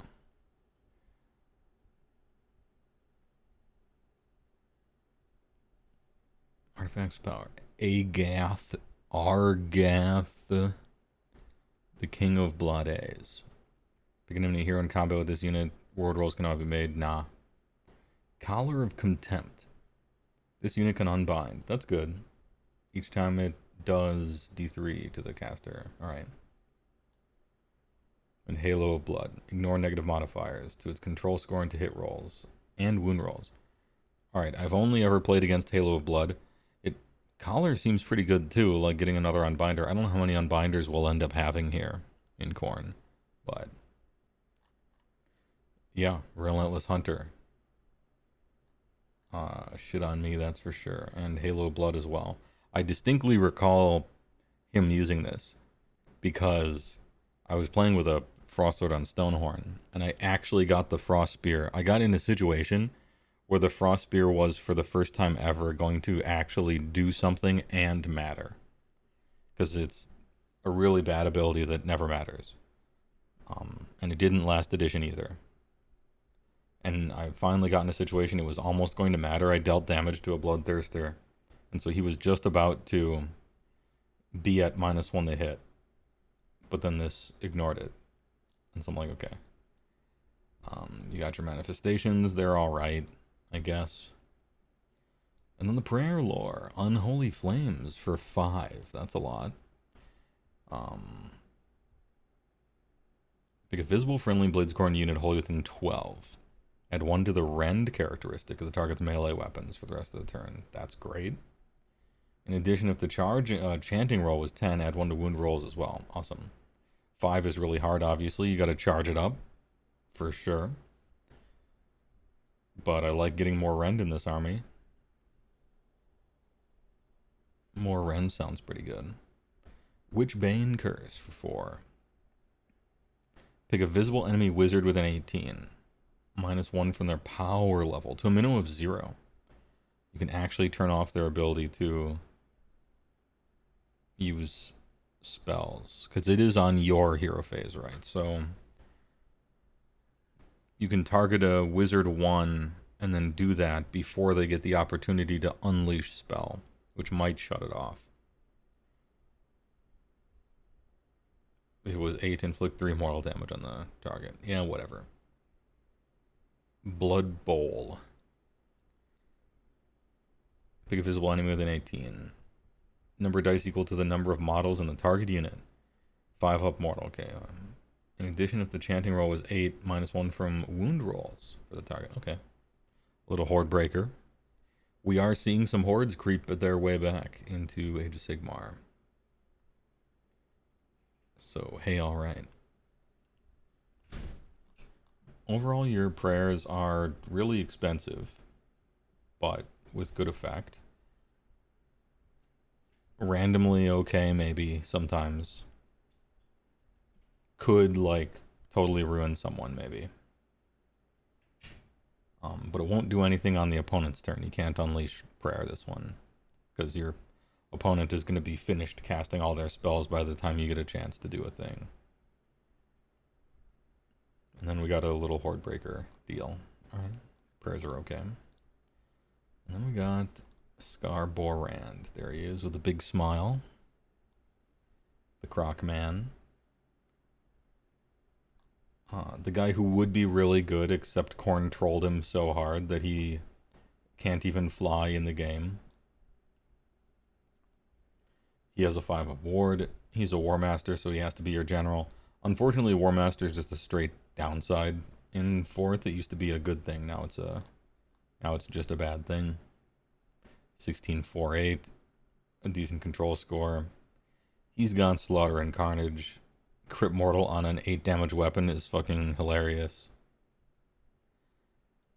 Well, his unit has 10 or more damage points if it did not use a fight ability last turn, or if it is the first turn of the battle.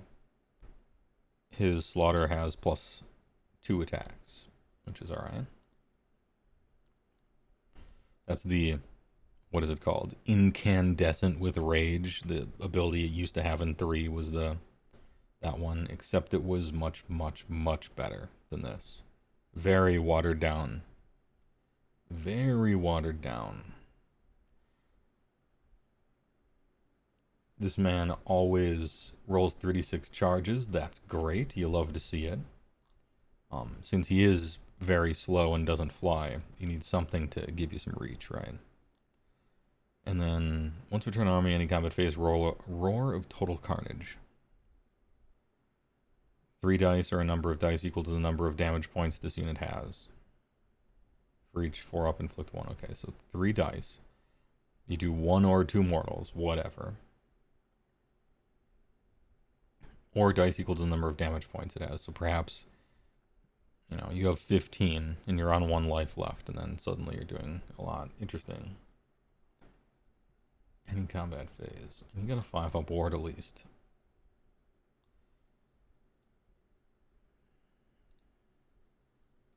I forgot to open up the points document. Pardon me. Osiark Boner Eepers. They're Eepin. Alright, where's Blades of Corn?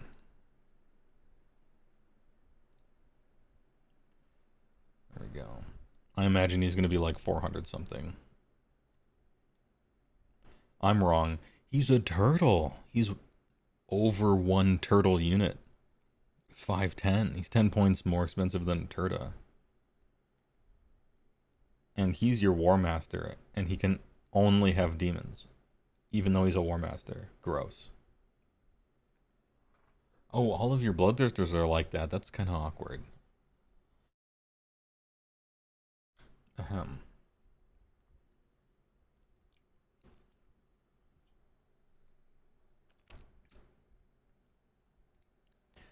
Yeah, 500's a lot.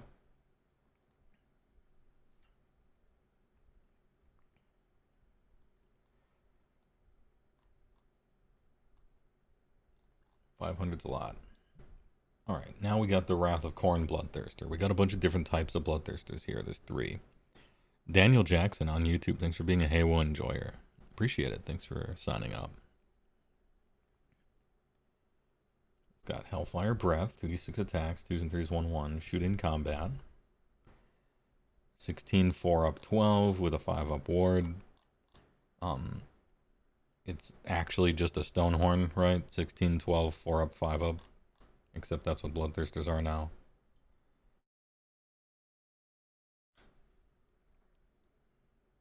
Mighty Axe of Corn, 6 attacks, 3s and 2s, 2/4, anti-hero. I feel like they don't... I don't know, having them happen in the game. They have so few attacks. And there's no, like, secondary attacks. They're just... You roll some dice, and then there's no second profile. It's just... Either a whole bunch of shit happens, or it's okay. It's swingy. Now, your profile isn't swingy, obviously, because you get this to 2 if you want it.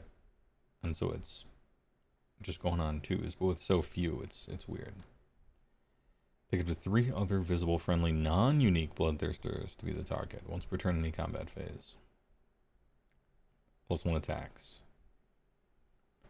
3 other visible, friendly, non-unique Bloodthirsters, okay? Can't do that to Scarbrand. Man costs 510, let him do it. Pick an enemy hero in combat with it, roll 8 dice each, so 4 mortals, okay. Yeah, if he's in combat, that's with a hero, that's pretty good. If that ends up happening. It's more likely for that to happen than normal. On account of the lust. And then Bloodthirster of Insensate Rage. Oh, I should probably look up what the Wrath of Corn costs. 420. Dank memes. Dank meme number. Insensate Rage 16, 12, 4, 5, 3, 2, 2, 5. Anti-infantry.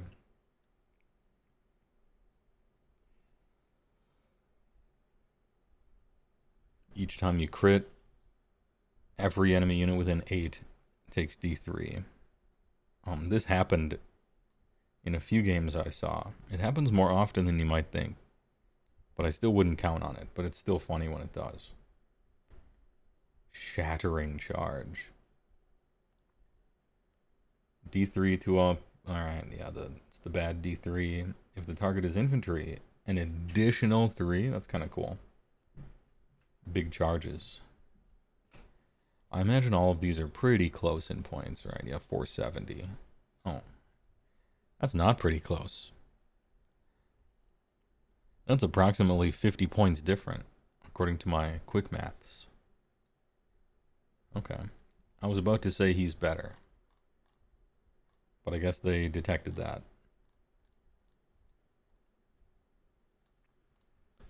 And then Unfettered Fury. He's got the Lash. Also a shoot in combat. Beckon the Hunt. Pick a friendly, non-unique Blades of Corn demon. Which could be you. Rest of the turn add 1 to the number of... Yeah, 3d6 charge. And himself. I like this one. Unfortunately, it's anti-monster, which isn't a good thing to have right now. But I like him being able to give himself 36 charges. Ensnaring Lash. Pick an enemy monster? Oh no, maybe I don't like him because now he has all these anti-monster things.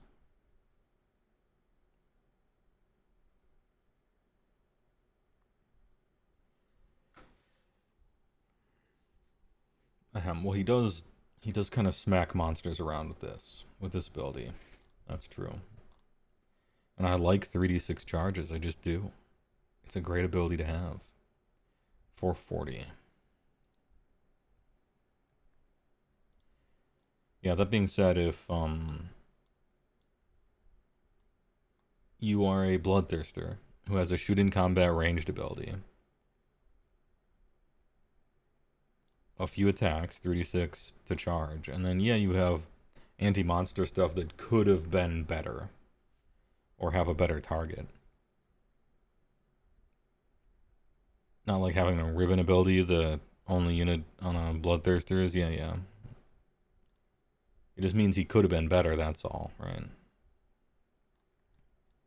And then there's Karnak, the funny dog. The three-headed funny dog. Who has Savage Maws and Gore Slick Claws.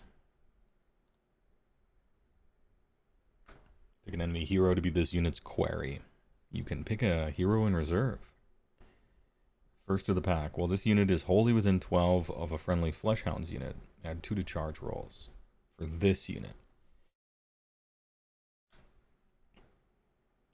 In addition, while any friendly Fleshhounds are wholly within 12. Oh, that's how you ignore the beast ability. That's how you get rid of the beast. Cool. This unit's quarry. Move this phase, this unit can move up to 8. It cannot move into combat during any part of that move, but must end it closer to the quarry. Alright. He is useless and bad.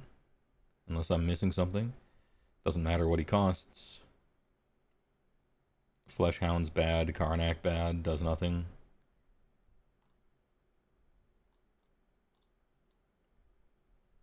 Skull Taker. He really takes the skulls. This guy really brings the piles out. The Slayer Sword, anti-hero crit. Pick an enemy hero in combat with this unit to be the target. For this turn, while this unit is combat, this unit has strike first, but all combat attacks have to target the hero. Sure, okay. So he's a 5-inch move guy who wants to duel heroes. Good luck with that. Each time you kill a hero, you get double blood tithes. Nope. Fleshhounds. Now, they don't have to have Beast if you take the other guy, but I don't want to. Move 8. Anti-wizard plus 1 rend.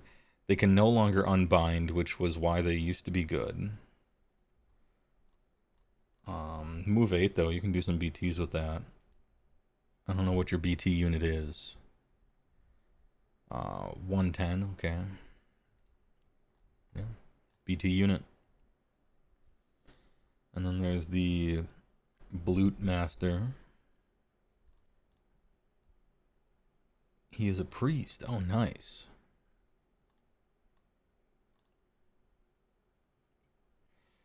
The blood must flow. You declared a fight ability. Pick a friendly blood letters that is not used to fight. If you do so, subtract 1 from ward rolls for damage points inflicted by each of those fight abilities. That's kind of nice. If you're in a Bloodthirster army, you might actually try to play this guy, maybe. He is a priest. It is actually tricky and annoying to get both the unit and the hero that's trying to follow him around into the same combat. It's a little awkward sometimes. But this is a good ability, and he's a priest. So if you're in Bloodthirsters, or Blood Letters, I'm sorry, just everything in this book has the word blood in it. Blood Letters. If you're doing that, then maybe. What do you cost, guy? What do you cost, Bloodmaster Herald of Corn? 150. That's Maybe a little more than I wanted to pay, but fine. Chat, tell me what to think. Is this army any good? Win percentage statistically, no. In my experience, yeah, it's alright. Yeah, it's alright.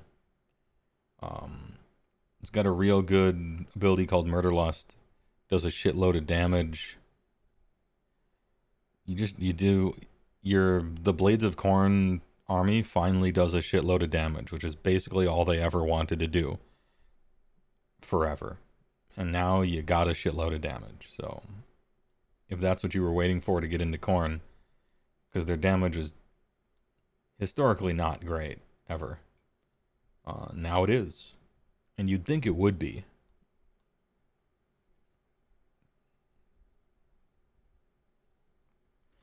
And it's one of the few books you can build in a few different ways, I think. Skullmaster Herald of Corn. He's riding the thing. If this unit charged, you do a bad impact hit. Once per battle army, any charge phase. Pick a friendly Blood Crushers unit. Rest of the turn weapons used by this unit and the target have charge +1 damage. Big hit. Skullmaster, huh? The Master of Skulls.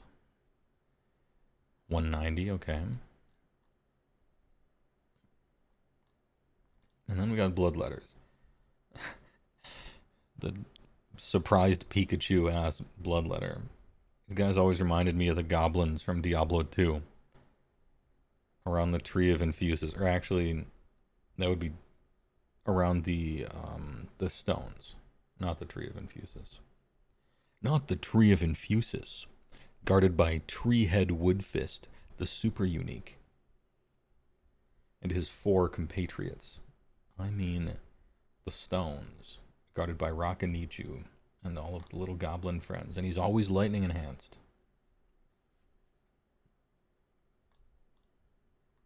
Better open that portal. Anyway, what did they do? They got a Hellblade. They got a... Was this a PS3 game? Am I remembering it right? Or was it a PS4 game, Hellblade? 2-3-3-1-1, Crypt Mortal. You get 10 of them. You could get 20 of them. So you have 40 attacks with Crypt Mortal. Stopped listening there. It's great. And if it's in combat, you can return slain models to the unit. Hey, not bad. You could play them. You could do the Bloodletter thing.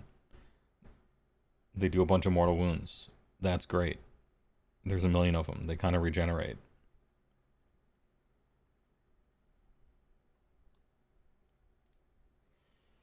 Fun. These guys were good in like first edition, and then they were mostly bad forever, and now they're, I think, playable. I don't know how good they are, but it seems like you could do some stuff with those stats. Imagine all the awesome Demon Core infantry resculpts they could do in the modern age, yeah. Get in line. A lot of armies have stuff like that. But also, yeah, probably. And then Blood Crushers. These don't look good. I mean, the other guys didn't look good either, but these don't look good. Anti-infantry, still crit mortal, 2 attacks a model, but now only 3 models in the unit. I'm not... And then they have the bad impact hit. 3 for 200. Well, you get 3 for 200 instead of 2 for 200 like Mornfang. And that comes with 15 health. 8-inch move, 4-up save, 6-up ward. No, I don't think so. It doesn't immediately appear to be exciting to me. Skull Cannon, the thing that was good for 2 weeks by accident. Burning Skulls, 4 attacks, 4s and 3s, 1d3 shooting combat. 4 Hellblades with Crypt Mortal. If any enemy units are slain by a fight ability used by this unit. A fight ability? Well, maybe if they have one wound, sure. This unit can immediately shoot as if it were your shooting phase. Fire the cannon. If any damage points are allocated to an enemy unit by a shoot ability used by this unit, subtract 3 from the control score. Yeah. Okay. 150. 150. 180. I was closer than I thought I would be.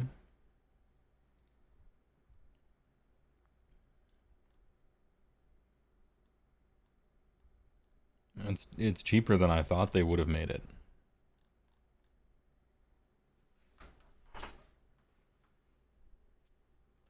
And then the Blood Throne, which is a priest.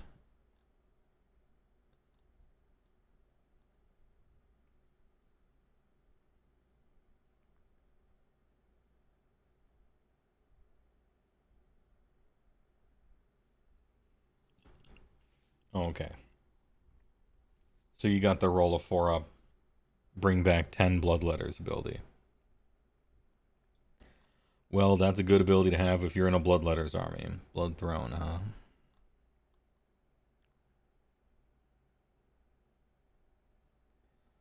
$210.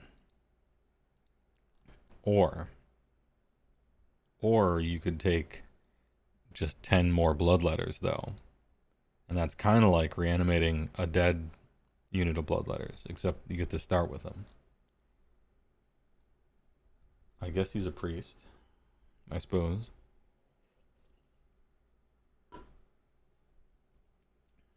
Like, that's something.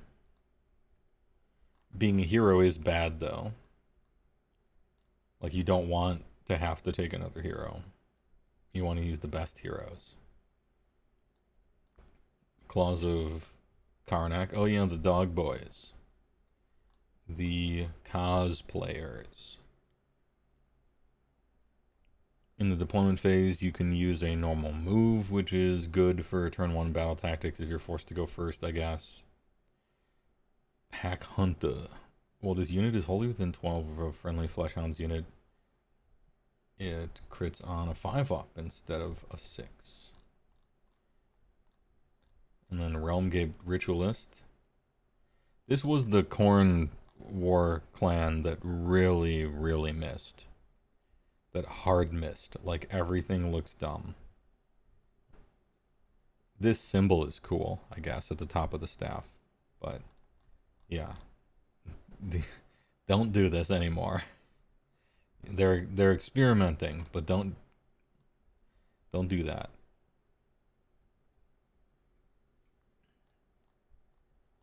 Mighty Lord of Khorne. About to get a new model guy, probably.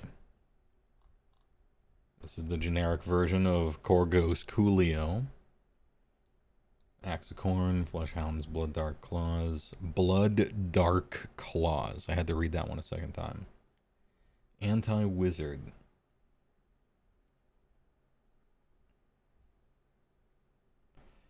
Add 1 to charge rolls friendly bloodbound infantry units while they're wholly within 12. Okay.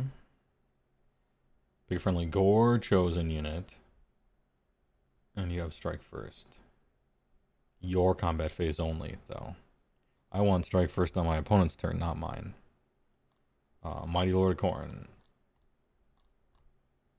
Simply useless. Lord of Khorne on Jugs. Just Hero Cav. Gore chosen are mortal heroes, yeah. No more Coolio.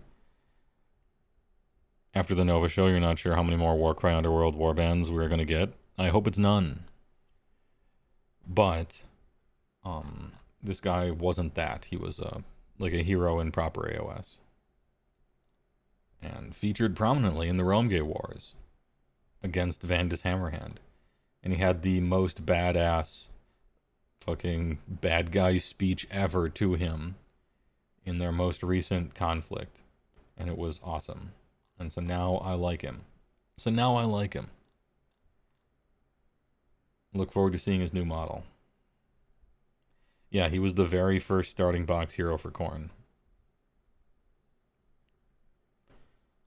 Load of Khorne on Juggernaut. If it charged, you do the bad type of impact hit. If this unit charged for the rest of the turn, the following effects apply to all friendly Blades of Khorne cavalry units with their wholly within 18. Big range. +1 charge rolls, you can reroll charge rolls. Okay, kind of nice. Still wouldn't play him, I don't think. But kind of nice.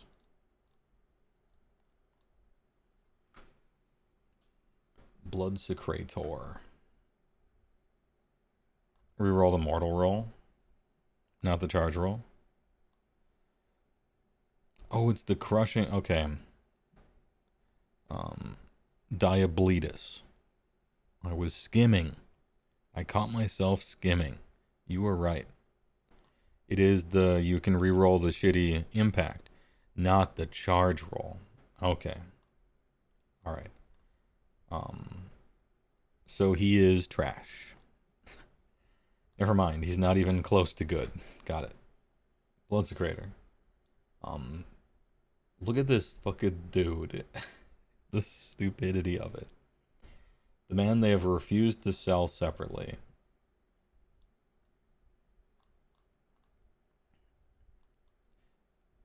Once per battle army, any combat phase. Add 1 attacks characteristic of melee weapons by mortal units.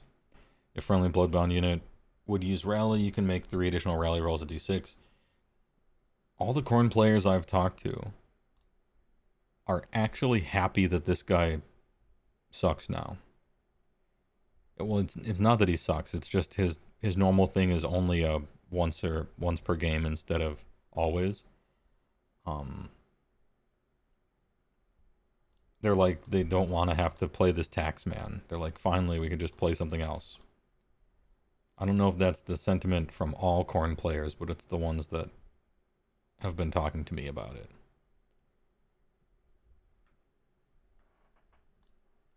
Anyway, good riddance. You look kind of stupid. They never sold you separately.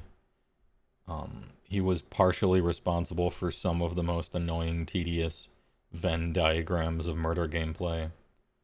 Rest in piss.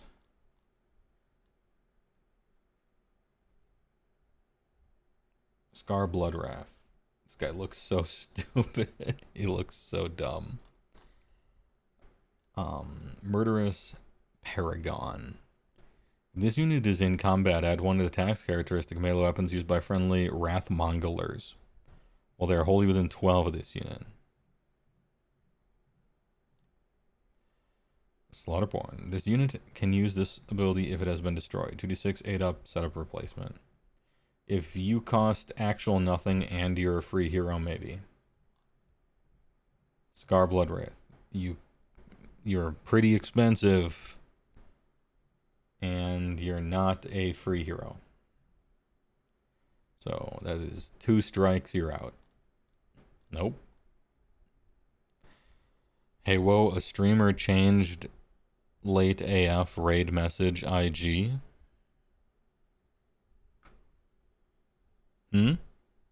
Pardon?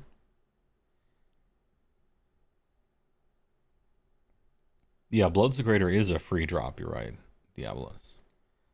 But once a game, mortal only? Nah. No thanks.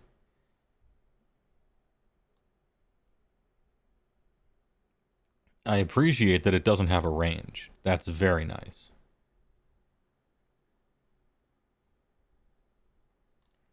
But no thanks.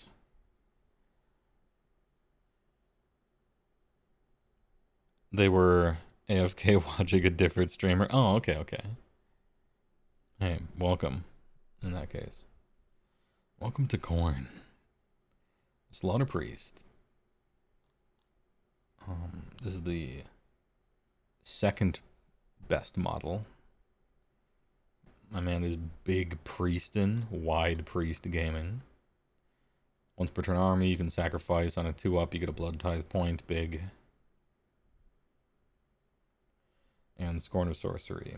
You can unbind as if you were a wizard. Nice. Slaughter Priest is great. I like him. We got Skull Grinder. I mean, I should look up his price, I guess, but I just like him. I just like him. Yeah, 160 is a lot for a Slaughter Priest, though. 160 is expensive. Why are you that expensive? Because you can unbind, which is good, and because you can farm Blood Tithe, which is also good. Also, you're like 7'5". I guess. Yeah, you know, that's probably worth it. But 160 feels a little high. But he's good, and I'd probably play one. And we got the dude who Frank likes, but unfortunately, he's always like really, really bad. And so Frank is just always sad about it. Pyre on YouTube. Heywoah, judges ability quality the way I used to judge magic items in D&D 3.5. Oh, it works once per day. Is it earth-shattering? No. Trash. Yeah. Yeah. The thing is, in D&D, if it's a magic item, that's fine. You got a whole bucket of them. You got a backpack filled with magic items. I love once-a-day magic items. You just have a bandolier. Ooh, I'm going to use this one and then put it in the pack. I'm going to use this other one. That's fun. I like little reusable, you can use it every day, find a reason to use it. That kind of thing is cool.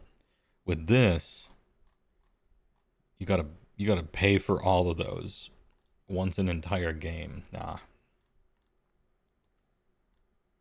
Or like how I choose commander cards. Yeah, the spell's pretty good, but you don't get to cast it every turn. You don't get to recur it every turn, or you can't dredge it back, or it doesn't have flashback or whatever, you know, that kind of thing. You can't retrace it. You know, if a spell's worth casting once, it's worth casting every turn for the next 45 minutes, am I right? Anyway, we got Skull Grinder. He has the Brazen Anvil. Bone Crushing Strikes. If this unit uses a fight ability, all the attacks target the same monster, and any of the attacks score a crit, the monster has strike last for the rest of the turn. Bad. Once per battle army deployment phase. Tempered Fury. Pick another friendly hero with an 8. Pick one of the target's melee weapons, add one to the rend. Oh, because so the lore of this guy is that he swings an anvil around on a chain, and the anvil is also on fire. Which is why Frank likes him, because he's preposterously dumb. But that's funny. And so they finally gave him a little flavor ability, right? Like he is smithing some other hero's weapon and he makes it better. He gives a +1 rend for the rest of the battle. That's cool. I think that's cool. You don't even have to roll for it. Can this guy be 60 points and a free drop just so you can do the funny thing? I'd probably play him at that cost.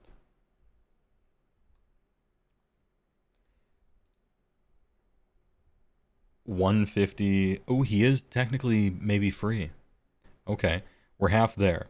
He costs exactly double what he should. I'm serious. He should cost 70 points. And then he'd be really cool. 150, no. But he's cool.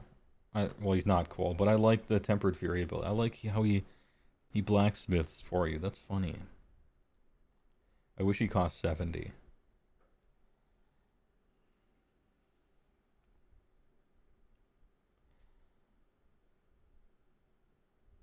Tempered as any Corn Mortal hero, at least. Yeah, that's fun. Aspiring Deathbringer. The man with the funny hat. He has some attacks. They don't have abilities. He has good armor. Furious War Leader. Pick a friendly Blood Warriors unit that does not use the fight ability. Okay. If it is picked to do so, add 1 to wound rolls for attacks. Okay, +1 to wound is good. That's alright. It's gonna be tricky to get him into the same combat as somebody else, but at least it makes your guys have a bonus. I don't like the ones that pull someone else in and just let them fight because why? You know, but the ones that give a bonus that is something. Aspiring Deathbringer, he sounds like one of your free guys, and he is, and he's 130. I might play this guy, maybe. Yeah, obviously, if you're on Blood Warriors or Mortals, right? But I like the fact that his ability is an actual buff instead of nothing like the other one. Now, it's true he can't do anything, but he's not a drop, so he's a maybe. 130 isn't too crazy for that. Exalted Deathbringer. Death Bingler. Any damage points were allocated to any enemy units by this, and it was destroyed, heal 5, and give it a glorious ascent token. Add 1 tax characteristic of this unit. Trash. Blood Reavers.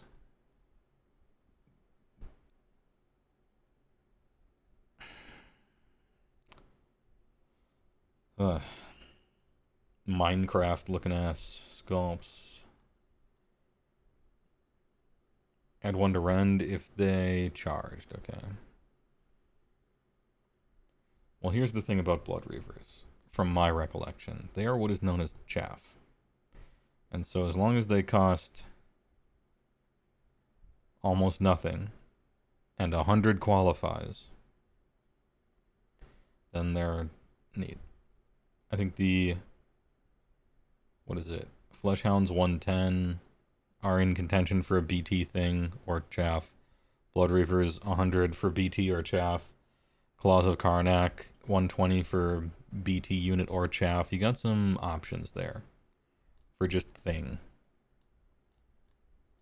Mighty Skulk Rushers. You get 3 of them. They have a 2-up base save. The God of Destruction's base save from 3rd edition. Recently downgraded to a 4-up. 3, 3, 3, 1, 3. Sorry, 2 on the charge. If this unit charged, do the not fun roll. And that's it. Okay, well, here's the thing. They don't do a lot of damage. And they're not particularly fast. But they have control 2 and a 2-up base save. So if your opponent isn't doing mortal wounds, they're invincible. Johnny 2-up over here. But what do they cost? Mighty Skulk Rushers. 260 for 3. That's entirely too much. But I appreciate that they do more damage than they used to. Parenthetical. They used to do 0. Now they do a real number above 0.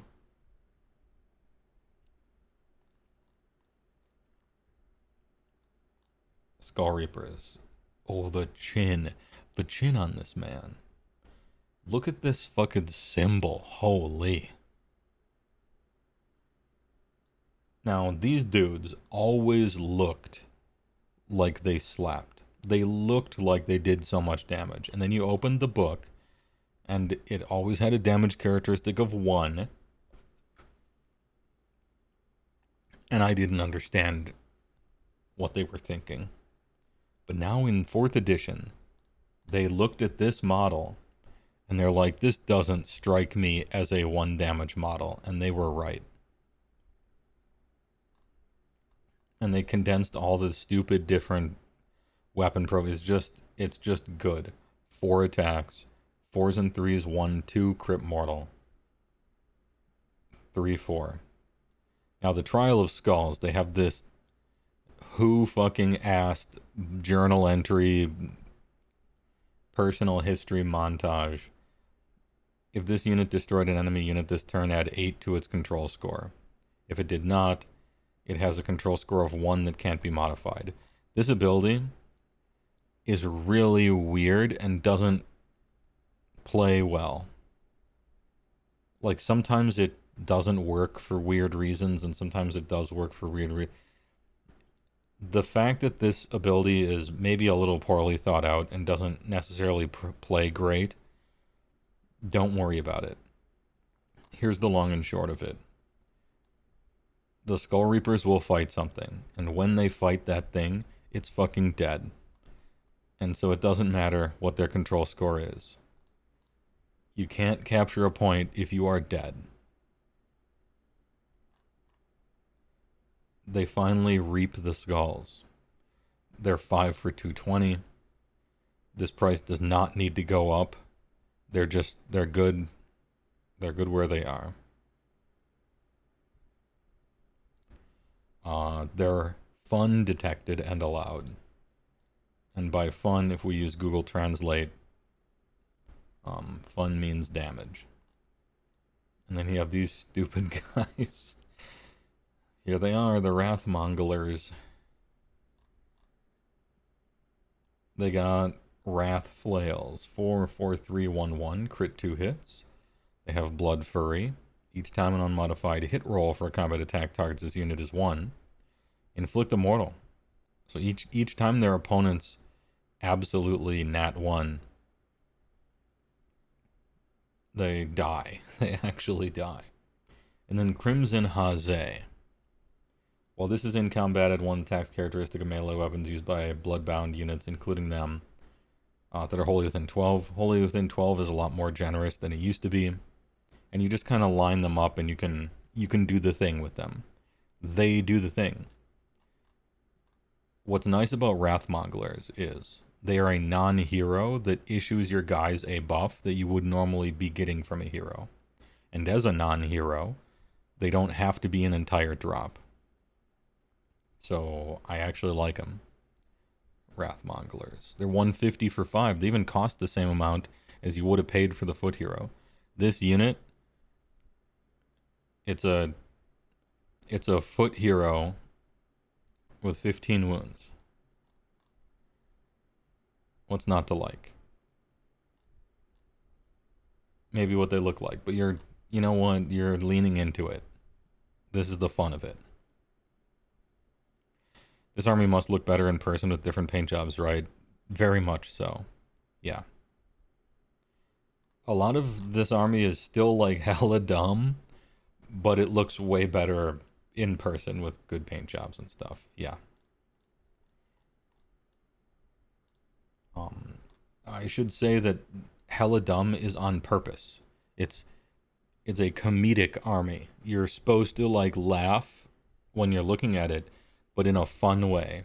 Like you're getting into the character of it. Like look at this is actually Judge Dredd in a football uniform. Like that's funny. Isn't it? I don't know, to me it is. This is Judge Dredd in football attire. Holding an axe. With goalposts for a helmet. That's great. Bro doesn't watch football. It's true that I don't, yeah. I don't know too much about football. But he kind of looks like he has the shoulder pads for it. Anyway, these are Blood Warriors. Whenever they die, sometimes when they die, they explode and punish you for attacking them. 3 up base save, 2 wounds, big. And decent amount of attacks that do stuff. They're good. You get 10 of them. They are your Chaos Warriors. They're the Khorne's answer to Chaos Warriors. And you got your 3 up save. They're 210 points for 10. They're just very equivalent to Blood Warriors, or sorry, to Chaos Warriors.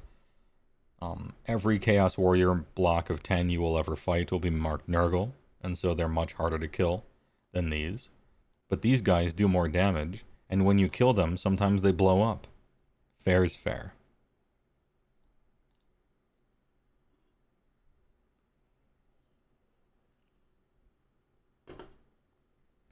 Ahem.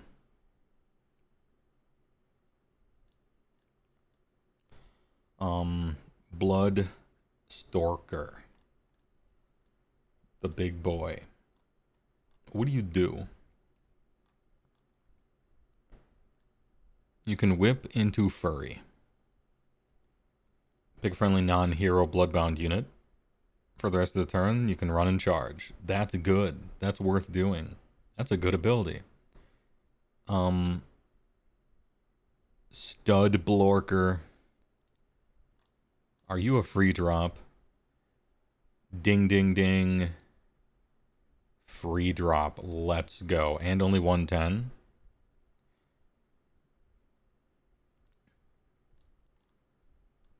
As Frank points out in the chat. You don't actually need this guy because Murderlust is so OP. But if it gets balanced in some way, which would be weird because Khorne statistically isn't doing well, so why would you nerf an army that's doing not well, right? But you do have an answer to that just in case. When they nerf Murderlust, this guy's stocks go up and he'll be a free drop. Korgarath.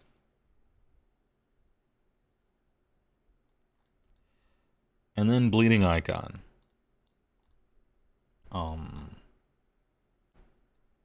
Sigil of Doom, 2d6 on an 8-up. That command has no effect. Opponent can declare a command for a unit with an 8, huh?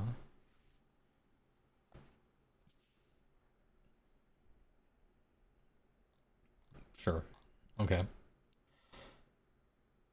It can't move, and you have to use the command with an 8, so that's pretty... What's the word? Bad.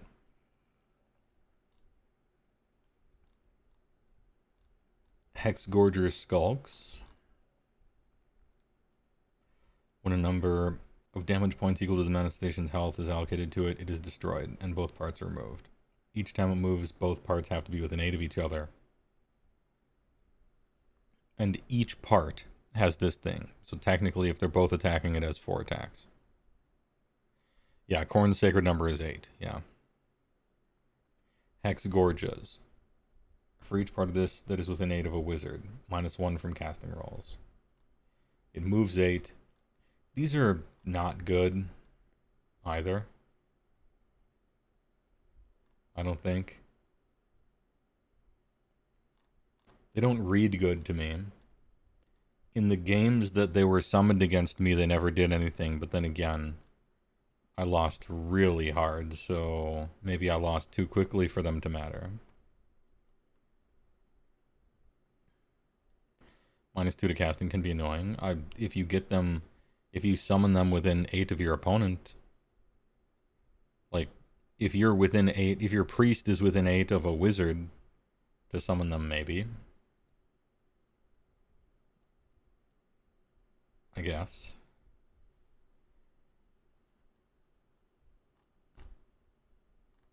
I don't know. It didn't matter in my game. I could see it mattering in a Stars Aligned situation.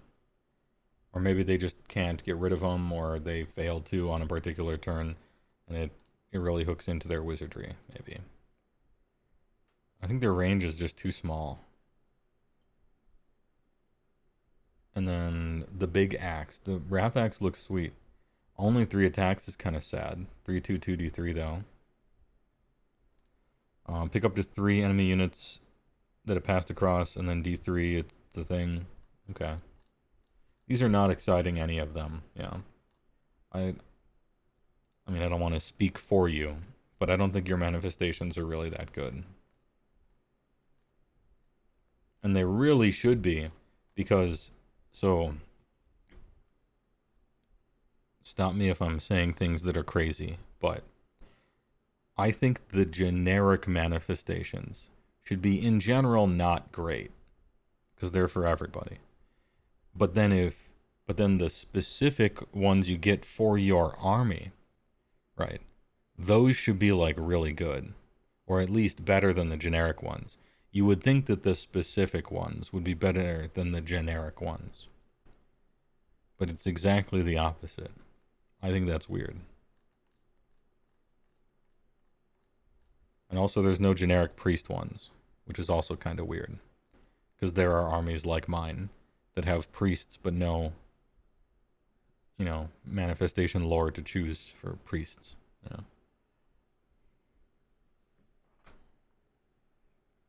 Anyway, then we got the skull altar, which is a little gazebo-looking manhole cover thing that your man stands on top of, and it does something, and I can't remember what it does. There's a bunch of rules for, like, this is how your man stands on it. He's man standing. All right, words of hate. Well, the terrain feature has a priest on top of it, right? It has to be a priest. Okay, so when your slaughter priest is standing on it. Plus when the chanting rolls. Great.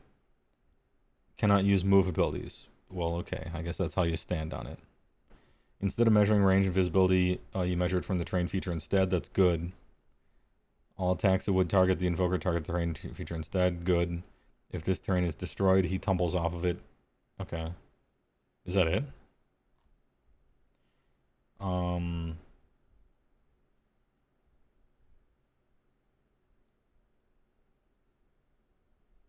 Alright, a friendly unit within 18 of this terrain feature was picked to be the target of an enemy spell. Okay.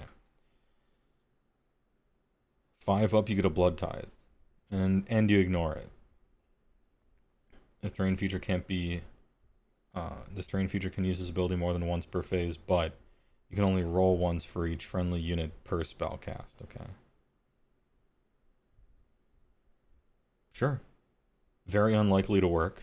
5 up. That sucks. But you probably get to roll it a lot, maybe late game or something. Used to be their army roll, yeah.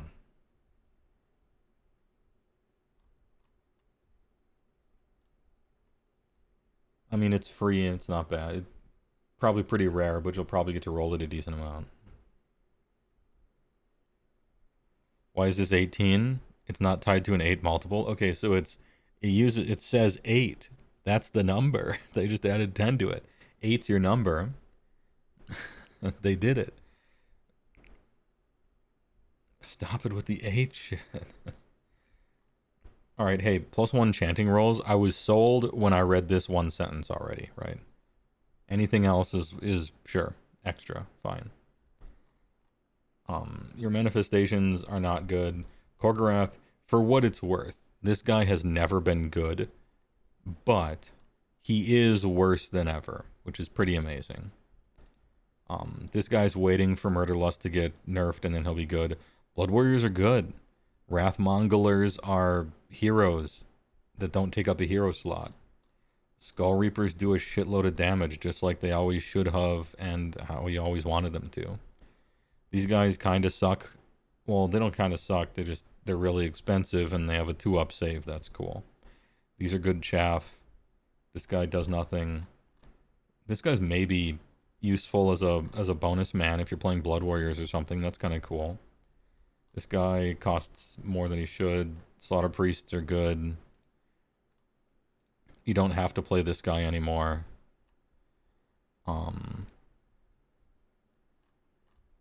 The dog cosplayers are actually good chaff, I think. Check the Korgorath points as a funny joke. Oh no. 170. Man, I wouldn't pay 100 for him. I'm gonna give you 100 points to fuck off. And what else?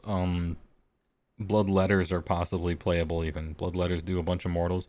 The Bloodthirsters are good.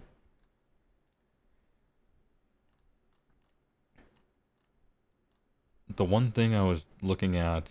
What did you play, Frank? Cornate Legion, Murder Host, Brass Stampede, Bloodbound Warhorde. Was it this one? It was Cornate Legion. Oh, yeah. Boom Thirster into a 20 block of warriors, big swing, double swing. And normally it's difficult to line these things up, but that Bloodthirster probably has a 6-inch Murderlust, perhaps. I didn't think this is that great, because your guys are just going to die anyway, those. Strike first, you don't care. This is like maybe alright, but hoofing your way all the way to something with an enemy on it might be a little tricky. You actually don't care about priest anymore besides the slaughter priest? Yeah, that's what I looked at. Mostly because you ran out of slots, right? Anyway, I think it's cool.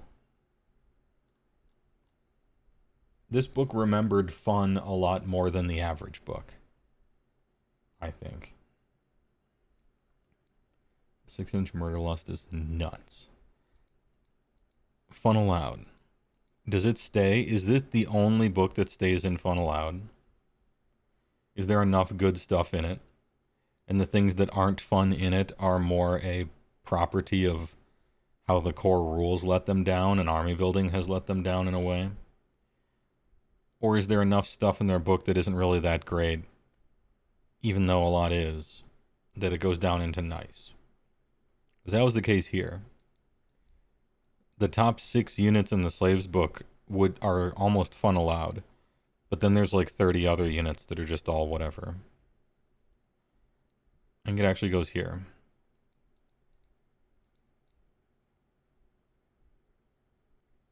I don't think fun is allowed fully, really, in everything. I mostly judge it based on how many things appear playable. Not entirely, but... I had fun playing against Khorne in my many Khorne games. I got absolutely butt blasted into the stratosphere each game. But I had fun, and I thought Khorne was really cool. I was like getting destroyed, and I'm like, that's really cool. Oh, neat. That's a cool trick. That's pretty good. I have no chance at all, but that thing's really sweet.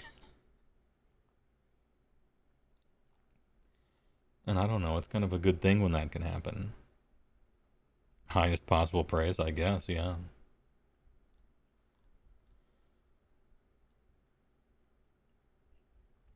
The Halo 2 of Blood as well. Let's go. Manifestation lore. Alright. There it is. Look at this dude. He's in the Jeb Bush pose. It's all Jeb. Ah.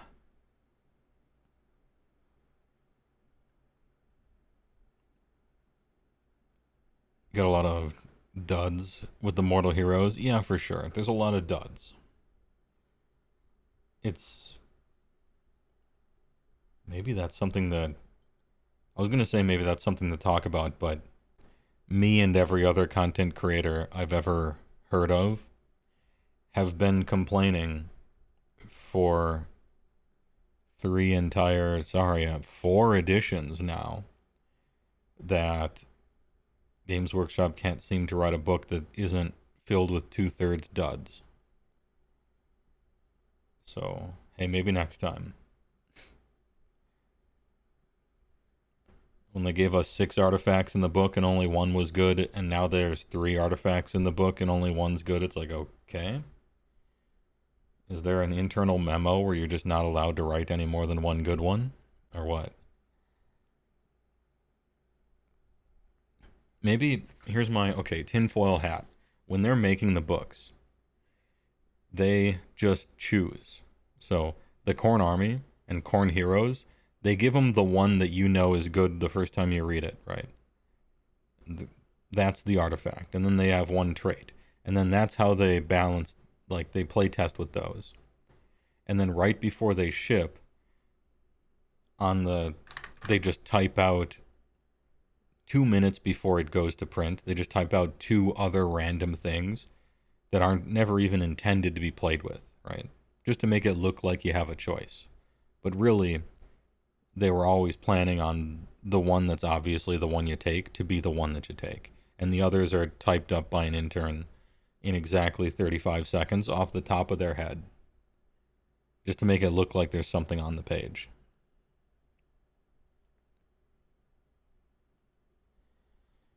You somehow deluded yourself into thinking this would be the edition where foot heroes were going to be good. It's actually the opposite. They've never been worse.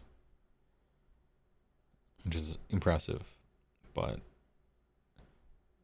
I think that army, the way that you build armies this edition really needs to change.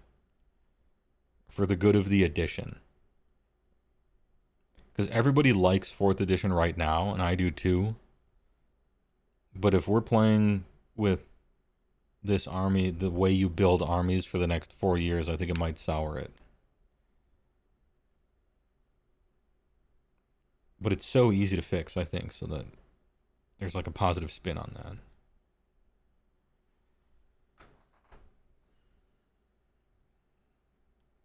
Maybe they just need more time in their development cycle so they can actually write more thought out options. Maybe.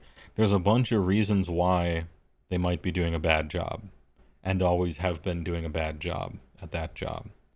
Maybe it's they don't have enough time, or their bosses told them to do a bad job on purpose as a giant joke to everybody. I don't know. Like, there's a whole bunch of reasons that it could be. The fact remains that they aren't.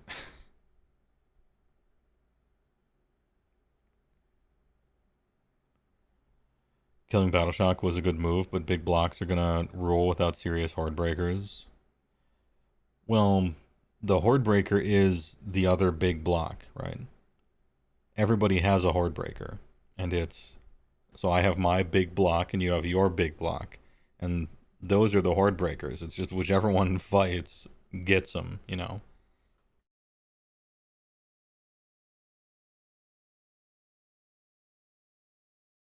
Ahem. You should do it like War Machine, where your hero gives you points to spend instead of costing you points. Interesting. So the more heroes you take, the more points you get to spend, huh?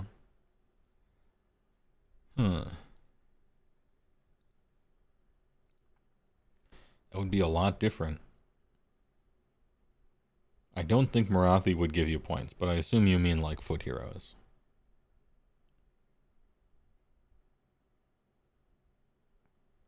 That being said, Frank, I agree. Killing Battleshock was a really good idea.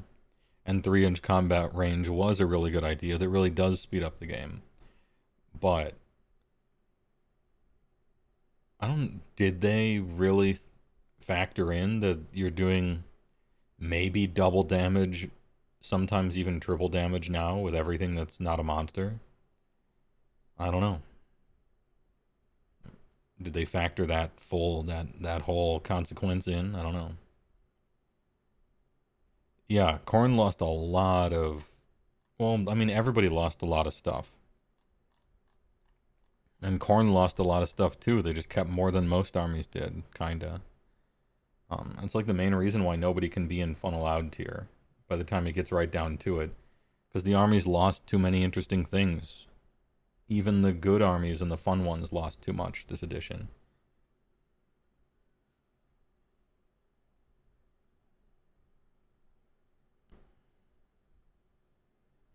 Stormcast is in a rough place regardless. I mean, Stormcast has kind of always been in a rough place.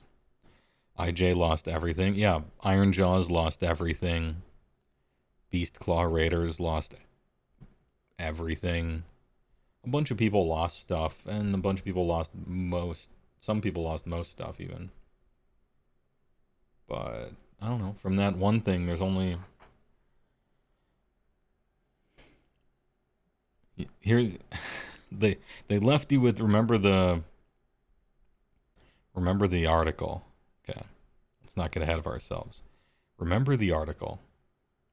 They left us with the most massive cope ever, which was, well, the Stormcast and Skaven tomes are the same, basically, as the faction focus. Some armies might get changes in their battle tome, and that's all we have to hold on to anymore. The strands are fraying. the claws on the windowsill are just peeling the paint off. This is the last hope.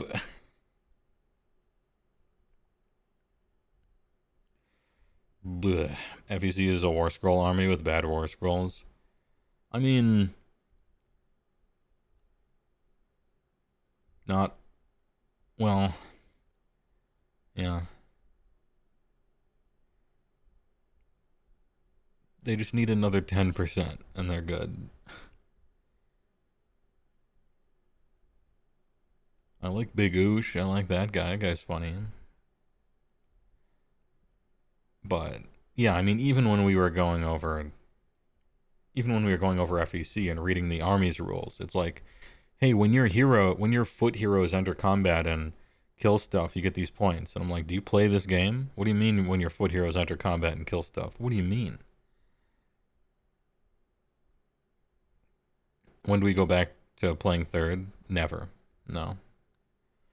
If I'm gonna play an old edition of Age of Sigmar, it ain't gonna be third, friend. That's for fucking sure. No way, no how.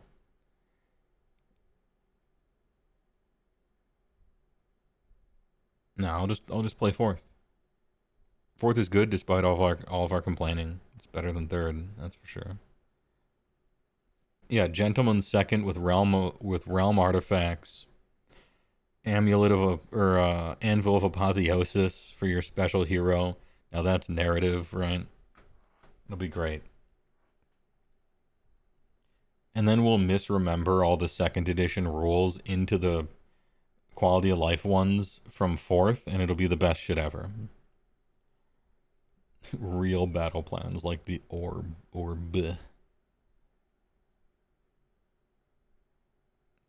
It's wild they just straight out told us they did no work on Skaven and Stormcast. I agree. That's wild. I thought they were gonna do something. Isn't that funny how pathetic that sounds when I say it out loud? I almost stopped myself when it was happening. I mean, you were here. I really thought they were gonna do something. Damn. It's a good thing that I have managed to, like, my jimmies can't be rustled by this because I just don't care enough for that to be the case. So it's kind of funny. I mean, it sucks, but it's kind of funny. And then they're gonna take all the rules away that you got for free. And even though your rules are not changing, you still can't use them unless you on the phone app unless you QR code the book you bought. I love it.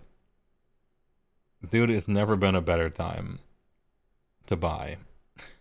Log in. Damn, this shit's sick. Hey, thanks for watching. I gotta go early tonight. I apologize for it. But I do have to leave the Wizard Tower tomorrow morning. But on the plus side, I'll get to stop by the farmer's market. And then I can tell you about, hopefully, we'll get some protesters. Because those are always fun to watch. And pick up some fine cuisine.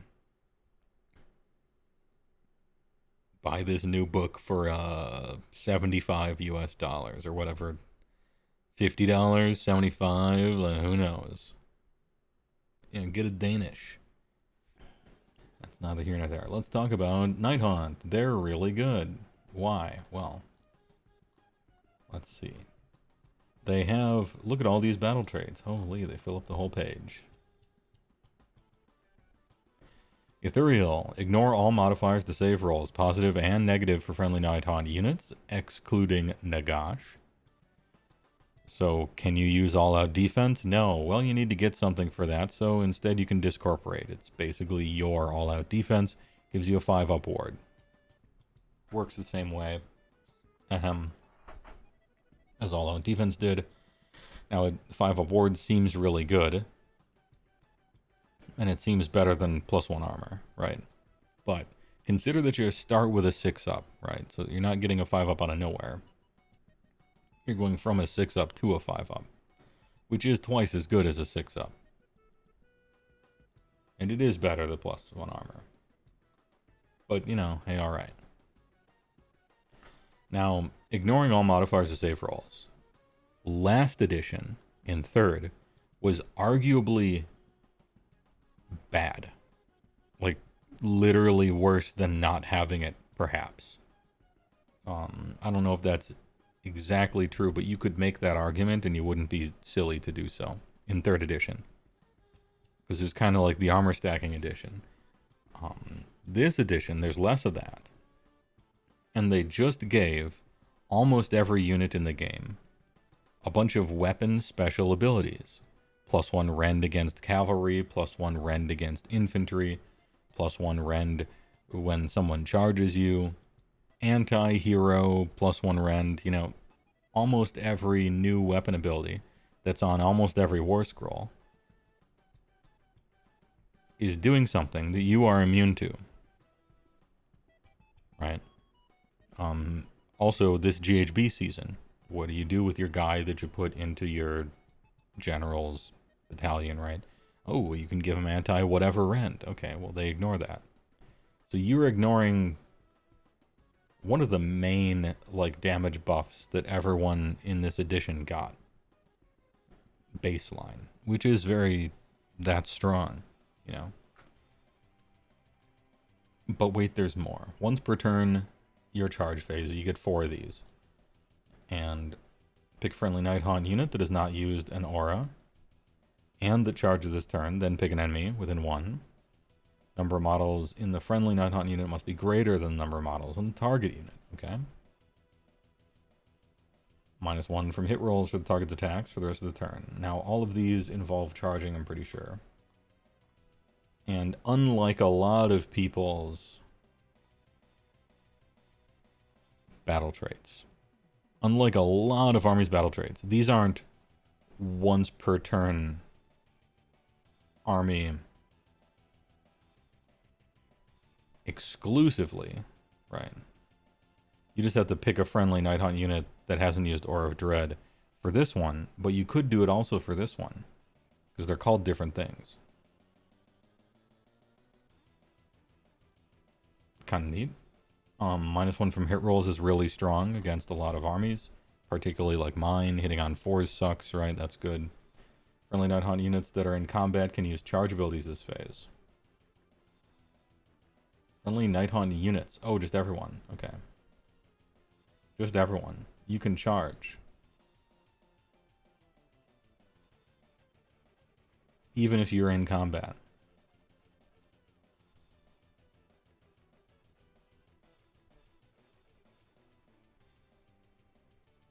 This reads like someone's fan fiction Beastclaw Raiders made up house rule for their custom Ogre Battle Tome.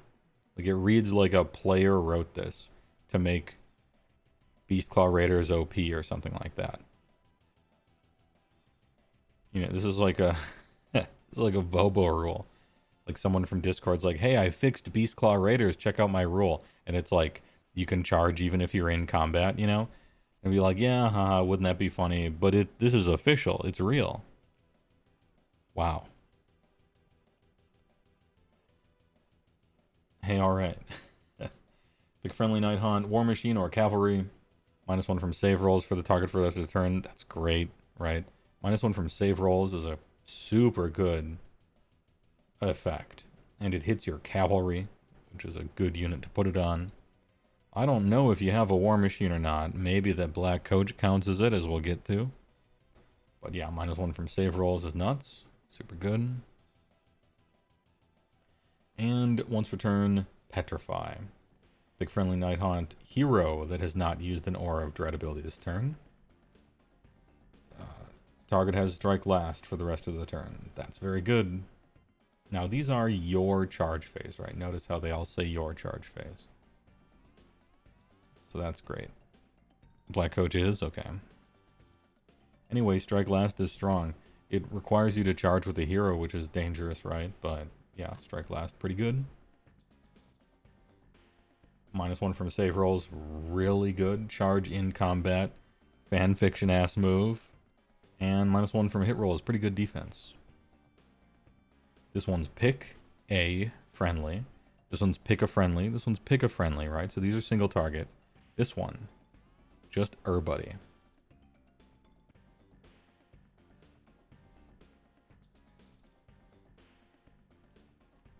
And note the keywords here, okay? Aura of Dread, okay? And all these say if you haven't used an Aura of Dread ability, alright? But this one doesn't say that, and doesn't have a keyword. So, you can do these. Kinda nice. Next up. Battle Formations. Vanishing Phantasmas. Friendly Night Hunt unit that is not in combat uses ability once per turn army movement. Teleport. Alright, it's pretty good. Free teleport's pretty good. Hunters of the Accursed. Once per turn army, end of any turn. Vengeful Malizan. Pick up to 3 enemy heroes, each within 12 of a different friendly Night Hunt hero. Roll a shit d3.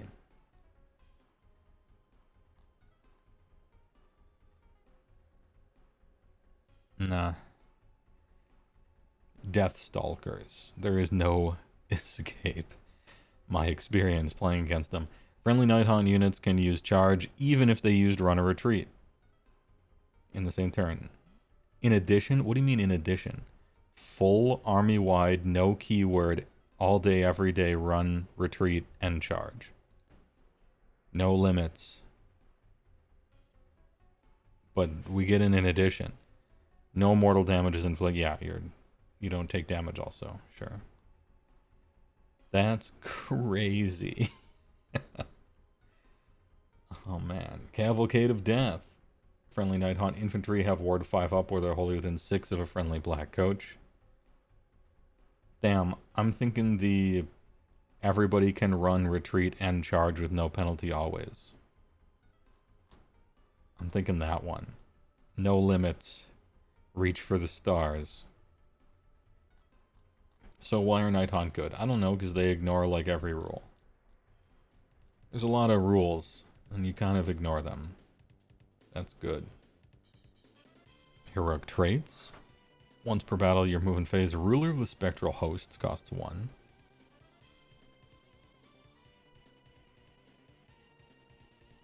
A few of the Night Hunt heroes require being in combat as well. Alright. Okay. That's risky in a vacuum, right? Big friendly Night Hunt unit that started the battle with 3 or more models and that has been destroyed. Oh, you get replacements too. You get regeneration also. Alright. So you get come back to life power with all that other stuff as well. Alright.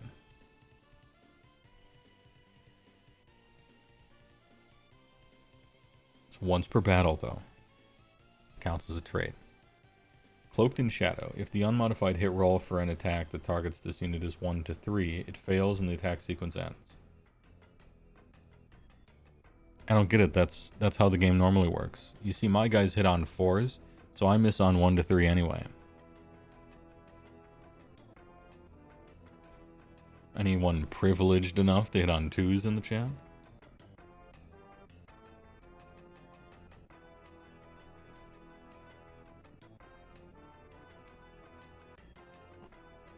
Terrifying Entity. This unit can use an Aura of Dread even if it has already used 1 this turn, but it cannot use more than 2 per turn. It's this unit though, right? But that's pretty cool. Yeah, as much as I'm joking around here, Femonk, as a death army, I think regeneration and reanimating your guys should kind of be like the through line, where all the death armies kind of reanimate stuff. They just kind of do that. That's one of their things. It doesn't have to be a huge thing, but they all should kind of do that as a death army. Basically, no one else should ever get to do that, is maybe my sticking point, but there are some, you know, a CSC kind of stuff. Sylvaneth, maybe. You could imagine. Seraphon, you could imagine. You can, like, excuse it for a bunch of different ones, but I think it should be, like, kind of rare and special. Artifacts of Power. Once battle any combat phase. If this unit is in combat, add 1 tax characteristic melee weapons used by friendly Night Haunt, only within 12. That's good. Getting into combat is normally hard for heroes and dangerous, but it's a good buff. Reaction? Oh, but it's once per battle. You. I guess. How often are you going to be in combat with a hero that's on foot, though? Anyway, reaction. Opponent declared a fight ability for a unit in combat. D3, 2 up, inflict amount of... Yeah, no. Trash. End of any turn. The Soulfire Ring. If any enemy models are slain by this unit's combat attacks, heal D6 this unit. Neat. I kind of like the combo, I guess.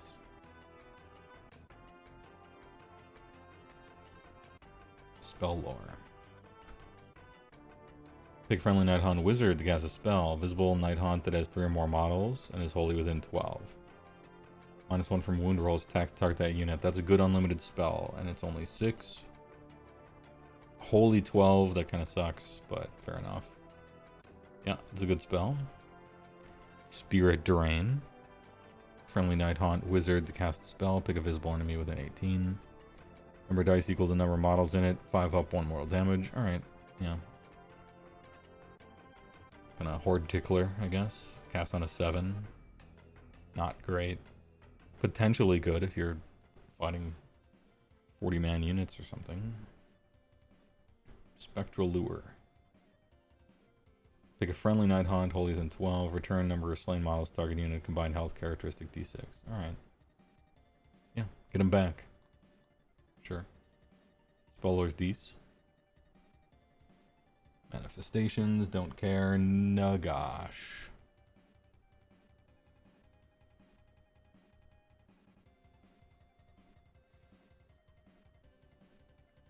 We've seen him already. Lady Oiler.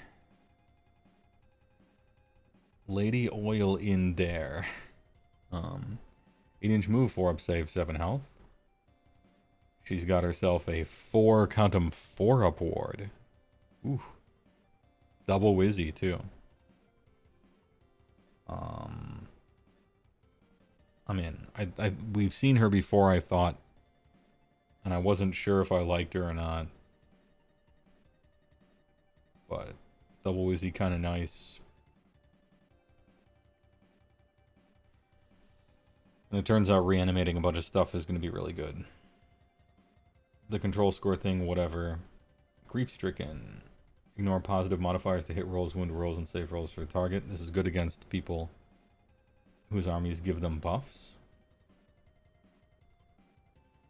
Lady Oil in there. I need to find the points. I forgot to open the document. Pardon me. Sunesh, Skaven, Slavs, Night Haunt. 3 hundo. Oh yeah, the price is fine.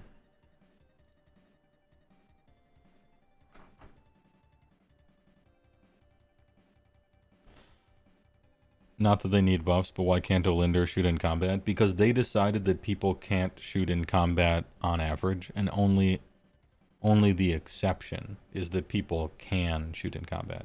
But they were wrong. I don't like how no one can shoot in combat anymore. I think it's dumb. I liked it better before. And especially, you know, say one thing about like longbows or using them in combat, but like guns, hand crossbows, this is just like she removes a sheet from her face. Surely she can do that in combat, right? That's like a dragon. Surely a dragon can use its breath weapon in combat, right? It should be able to be used in combat. I'm not trying to buff Night Haunt. It just, that's something that should just work that way. Also, Thunder Tusks, their breath weapon, you can't use those in combat. Why? Stupid.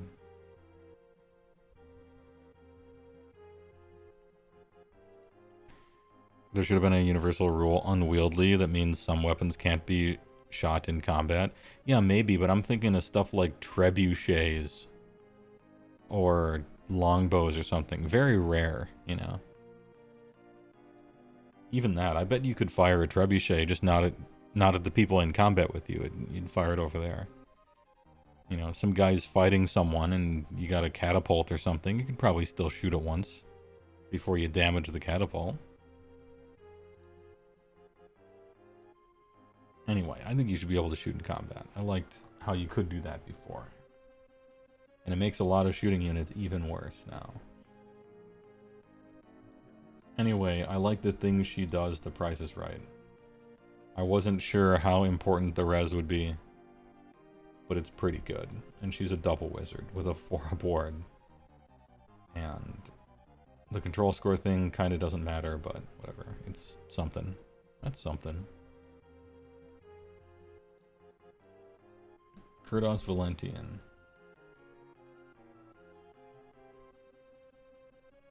Good job, King. Hotspur Tier 1, thanks a lot. 47 months. Thanks for the Heywoah Big Flat Chicken Wing. Appreciate it. I remember his hammer was kind of big. Yeah, his hammer is kind of big. Rend 2, damage 3, crit auto wound. Crit auto wound's a little... no, you wound on 3s. That's worth it. That's a fine bonus. Man, Spectral Claws with crit auto wound instead of crit mortal wound definitely all look really bad now.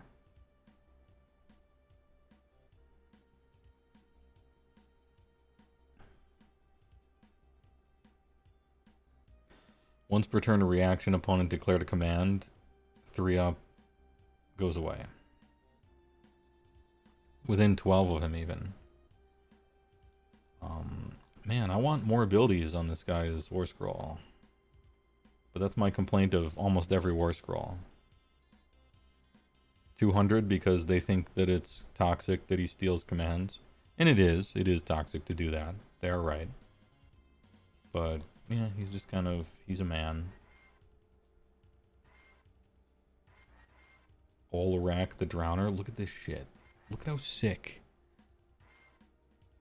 Holy. It's the boat boss from Elden Ring. Looks so cool.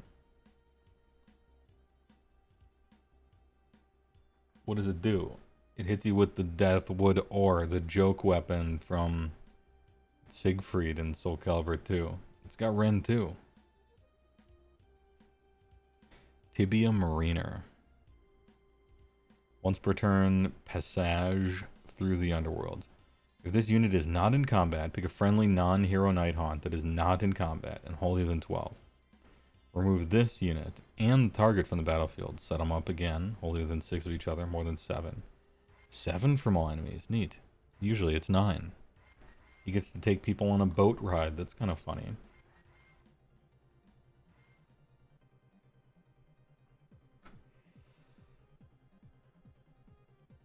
It's kind of a one-stop shop though, right?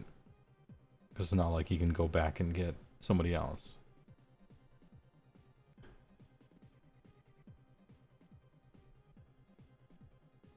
Cool. He looks so cool. It's pretty fast too, 10 flying. Technically a war machine. Technically a war machine. So he has the -1 to save rolls charge thing, which is really nice. So he can grab some of your infantry, put them somewhere, and then he charges. And he could be the one delivering -1 saves for the infantry blobs like damage. It's kind of cool.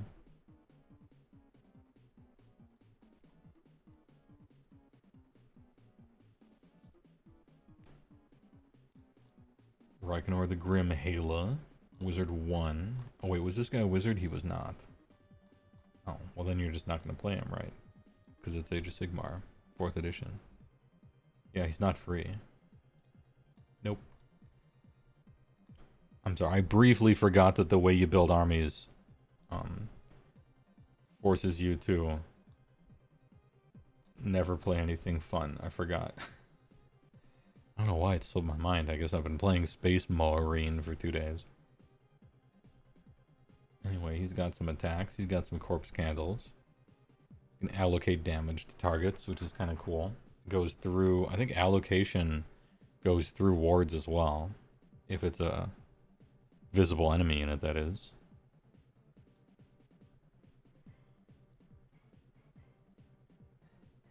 Add 1 to casting rolls is good. And if you picked yourself, add 1 to casting rolls and the power level. Cool. I think Corpse Candles is fun, and it's any hero phase. It's cool. It's a fun ability. Wraithstorm. Pick a visible enemy unit within 12. D3 damage on the target if any models are slain. Additional D3. That's a cool spell. 7's kind of hard, but I guess it's not because you get +1, right? So it's sort of like being 6. It's kind of a cool spell. 12 is too short, but Grim Justice. Add 1 to hit and wound rolls for attacks made with this unit's Fel Reaper if the target is a priest or a wizard. Whatever. I mean, 5 attacks, 2s, 2, 3. Crit auto wound. Man, for 5 of his attacks, he's kind of fighting sometimes. Neat. It's kind of cool. What do you cost? 210. 210 costs the drop. Scriptor Mortas. What a cool looking model, damn. Nighthaunt heroes are so great looking. Look at how cool this is. Hero Infantry Fly Ward.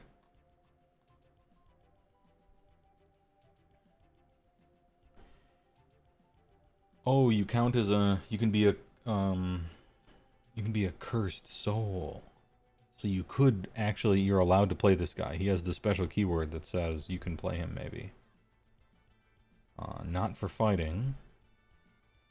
Once per turn army or hero phase, sentenced to eternal torment. Pick a visible enemy with an 18, decent range. Roll die. On a 3-up, the target has the sentenced keyword. Oh, fun. Once per turn army, end of your turn. Roll die for each sentenced enemy. 4-up, inflict an amount of mortal damage equal to the current battle round number on that sentenced unit. That's kind of fun. He's funny.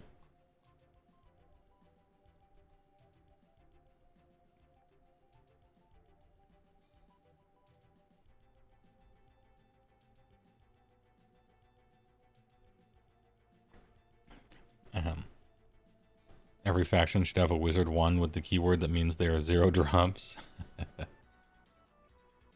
I don't know why they got rid of battalions. Because now everyone cares about drops. And there's no alternative.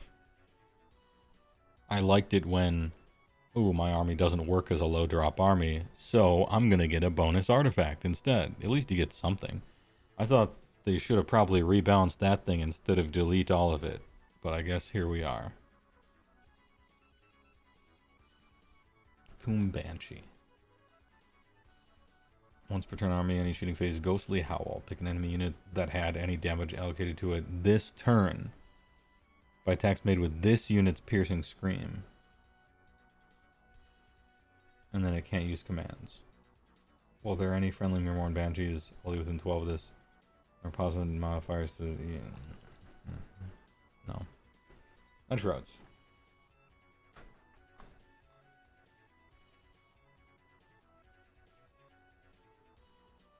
Stolen Hours. Each time this unit uses a fight ability after the fight, heal X. Or X is the number of damage points allocated. Okay.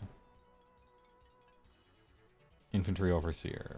Pick a friendly non-hero Nighthaunt infantry unit that has not used a fight, and they can use a fight, and if they're picked, add 1 to hit rolls. Cool. Knight of Shrouds Steed. And then you have Stolen Hours, just like the other one, and you have Cavalry Overseer. Pick friendly non-hero Nighthaunt Cavalry or War Machine. Not use the fight, and then you can do the thing, and you get the hit rolls with it. Okay, at least they have the decency to give them a bonus. They get a free all-out attack with it. Infantry for the infantry one, and cav for the cav one. Or War Machine, I guess. Is he still on a square base? No. This guy? I don't know who you're talking about, but no, this is a circle.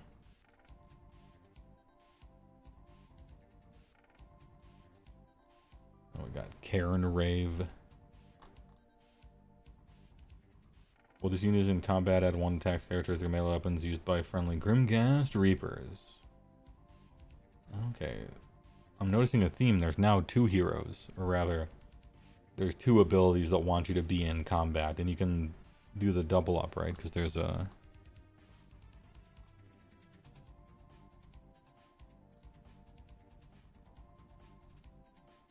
artifact, right? If this unit is in combat, add 1 attacks characteristic of melee. Once per battle, +1 attacks. And then... if you're in combat, +1 attacks to Grimghast, so...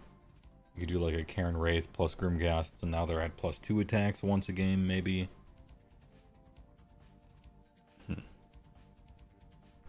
Yeah, Banshee was on square for a long time. She probably still is, they just photoshopped it, I bet. Let's see if we can detect that.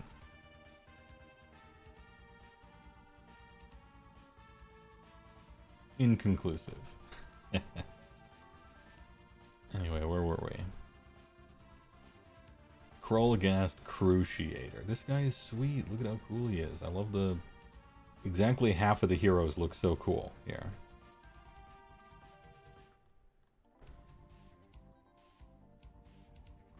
You got some stuff. Empowered through excruciation. Ignore the first damage point that would be allocated to each friendly Night Hunt unit within 12 each phase. Trash. Lord Executioner. This abilities like this are underrated. Okay, they're underrated against some armies sometimes that do damage that's a tiny amount in every single phase. But I still think they're bad. They're not as bad as maybe you think, but they are bad compared to like anything else the thing could have. Lord Texm Executioner. Once per turn, staring death in the face, enemy unit in combat with it. 2 up, -1 from attacks characteristics. In addition, if it's a hero, subtract 5 from the control score. Damn, this guy kind of screws with you, huh? Can I play him, though? Am I allowed to play him? Ooh, yep. He can be a cursed soul, Lord Executioner. So you are allowed to maybe choose to play him if you want. I think getting into... okay, I'm thinking about this from like a person who's playing Age of Sigmar. It's kind of hard to get all your heroes into combat like that, but maybe if they can all run in charge, and retreat in charge, and charge in combat, and are ethereal, and fly, and debuff, and put -1 to hit on people, and put -1 to wound on them, maybe it's fine that they can get in, maybe they just get into combat. And then live and stay there. Maybe that just happens, I don't know. It's a decent debuff. But it seems like too many hoops, I think.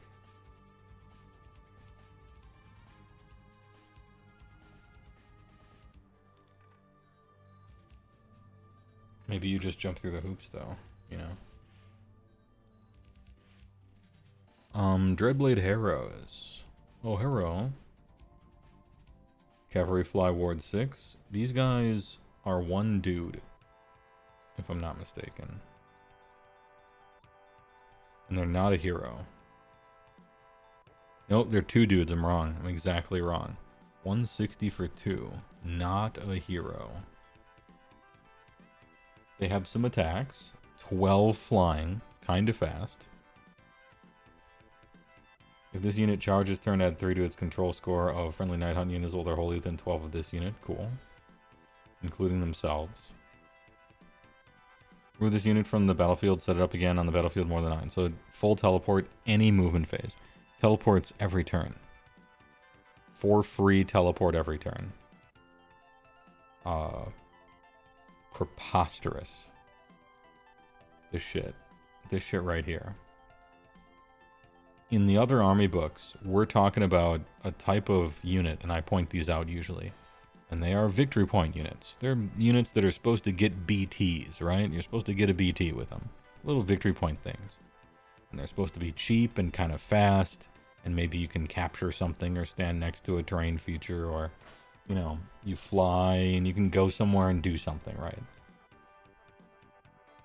Well, those guys are the monkeys at the start of 2001: A Space Odyssey that are discovering the first tool ever.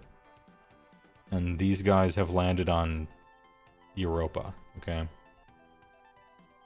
Teleport on my turn, teleport on opponent's turn, absolutely slurp the victory points, impossible to ever catch them. They're so good, and they're not a hero. Oh man, super good. I don't say this from a place of nerf them, I say this from a place of jealousy. They're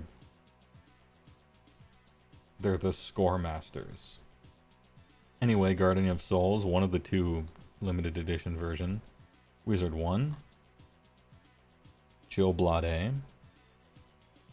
While this unit is in combat, add 1 to wound rolls combat attacks made by Night Haunts.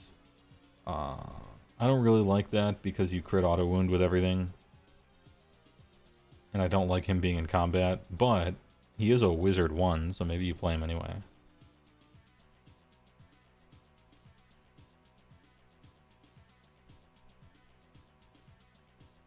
They also restrict opponents' movement to a maximum of 6 inches.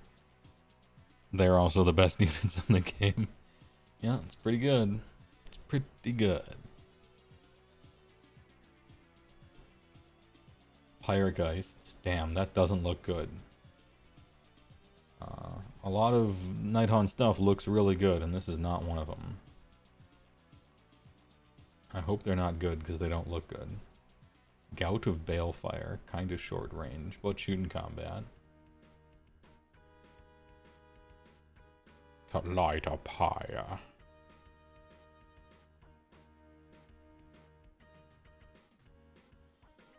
Oh, cool, okay. So if you're contesting and there's enemies within 6 of you, you can do stuff to them. Shit, they got the gout. Yeah, true. True. They got gout, boys. Spirit Torment. Oh, with the jingling keys, it's the TikTok Night Haunt.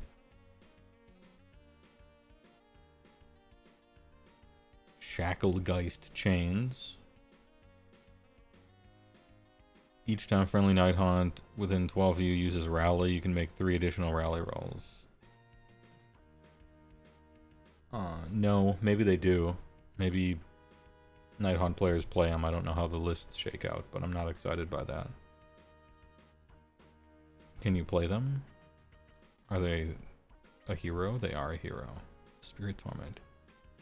Spirit Torment used to have rules that were kind of like what they do.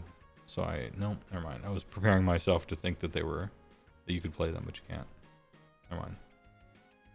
Grimghast Reapers. These used to be the best ones a long time ago in 2nd edition. And they were the best because they had the longest reach on their weapons. Slasher Scythe. Former Quake player. 4311, anti-infantry, crit auto wound. Combat attack score crits on unmodified 5-up while the target unit has 5 or more models. Okay, so a little anti-infantry kind of thing going on. Chain Gahasts.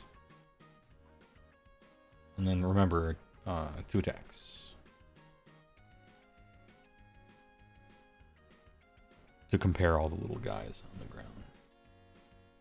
Roll die. Add 1 of the roll if this unit is wholly within 12 of any friendly Spirit Torments. On a 3-up for the rest of the turn, add 1 to hit rolls for combat attacks made by friendly Night Haunt units. Wholly within 12. If you take this guy and another guy, your other guys, wholly within 12, get +1 to hit if you roll a 3-up.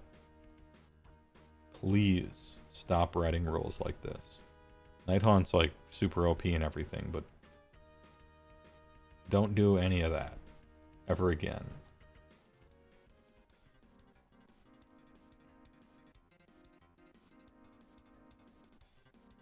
2 up? No, it's a 3 up. Oh, you add 1 to the rolls if there's Spirit Torments. No, you're right. If there are Spirit Torments, then it's 2 up. I see. I see.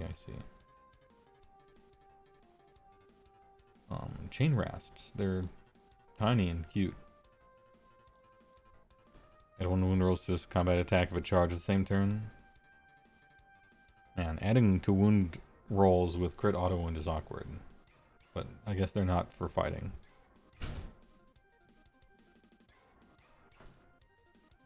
The Black Goach. 10, 12, 4. War Machine now, right? Yeah. Everything has crit auto wound on it. But this one can shoot in combat. None of its attacks are exciting. It has the bad D3 roll. If this unit is not in combat, removed from the battlefield, set it up again. So your movement phase, just teleport. Evocation of Death. This unit destroyed any enemy units this turn. Unlikely. Pick friendly non-unique Nighthaunt hero that has been destroyed. And you get a new hero that comes back. Okay. Cool.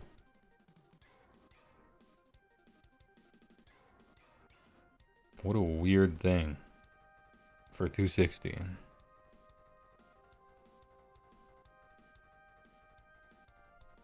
Make a lot of really bad rolls.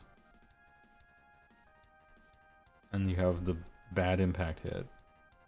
But you teleport every one of your turns. And if you ever somehow kill anything, one of your dead heroes comes back to life. What a goofy thing this is. And it's kind of only 260. Like, 260 isn't really worth it for the damage it's dealing, but it does weird stuff and it teleports. I don't know how I feel about it. Here's little crossbow guys. Craven Throne Guard. That's 16-inch, 2 4s and 3s, 1/1 crit auto wound.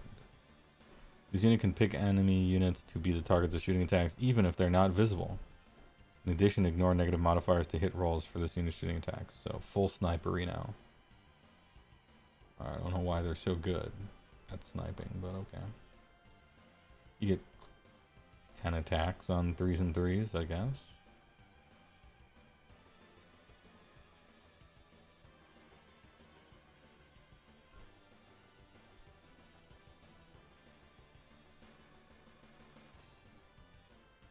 You're like halfway decent. I'm just surprised to see it. Craven Throne Guard. 5 for 100. They're pretty cheap. And then Bladegeist Revenants, which used to be worse than Reavers, and then they were better than Grimghast Reapers. And now, what are they? 1184. 2 attacks, 3/3/1/1 crit auto wound. Whereas Grimghast Reapers are 2 4/3/1/1, but they have anti-infantry. But if this unit charged this turn, and you get to charge always, and it's impossible to stop you from charging even if you're already in combat, they get +1 attack. So Bladegeist are still better. Because 3 attacks is better than +1 rend, I think. And +1 to hit as well. Bladegeist are 10 for 150, and Grimghast are probably cheaper because they're worse. Yes, 140. Okay.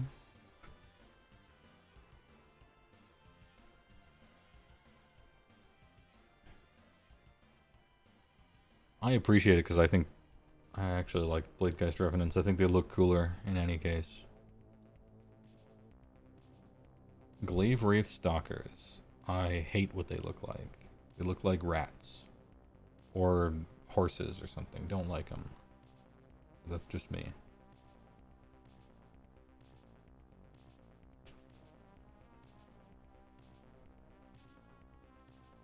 So when you deploy them, you pick someone to stalk.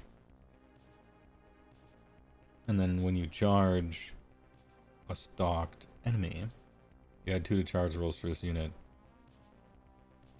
But you have to... Okay, so you get like once a game +2 to charge.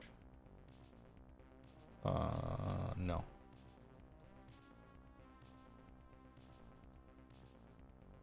How many glaive wraith stalkers can I fit in one unit? Damn, only 8. Okay. In my head, I'm like, what if you have 20 grave wraith stalkers and you teleport them and then you get a super +2 to charge or something like that? But yeah, nah. Never mind. Myrmidon Banshees. Oh, they got 2 health now. Force and 3, 2d3, weird weapon profile. It's like a wizard bonk, almost. If a friendly Night Haunt unit all within 12 of this unit is picked to be the target of spell, you can unbind as if you're a wizard, and then you add 1 to the unbinding roll for the ability. Oh, +1 to unbind, kinda cool. If it's unbound, inflict d3 mortal damage on the caster. Myrmidon Banshee. 4 for 120. Nope. Nope. Spirit Hosts. They're old. They used to crit mortal wound. Now they don't.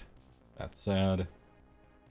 But they give friendly Night Haunt infantry heroes a 4-up ward when they're in combat range with them. So that's kind of cool. I don't know if you need that. But a 4-up ward is a 4-up ward. 160 for Hex Wraiths. I mean, I was supposed to be looking at Spirit Hosts, pardon me. 130, okay. Would you pay 130 for a 4-up ward on your infantry hero, who himself costs 120? I don't know, man. Maybe it's not a drop. Kind of depends. I think the option of it is cool. Having the option, it's kind of neat. Dread Scythe Herodans. I don't like what they look like. Scythe Liams. Murderous Bloodlust. Add 1 to hit rolls and wound rolls for this unit's combat attacks while it is in combat with any damaged enemy units, or while it is in combat with an enemy unit that had any models slain in the same turn. Harrowing Shriek. If this unit charged in the same turn, subtract 1 from wound rolls attacks made by... Okay.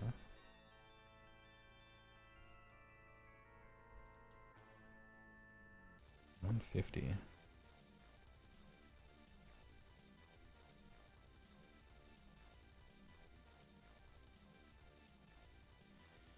What a weird stipulation.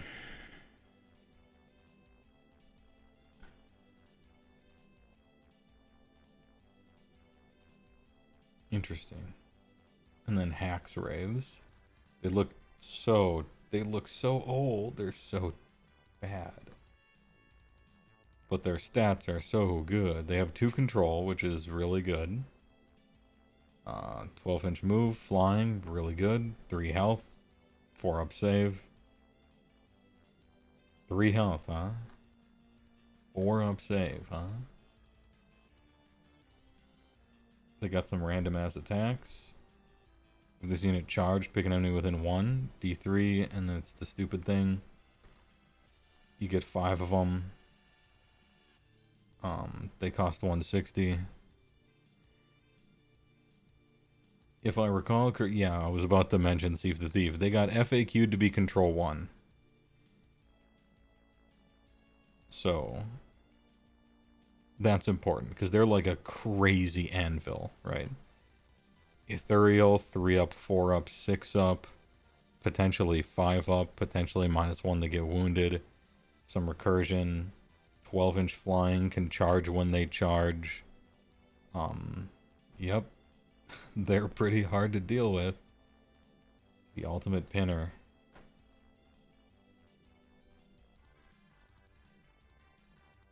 It's Hex Wraiths, by the way. It's these guys. Damn, they don't look good. They are very old. And then the Mortalis Terminexus. What do you do? 6-4. Pick a visible friendly Night Haunt unit within 3 of this. Roll a die. On a 2-up, pick one of the following. Add 1 to run and charge rolls. Or heal. Okay. Vault of Souls. Each time a model is slain within 12 of this, give it a soul point. Okay. We're counting points. Soul Eruption. Brother, the Gene Seed. This manifestation has 6 soul points. Pick any number of enemy units and 6 of it to be the targets. End of any turn if it has 6. Roll a die for each target. 3 up. Amount of mortal damage equal to the roll. Then reset to 0. Okay. So if you roll a 6, right, you do 6 mortals. That's a lot. After some shit happened.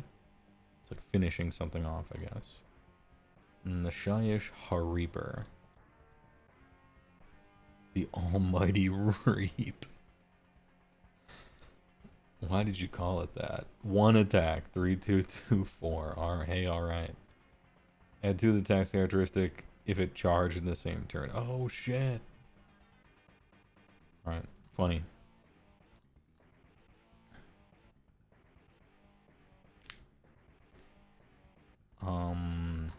Nighthaunt really good for a whole lot of reasons. They're good at a lot of things. They break a lot of rules. They have a lot of really good units. I'm so desensitized to how strong most of the good stuff in this book is that even a 130 point guy that gives a hero and himself 4 upward.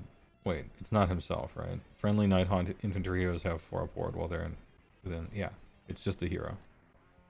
I misread it the first time. Free 4 upward for your, well, not free, 130. It's really good and fun and cool, and you'll win a lot, and they're gonna get nerfed a lot, and I hope they are still fun and good after they get their very well deserved balance adjustments. None of them have anything to do with points, really. They just typed words and they kept typing words. You know, it'd be kind of interesting to see what the game would look like if everyone was written to the quality of Nighthaunt.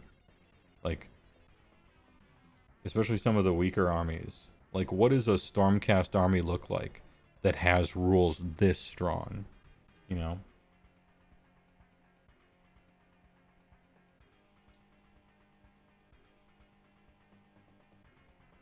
What does Fire Slayers look like with army rules this strong? You know, so on and so forth. Kind of interesting to think about, but yeah, they wouldn't do that.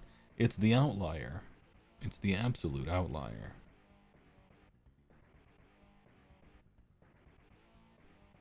Next.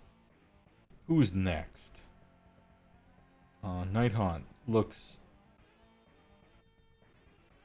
like too fun and good. Like, too fun and good. So much so that it's a problem. You almost feel embarrassed a little bit. Because it's getting a little bit of a reputation now. Which is unfortunate for it. Suffering from success. Daughters of Cain. Lumineth Realm Lords. SBGL. Seraphon. Disciples of Tzeentch. What is the next index? What is the final index? Anyway, I'm getting a drink. BRB. Please enjoy a commercial. You know what? Word on the street is Daughters of Cain aren't doing so hot. Let's find out why, shall we? There she is, Teyrathi, right on the cover. Battle traits. Girl. Thanks for the huge Luca girl. Appreciate the big emote. Aren't they doing like fine? Let's see. Let's back up my words with data. No, they're fine. 51%, they're fine. I'm sorry. I must have been thinking of Seraphon or something. Alright, 1,000 pardons, Daughters of Cain. for implying that you guys weren't doing well for once.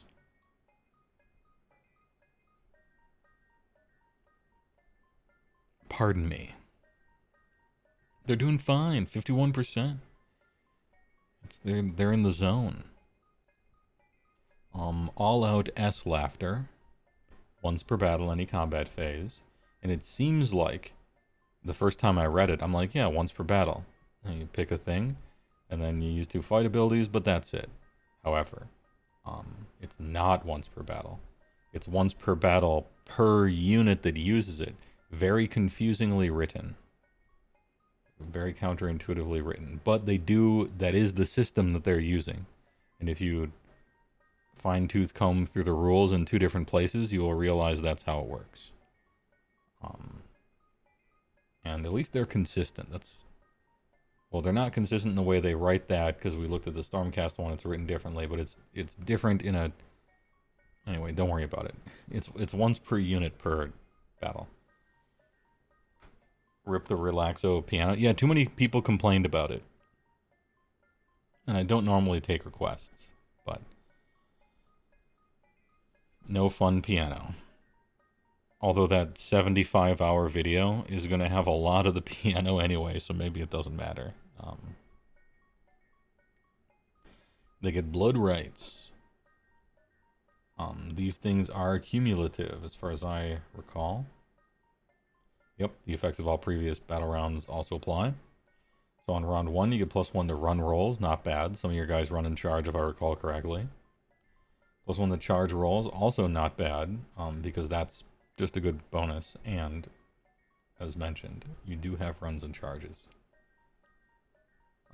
Zealots Rage. Add 1 to hit rolls. Now we're talking free all-out attacks. Army-wide for everything. You always have all-out attack on Battle Round 3. And then if the game is still happening in 4 and 5, which a lot of times it's not, you add a +1 to wound rolls, that's good, and you add +1 to attack characteristic, which is like crazy, but it happens on Battle Round 5, and most games are over before then, so fair enough. Table's good. It's got kind of a slow burn to it, but fine. These are about getting you places, these are about doing well once you're there. Skaith Coven. Seed of the Skaithborn. If the unmodified charge roll for a friendly Melusai or Kinnerai unit is 8, they have strike first. I don't like it, because it's random. And it's like a win more thing. But strike first is really good, especially on the opponent's turn, if you can do it. Maybe you're using some Melusai. Kinnerai really aren't for fighting, necessarily. But are hey, alright. Shadow Patrol, which is dumb. This is a dumbass name. I'm thinking about like a Daughter of Cain with cyberpunk glasses. Shadow Patrol. And like a pistol. Anyway, big friendly Daughter of Cain infantry unit that is not in combat. Roll die, 3 up, teleport. Alright, your movement phase. Teleport any infantry as long as they're not in combat anywhere. 3 up though, but it's kind of free. Not bad. Slightly better with the +1 to charge, so you can, maybe you need an 8 to do it, something. Anyway, teleports are cool. Still, the problem with this thing is, it's not like you're gonna, maybe you are, but it sucks to choose a battle tactic, and then get to your move phase and fail the roll, and now the battle tactic auto-fails. Like, that's an awkward position to be in. Cauldron Guard, once per turn army, end of any turn. Pick up to 3 dock infantry or war machines that are in combat, end of turn. You can pile in and then pick an enemy unit in combat and roll a bad D3. Okay.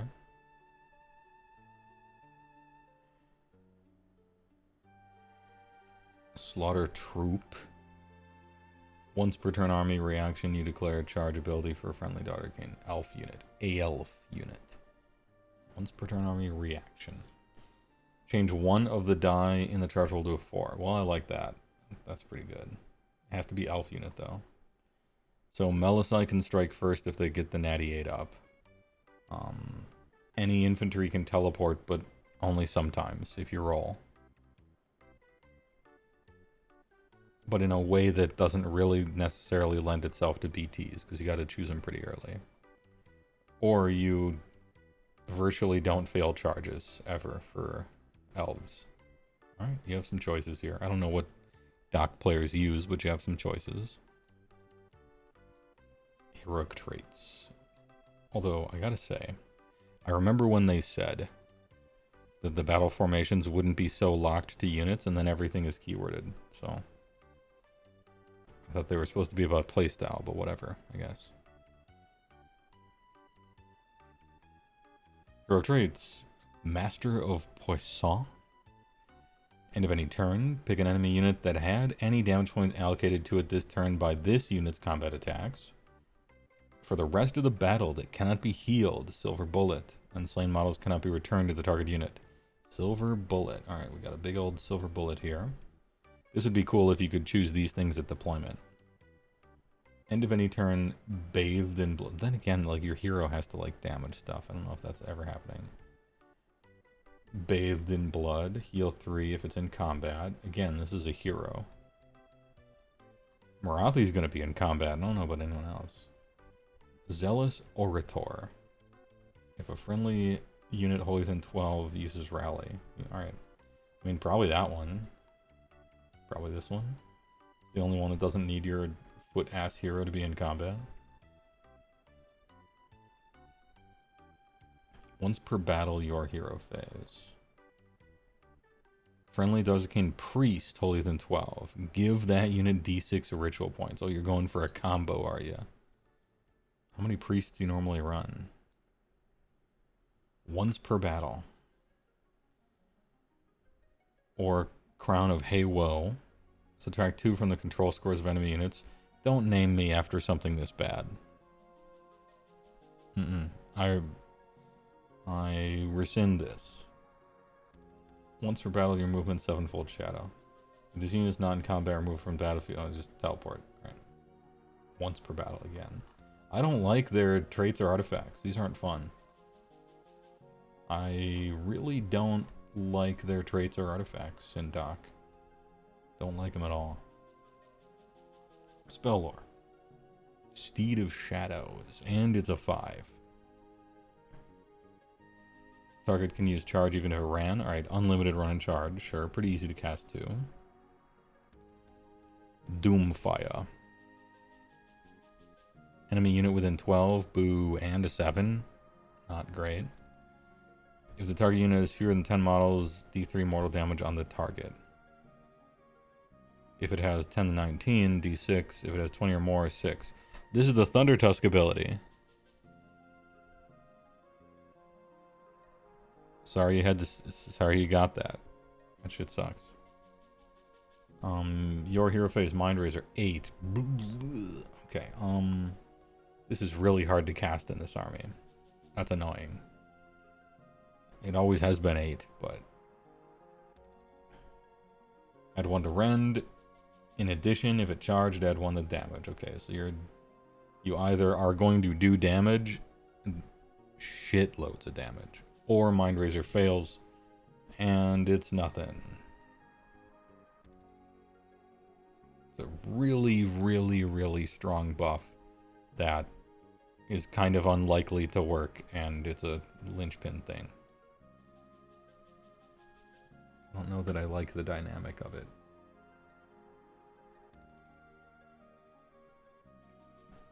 Sacrament of Blood, 5. Pick a visible friendly unit within 12. Until the start of your next turn. Add 1 to the current battle round number when determining which effects on the Blood Rights table apply to the target. Cool. If the chanting roll was 10 up until the start of your next turn, treat the current battle round as just 5. Cool. That's fun. And it's unlimited. 5 is rough for that. And you have to pick 1 guy for it. I like increasing the battle round thing, but this is hard to do. I guess it's funny when it's 10 up and they get 5. Like, that's cool.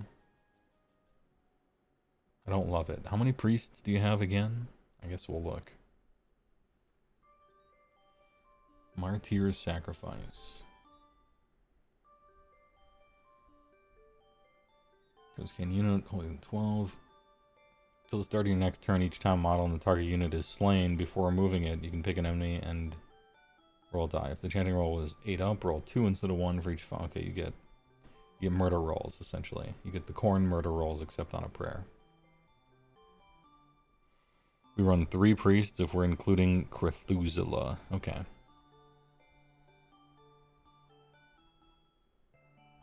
Alright. 3 priests is a proper amount of priests to, like, get something out of these, I think. Covenant of the Ironheart. Ignore negative modifiers to target's control score until the start of the next turn, whatever. In addition, if the chanting roll is 8, add 5 to control score, whatever. Maybe this matters sometimes, but... Hey, alright. I like the blood rights thing. I like that effect.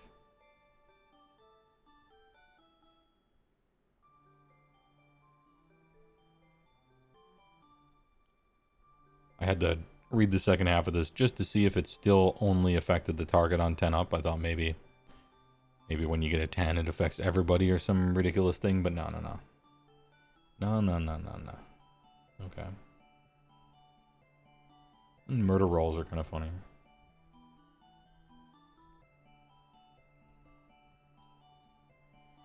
Morathi Kane.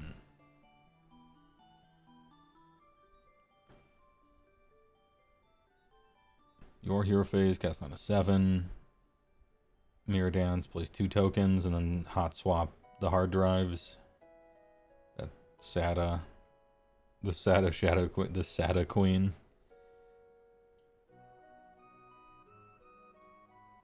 One soul, 2 bodies. Ooh. And then +1 the casting rolls. Alright. You're going to need that +1 the casting rolls on account of having to get an 8. Wizard 3, big wizard. Seems like you just have to play with her. That's... I think they, like, gave up. And it's just like, look, if you want to play Morathi, then you're playing Daughters of Cain. And if you don't like Morathi, then don't play then don't play Daughters of Cain. Maybe that's how it works. This is the Shadow Queen. I can't defeat her. She's not too good. I just have problems with her. I'm just not consistent enough to get the job done. There's always that one turn where a charge roll fails or a 2-up D3 thing doesn't work. I can never do 3 to her every single turn.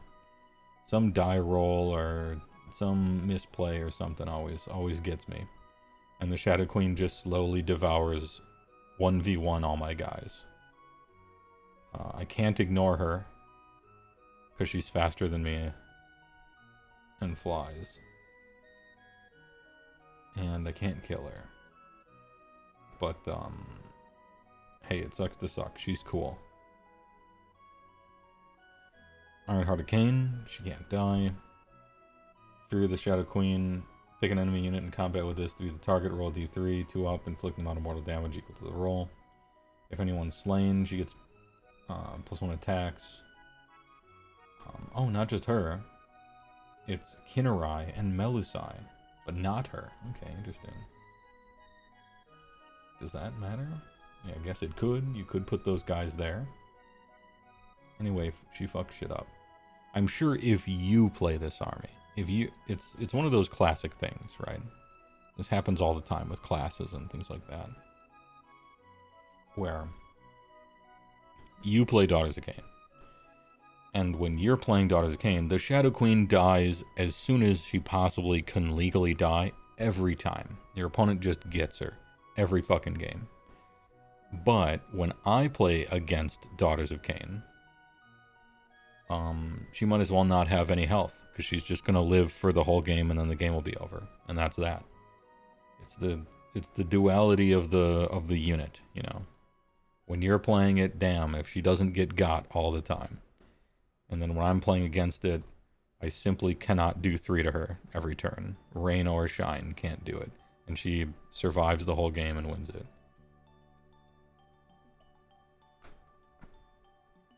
it's unfair and broken and non-interactive when you do it, but if I do it, it's awesome. Yeah, kind of like that. No, I still think it's awesome when they do it. It's objectively sweet when they do it. I just lose to it, that's all. But it's like, it's cool. Cthulhu the Crone Seer. One priest. She fly. Infantry lady. Is it the foot hero?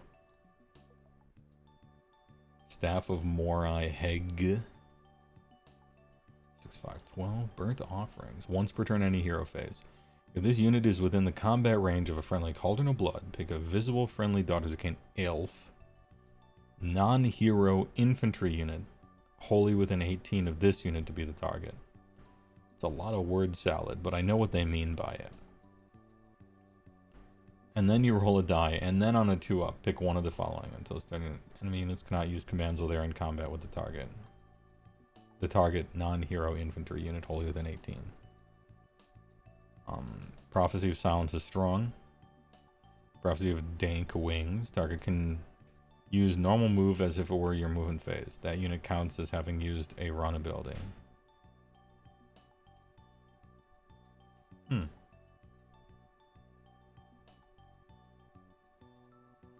For the rest of the turn while the target is contesting, subtract 10 from control score.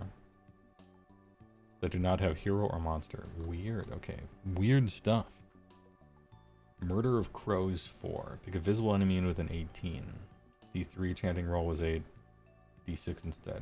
Mortal damage equal to roll. In addition, if the roll exceeds the target's health characteristics, subtract 1 from hit rolls for the target's attacks. Oh, nice. This is cool. Notice how it's not a shit roll, right? It's not the 2-up, nothing happens on a 1 thing. It's just, hey, it does that much and then it might do something else. Cool. Cthulhu. Why isn't she up here? Is she down here? Hello? Oh, am I looking for a K instead of a C? I am looking for a K instead of a C. 190. Yeah, that is kind of on the cusp, right? Because she's only a priest 1 and 190 is kind of high. And she wants you to be playing with Cauldrons of Blood, but she's like good. 18's decent for this. I see why you say if they're using Cthulhu. Kind of cool. Bloodrack Shrine. Can there not be 3 different shrines that are all kind of the same?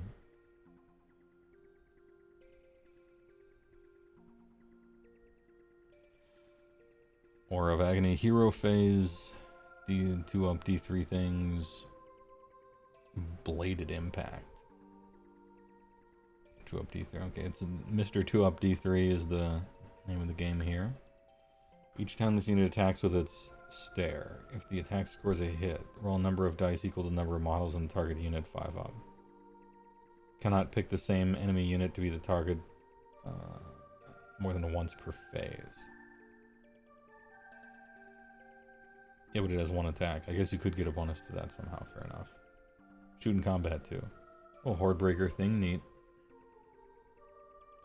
End times model, please understand, I guess. No, I understand. They somehow gave us 6 different, like, beast claw monsters, right? So, I guess everybody has to have a million very similar versions of the kind of the same thing. I get it. This is just a Bloodrack Shrine. Oh, but it's still a hero. 240. What's a wizard? This shit's a wizard. Neat. Melisai Iron Scale, the lady.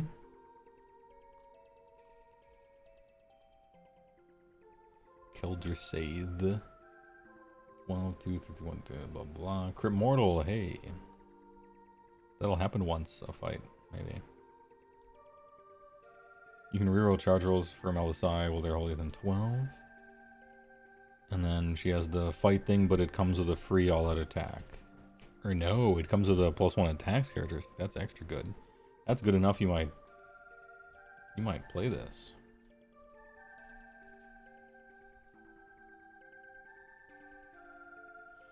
Oh.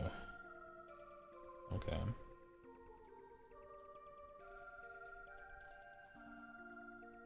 Dare I ask if it's free? It's not. If you're trying to play snakes, I guess. And again, you have to fight with her, which is super annoying to trigger that. But it is +1 attacks. And you do get reroll charges. And then what was that thing?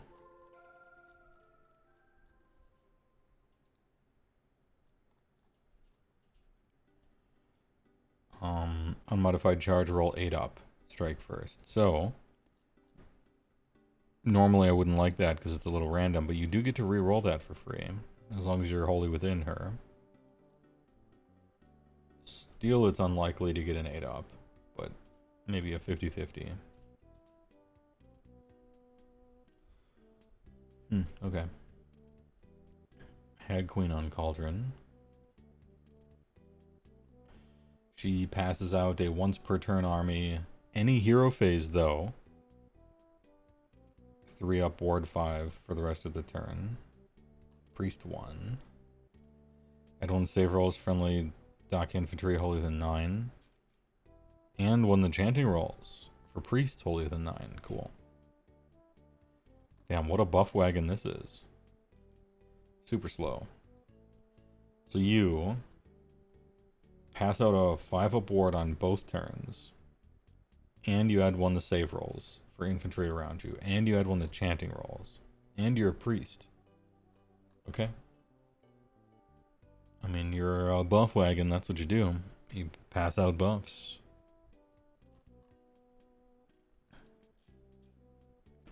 $350.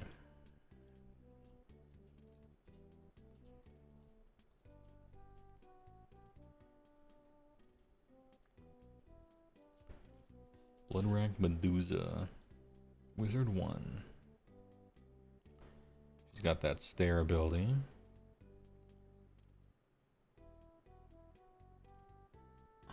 She has the fight thing, but it doesn't come with a bonus.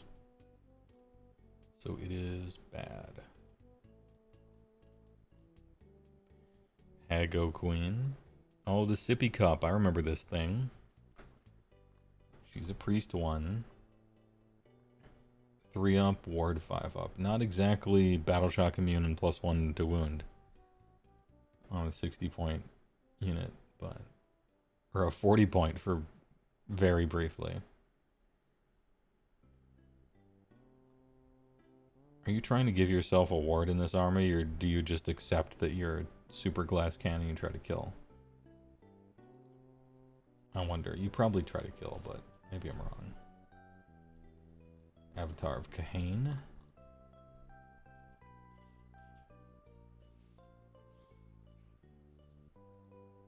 It's got some big hits. 5 attacks. 3-3-2-3. If this unit charged, pick an enemy within 1. You have Rampage.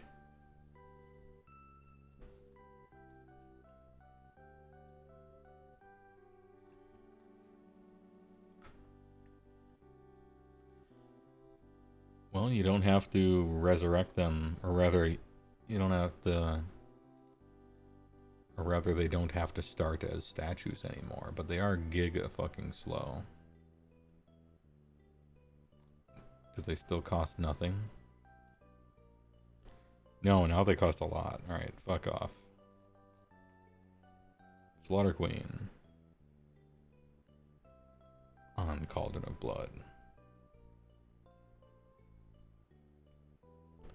Oh, this is the one with the avatar on top, so he's got a Chapo sword. So it's got the save, it's got the chant.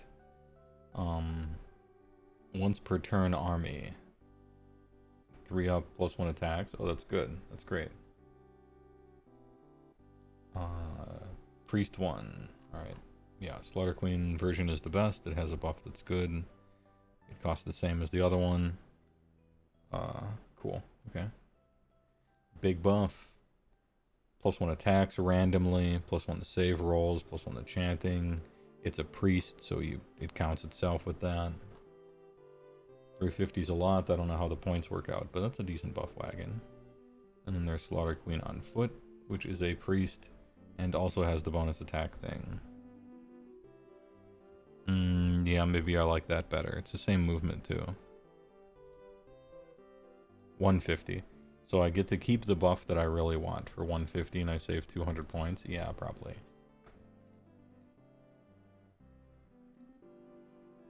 But maybe she just dies to everything and so you're afraid of that. I'm not sure. I do know one thing. That mask doesn't work. High Gladiatrix.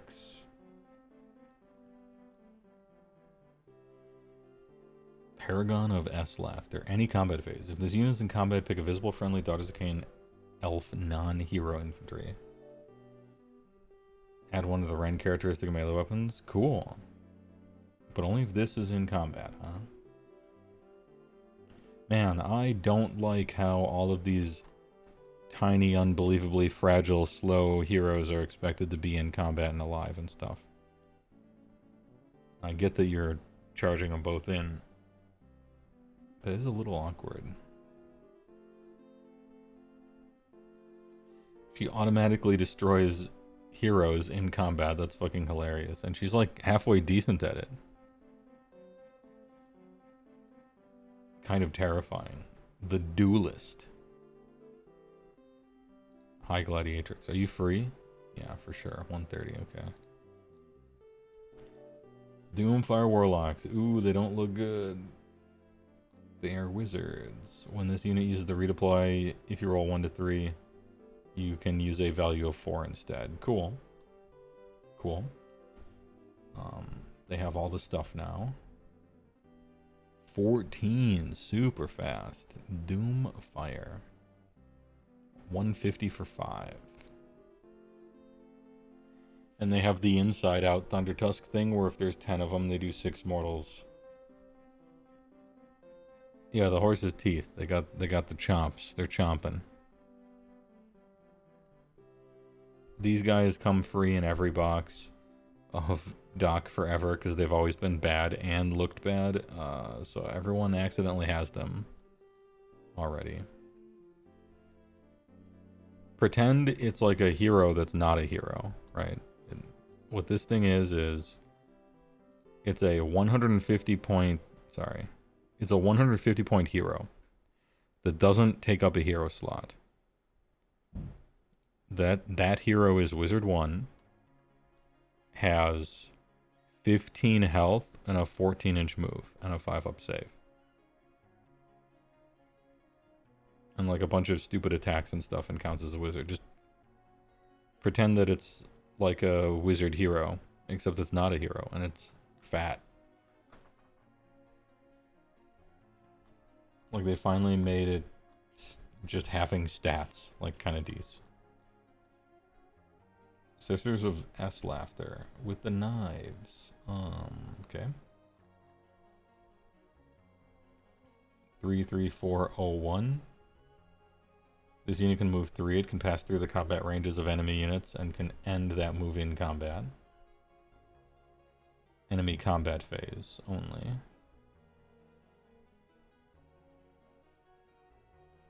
Anti-infantry rend. So this is with the knives. 10 for 130. You got 3 attacks, 3401. And if you cast all your buffs, they do a lot of damage. And then the Sisters of Slaughter with the Bladed Bucklers do 1 fewer attack. But they're at -1 to be hit. For combat attacks, okay.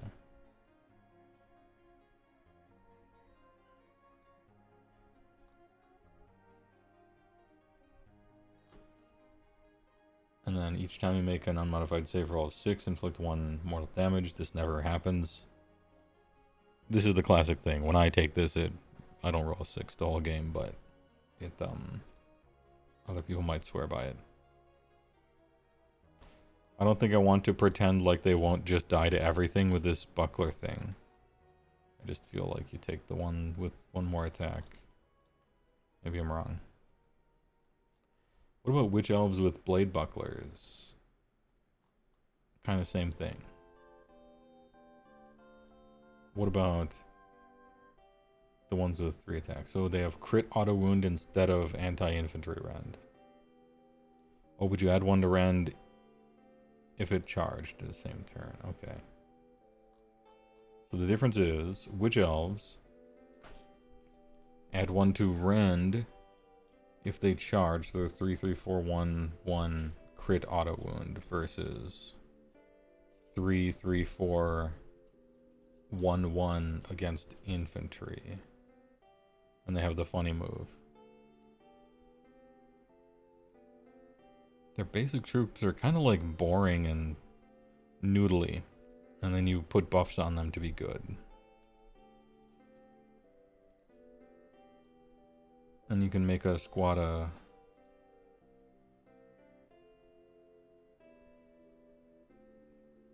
10 of them. And you can put 20 of them in there. 20 of them, huh?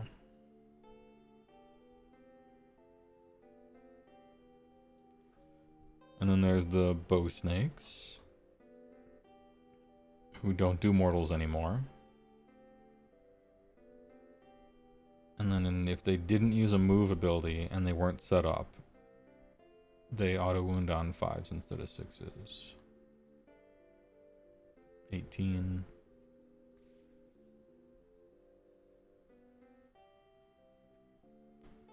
Yeah, you're just rolling some dice. Crit auto wound feels pretty good when it's on a 4, right? Or impactful, I should say. And then the heart render is next instead of the other snakes, which is weird. These have barbed javelins.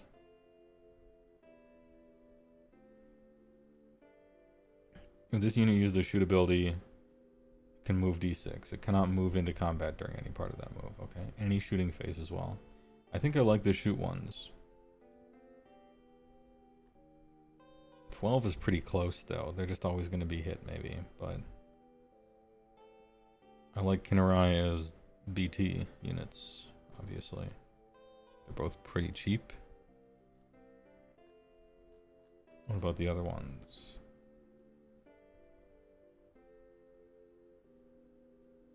Oh, after using a fight, you can actually d6, and if you roll a 4, sometimes you can maybe even get out of combat.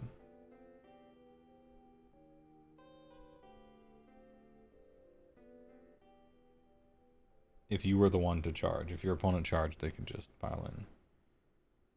Neat, okay. I don't value either of them, like, too terribly highly beyond deep striking and having a flying move and being able to BT and stuff.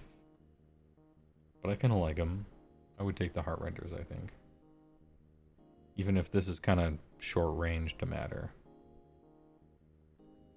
And then Blood Sisters. Only 2 attacks. 3, 4, 1, 2. Oh, crit mortal though, okay. Pick an enemy in combat with this unit to the target. Any combat phase. Die. Exceeds health characteristic. The target has strike last. For the rest of the turn. Oh shit. Okay. Very good. Blood Sisters, fun. 140 for 5. Any combat phase. Opponent strike last. Crit mortals, 2 damage. Big snake. 8-inch move. What's not to like besides the save? And the control. A little bit of the cost. And some of the Melisai only stuff. I like them.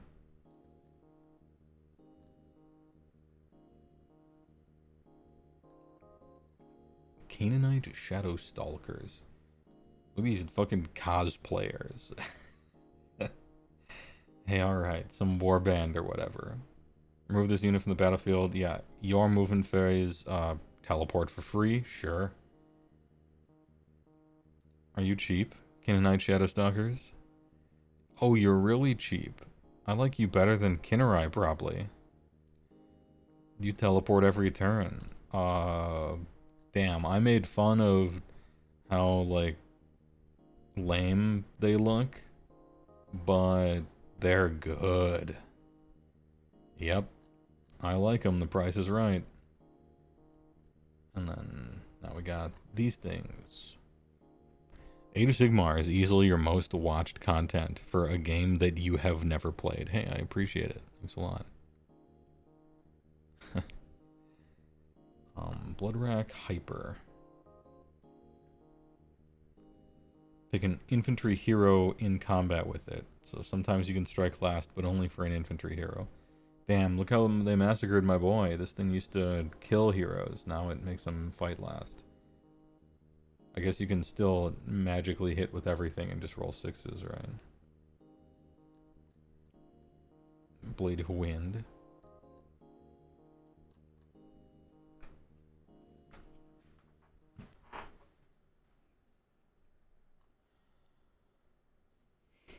$12-inch move, though. 12-inch move, though. Heart of Fury. Oh, it's sort of a, you know, plop down a little defense for your glass cannons. Alright, neat. Daughter's Cane. These guys, despite me making fun of how they look, are super good. Blood Sisters look fun.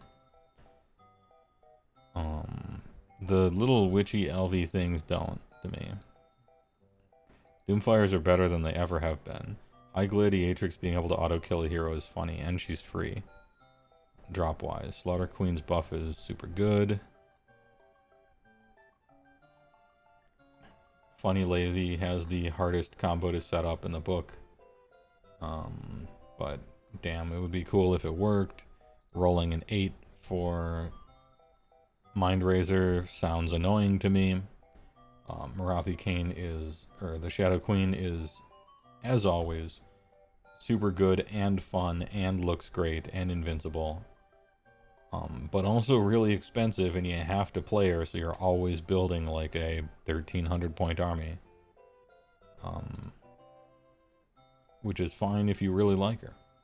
And, you know, just like it. You get everything. You get prayer buffs, you get wizard buffs, you get spell buffs. Your artifacts and traits are like not fun. And your formations are kind of all over the place, and the thing they said they wouldn't be, but they are, so that's weird. And then you get the passive battle traits, and everybody can swing twice sometime. Hey. They can't score if they're dead. How fun does Doc look? Mixed, but seems good. Mixed, but seems good. Above Trogs, above Flesh Eater Courts.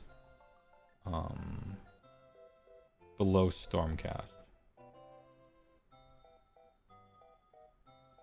Yeah, you have the craziest monster in the game. A shitload of buffs that half of them will randomly work, maybe. Big snakes and stuff, double pylons, do a bunch of damage, die easily. Run and charge. Sounds cool. It's the standard, you know, that's what Doc is. She doesn't change too much, but they found a formula that you can live with, or watch your guys die to. Anyway, put them in mixed, but seems good. Dude, I think there's only 4 indexes left, and then we can have fun on stream again. Remember fun? Anyway, thanks for sticking around, speaking of. I appreciate it. As my camera has just died. Nope, we're back. Alright, camera's back. Anyway, chat, thanks for watching. I'm working on YouTube videos in the background now. Now that big work is mostly cooling down. So if anyone here likes my YouTube videos that I upload once every 4 years, I got a few of them in the tank. It's almost been 4 years. So thanks for stopping by. Thanks for watching. Thanks for the subs and the bits and the primes. I will see you possibly for an impromptu stream this week if I simply can't help myself and have to big walk to the armory, brother. We'll see. Anyway, thanks for watching. I haven't tested if this music is safe, and so to save SJ Arcade's life, I will turn off the music. It's safe on Twitch. I don't know if it's safe on YouTube, because I didn't stream YouTube yesterday. So, better safe than sorry. That's what I sometimes say, you know? Synth Blight Wave Lords, I'd buy it.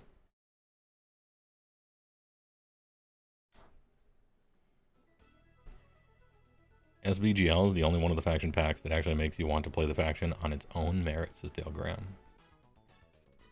I played against it a few times. I have played against it a few times, and it looks fun. It seems pretty good. You can do... This is one of the few battle tomes that you can do multiple things in, which is something I value greatly. Right now, as you know, we're working on the hype tier list, like how hype I am after reading the index. And it's graded on a curve, because I'm trying to be positive. Okay? I'm grading this on a curve. If I wasn't grading it on a curve, Slaves to Darkness would be mixed but seems good. Corn would be mixed but seems good. And everything else would be at most doesn't exactly spark joy. At very most. But I'm grading it on a curve, and so we have people in the nice tier and stuff like that, because I don't think the 4th edition indexes are particularly hype at all. Anyway, a little explanation there. Let's go over the battle traits. Shall we? Once per turn army, end of any turn, the hunger. Each friendly vampire that used a fight, and they get to heal. They heal 2d3 if it destroyed an enemy unit using its fight ability. This is cool because it does not use the shit d3 that doesn't work a third of the time. You just heal. I like that. This is good. And healing on your vampires is really it's a good ribbon. Nice work. It used to heal more, so I don't know how much we'll get into how it used to be. You know, you used to be able to heal, I think, up to 6 or something like that. So the healing is less. But I guess that sucks. But compared to what other people got, I still like it. Hunger's nice. Nice ability. And it just works. I mean, it doesn't just work. You have to, like, live, right? You have to survive the combat. And you have to roll well enough to destroy the whole unit for this thing. So that's where the randomness is in this ability. And since there's already randomness in it, you don't need to add an extra one with the shit D3 roll. So good work. What happened to the good piano music? Apologies, Mechrat 2. But I haven't... The thing that I was playing, Macro Blank, over there, I haven't tested it on YouTube yet. And so I muted it because SJ's going to put this up on Heywoah Plus. And I don't want to get him fired by me. Deployment. Pick a Death Rattle or Deadwalkers. And you can put it in reserve, sure. And then your movement phase. Set up wholly within 6 of a terrain feature. And more than 9 from all enemy units. Okay? Wholly within 6 of a terrain feature. No more choosing the little thing. Deep strikes, even conditional ones, are good. Good little option.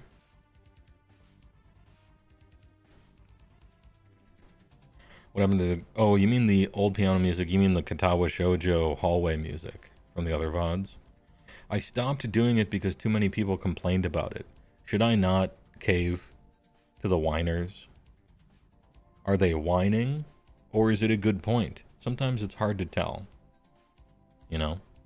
I guess I've already done it for 70 hours of the 100-hour every index video, so who knows? But I try to take feedback if I think it's, like, good. You know? You like the piano music? Katawa brokers no argument. Fuck 'em. You like the piano... Alright. Alright, well, if you want your voices heard, watch me live. Eat shit. it's back. Anyway, you know, you try to listen to people's suggestions, but sometimes it's hard to figure out what's the right course. Anyway, I like the piano music, and I never get sick of anything, but I think that's like part of my weirdness, maybe. And so that's why it was hard for me to decide that, because I never get sick of shit like that. But I think most people do. Anyway, once per turn. Deathly Invocation. Pick a friendly Soul Blight hero. Up to 3 Death Rattle Deadwalkers. Wholly within 12 of the hero. If it's damaged, heal 3. No rolling, it's just 3. Nice. If it's not damaged, return number of slain models. Combined characteristic 3. I like this being a 3 here. Not just because it's a higher number than a D3. Saves a little time. Army like this, you gotta... Especially with horde armies, and Soulblight is definitely a horde army, right?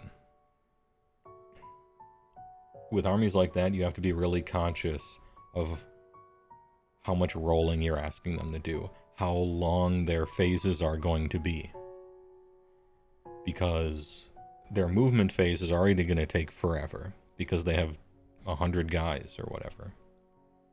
So as you're designing the rules for an army, you have to be conscious about how it's going to play, and how long it's going to take in each phase to do something. And so, you know, in general, I think, especially for horde armies, that's something. If you're playing Sons of Behemoth, where your army is 4 guys, you can probably give them a whole bunch of rules. Because at the end of the day, their movement phase is going to take 12 seconds. And so they're not really wasting a lot of the opponent's time by having a really long hero phase, say. Or a long shooting phase, say. Because movement is like... go. You know? But an army with 1,000,000 clan rats or 1,000,000 skeletons, and then 5 wizards, it's like, oh geez, let's make sure that, you know, you keep the pace snappy. Even with movement traits. Could you eat ramen for every meal? Same flavor, but your choice of one. What would I get in return for doing this? If it was an equivalent trade, yeah. It takes me a long time to get sick of the same food. But eventually I kinda do. Depends on the food, really. I really like ramen. But ramen is also, it's a lot, right? And I mean, like, not instant ramen, obviously. I ate enough instant ramen in college to last a lifetime. I'm trying to go back to that.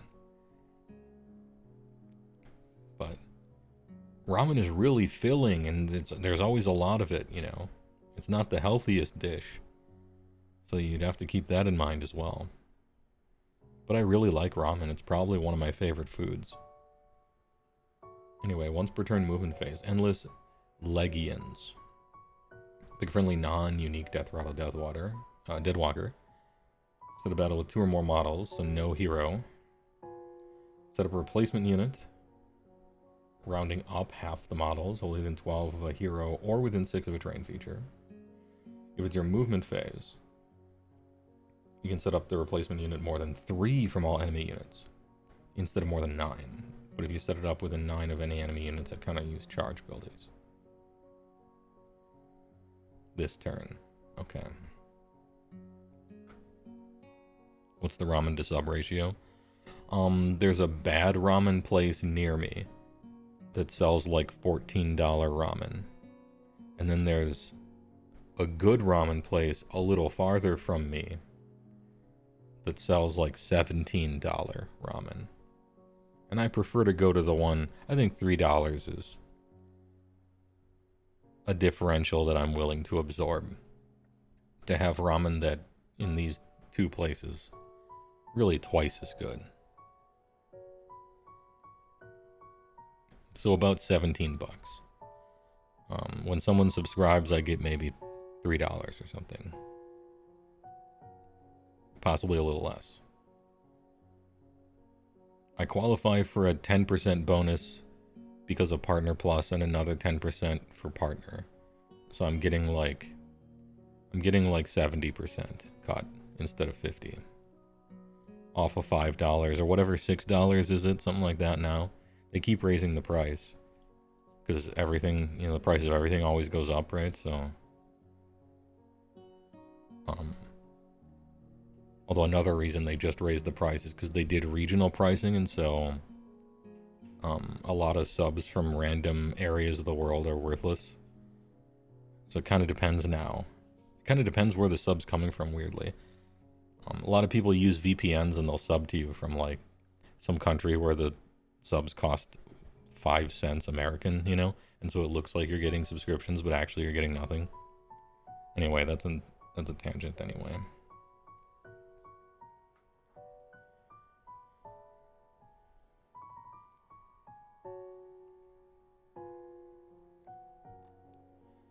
Anyway, I like Endless Legions.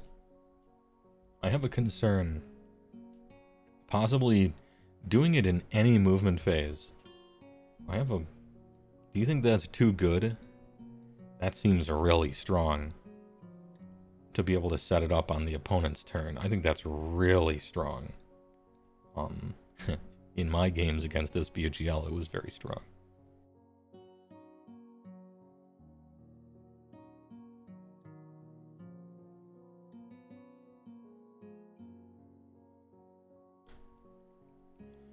The trick to instant ramen is adding veggies and a drop of sesame oil to add some flavor. For instant ramen, it's not really a trick, right? Because you're just adding money to it one way or t'other, right? But you gotta put an egg in there straight away. You gotta put an egg in there. You gotta put chili oil in there for sure. Those are non-negotiable. Chili oil, egg. After that, sesame oil is a good one. Shiitakes are good. Little bamboo shoots. I rather like those. Maybe one of those little swirly whirly fish cake things. It depends on how much money you want to put into it, I guess. And the whole point of getting instant ramen is that it's really cheap. So, I don't know. For me, I'll put an egg in it and some chili oil, and then I'm chilling.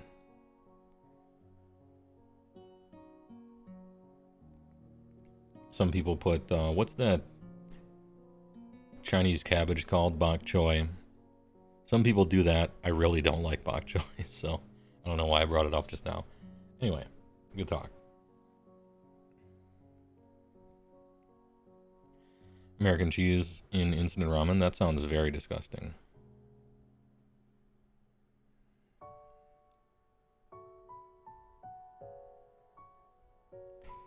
Pick 2 friendly ramen dishes that were eaten and return them to the plate. Round it up. Anyway, Endless Legion's really good. Doing it on the opponent's turn. Maybe too strong even, but it's obviously it's really good. If you're reading through this and this is your army, you're like, hell yeah, brother. You know, yeah, it costs a command point, but it's super strong. It's the battle tactic killer, right? It's the gotcha. Really strong. And so looking at these battle traits, what does this mean?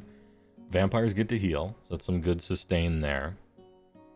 And then everything else is about zombies and skeletons. And the abilities are really good, especially this one. So what does this tell you? Well, it is the zombie and skeleton army. Always has been, always will be. If you love zombies and skeletons, you will love SBGL. Seems good. You like to make your ramen with requayo. I don't speak Brazilian, which is surely no surprise to you after what just came out of my mouth. But the phrase Brazilian cream cheese, you have my attention. I'm interested in those 3 words. That sounds delicious. I don't know what it is, but that sounds good.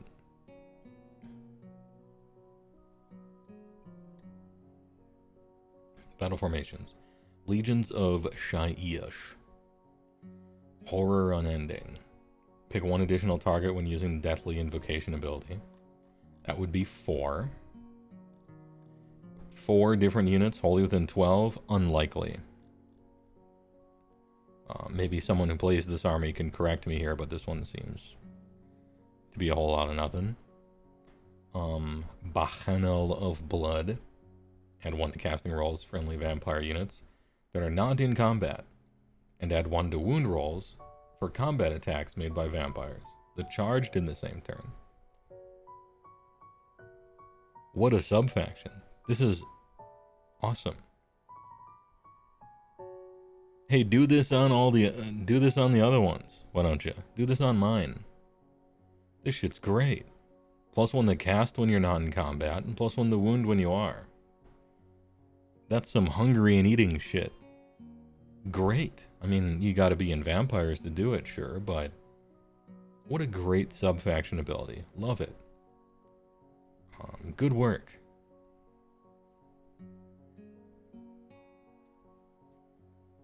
Love to see it.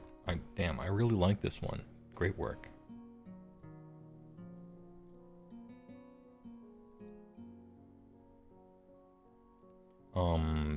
Death Stench Drove. Bad name. Should have picked a different one, I think. Once per turn, army, end of any turn. Dragged down and torn apart. Pick up to 3 friendly dead walkers to be in combat for each move. Oh, just any 3 dead walkers in combat, huh? Nice. Once per turn, army, end of any turn, so each. For each target, either make a pile-in move, or, well, not or, then. Pick an enemy unit in combat with the target and roll a d3 on it. 2-up, inflict amount of more. Okay, sure. Yeah, so this is just, this is Gulping Bite. This is what Gulping Bite used to be. You do a shit d3 roll, you do a little pile-in. It's up to 3 of them. They have to be in combat. It's death. It's zombies specifically. Happens every turn though. Kind of neat. +1 to wound on your elite units. Thanks. Colvin Mark. Oh, do they wound on 2s or something? Should I check? Should I read ahead? Anyway, Gulping Bite is not good, but I guess it's something. It's not great. Tie to Bones and Blades. Add 1 of the rand characteristic melee weapons used by Death Rattle. Get charged same turn. If the unit has fewer models than the attacking unit. Does +1 rend actually matter on skeletons, or do they just do 0 damage regardless?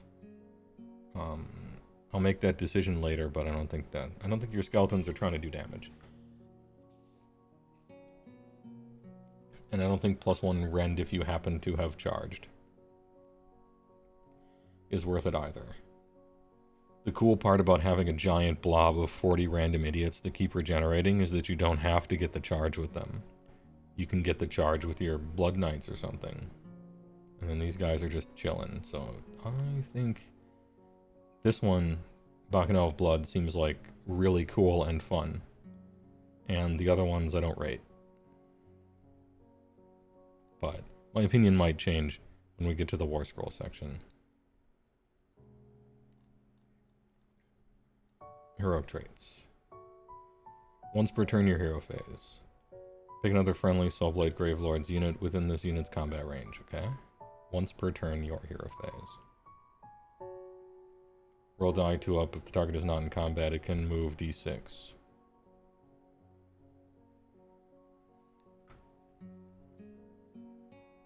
If it's in combat, it can make a pile-in move. But not attack, just a pile-in move.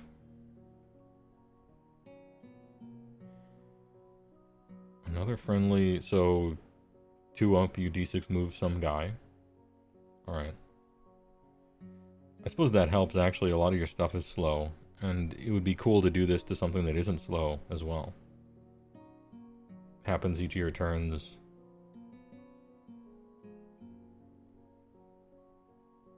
Sort of a free run, if you want to think about it that way.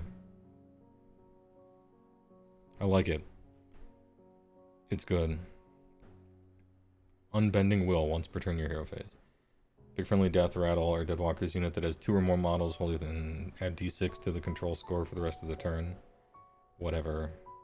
Unhinged Rampager. Reroll charge rolls for this unit in your charge phase. Are you using a Velocita? I'm not sure. You can spend a command point for that. I like Lash. It's too bad they can't use it on themselves, but still I think it's good. Of these, I think I like Lash. Artifacts of Power. Orb of Enchantment.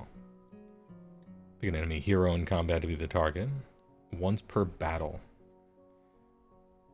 So, against the hero only, they strike last. Bad. Shard of Night. Ignore modifiers, save rolls, shooting attacks. Okay. So ignore rend when they get... if it's possible to get sniped. I don't think it's... Are you even getting targeted? Most of the time, no. You're next to stuff, right?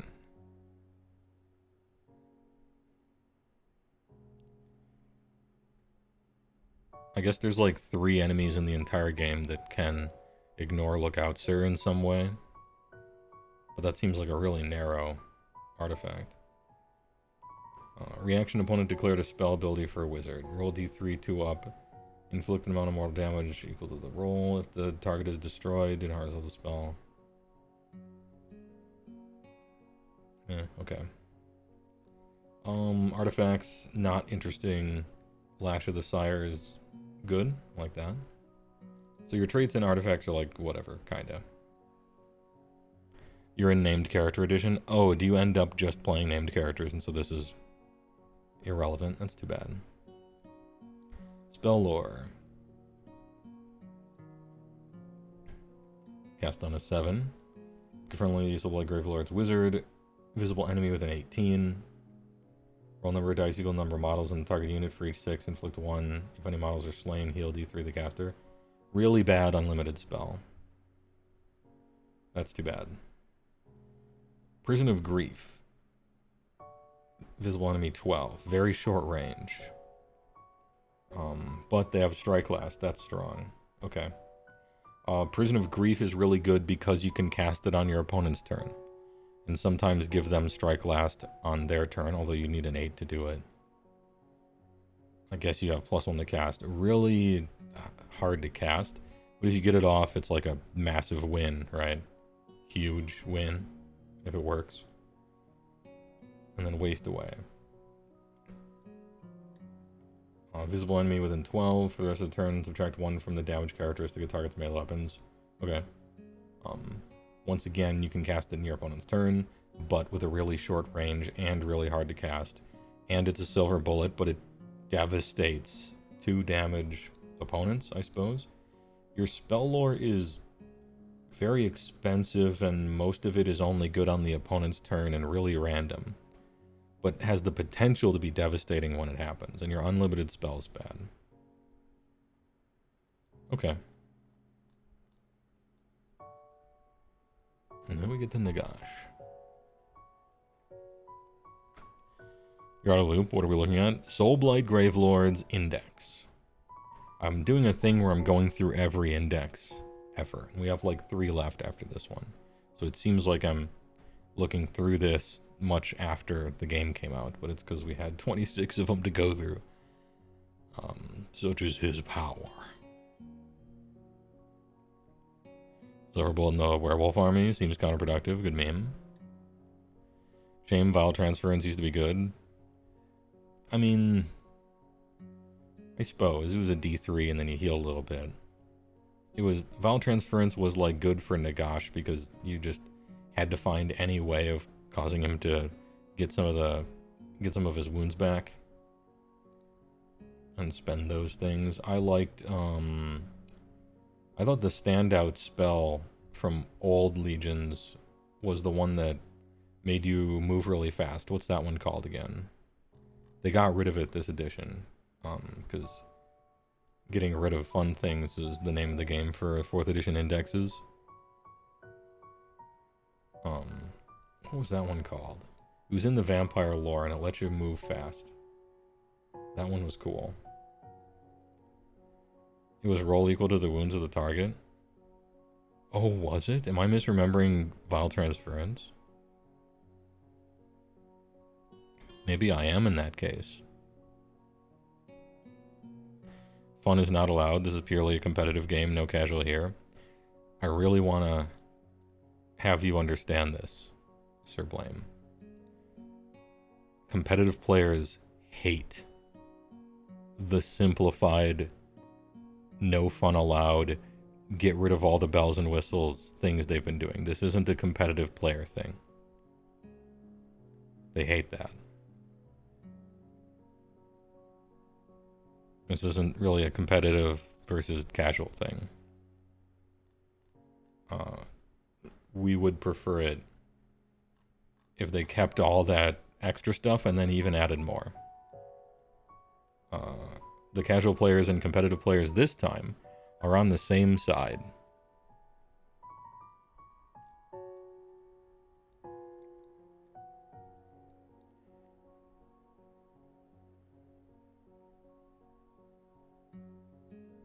Vile has changed all 4 times. Okay, so I'm forgiven a little bit. You missed the 9 buff the spell. That thing was cool, where if you cast a natural 9, your spell essentially double worked, like a critical hit. What was funny, in a bad way, was your at the very top of your spell list it said whenever you roll a natural 9, your spell crits. It works twice. And then almost every spell written in it, it said, basically you can't do this twice. Like, it doesn't actually work twice, really. And I thought that was so funny. Very indicative of that era of GW rules writing. They were written in such a way so that most of them didn't actually crit, even though that was your special thing. Manfred von Manstein. He is a 14-3-12-5.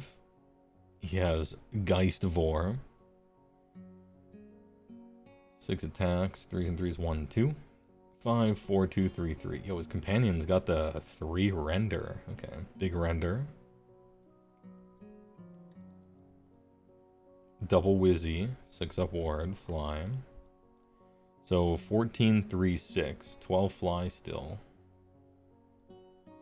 Several attacks. Ren 3 too. Cursed with companion. So you are wounding on 2s if you're in that one subfaction. And this one is immune to that, but it already wounds on 2s, so we're fine. The Sword of Unholy Power. If this unit has slain any enemy models this turn, for the rest of the turn, add 1 attack characters to melee weapons used by your shittiest guys that aren't for damage, while they're wholly within 12 of your 12 flying move guy. Well, I'm not saying it'll never work, I'm just saying that's awkward. Reaction, you declared the redeploy command. This unit using the redeploy command can move into combat when using that ability. Please don't. Can you not? That's really good. Graveguard slap, so it's good. Yeah, I carefully... I'm not saying it's bad. I just think it's awkward. It's an awkward setup and effect. I'm pleased that Graveguard are good, though. You say Graveguard are good. I hope so. I think they're cool. Definitely could use a sculpt update. Kinda surprised they didn't in the last wave. Winds of Death. Cast on a 7. 12, what happened to your 16? The same thing that happened to my 21.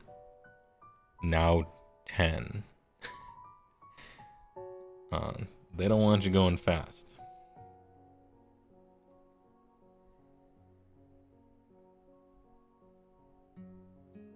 Pick a point on the battlefield as an 18 of the caster. Pick up to 3 visible enemy units within 6.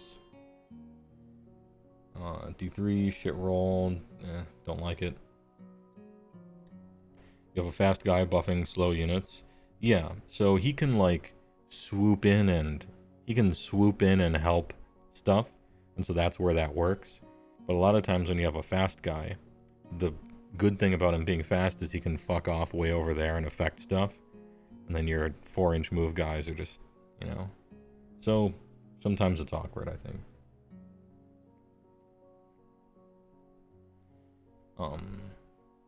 A Shigarath's Hungoer. If this unit charged, roll die, 3 up, strike first. Cool. And you could potentially wombo combo in a very unreliable, don't even try it kind of way, where you spend 2 command points and then you counter charge and you roll a successful charge and then you roll a 3 up and you can strike first on the opponent's turn. But that's enough hoops to jump through that it'll never work, right? I don't dislike Manfred here. I think I like him. He's reasonably durable still, and monster heroes in this edition really lost most of their durability. In general. He's still pretty fast, relatively speaking, since everything got so slow, I suppose. Does decent damage. Has a buff that is sometimes awkward, but it'll still definitely work. He's fast enough to be able to swoop in and buff something. +1 attacks is a great buff to put on a big unit of guys, right? If you have 20 guys, it's 20 attacks. Redeploying to combat is super sick. This thing is sort of random, but strikes first is good. He's a double wizard. Manfred's looking kind of good.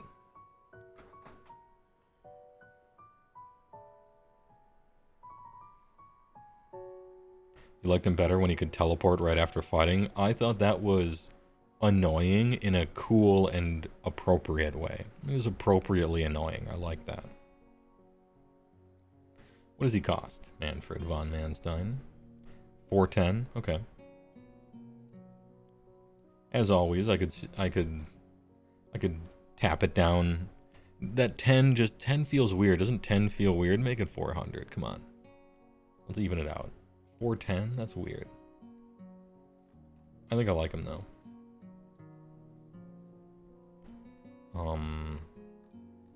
Next.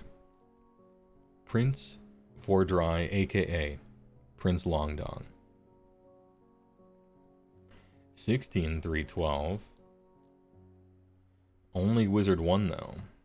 Damn. Even dragons no longer have move 14. You hate to see it. Shortimare's Miasma, 10 d6 attacks. I don't like that. 3322, shoot in combat. Oh, good. 63322, charge +1 damage, so let's do 3. Shortimare's Maw, 4s and 2s do 3, and then the Claws. The Saint of Slaughter, the Sultan of Slam. Big friendly non-monster vampire that destroyed a unit this turn using fight and is wholly within 12 of this unit to be the target. I don't like that already. Pick one of the following.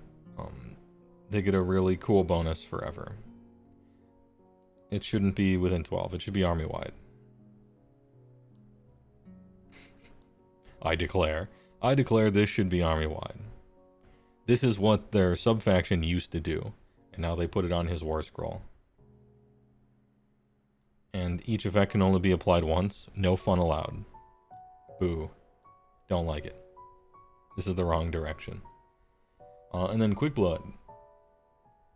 Cast on 7. You have strike first till the start of your next turn.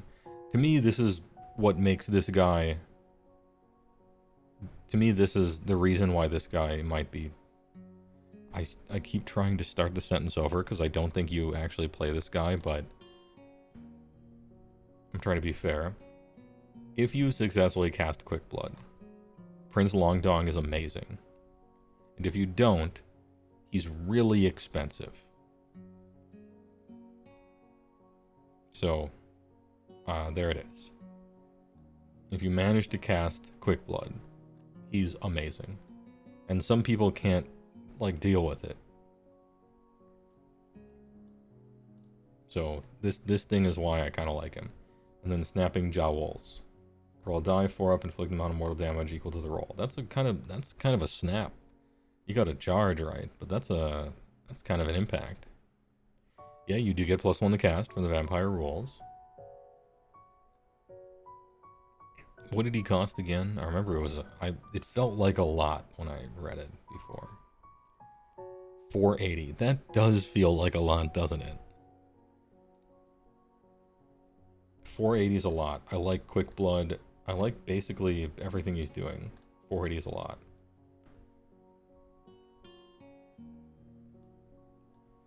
If you played Prince for Dry and managed to cast Quick Blood, I think I would just have to pass the turn and lose. Because I can't actually deal with that. But that's just me. He's not much more pricey than a Velocita. I think a Velocita is a bit pricey, though.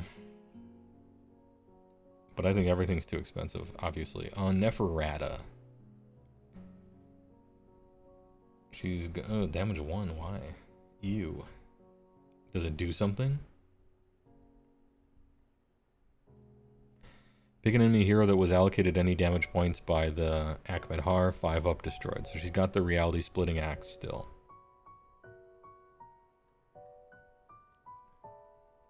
Aside from that kind of stuff, nice Ren 3 there.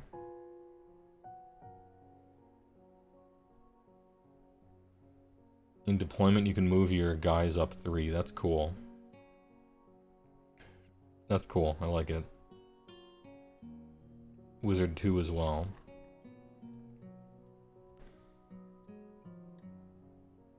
Happens at the end of the turn, so there's no shenanigans here. She's always gonna get hit back.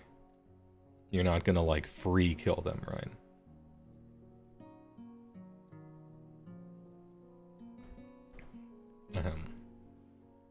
Twilight's Allure. -1 for hit rolls, combat attacks, target friendly SBGL while they are wholly within 6 of this unit. Wholly within 6 might be tricky sometimes because it's under your opponent's control. But -1 to hit rolls, even if they're not attacking her, is sick. Really durable.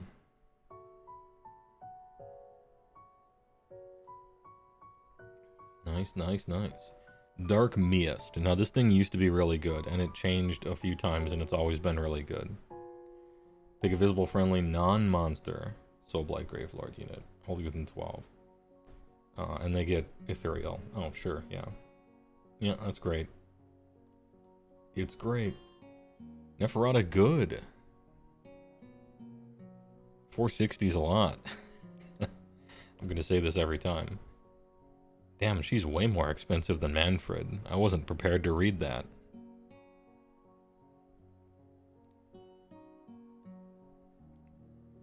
So just Blood Knights? Yeah, so just Blood Knights. Manfred looking good. Prince Longdong looking kinda random and expensive, but I could see it. I could see it happening. Neferata looking good, but kinda expensive.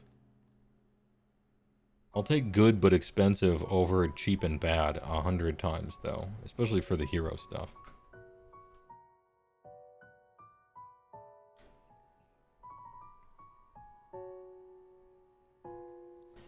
Okavai.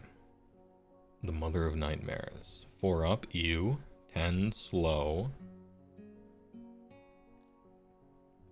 Wizard 1, Ward 6. -1 incoming rend. Okay, so it's like she has a 3 up save then. Right, so against combat attacks, I guess. So they could have just wrote a 3 here and deleted this, but instead you get Nightmare's Miasma. And I suppose she's slightly weaker to shooting in that case.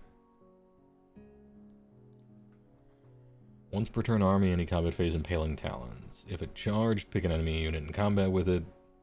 Roll die, the roll is equal to or less than the target's health characteristic, amount of mortal damage equal to the roll.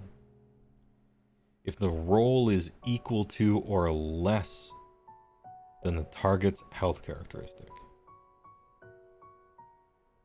inflict an amount of mortal damage equal to the roll. So if you're fighting 1 wound guys, this can't work. If you're fighting 2 wound guys, on a 1 it does 1 mortal, and on everything else it does 0.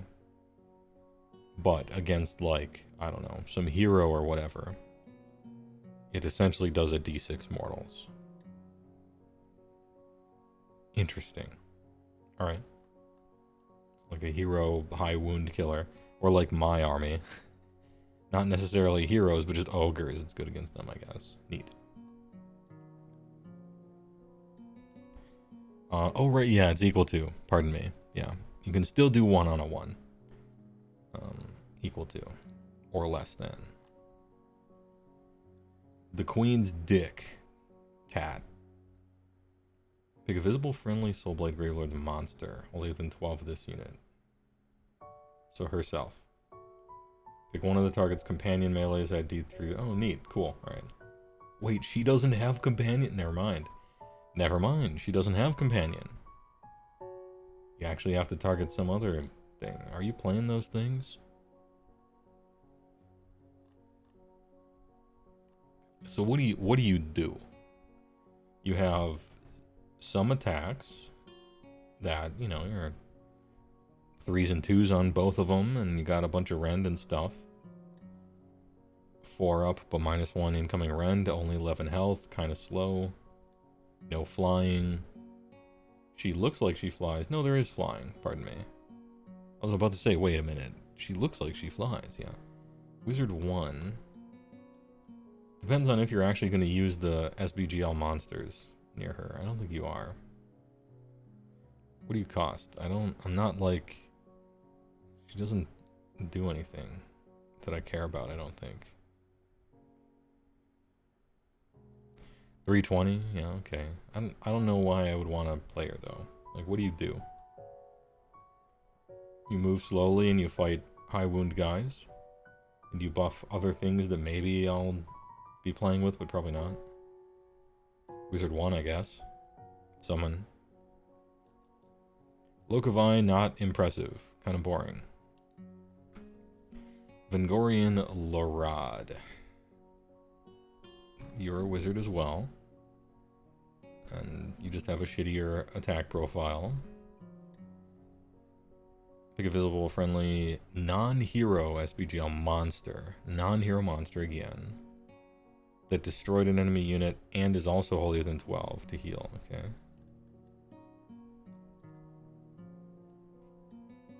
Once per turn, any combat phase, Scything Talons, if it charged. 3 up, roll a die for each model in the target unit for each 5 up, 1 mortal damage. A Horde Tickler. And then you got Nightmare Miasma as well. Not really impressive, Vengorian Larad. How much cheaper are you? Basically not. 320 versus... Oh no, you're actually more expensive because you can hold on to a artifact and a trait, I suppose, is the reason.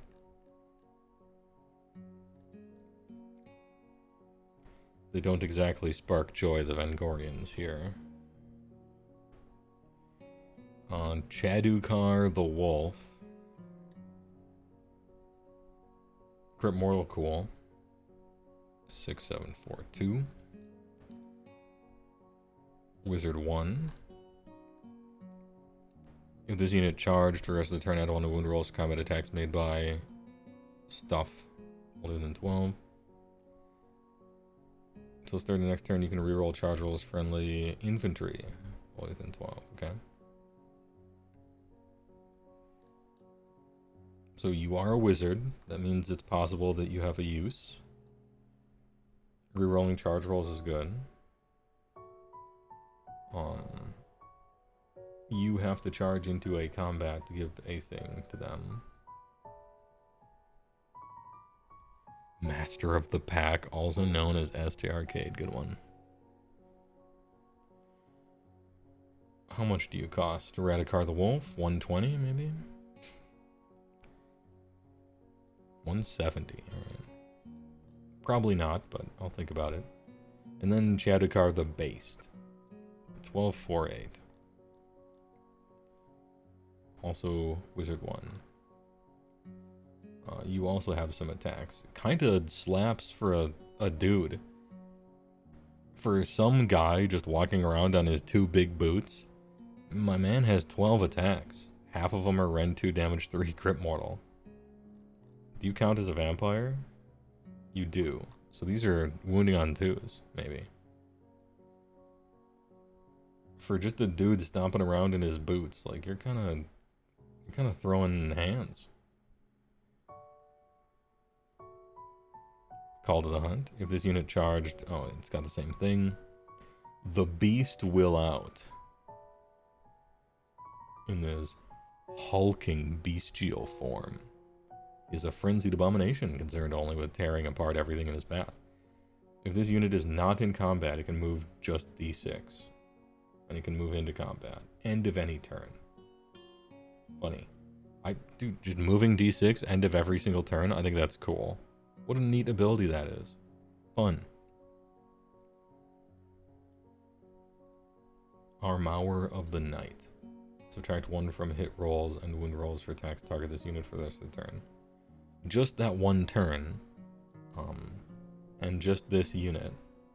But -1 to hit and wound is like a really strong debuff to inside out place on everybody around you. As long as they're targeting him. I like this guy.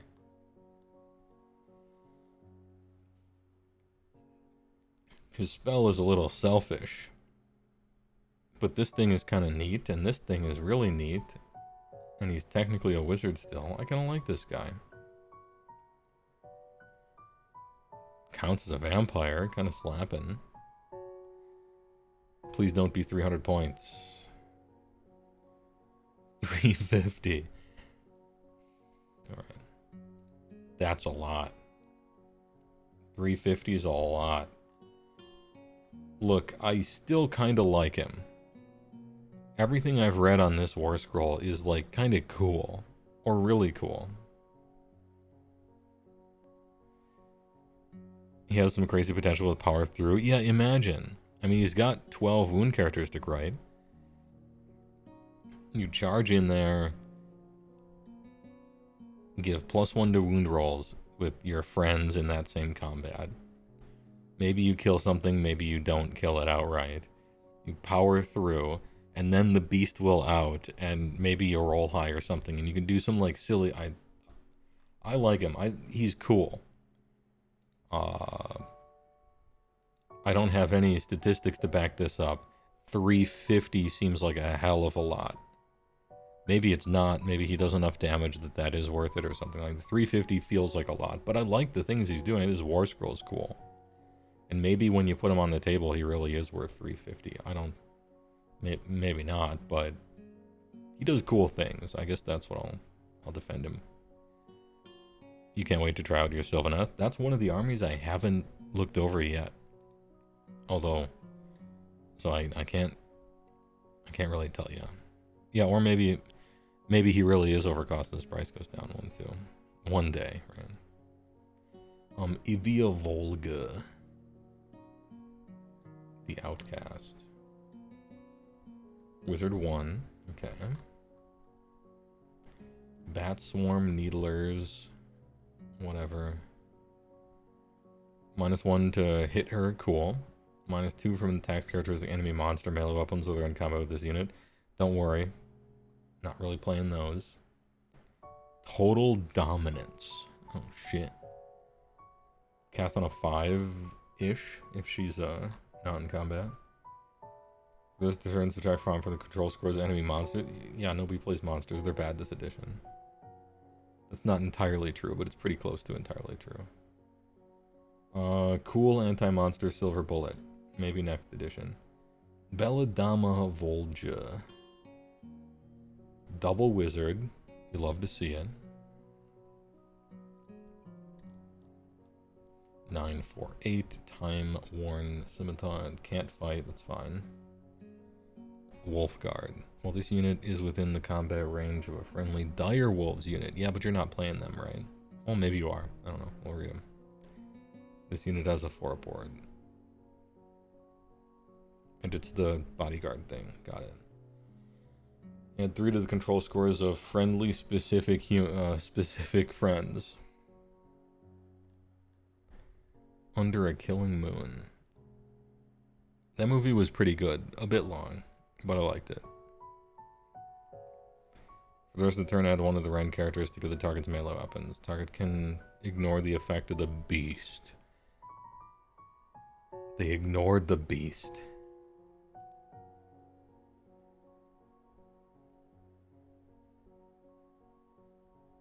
So she, like, pumps up direwolves. If you want to play with direwolves, this is the lady to do it with.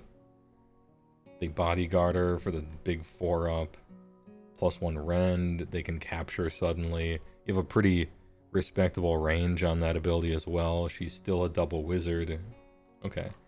So she's like the, I want to direwolf it up, and she really gives them the juice.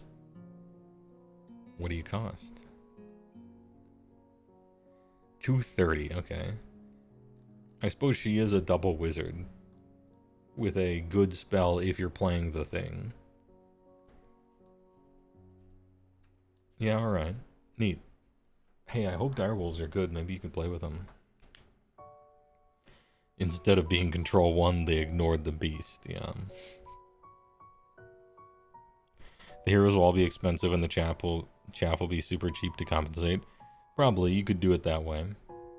You could point both things normally, though, and it would sort of end up the same way, but maybe not. Alright, the Shoveler. Shovelman. Who you think maybe he's a wizard, but he's not. Well, this unit is within the combat range of a friendly Deadwalker zombie unit. 4-up ward. Pick up to 3 Deadwalker zombies within 12. Roll D3, return number slain. If he's a free hero, maybe. Even then, probably no.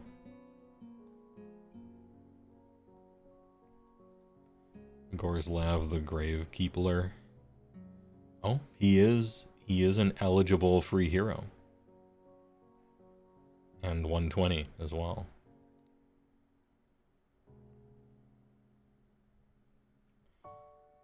I still probably wouldn't, right? Because he doesn't, like, yeah, he does this, but whatever. Torgilius the Chamberlain. He is technically a wizard.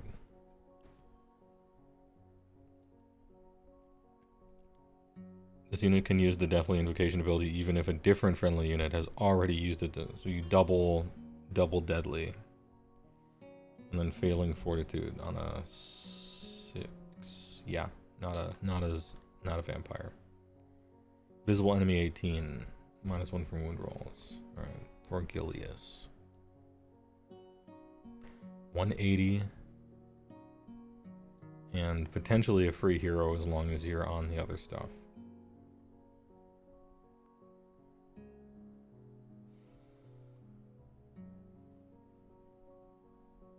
Although I should note that you only get a free retainer if you take Belladonna, Radukar, or Chadukar.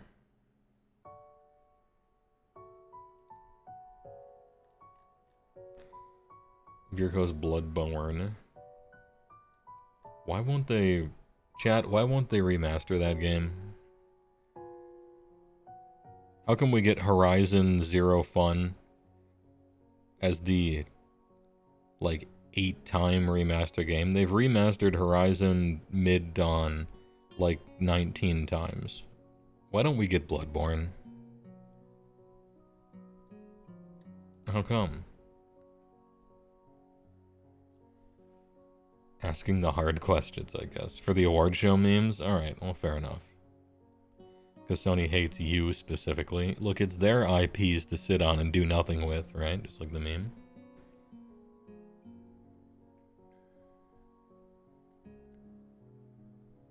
Your cousin's estranged uncle said we would get a PC port tomorrow. Oh, nice. Alright. Well, I'm content. Dragon Warrior Story Final Boss defeated. Grind success. SG Arcade. Special announcement.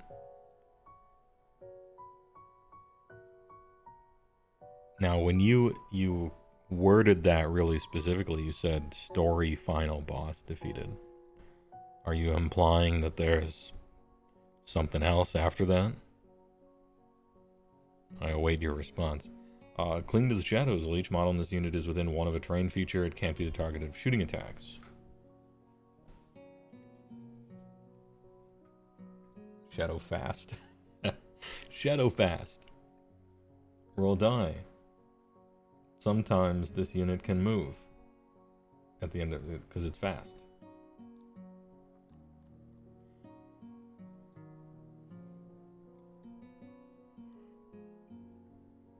You're a little better at fighting than I would like for a BT unit, but you can be fast. But only sometimes, which I don't like for a BT unit. But you can't be shot. I don't think this is what I'm looking for. No, 150 for 3. Go Shadow fast. Show us the meaning of haste. Crow Roost, good reference. Good Shadowfax reference.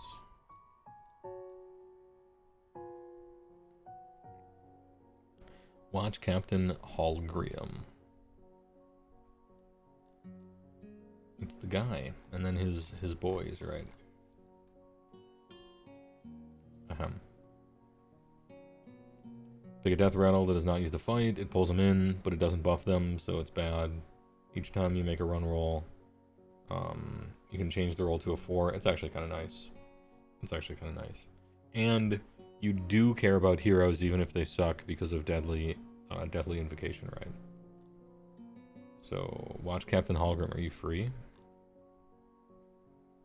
Potentially. 110? Alright. I'll think about it. If you're using skeletons. Vargaskir. Oh, it's this thing. The mid-range beast. It's a beast. You 3d6 charge, which is sick, and you can fly as well. But you suck at fighting. Kinda. Vargaskir beast. Oh, yeah, 180. I don't know. On paper, this looks like a mid-range monster that sits in such a place so that it can't really do anything. You can potentially kill 100-point battle tactic scooper units, but maybe not if you get unlucky, and making it beast is really bad. So I don't know. Doesn't seem worth. But maybe it is. It's not like it costs a drop.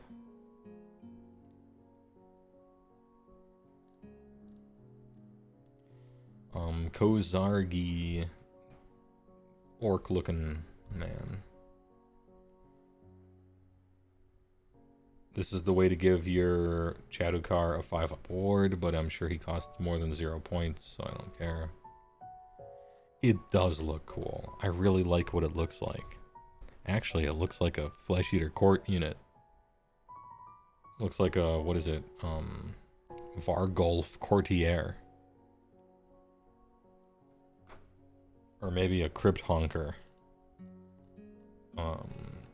Hero type. Lady Annika.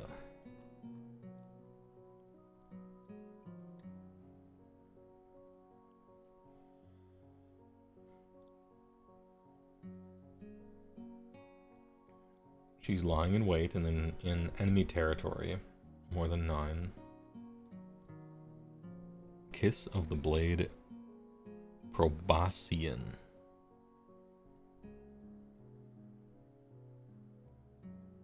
That's one save rolls for the rest of the battle. Fuck you in particular. Okay.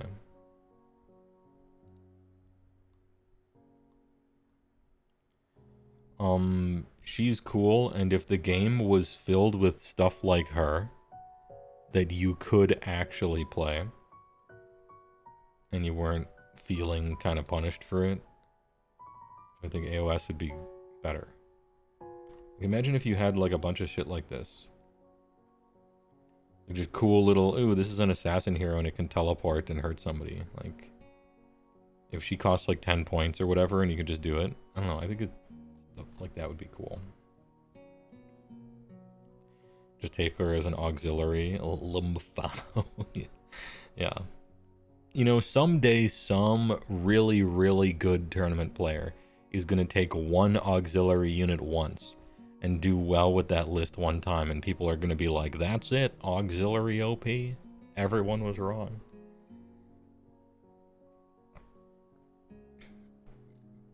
We got the Rat Man.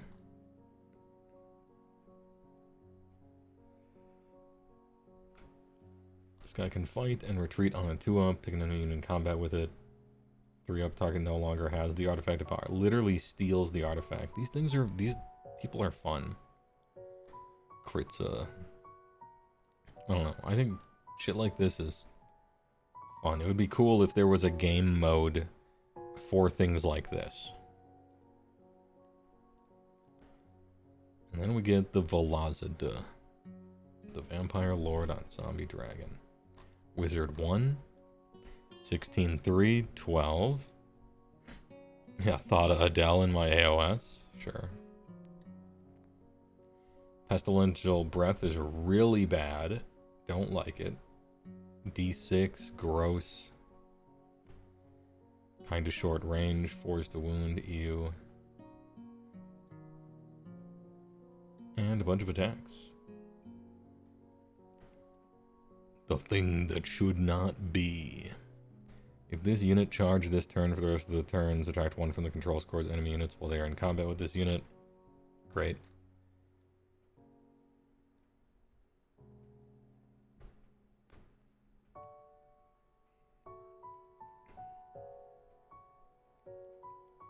Fun. Here's your Gargant Slayer, right? This is fun. Roll 40 d6. Every 6 is a mortal wound. That's fun. I appreciate them not saying limit 10 or something, because this really is the edition where they make sure to write limit 10 everywhere, right? They allowed fun here, but really only against Mega Gargants. Otherwise, this thing kind of sucks. But I just think it's cool. I think 400 is a bit much for it, but I think it has a cool ability. It's weird that it doesn't have a spell. There's a lot of empty space down here for like a monster centerpiece of the army.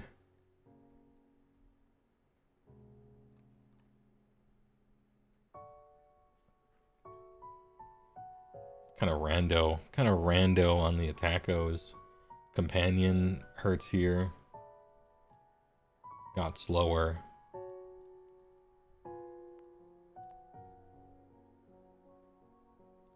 And then just Vampire Lord, which is also a Wizard 1. 3-up, remove this unit from the battlefield, set it up from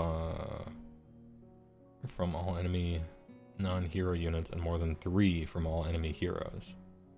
You can set this thing up 3 away from an enemy hero. That's cool. Sanguine Blur. It's a wizard but doesn't have a spell. Lots of empty space here. Could have put a spell here. Would have liked to see a spell there. For 160. Nothing personnel, kid. Kato Easy Chair. Leaning back. The Burka Lounger King.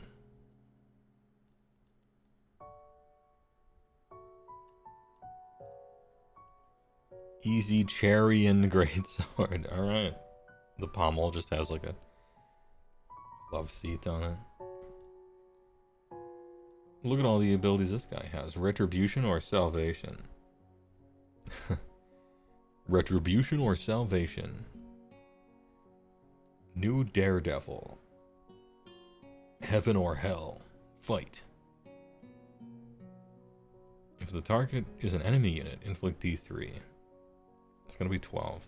If the target is a thing, subtract 1 from road rolls attacks, target that. It's a good debuff.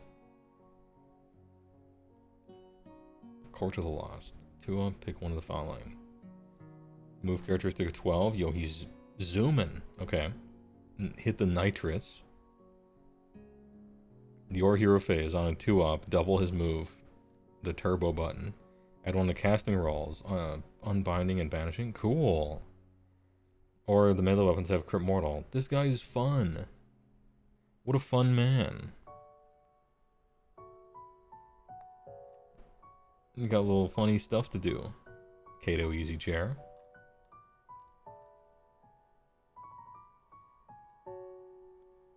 Man's a vampire too, right? So you could be adding 2 to cast, plus 2 caster, perhaps. Only on your turn though, not on, you know, not if you're unleash spelling. This is a funny little man. I like this guy, Kato easy, and he has a funny name, which is important. 180 is a lot. But he's fun. I don't know. This guy's neat. Man, a lot of the Soulblight just has a bunch of, like, cool dudes. That, at the end of the day, you're probably not going to play any of them, because you're trying to not lose, right? But I appreciate them giving just neat dudes with neat shit written on them. I like that.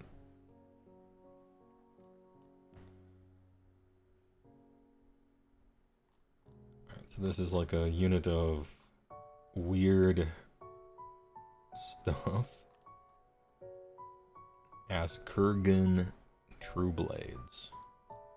Show person not holding a blade. Okay. Askurgan False Blades. 2 attacks, 3s and 3s, 1/1. Anti-monster, +1 rend, also crit 2 hits. Elongated Claws and Slavering Mars.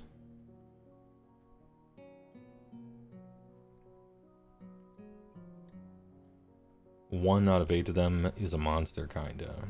And the champion cannot replace their weapons, because no fun allowed.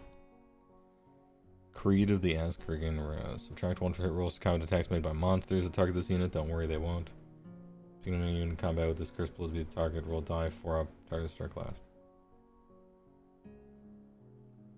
4-up strike last forever? Not forever, but...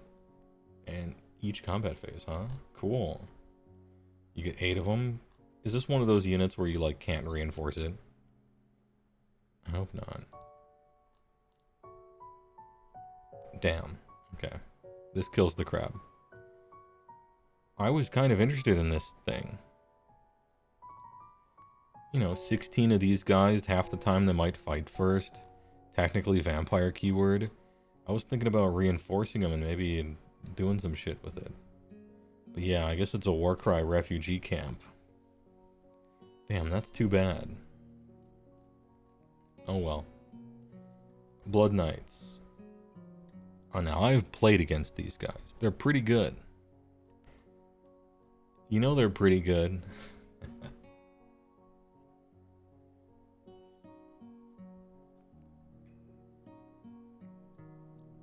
3/3/12/1.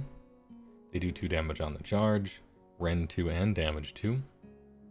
Big save, 3-up. Only 3 health, which feels a little low. You get 5 of them. Sometimes 10 of them. Sometimes 25 of them. Depending on your tastes. Rise of Ruin. When this unit moves, you can pass through models in enemy infantry units and can pass through them. But it cannot end the move in combat unless specified in the ability used. When this unit moves, it can pass through models in an enemy infantry unit and can pass through the combat ranges of enemy infantry, but it can't end a move in combat unless specified in the ability used. The ability used to perform said move, right? So a charge you can indeed end in combat, and you can fly over a chaff unit to do so. A pile-in you could, a charge you could, but a move you couldn't. Okay. That feels like a cavalry feeling ability, doesn't it? To trample over men. Makes sense. Trample to dust. Shit D3. Not fun. Fails more often than you'd think. What do they cost? Dealer. Oh, there's a star next to him. Yeah, alright. 230. I like Blood Knights. You like that a lot of cavalry units in 4th Ed feel more like cavalry? Yeah. I think we could go harder with it, but I like the direction. A lot of this, you're just looking at directions, right? I like the direction of making Cav feel more like Cav. In whatever, you know, you could pick a million ways to do it, but I like that. Instead of this weird, like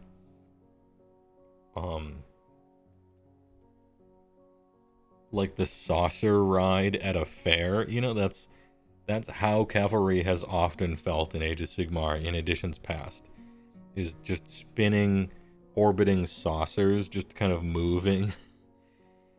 I appreciate when cavalry is a little more, I'm not saying let's get into rank and flank or anything, don't get me wrong.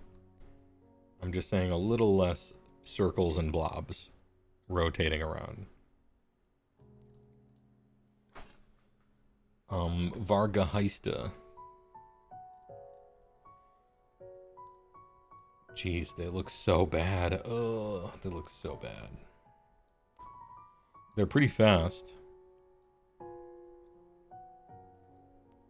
Once per turn, army, your movement phase. They simply teleport.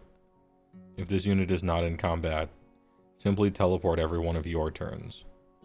Now, that doesn't play nice with battle tactics, actually. Because a lot of the, well, some of the battle tactics I'm thinking of specifically don't work if you were set up this turn, which is a bit of a shame. 160, alright. But I'm not going to complain about a free teleport every turn if you want. Or rather, every one of your turns. They're capable of attacking, but they suck at it. And they die to everything, but they're like kind of fast. They look bad. Bloodseeker Palanquin. I'm going to skip this because it's terrible. Same thing with Mortis Engine. Same thing with Coven Throne. Retire this awful thing already. It always sucks. All 3 of the versions always suck. It looks bad. Stop trying. Zombie Dragon. It's bad. Terrorgeist. It's bad. White King. He looks cool. Mortis Engine is good and a hero. Is it actually good now? Hold on. Hold on. Because this has never been true before.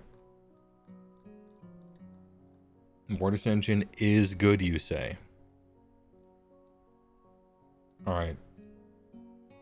Shocked face for the thumbnail, you know? It is a Wizard 1. Nexus of Death Energy. When a friendly Death Rattle or Deadwalker's unit wholly within 12 of this unit is picked to be the target of a deadly invocation, add D3 to the number of damage points that can be healed. Alright. The Reliquary.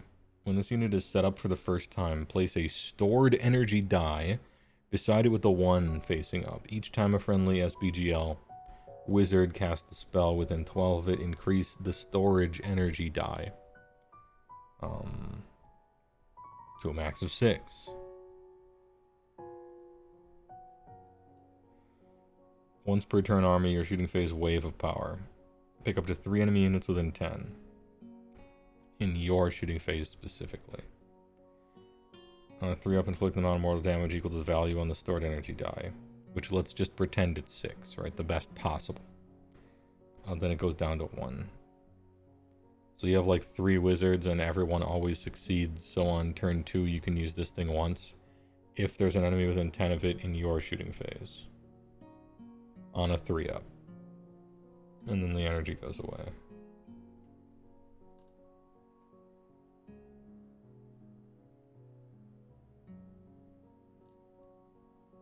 And it's a wizard, so it's going to be charging its own die, right?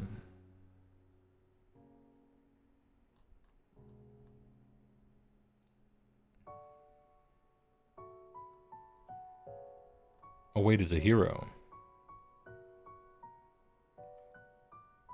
240, okay.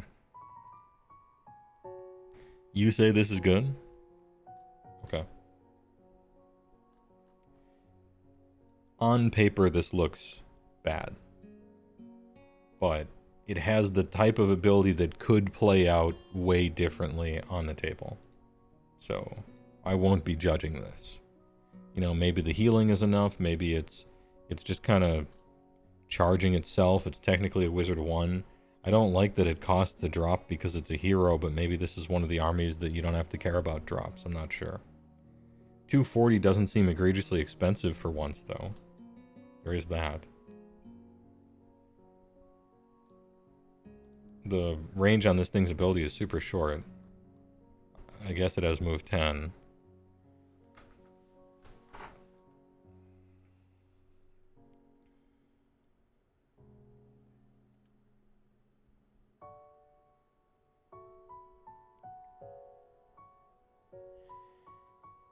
Combo with Torgilius. Do you actually play that? Interesting. Alright. Yeah, I would need to see this thing in action to really determine it, but I will say one thing. For once, the points don't seem crazy. Which is a big plus, for once. Combos with Nagash. Oh, okay, so you're doing that. Alright, I like it. Any combo at all in this game, and I'm pleased. To bring back 12 damage worth of models a turn. Good. Good. There needs to be more combos in this game. I'm on board with it.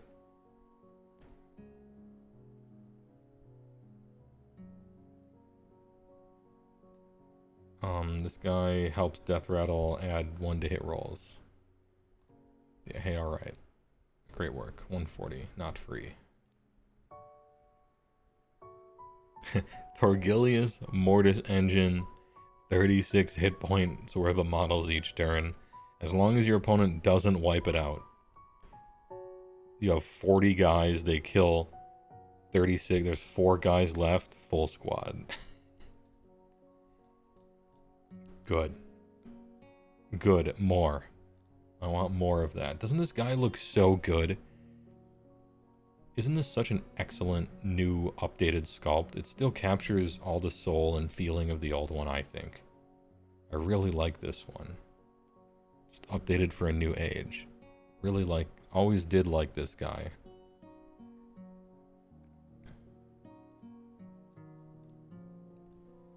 I don't know what he does, but...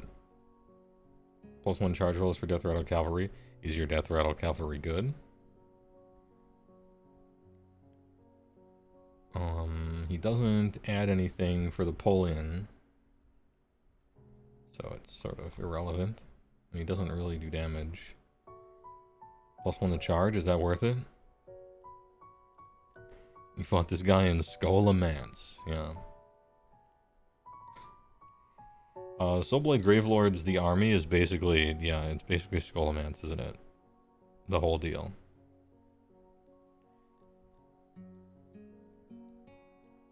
Alright, Black Knights. 2, 4, 3, 1, 2 on the charge. Deadly charge if the unit charged, its barrel lances have crit mortal. Oh. I owe Black Knights an apology. I was unfamiliar with your game. I didn't realize they just give you crit mortal out of nowhere on your 2 damage attacks when you're charging in. Hey, alright. I like him. I'll take 10. 5 for 160? Sure. Whatever. Cool. I mean, they're not, like, crazy or anything, but I like them. I'm a simple man. I see crit mortal and 2 damage on cavalry, I click, okay? And then GG, the old GG no re. Oof. New models, please. Anyway, you get 5 of them. 4, 4, 1, 1. 2, 3, 3, 1, 1. Crit mortal, at least. Kind of neat. Used to be able to choose between 2 damage or a shield. While any friendly Soulblight Gravelord infantry heroes are within this unit's combat range, both have a 5-up board. Hey, that's kind of nice. Alright, yeah. You get 2 attacks apiece. You're able to absorb some buffs. You have crit mortal, and you give the heroes a 5-up board. And you get that yourself. You're unbelievably slow, obviously, but whatever. Yeah, okay. You could do some shit with Graveguard. Give him the all +1 attack. 150 for 10. Oh, I thought you got 5 of them. Weird, okay. So at the standard unit size, which is 10, you actually get 2 musicians and 2 standard bearers. Okay. You get 20 of them for 3 hundo.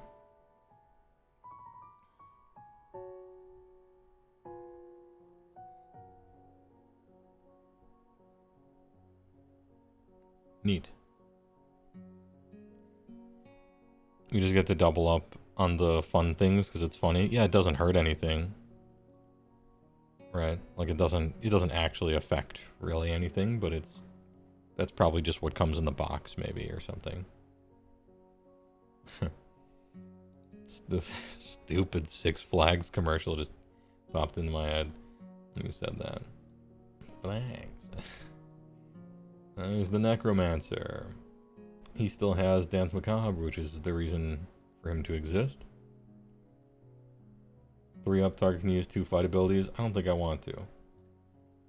For once, I don't think I want to play a Necromancer. Even if I'm doing Death Rattle Deathwood. I think they're just big blobs that sit there. I'm not trying to pile them in twice. Hero slots are very precious. So, yeah, for once, probably not doing a Necromancer. Are you free? No. 140 for a single caster? I suppose, Galactic Froggy, if you're maximum death starring on your 20 Graveguard, you take an army list of literally every buff that you could put on it. I suppose you could. Corpse Carto. Do you still give a bonus to cast? Nope. Direwolves. It's too bad they make you take 10 of them. I'd rather take 5, you know? But, alright. They're the beast. 10-inch move, though. You love to see it. Alright, so what did they turn into if you take the lady? If you take Grandma Wolfer, what did they turn into? They got +1 rend, I recall. They lost beast. And I think it was something else.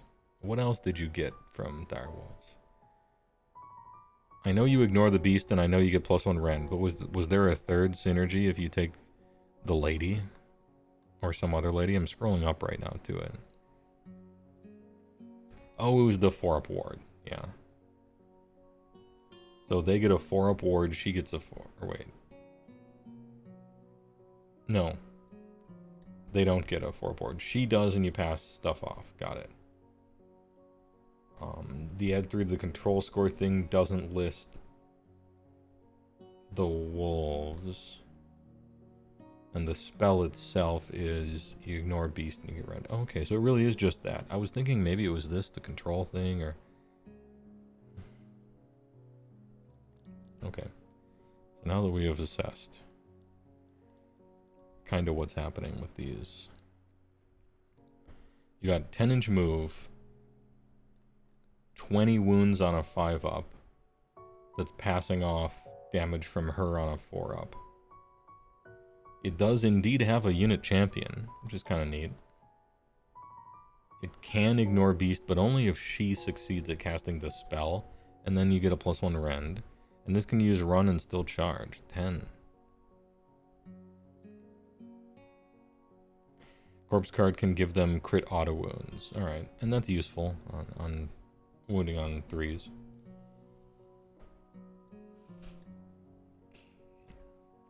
$10 for 140. Man, I really want 5 for 70. You know?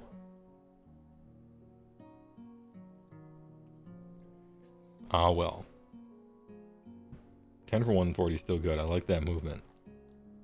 Maybe a battle tactic, a BT unit contender. You could do something with that. Dad Walker zombies. You get 20 of them. For how much?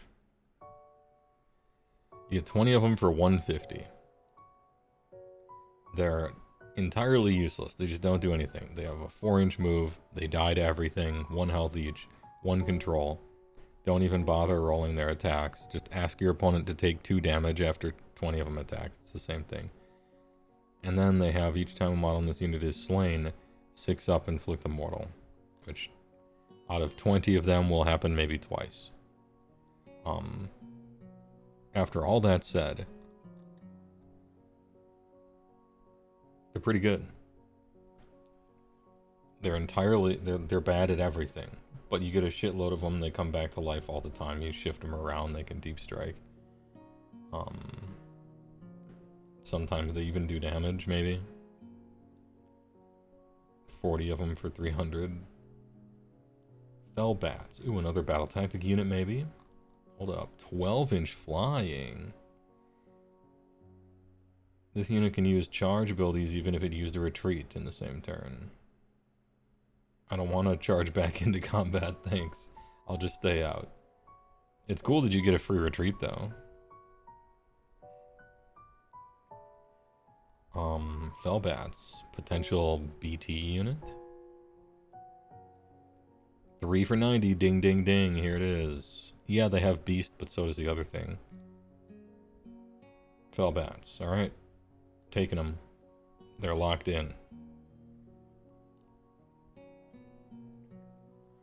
Death Rattle Skeletons. You get 10 of them instead of 20.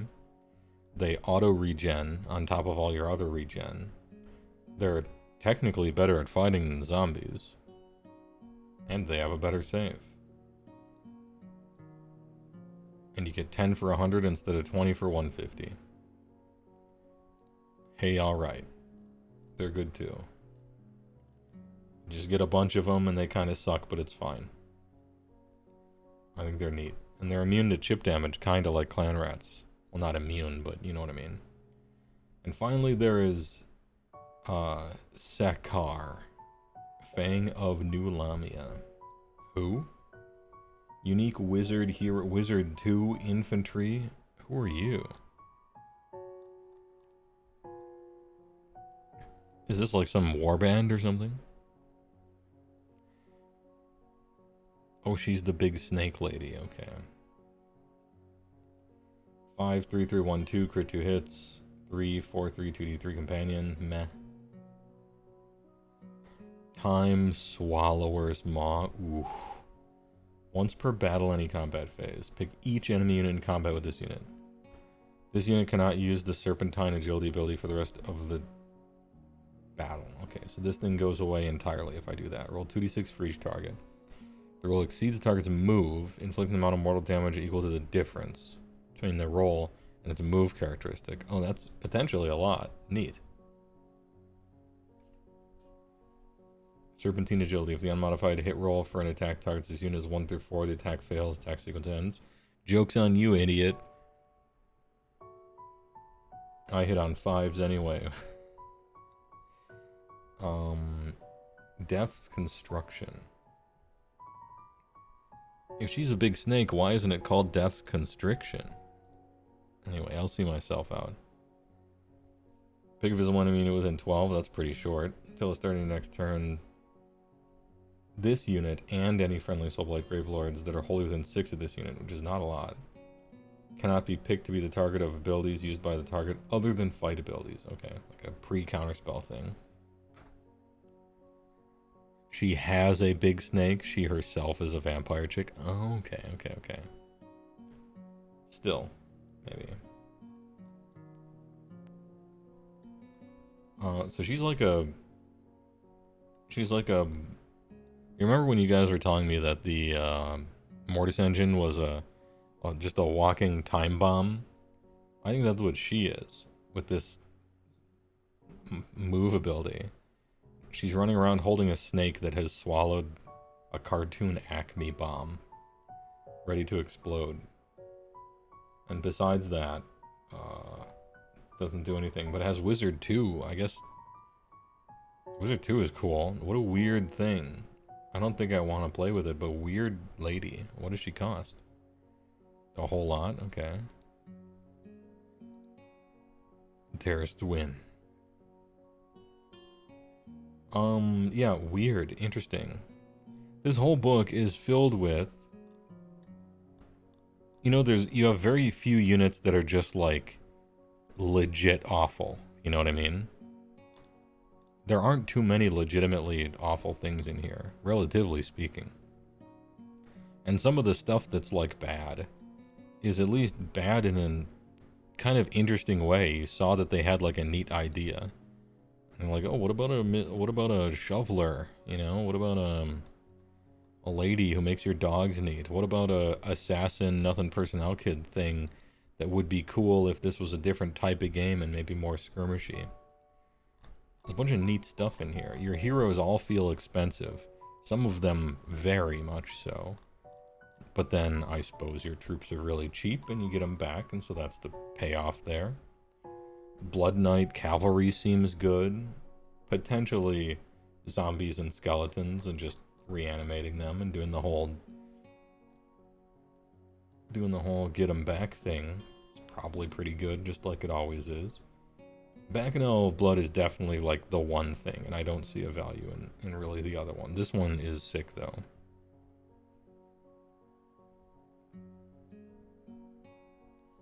Anyway, Soulblight Gravelords. You seem to potentially be able to build multiple ways here. Maybe not like 100% optimally, but pretty, you know, close enough. You just want to give people an excuse, really. And there's a legitimate combo or two. This book exceeded my expectations, which were very low.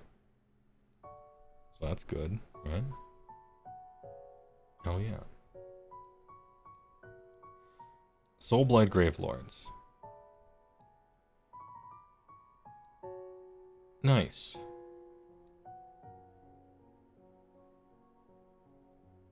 While grading on a curve, I'd put them on nice, for purely just how interesting they seem. This is not a power level ranking.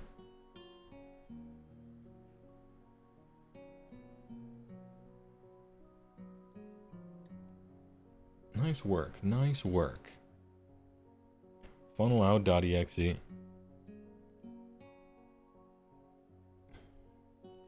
Alright.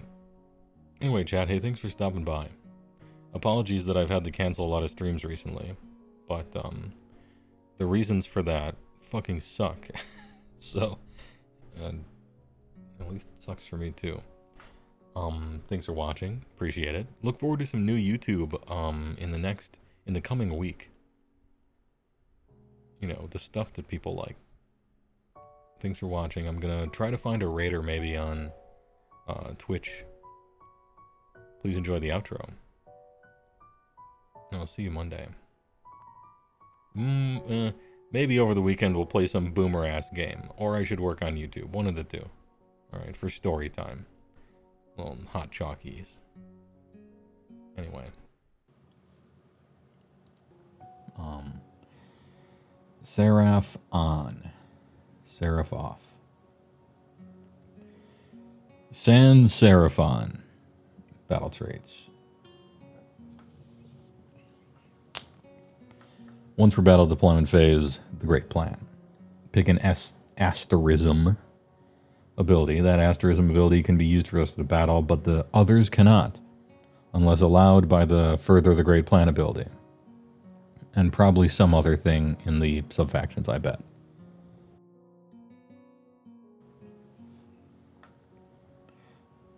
Once per battle, start at the third battle round, so we got a High Tide ability here.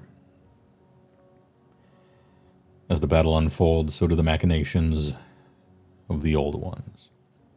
Use the ability if you meet the condition below that corresponds to the asterism you picked in the deployment phase. Okay.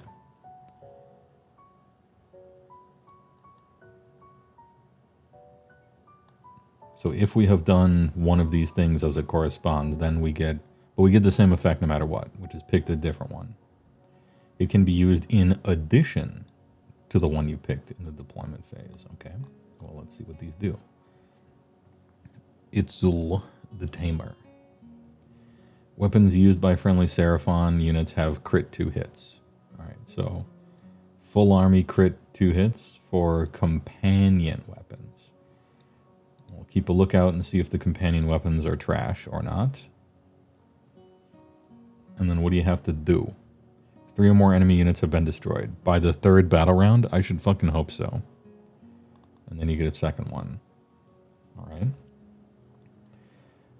Quetzal, Pretzel the Preserver. Pretzel the Preservative. -1 from the red characters to melee weapons for attacks target friendly Seraphon units that are wholly within friendly territory. Okay.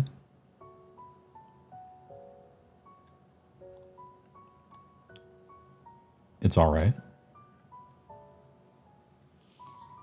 Depending on the mission. Some missions this is like quite good, and some missions this will have like almost no effect. Kind of depends. There are no enemy units wholly within friendly territory. That might be a rough one, especially if your opponent reads this sentence. But, you know, we'll see. Sotek the Deliverer. Give me that pizza. Make sure it was cooked next to a pizza that had pepperoni on it. Add 2 of the move characteristic friendly Seraphon units. Yes, the best one. That's the one that I want so far. Enemy general is in combat or has been destroyed. That might be tough, depending on everything else happening. But you at least have a goal, and you want to do that anyway. And doing that is worth victory points. So maybe it's fine. I like to blanket +2 move to your entire army. I once had that. Anyway, and then Tupac the Sure. Add 1 to casting rolls for Seraphon units. Oh, that one's good too. Hold on, we have a decision to make. +2 move everybody is very good, and +1 to cast is very good. Nice. What do you have to do? There are any friendly Slann units on the battlefield, and no friendly Slann are in combat or have been destroyed. That's hard. That's potentially hard. Okay.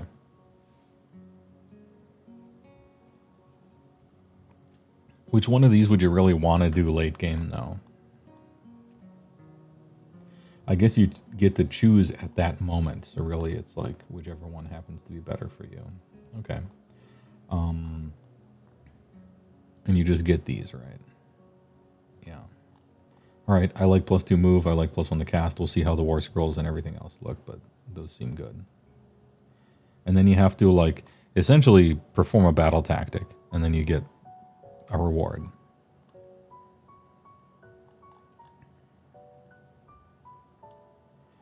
A little light on battle traits, if I'm honest. Maybe I'm just used to Seraphon having a whole bunch of rules. But let's pretend you take a battle trait and you're like, all right, +1 to cast. Really, like, what are you doing? How do you play differently? You have +1 to cast, and then that's it, right? I mean, that's a good bonus, but I suppose it's causing you to play differently by doing these things. I'm answering my own question here. All right, battle formations. Eternal Star Host.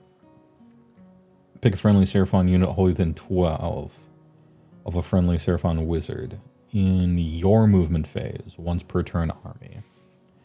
Roll a die 3 up, remove the unit from the battlefield, set it up again, more than 9, and it is a core. But I remember, I believe this is one of the ones that got FAQ'd so that if you fail to roll the 3 up, the thing still can move. I think this was part of the FAQs where they did that to a bunch of units.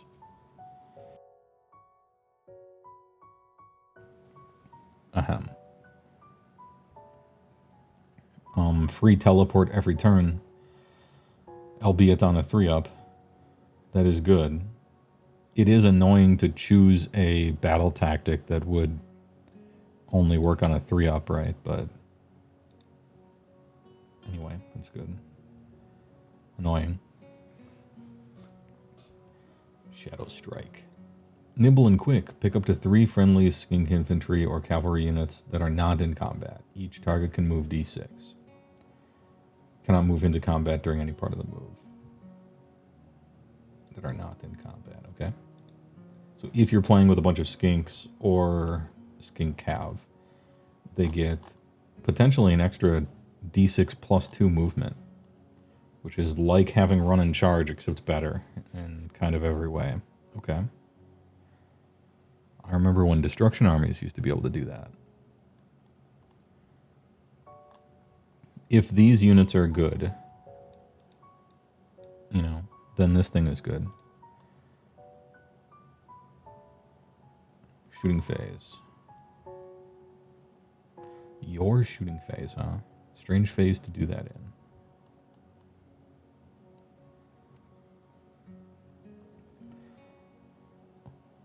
Vengeance of Azir. Pick up to 3 friendly... Oh, sorry. Once per turn, end of any turn. 3 friendly Saurus or Kroxigor that are in combat. For each target, pile in, then pick an enemy, roll a d3 on a 2-up, inflict amount of mortal damage equal to the roll. Oh, so you get Gulping Bite, except instead of once per game, it's once per turn. And you can target the same enemy unit more than once. Cool. Nice. I don't think it's actually that good. Like, it's okay. Yeah, it's like okay.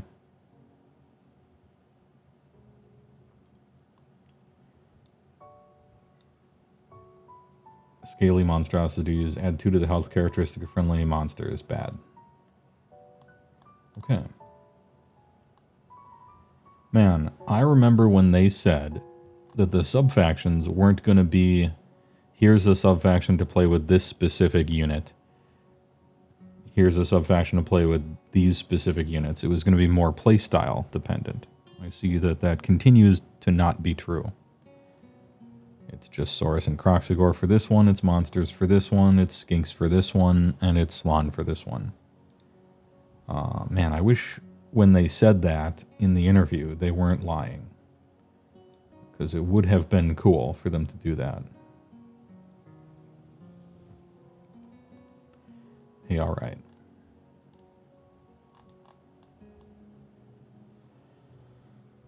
Which one of these do you choose? Well, it depends on which units are already good. Right. Well, it happened. You ran into an old friend from the gaming club, and now you're getting a 10th ed 40k demo. And he was willing to try AOS, but you haven't even bought a 4th edition rulebook, let alone learned it. Is this what gets me to buy a Skaven Blight 4th edition starter box? It just might. Skaven seem pretty fun in 4th edition, in my opinion. One of the, and I don't mean power level, I mean like quality of writing. Skaven book is one of the better ones in the game right now.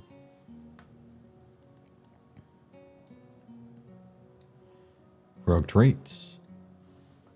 Being of the stars. Ignore positive modifiers to save rolls for this unit. Sorry.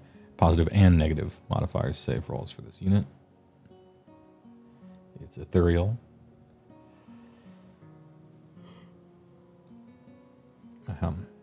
Is this good? Actually, it depends. If something has a naturally great save and is already pretty durable, then this is good. If not, kind of no. Foot heroes you don't need this for because they're untargetable. They don't exist on the plane of existence anymore. I don't know.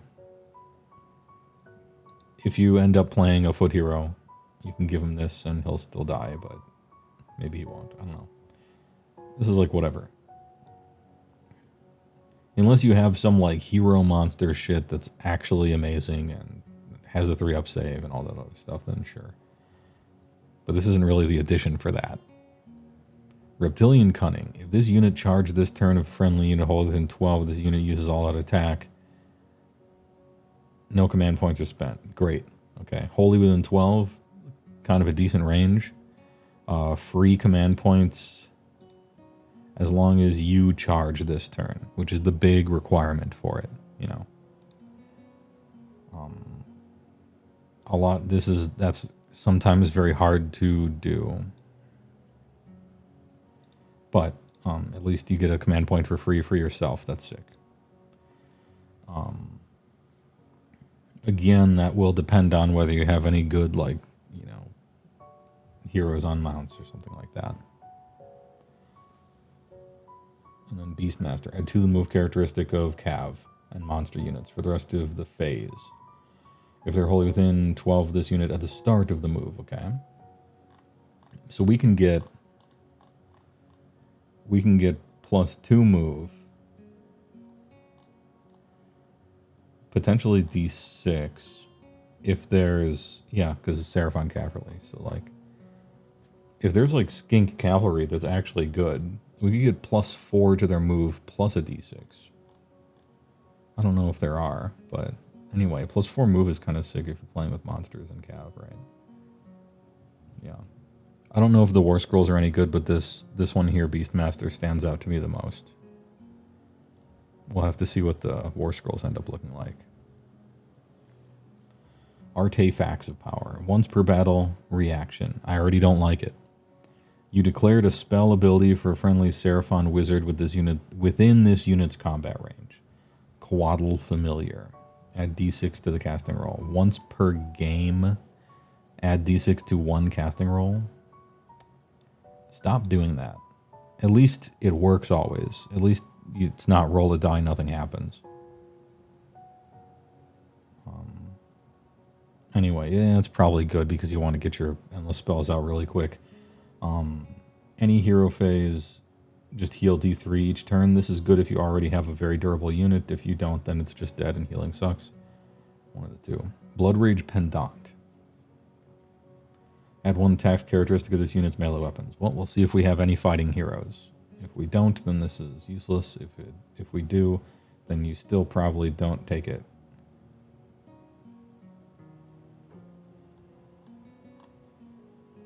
Hey, alright. Spell lore.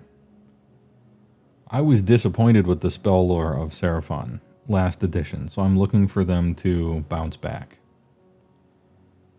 Give me some juice here.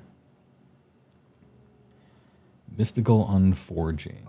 Pick friendly Seraphon wizard. Visible enemy unit within 12 of them to be the target. It's bad. Bad spell. Comet's Call. Pick a friendly Seraphon wizard to cast this. Pick a visible enemy within 18. Okay, could be good. Roll die for each model in the target unit. 5 up 1. Not, whatever. Speed of Heywoah.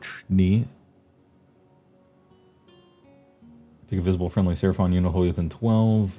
Until the starting next turn, target unit can run and still shoot and or charge. Nice, okay, good. Yeah. Yeah, run and charge and shoot on a 6 is good. That's a good spell. Some minor horde breaker on a 7. At least it has an 18-inch range, I guess. This is like okay-ish. And then this thing's range is too short. And you don't want your unlimited spells to target enemies. You want them to target you, for the most part.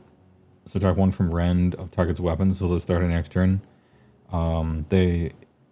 They shouldn't be attacking you, right? They should be dying because you're within 12. Once you're within 12, like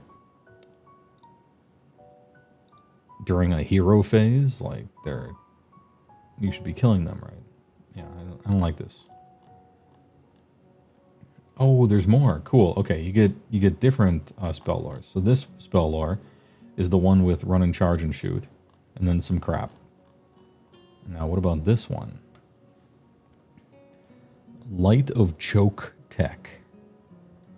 Pick a friendly Seraphon wizard. Visible friendly unit wholly within 12. Alright, good start. Cost 6.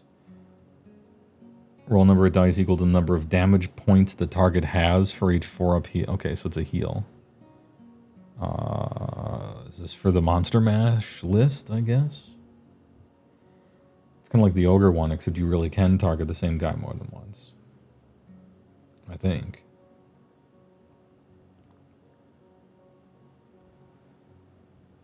Yeah, it's alright.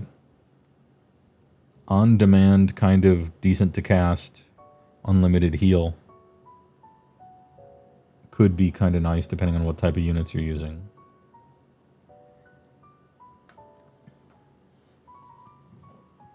Earth Trembles on an 8. Oof. Gross. So this spell should be like hella good, right? Because it has a higher casting cost.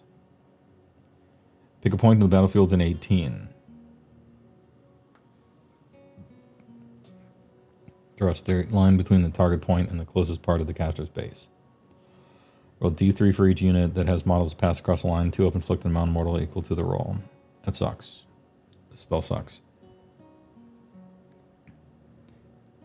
It's an 8 to cast, and you still fail 33% of the time after it succeeds. That's dumb. Empowered Celestite. Friendly Seraphon Wizard. Friendly Saurus unit within 12. Add 1 to Rend. Nice, that's good. Alright. So 7 inside the 1 subfaction at 6. Alright. I think we're being consistent with like 1 good spell and then some stuff. So run and shoot and charge good. The others, nah. Heals like kind of okay maybe, depending on what you're doing. This is too hard to cast, and it has a failure rate that's ridiculous for how piddly nothing it does. And then +1 Rend is great. If your Saurus units are good, then +1 Rend is a great buff. So, okay. So do you want damage or do you want delivery? That's the choice you're essentially making between these 2 spell lores. And that's it, just 2 spell lores. I find myself kind of disappointed in the spell lores. For what should ostensibly be one of the most powerful caster armies, right? Lord Croak. 18 health, 4 up save, 5 move. He has 1 gaze that'll miss. And then he has 2d6 flailing, flabby, amphibious, rubbery hands. But they have crit mortal. Okay, sure. And so on average you get 1.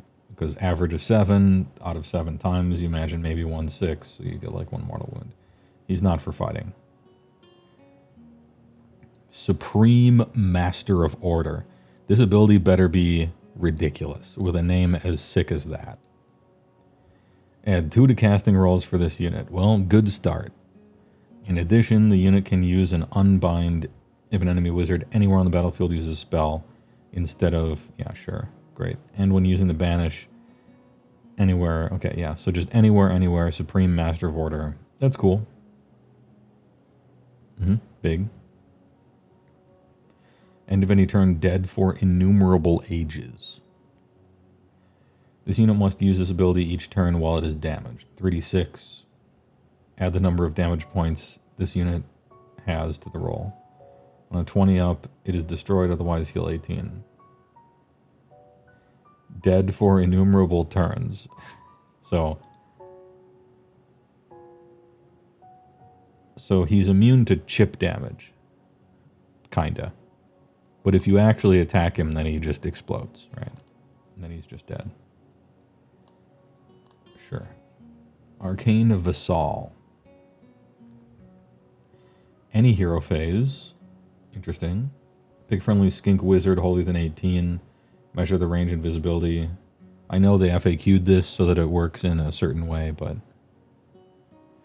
You need to get like 10-ish damage to stick him. Yeah, I mean on average, right? It's always going to be a little random, but... What's he got? A 4-up save?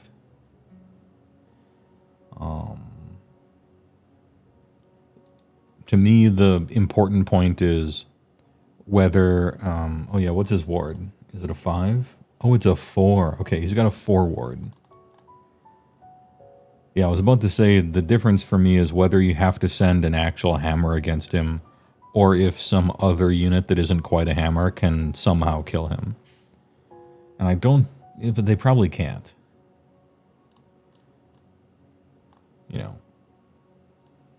Some, like, not hammer, you know, chaff... Like some chaff unit or some, like, horsey victory point farmer unit probably can't kill him. And that was... In my head, that's what I was deciding, is like, if you have to send a real hammer after him, then he'll take 20, right, and just be dead. But you had to send a hammer against him then, which is a tactical disadvantage.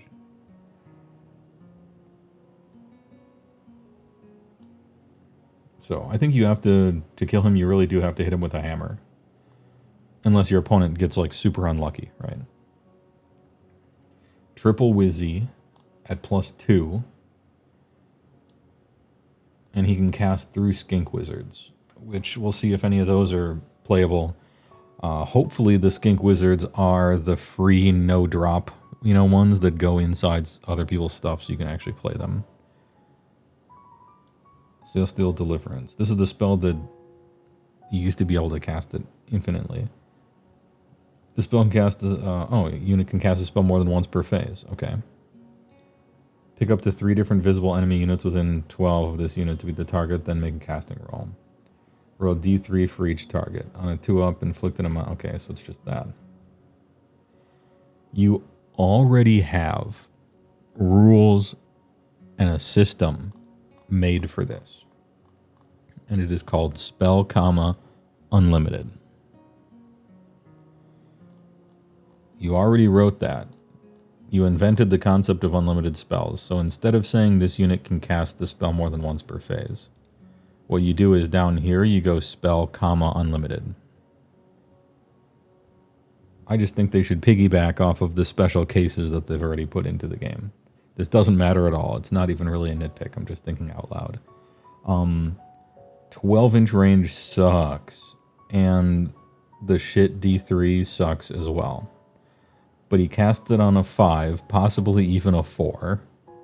And you can cast through your skinks, right? So, hey, alright. That's what you're supposed to do with it.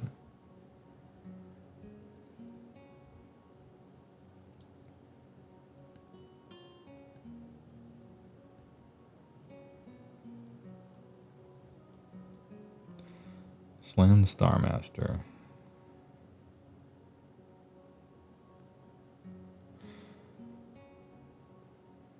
One wizard can't cast the same spell more than once, though, even an unlimited. Oh, really? I might not have known that, because all my casters are single casters. Is that the case? You're still limited to 1 per guy? For the same one? Oh, okay. I never ran into that wrinkle on account of... first of all, not having any wizards, and second of all, them all being single casters anyway. Alright, well then that's why they did it that way then.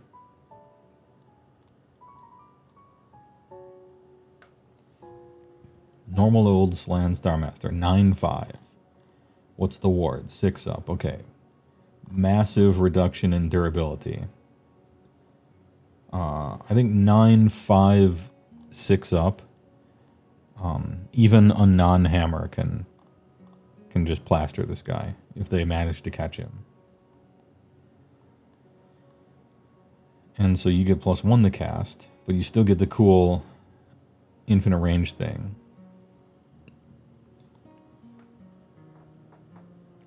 And you can still cast through skinks. Cool.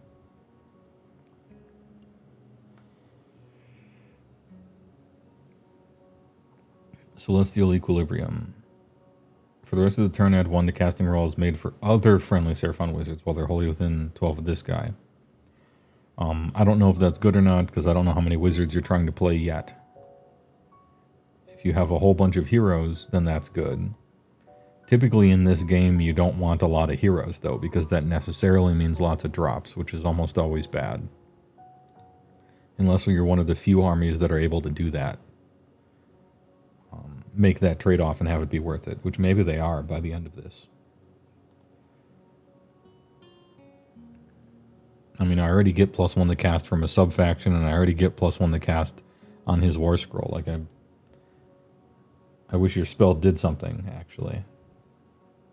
I would have preferred a spell that did something instead of just further enabled some other casting.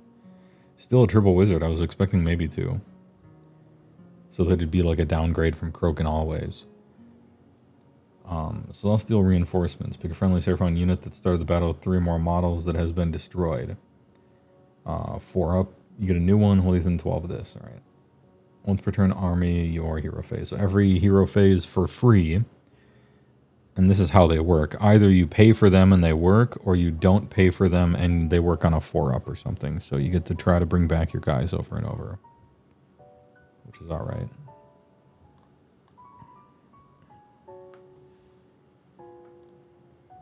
Man, I wish this guy knew a spell.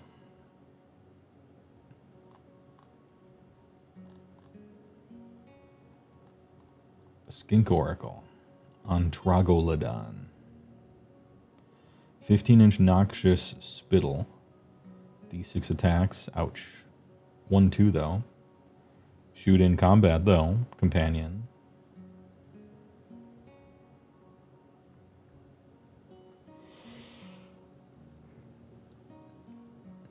Troglodyte Jaws 3, 4, 3, 1, 3. Crit Mortal. Crit Mortal companion. Companion weapons used by friendly Seraphon have crit 2 hits. I wanted to check what was the companion bonus you were getting, because I couldn't remember it. So you have crit mortal and crit 2 hits. Is it still the case where if somehow you have crit mortal and crit something else, you must choose one of the two? Is it still no fun allowed, or do we get to have combos in this edition? Last edition, you couldn't do that. This edition, they almost never give you the option of even having that. Judging by everything else they've done in 4th edition, my guess is no fun allowed. So it's weird that the first creature with a companion effect doesn't work. The first creature we're shown doesn't work with the thing here, right? To me, that's weird. Why would you give the army something like that that it immediately can't use? Maybe it would be too good.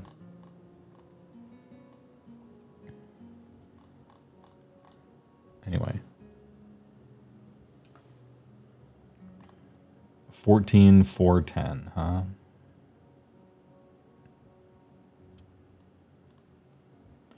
-2 control score, whatever. End of any turn, heal D3 on 14, 4. Do we have a ward? No. Wizard 1, no. So it technically counts as a skink wizard, so we can cast through it. Pick up the 3 enemy units in combat with this unit. Roll a die for each target. 3 up, subtract 1 from hit rolls, target's attacks. Alright. Yeah. 3 up, -1 to hit, sure. Alright.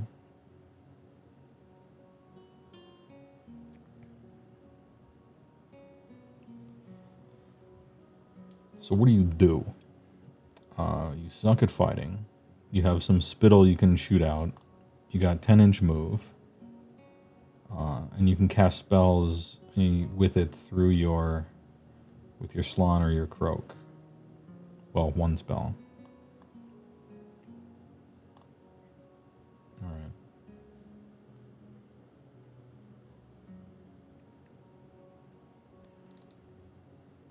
Any point lookers?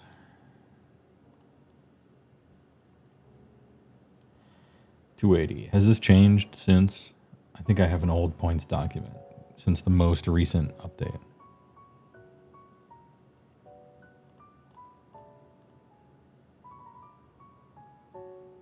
Source Old Blood.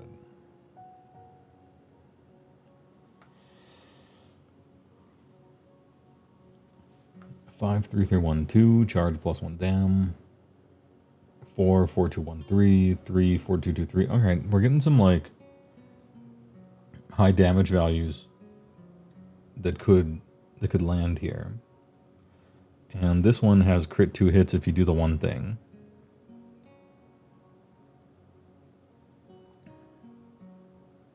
Not a wizard though. If this unit is in combat with any damaged enemy monster. Yeah. 3 up, this unit has strike first. That's a strong, because it could work on the opponent's turn too. It's like a strong anti-monster power. I don't think monsters are really that good this edition though. So most of the time it's like it doesn't have a rampage at all. But it's good against me. -2 from control scores, I don't care. If this unit charges this turn, add 1 to charge rolls friendly source within 12 or 18, okay.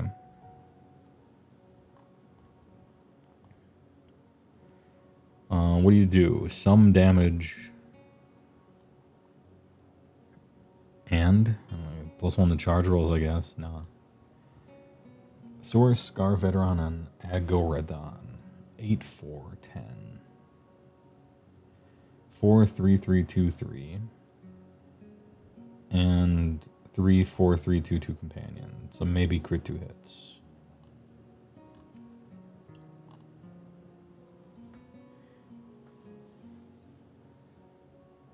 Primal Rage must use this ability each turn.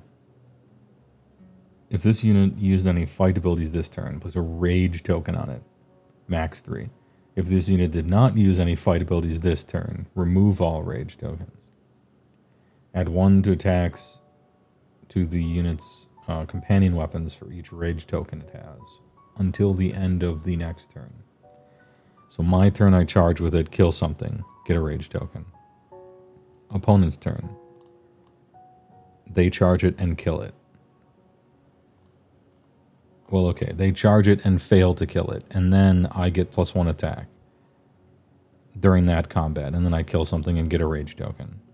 And then it's my turn, they charge something else, right? So, okay. Bonus companion things. Alpha Aurora.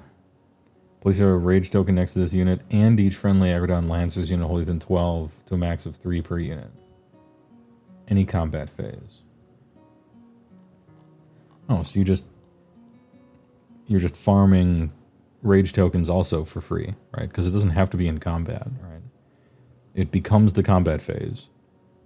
And then this guy just gets a Rage token for free.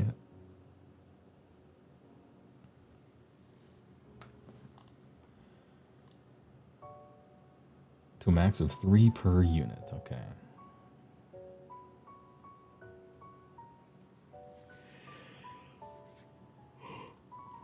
Ahem.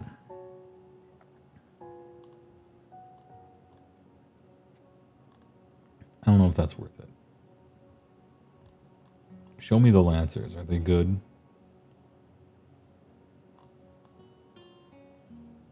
10-inch move is good. 5 health, 4 up save is good. 2 control is alright. For a 3-man unit, I guess. 3, 3, 3, 1... 3, 3, 3, 1, 2, maybe 2, 2. 3, 4, 3, 2, 2, possibly. Alright. Angari Tompkin, yeah. And then you have the same Primal Rage thing, but you can't farm. Is it worth taking a man if you're gonna giga farm with this? Is this something you would actually do?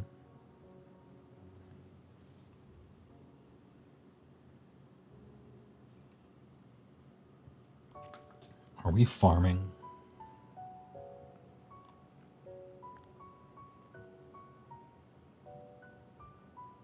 So this is what, 10 attacks, charge +1 damage. Is it worth playing this guy to give +1 attacks to up to 3 other units of it? I don't know.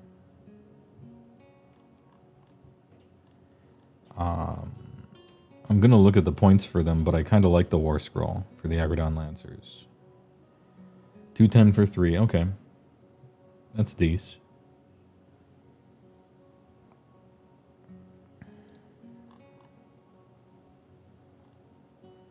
Yeah, I would play him. I would play these guys. I don't know that I would play this guy.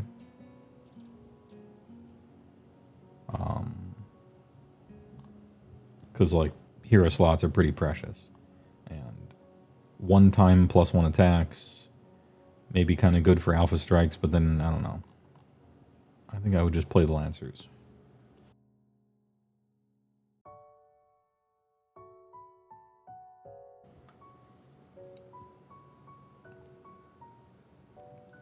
It both gives a token and also gives +1 attack.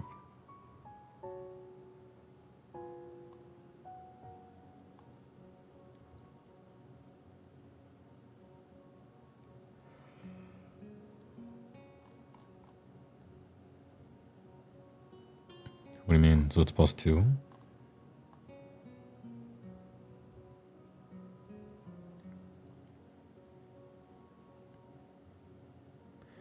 Oh, I'm thinking of this guy onto the other units, not onto himself. Like, you can, of course. But I was thinking about his payoff for the unit, not necessarily him. Like, he could, too. Anyway, I like the Lancers. Source Warriors. 10 dudes with 2 wounds. 2, 3, 3, 1, 1. Add 1 to save rolls for this unit while each model in this unit is contesting an objective you control. They're going to have to be really cheap. Really, really cheap. 10 guys, 20 wounds on a 4-up. A 3-up if you have the point. Like some just capture guy. Or not capture, but like Source Warriors. 170 for 10. Source Guard. Yeesh. I thought they had new models for those guys. While any friendly Slann units are within this unit's combat range, both this unit and close have a ward of 5-up. Oh, okay. So you have to play these. 100%. Always these guys, or if you're playing a Slann, it's these guys, right? Oh, they're 110. Okay, so essentially, a Slann Star Master costs 390. That's simply what they cost. It's not 280. It's just 390, and you're playing that and the dude. So 390 versus 460 is kind of the choice that you're making. I like that they kind of solved battle bodyguard,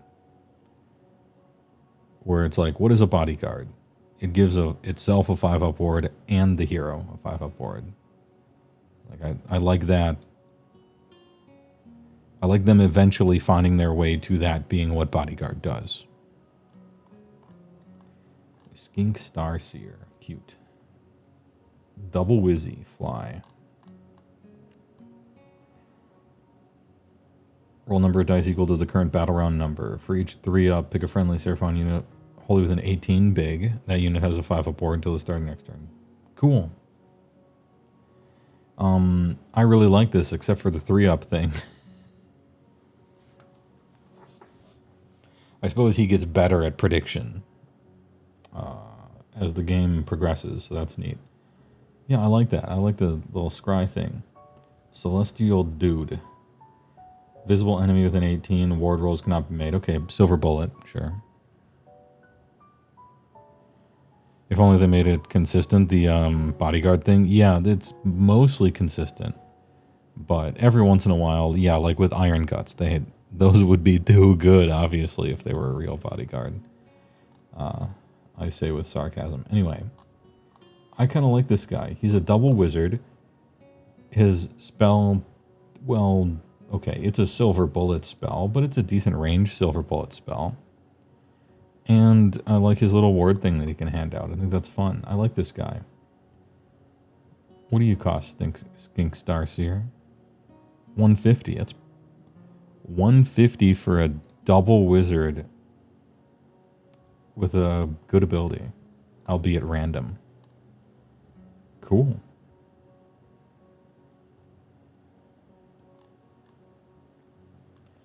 Skink Star Priest.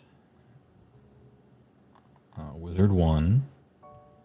Pick friendly Seraphon wholly within 18. Roll die 2-up. The target's melee weapons have crit auto wound until the start of your next turn. Man, I hate crit auto wound. That shit sucks. It matters, and you want it if you could get it, but I'm always disappointed by it. I'm sad. How come you gotta roll a die on a 2-up? You know? Could it just work? Cost a drop, though? I mean, maybe. Actually, you probably know better than me because you've probably noticed, but it might be one of these, like, you know, what do they call them? In this army, they call it Feyvowered spawning. So, like, maybe it's free. Oh, it's not. Okay. That's probably what you meant. Yeah. Oh, this hero can join Lord Croak's or Aslan Starmaster Regiment. Okay. So never mind, it kind of is free if you're playing a Aslan or a Lord Croak, right?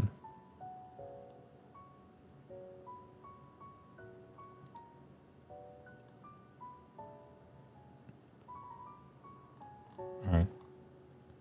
More damage on your whatever your hammer is, whatever hammer we're trying to play. What about the other guy that I said I liked? This guy. Star Seer. Oh, Star Seer is the one with nothing. Yeah. Good one, Star Seer cannot. Star Priest can. Yeah, I noticed. I just got there, finally. Yeah, this is a awesome, cool little wizard guy that you probably end up not playing. Because the army creation rules in 4th edition suck. But maybe you do. Maybe I'm wrong. Maybe you do end up playing him. Just normal skinks. These bastards used to be so bullshit. Anyway. Probably not anymore. 8-inch move is fast. 1 health, 6 up save. A bunch of crap. Shoot in combat. When this unit uses the redeploy command, when determining the distance it can move, you can roll 2 dice instead of 1. That's good. Cool. Okay. I like skinks. Bare bones, 100 points for 10. Okay. I like rolling 2 dice to redeploy sometimes. For just a pure chaff thing. Can't get much cheaper. 8-inch move is pretty fast. They die to everything, but they're supposed to. They're a speed bump. Neat, okay. Skinks are neat. Spawn of choke attack. Beast. Keyword, you.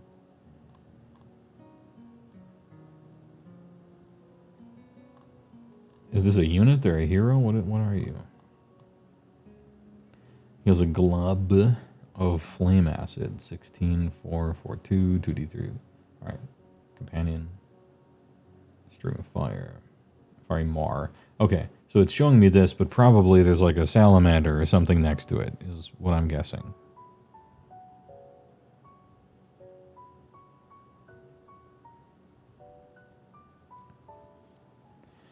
This unit has a crew of 3 Sun Acolytes that are tokens. Add 1 of the unit's control score for each Sun Acolyte it has.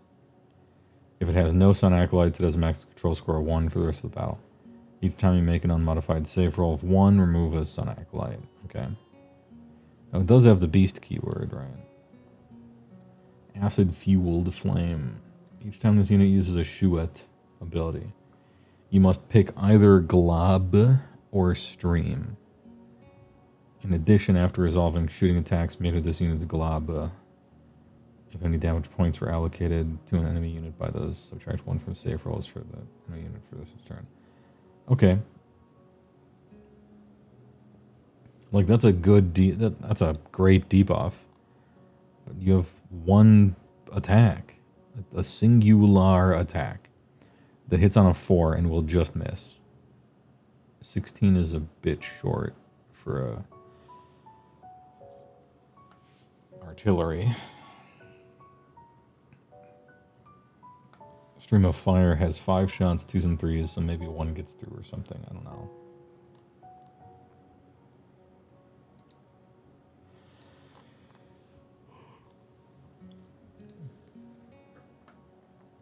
$170.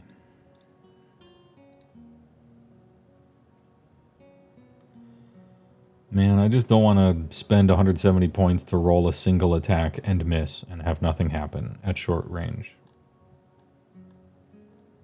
Maybe I'm risk averse. Like, your debuff is cool, and D3 plus 3 on Ren 2 is good and everything, but meh. Maybe you play like 30 of them. Raptodon Hunters. All these guys. Cavalry Champion Musician Standard Bearer. 1235. 5 EU. Well, it is a chicken. Look at all these chickens. It is just a chicken, I guess. So sure, it has a 5-up save. Starstone Atlatl. 12, 2, 4, 4, 2, 1. 2, 1 is always the weirdest. Weighted Moonstone Club. And then Serrated Fang is Deadly Cohesion. If this unit is non-combat, pick a friendly Raptidon Charges unit that charged this turn and is within 12 of this unit to be the target. This unit can shoot as if it were shooting phase, but it is actually the charge phase. Must target a visible enemy unit to in combat with the target. Okay, and that's all within 12.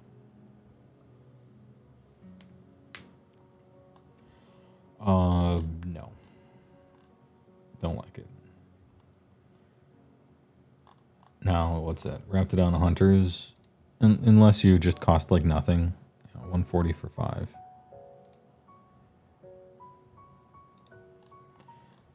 Ooh, we have a second version. They look so they're crazy. They got the absolute crazy face, crazy eyes. They're so goofy looking.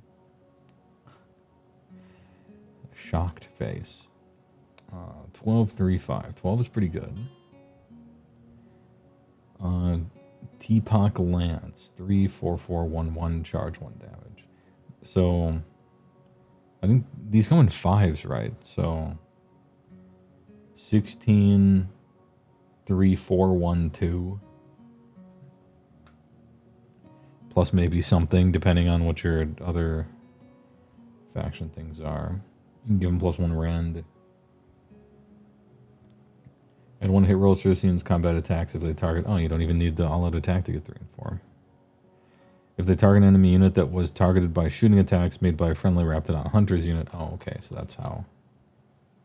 That's what you do with that one. So there's your combo. You're supposed to play 1 of each.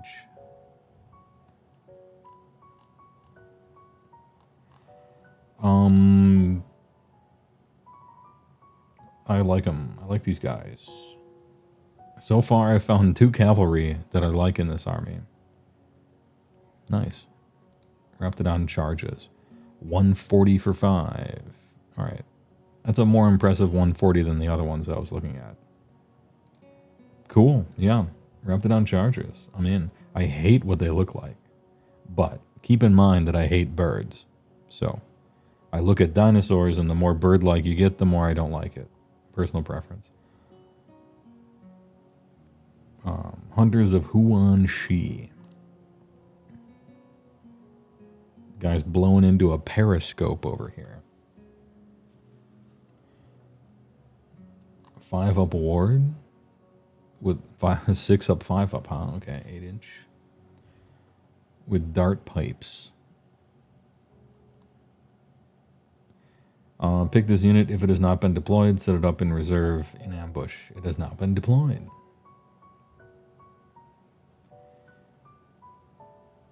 And they can deep strike anywhere.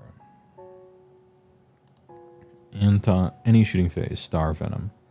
Enemy unit that had any damage points allocated to it this turn by attacks made with the dart pipe. On a 2-up, -1 from wound rolls, targets combat attacks next turn. Look, I think it's cool that they can deep strike. That's good for a tactic, perhaps. That's the use there. Hunters of Huan Shi. 80 points for 5, so they cost nothing. I like how it's called Feeble Claws. Ugh. That's funny. And then Hunters of Huan Shi with Starstone Bolas. Nicole Bolas? 1 can have a Hunter Javelin, alright. Still have a 5-up board too.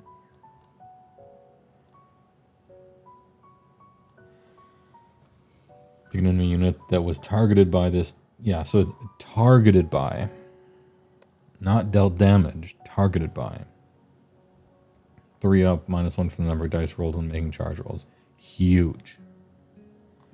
And the bolus is 10. And you can deep strike 9. So you deep strike hunters.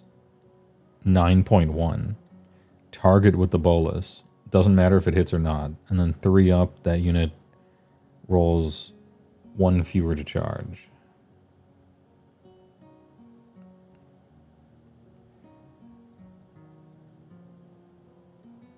Now you do this, obviously, in a situation where it's okay to lose them.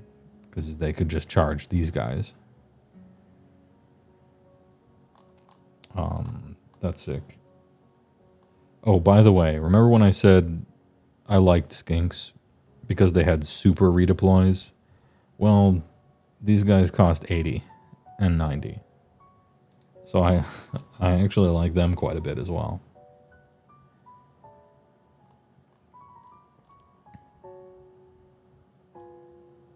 Terra Wings. Beastfly. 1225.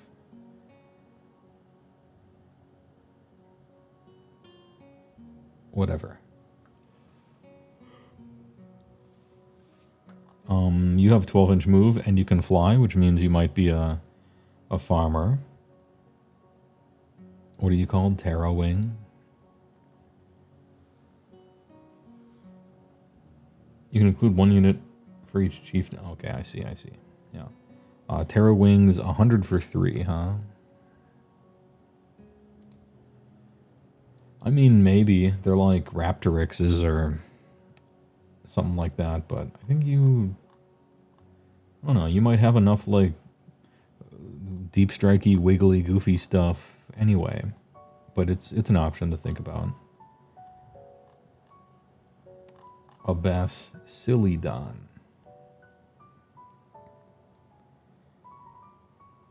Handler's Meteoric Javelins. 12-inch range, 64401. Damn, how the mighty have fallen. This laser beam used to be cool. I assure you. Back in the day, this laser beam... Oh, solar engine. Here it is. 18-3, 3-3-2-3. Crit 2 hits. Hey, back in the day... back in the day, this laser beam used to be cool. I'll tell you what. And you got the bunch of snakes one. 20 attacks, 4s and 5s, 01. Crit mortal. You do 3 mortal wounds. Nice.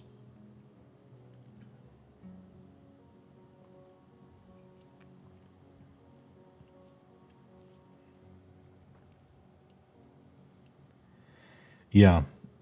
Yeah, Diabolus. That sounds annoying. Lee good.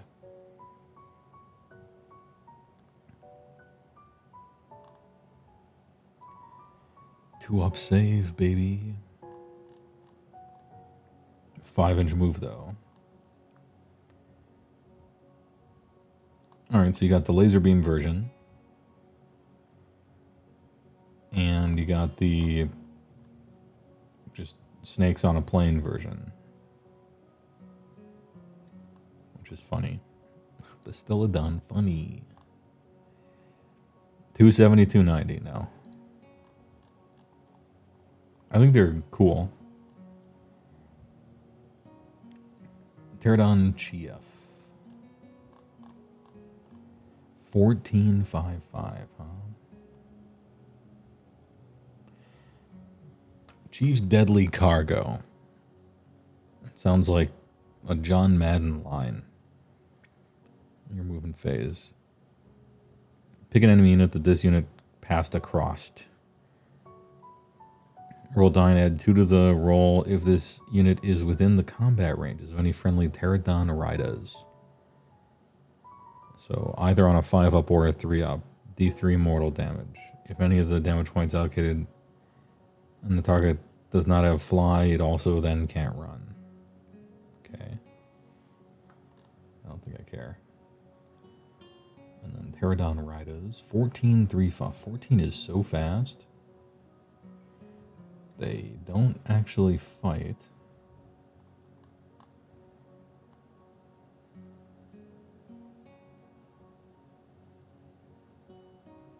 Okay.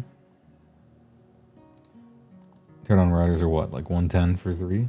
You get 10 points And for the extra 10 points, what you get is like some technically being able to roll sometimes during a combat. And you can fly over something and potentially get rid of run, which might matter. They're hard to shoot. I don't know. Put it in your pile of maybe farmers. All right. Ripperdactyl Chief. They got the Blot Toad. We're still doing it. We're still Toad gaming over here. You receive 1 Blot Toad for each Ripperdactyl Chief or Rider's unit in your army, to a maximum of 3.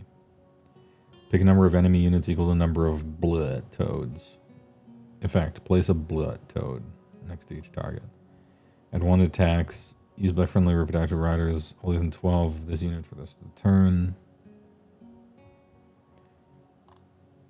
Add 1 attack characteristic of this unit's Jostle is in combat with any units that have a blah. It's funny. How much is the Chief?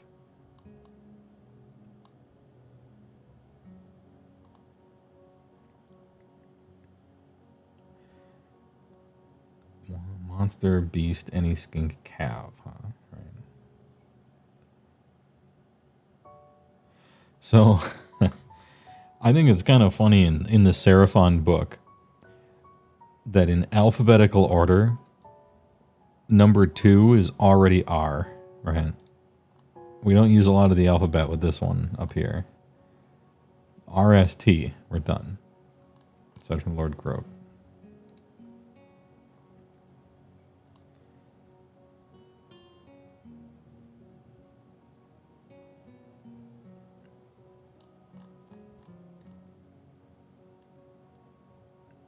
Ripperdactyl Riders. 3, 4, 3, 1, 2. Okay. Companion. You get their skink. Can you get crit 2 hits with these? They absolutely explode if anyone looks at them. But you get you can place the blah toads. That's funny. And they cost like nothing.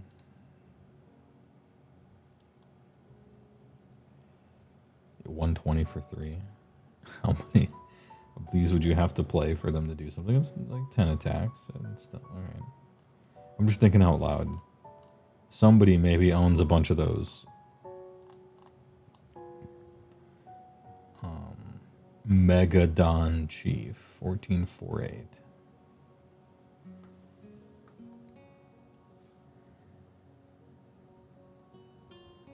Armed with this thing, that thing, that thing, and then the other thing.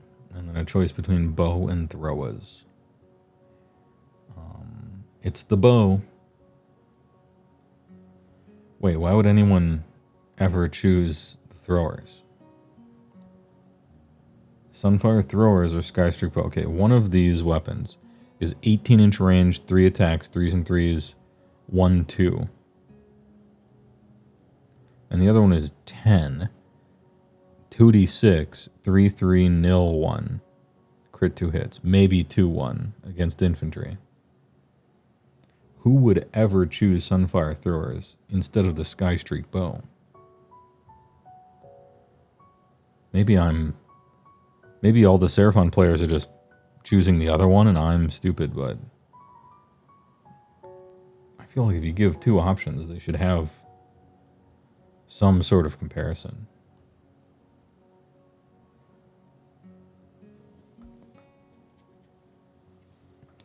Crushing Stomp. Pick an enemy unit in combat with this. 2 up, inflict an amount of mortal damage equal to the roll. Add 2 to the amount of mortal damage inflicted if any of this unit charges. Oh, cool. Okay. Nice. You get those Beast Claw impact hits. And it, unlike a whole bunch of rampages in this game, it isn't some stupid-ass keyword bingo silver bullet that never matters, only targets a specific type of thing. It's just anything, which is nice. 3, 3, 3, 1, 1, 6, 4, 2, 1, 3 maybe. Okay, so it's got a Stonehorn. It's got a Stonehorn attack profile. If a friendly non-monster skink unit uses redeploy, while this hold within 18 of this unit, no command points are spent. And skinks have the Giga redeploy, so okay, well that's cool. We have some synergy. No ward. 8 inches is very slow.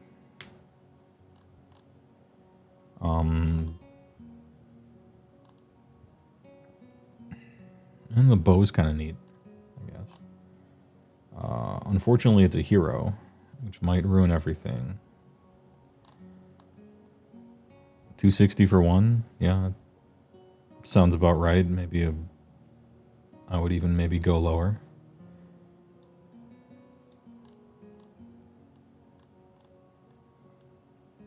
Stagadon.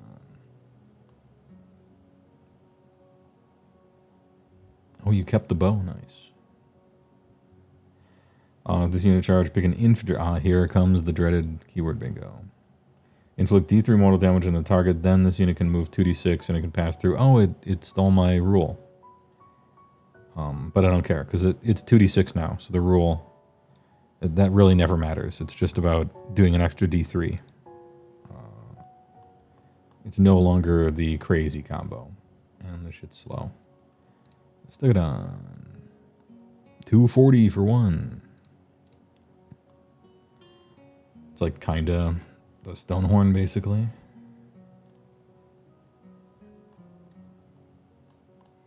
Engine of the Gods. This thing was once really cool. Can it be cool today? Can it be cool again?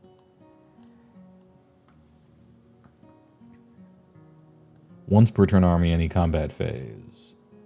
Pick an enemy unit that charged this turn and is in combat with this unit, okay? Shit D3.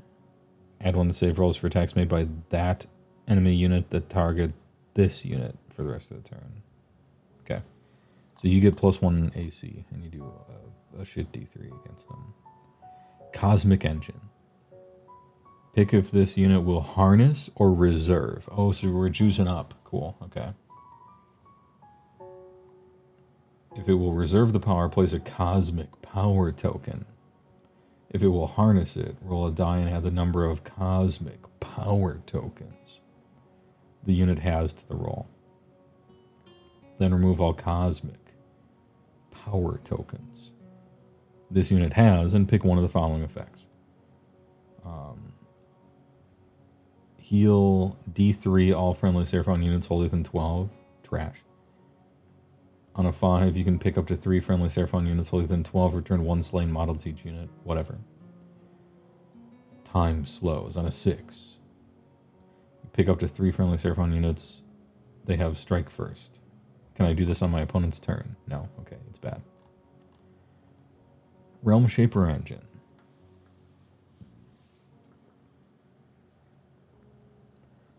15-4 terrain feature.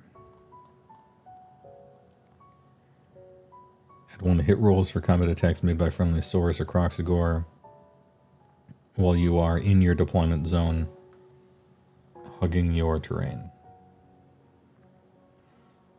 Unleash power. There are any friendly wizards within 3 of it. You can pick another friendly terrain feature.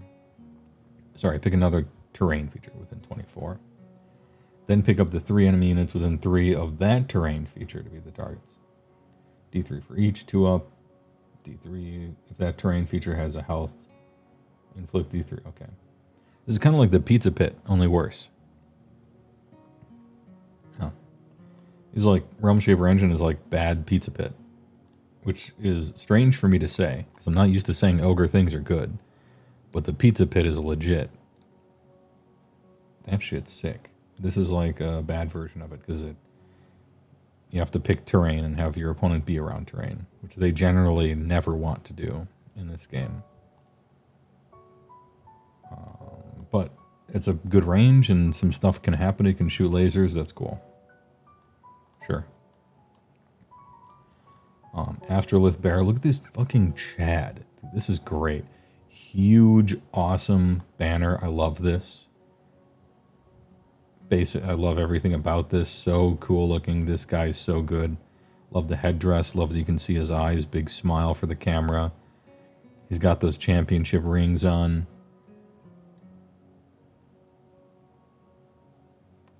This guy looks so cool.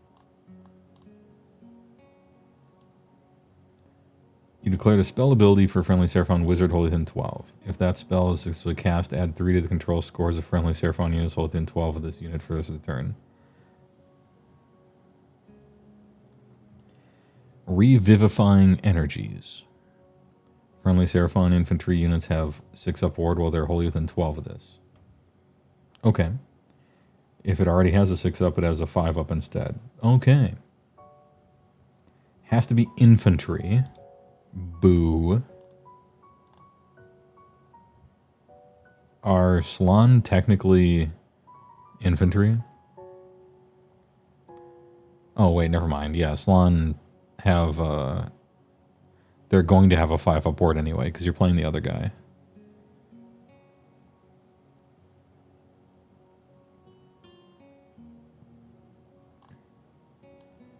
I'm struggling to find a use for this guy, but he looks so awesome that I want to play him anyway.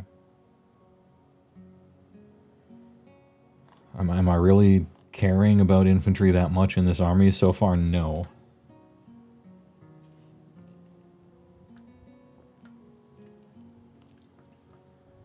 I suppose you can give your Hunters of Hoochie a 5 up, right? Because they have a 6 up. Or did they already have a 5 up and their normal save was a 6? If so, then okay. Man, he looks so cool. This guy used to increase the range of your spells in previous editions, and he was so sick. At least he's a favorite spawning, so you could play him for free if you wanted to. Man, he looks cool. And he used to have a really, really good ability, and now Celestial Conduit is trash. Damn, that's too bad. Croxagore War Spawned. The Crocos. 5264. Huge. Drakefang Warpick. 4 attacks, 4212. Anti-monster +1 rend. Not this edition. Good try. And then one of them can have a Starfang Warpick, which is slightly better in 2 ways. Only 6 up ward in the book is Slann. Huh. Well, that's weird because you're probably taking the Guardian guys to give him a 5 up anyway, right? I suppose then the choice is between Astrolith Bearer to give your Slann a 5 up, or the, what are they called? Guard guys to give him a 5 up. And so it's like, do you want a hero who doesn't do anything, or do you want 5 men who don't do anything besides the bodyguard thing? But they don't look cool, and Astrolith Bear does. I don't know. It's weird. I think it was just, it's such a huge miss, Celestial Conduit. This should have been something fun. Anyway, you have these guys who are anti-monster, which is not what you want. Aside from that, they're like ogres, right? They have ogre attack profiles.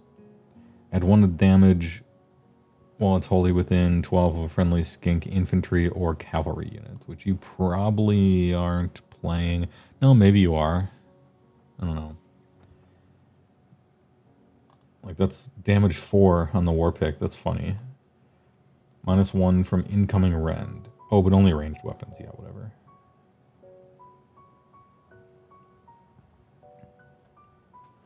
Okay.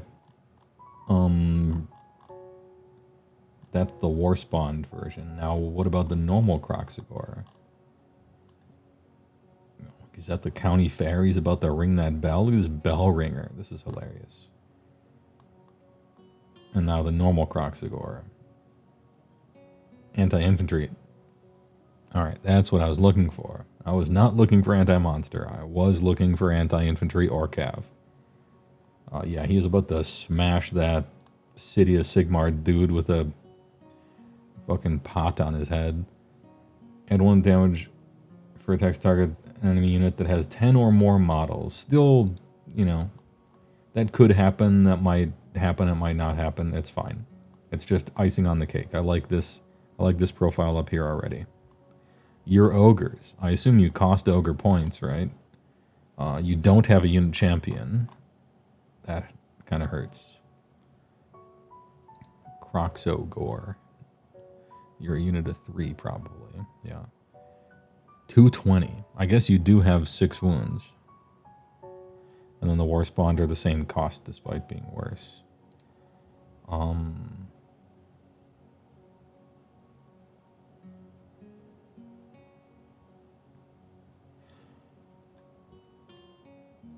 Don't these seem expensive? Did these go down in the update?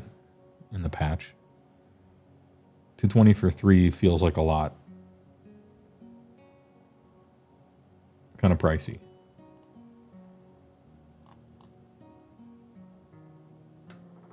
They did not? Okay. 5-inch move. Can we deliver them somehow, or are they just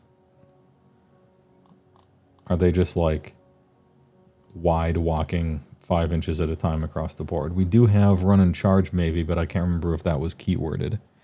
We do have army wide +2 move, so it's 7.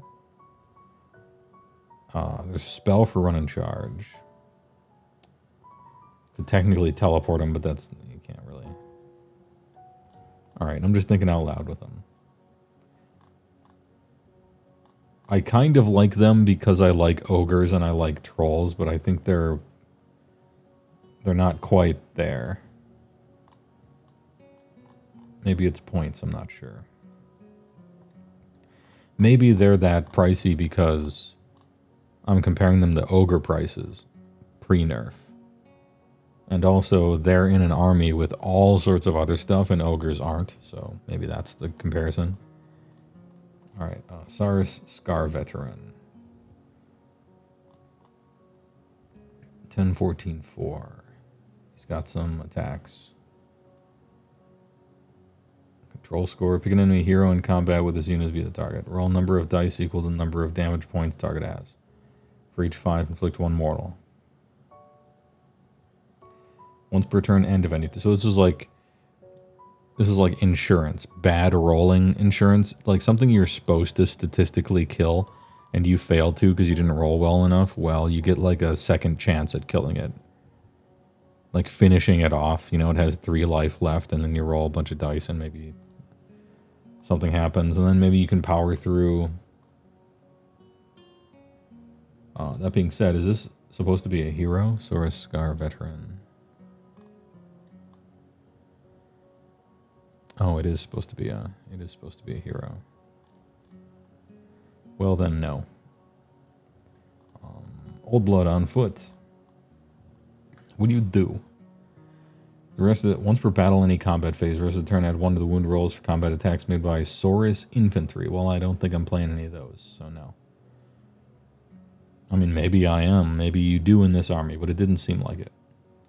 Pick a friendly non-hero Saurus infantry unit that has not used fight, and then it gets to fight, but it doesn't get a bonus. Nope. Alright, that's it.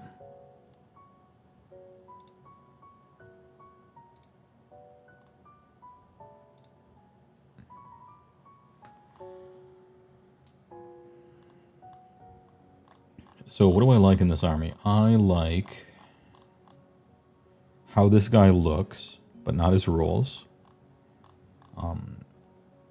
Even a worse pizza pit is kind of a pizza pit, so terrain's fine. Engine bad. Stegodon, don't care. Stegodons to me seem like Stonehorns. I don't know why you would want to play any of those. All the bird guys are like very fast and and maybe farm stuff, but they just seem annoying and I don't care. Bastillodon's really slow. 2-up save is cool, but Terror Wings maybe for farming. Hunters of Huanchi seem really good, really techy. Raptidon Chargers I like. Raptidon Hunters I don't. Spawn of Choke Tech I don't care. Skinks. You have a Giga redeploy, which is actually quite cool. But there's a lot of things in this army that are all fighting over the chaff and go places and score points job. There's like several units that are all fighting over that job to me. At least, well, I haven't played the army, right? But so I'm not sure. I don't know if you end up picking one or if you play a bunch of it or what. Skink Star Priest. I like this bonus, and it's free. As far as a drop is concerned, yeah, I like any bonus damage you can get is kind of cool, and it doesn't cost a drop. I really like Skink Starseer, but he costs the drop, so you probably don't play him because the way you build armies in 4th edition sucks. Saurus Guard, you play them with a Slann, it seems. Saurus Warriors, not impressed. Agrodon Lancers, I actually like these guys. I like both of your cavalry in this army. I don't know if I'm playing this guy, though. Various things on... I don't really like any of the things on dinosaurs, but I would need to do some math. Slann Starmaster, I'm annoyed that he doesn't have a spell. It's like very annoying to me. He just buffs other spell casting. Who else are you going to play, bro? This is your big spellcaster guy. You're not Zinch. Maybe you should be. I don't know. Anyway, yeah. Play him anyway. Croak seems funny. Spell lores are disappointing, but run and shoot and charge is good. And +1 rend is good. Have to have the Saurus keyword, though. And then up here, we can nimble and quick with Hunters of Hualti. It seems like a cool combo to me. And maybe a teleport, like one of these two. Don't care over here. And don't care. Unless the cavalry has the Saurus keyword, then maybe you can like double dip on some scooping, but I like the tricky maneuver. And +2 move army wide seems just you do that. Give me the move. Give me the movement. And if I have to get a second thing later, I actually don't care. +1 to cast, sure. All right. Yeah, Seraphon's a lot different. You do still have some annoying tactical ass fiddly things, but they don't feel like cheating. They just feel like, you know, clever, dirtily maneuvers. And then just a bunch of cav and smash stuff, which is, I guess, this whole edition. Anyway, seems cool.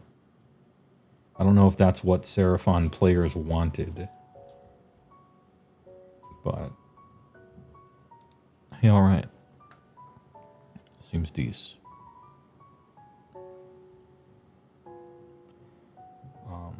Let's bang them out. We're gonna 2-time. We're gonna get these out. Seraphon, kind of cool. I like cavalry. It's weird because I like all cavalry, and I started playing this game in 2016 when no one did all cavalry. Basically, it was so rare for that. And now this is the edition where all cavalry is like the shit. That's what everyone wants to be doing. So it's kind of interesting.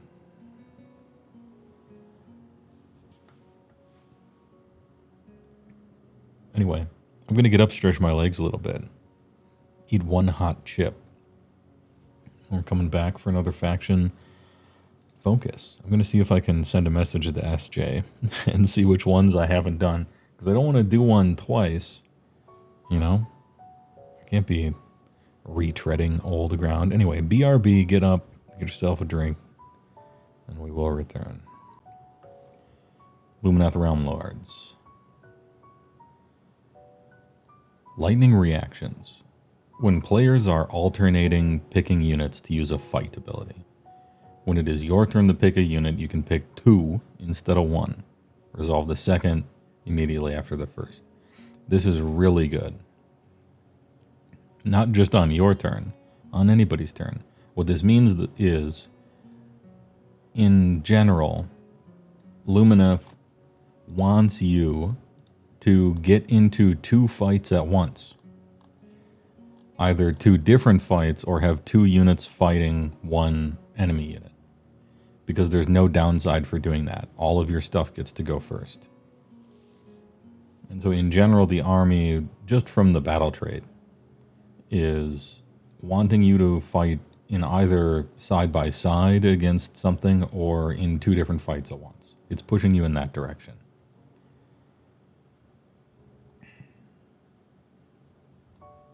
Now, that's not really how they end up playing, because their other shit's so good, but, you know, that's kind of where it wants you to go.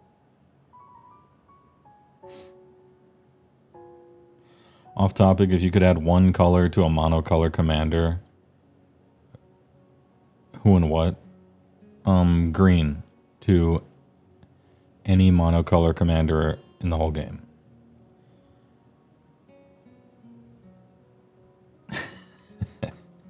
I would add green to literally any monocolor commander, and then it would make that commander way better. What specific commander would it be? I don't know, pick one. Who's a monocolored commander that I don't even know what the monocolor commanders do. Because I don't care. When I'm looking up commanders, I'm looking for 3 colors. And sometimes 2, but probably not. I don't even know what the monocolor commanders even do or are. I know there's a bunch of them, but I'm basically not interested in them. She-Ray now with green. I probably have a bunch of neat answers to that if I got a chance to think about it and putz around on the website.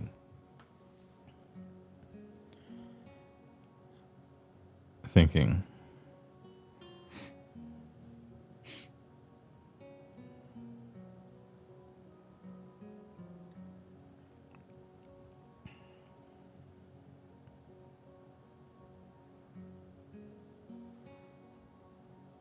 Adding black to Perforos would be kind of nice.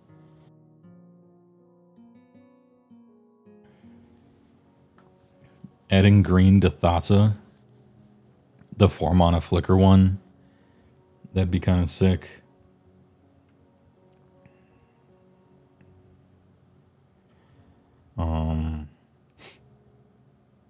Oh yeah, She-Ray Death Storehouse.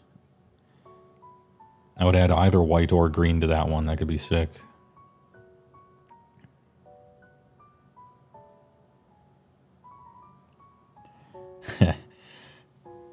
Okay, I got it. I have the true answer.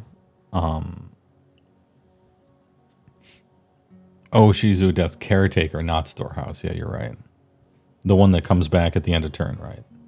For 4.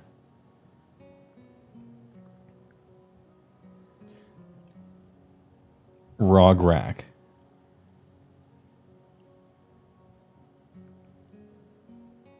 I think that's the guy, right? The one with partner for 0 that's a red kobold or something. Yeah. Give that guy another color identity. I'm thinking, I don't know, blue, maybe. What if he was red-blue for 0 plus partner?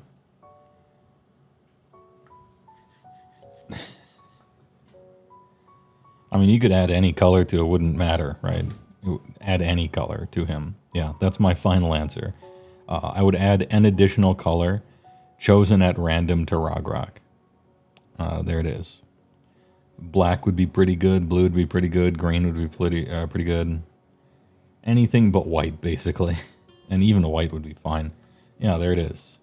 We got there. Hey, good question.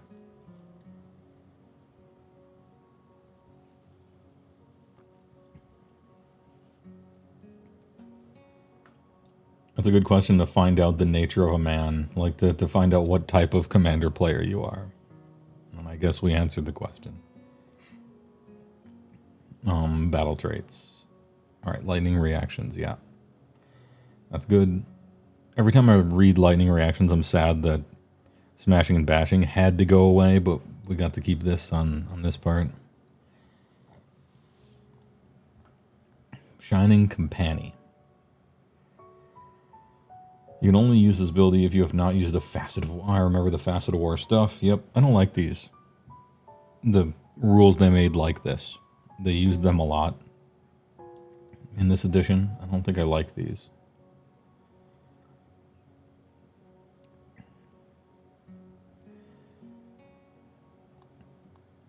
Anyway, you can only use this ability if you have not used the Facet of War. Subtract 1 from hit rolls, attacks target friendly Venari units for the rest of the battle round. And they're all keyword locked-ish. Being -1 to get hit is just great. I don't know what Venari means, but we'll learn that later. Give Neheb black. Ooh. Ooh. The amount of draw that you get in a Neheb deck from adding black to Neheb.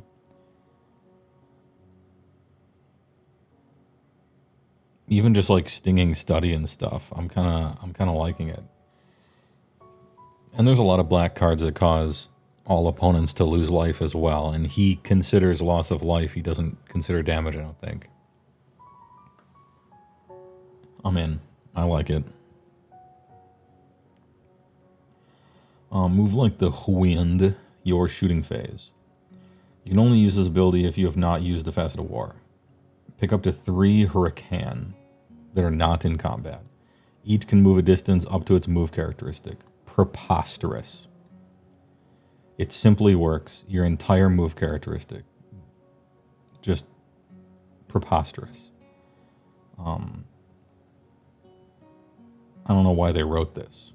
And they don't know why they wrote this either, because it was later FAQ'd to be changed because of balance concerns to be 2d6, which is still great.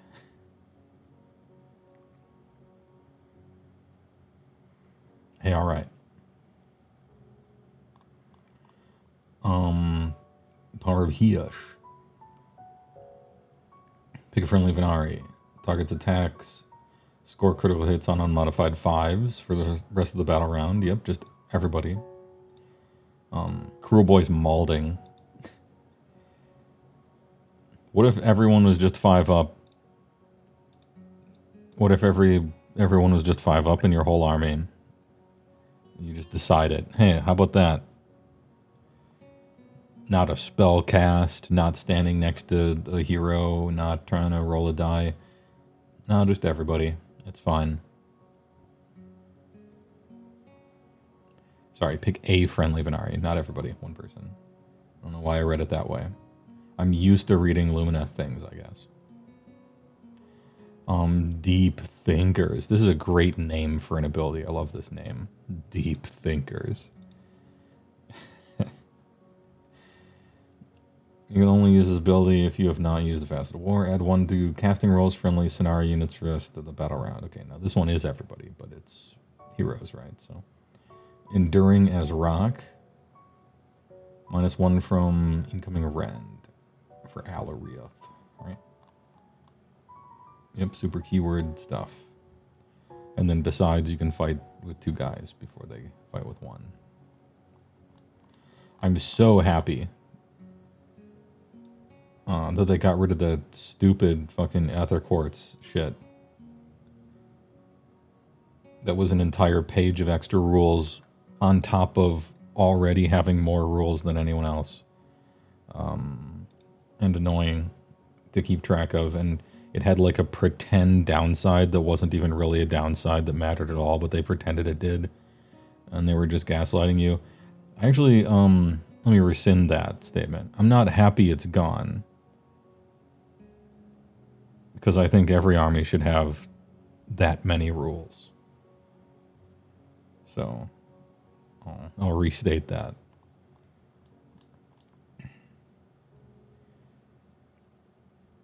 Use the power of Hish in addition to the other facet of war ability used during that round. See, like, we come up with this rule and we instantly break the rule for all 4 of these in the most boring way possible. Like, this is so boring. Hey, Venari, you can use the Venari one for free and use an additional one. Oh, what about the Sinari? Same thing. What about this one? Same thing. Okay. Like, I don't know. Hey, all right. Like, instantly just use 2. Plus whatever one you want. Heroic traits. Lords of Brilliance. You declared the redeploy command. For friendly Lumineth Realm Lords, unit holier than 12 of this unit. Masterful Tactician. If you roll a 1 to 3, it's just... Okay, so the min you can roll is a 4. That's sick. This is actually very good. Abilities, things like this. Because redeploy is so strong if it wasn't so often a waste of a command point that does nothing because you roll low. If redeploy just said move 6, for instance, the game would be so much different. And it almost does sometimes for different people's abilities. It's really good. Anyway. Perfect Strike. Pick an enemy unit in combat with this unit to be the target. Inflict damage. Nah. Once per battle reaction, you declared the charge ability or a spell ability for the charge or a spell. You can reroll the charge roll or the spell. Okay. I actually really like the redeploy thing. Obviously, rerolling spells and charges is sick too. This unit would be destroyed before removing it from play. Roll a die. And then you'll roll a 2 and it's dead. And then you'll be like, damn, why did I take this fucking thing? But if your opponent chose a Phoenix Stone, guaranteed 3 up no matter what. Every time. So, unfortunately, Phoenix Stone unplayable if it's you, because you'll never roll the 3 up, but really good for your opponent, because they will always roll the 3 up. Silver Wand. If this unit is not a wizard, it has Wizard 1. Otherwise, add 1 to its power level. Oh, Arcane Tome. Welcome back. Damn, I missed Arcane Tome. I guess I gotta play Lumineth to get one. And then the Waystone. Once per battle, your movement phase just teleport. Sure, that's good. Arcane Tome is good because it allows heroes that are literally useless to have a use, which is powerful. Well, it's not powerful. It's just like fun. Spell lore. I don't know what kind of heroes you're trying to choose in this army yet, though.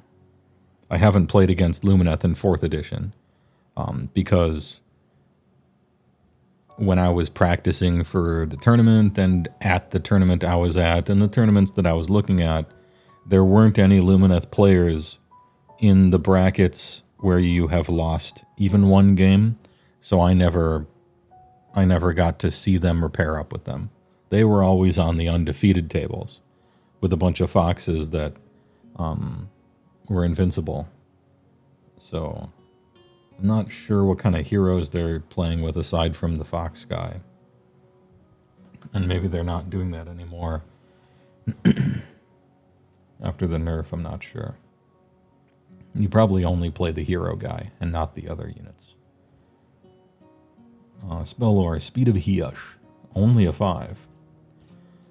Add 4 to target's move characteristic. Great, awesome spell. 18 is a decent range too. Yep, great spell. Really, really good unlimited spell. One of the best unlimited spells I've seen so far. I'm used to seeing unlimited spells that are either like bad or I don't know why they're unlimited because you wouldn't ever want to cast them more than once anyway. So when I see an unlimited spell that's like actually good. It's rare. It's rarity. Good work. I mean, it's not crazy powerful, but 4 move with a low cast value, 18-inch range, pretty nice. In an army that's probably supposed to have a bunch of wizards.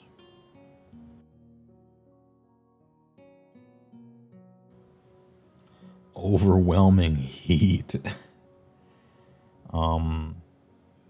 Visible enemy 18. Halv. The move characteristic until the start of your next turn. Then roll a die if it equals or exceeds the save. Inflict damage. Awesome. Great spell. Protection of Heywoah. A tie. Wholly within 12 view, ward 5 up. Yeah, it's hard to cast, but it's crazy strong. Yep. 3 great spells. What a good lore. As to be expected, though. Like, Lumineth Realm Lords are supposed to be one of the foremost, like, powerful wizard factions in the whole game. So I would expect their spell lores to be really good. Which is why I was so disappointed in the Seraphon ones. I've got Manifestations, of course. Which I don't think they use. But maybe they do. Archmage Texas. Is he finally too expensive to play? Archmage Texas. I know what they try to do when they're writing Texas every edition is make him so insane, like rules-wise, that his points have to be high enough so that no one can play him. Because their goal is that you don't buy him, right? So I'm wondering what his price is. $5.90. That's pretty cheap. But I'm thinking about last edition Tactless. What about this edition? 10, 16, 5. 10 control. 5 up ward. Quad whiz. Fly. So 5 up is a pretty garbage save. He does have a 5 up ward at least. But yeah, you crash a hammer into him and he'll just die. Perhaps people don't play him because of that fact. Like, that is enough. If it's possible for your guy to die, then you can't play him. Which is sort of like top table thinking, you know? Aura of Selenar. Add 1 to casting rolls for other friendly wizards while they're wholly within 12. Pick an enemy unit in combat with this. Roll die 3 up, can't use commands. Okay, so old school roar, which is good. Bit random, but good. Passive, Arco Mage. Instead of making a casting roll, you just use 10.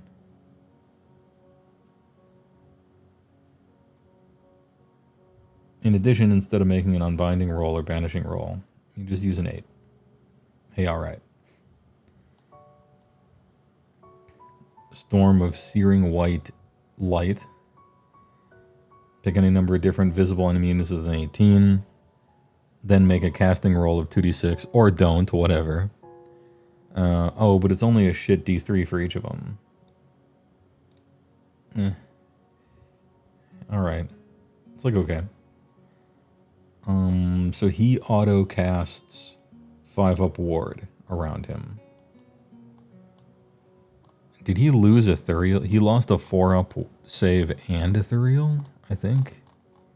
Because he used to have 3 different spell lores. Now you only have 1, I guess.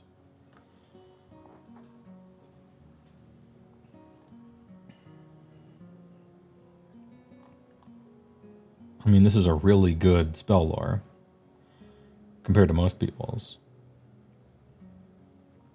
But he used to be able to be ethereal. And, well, actually, you could choose between your whole army being like ethereal or having a 5 up ward, which is crazy.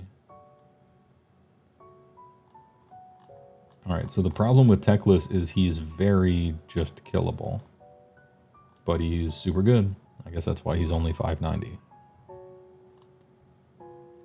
The Light of Eltharion. It's that guy. 3/2/3 2d3. 4/2/3 3/3. Crit 2 hits. Anti-monster. Anti-hero. 22313. Spirit Armour. Ignore all modifiers to save rolls. Yep, he's ethereal, 3 up. With a 5 up ward. Ethereal, 3 up, 5 up ward, 6. Kind of fighty. With a bunch of rules and shit. Supreme Swordmaster. Ignore negative modifiers to hit rolls and wound rolls. In addition, ignore negative modifiers to the characteristics of this unit's melee weapons. Alright, you're a fighting guy. He's a fight man. Can we deliver him somewhere, though? 250, that's a lot. Costs a drop.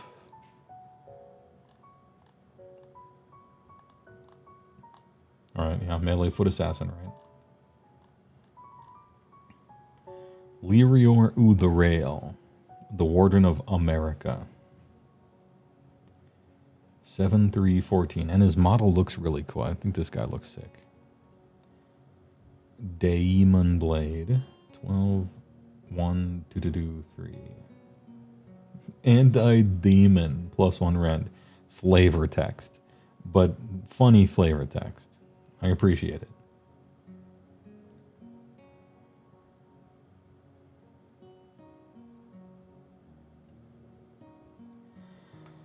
You cleared all out attack. If this unit is wholly within 12 of the unit using all out attack, no command points are spent. Yep, free commands, that's sick. It's a wizard, technically, that's good. Solar Flare. Pick a visible enemy unit or manifestation wholly within 18, decent range. Unfortunate about the wholly within thing. If the target is a manifestation, inflict 36 mortal damage on it. Otherwise, roll a die for each model in the unit. For each 5 up, inflict a mortal damage. Alright.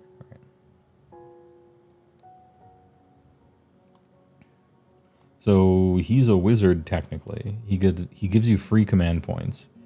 He's somewhat fighty, or at least very consistent. Move 14. 3 up save. His spells kind of whatever. You probably don't end up playing him. And he looks cool. And he's 240. He looks cool. But our Lord Regent. Another whiz. Once per battle your hero phase. For the rest of the turn, add 1 to the casting rolls to this unit and subtract 1 from hit rolls for attacks that target this unit. Nice. Nice.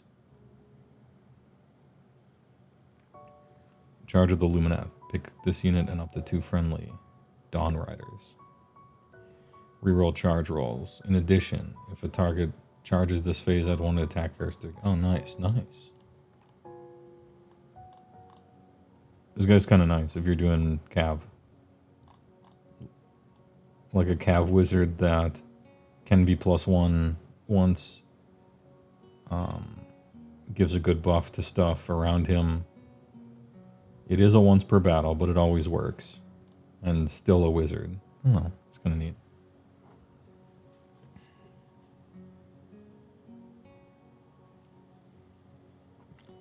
Ahem.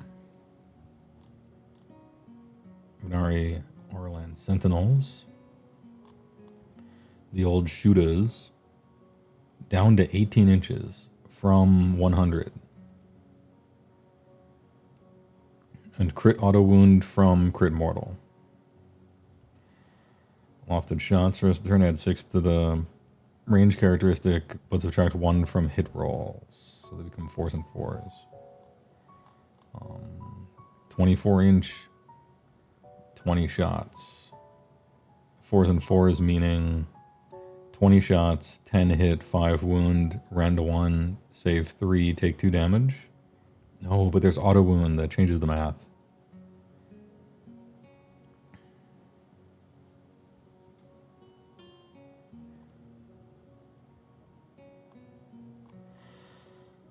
Okay.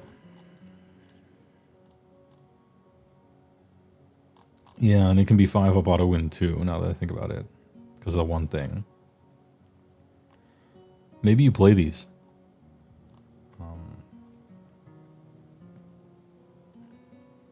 Yeah, maybe you do play these. This edition, I don't like ranged too much because you can't snipe heroes. And that, in my opinion, is the main reason to ever play ranged in the game itself. But as long as you can put out an amount of damage that actually matters. And I think you can with all of their bells and whistles. Then you just hurt their units, right? It's not necessarily always about sniping their heroes. If you kill the unit, or if you... because cavalry is so played, every horse you remove from their hammer unit is removing a lot of potential damage coming into you later. Anyway, do you still play Sentinels? I haven't done the math, but I've done mental math. And my answer is, yeah, probably. Venari Bannerblade. This guy looks so cool. But unfortunately, they forgot to give rules to all the banner guys in the whole game. Because somebody was like, hey, just so you know, a banner inspires people, so we're going to have it give a bonus to control score. So all the banner guys in the game are going to be control score. And they forgot to make control score matter, unfortunately. So this guy doesn't. Not even a wizard? Like, okay. Venari Orlan, War Dons. Pikes and Blades. 2, 3, 4, 0, 1. Crit Mortal. Ooh, Crit Mortal. I like it. Alright, I'm interested. I wasn't going to be interested. I wasn't trying to be interested. But now I see Crit Mortal, and I like what I see.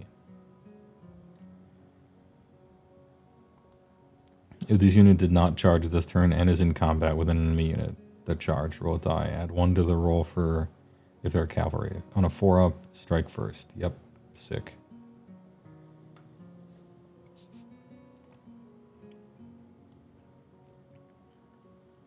I like them. Venari Dawn Riders. These guys look awesome. They weren't good last edition. 1433. 2, 3, 4, 1, 2. Crit Mortal. Oh, okay. Yeah, they're amazing. Yep. Better save than most cav. Faster than most cav. Crit Mortal, which most cav doesn't have. Awesome. Yeah, just awesome. Also, it has a special rule. Deadly Furrows. If this unit charged and it was an infantry, roll die for each model in this unit, each 3-up.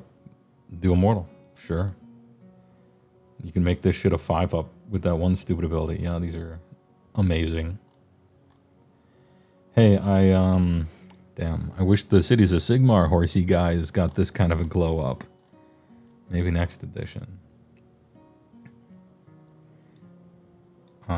Yeah, ridiculously good. I'm not even... You'll notice that I'm not looking at points. Because those change over time. If your War Scroll is good, you're good. Points can possibly ruin that or fix that, but they're fluid. If your War Scroll sucks, then you're like never good unless they undercost you or something. These guys fight like heavy cav Mournfang types, except they're like almost twice as fast. Yeah, right. And they come in 5s instead of 2s. Alright, Sinari Cathalar.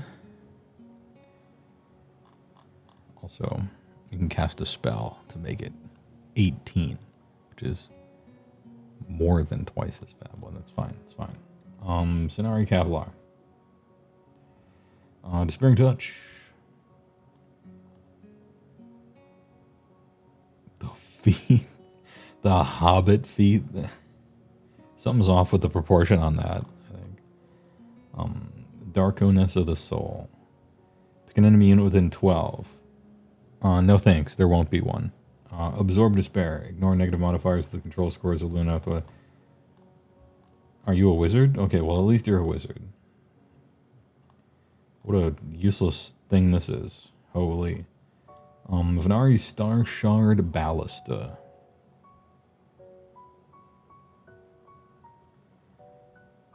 (24-inch), 3 attacks, 2s and 3s, 1d3, crit 2 hits, anti-monster. Damn, not this edition. There's a turn adds 6 to the range characteristic of the bolt. Okay, so we got 30-inch range bolts. While it is wholly within 12 of a Auraland Sentinel. And then blinding bolts. If all the units shooting attacks target same, subtract 1 for hit rolls. Targets. Oh, nice. All right, cool. Yeah. It's a neat little synergy trick. You're friends with Sentinels, and you only have to target. You don't have to deal the damage, right? You can use it on your opponent's turn. No, you can't. Once per battle. Your shooting phase. Never mind, they're bad. Actually, I don't know. Maybe somebody... You'll have to do math to figure out whether those things are worth it or not. I lean on no, but maybe.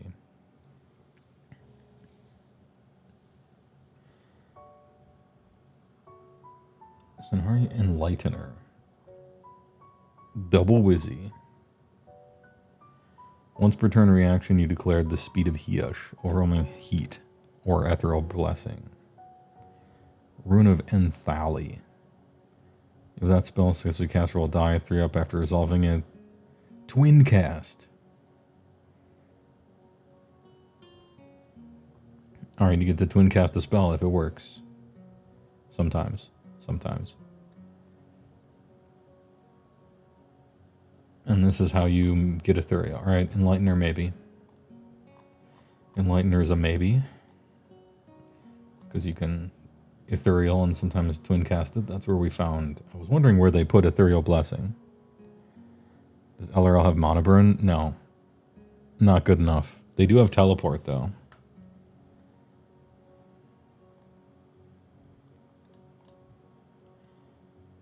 Sonari Caligrave. Change the casting roll for that spell to a value of 8 that cannot be modified. Once per turn army reaction, you declared a summon spell for this unit. Simply change the casting value to an 8. Lol. Alright. Sonari Lore Sleeker. Oh, the scores. The old Sonari Score Seeker. If this unit has not been deployed, set it up anywhere, not in combat. And now it's deployed.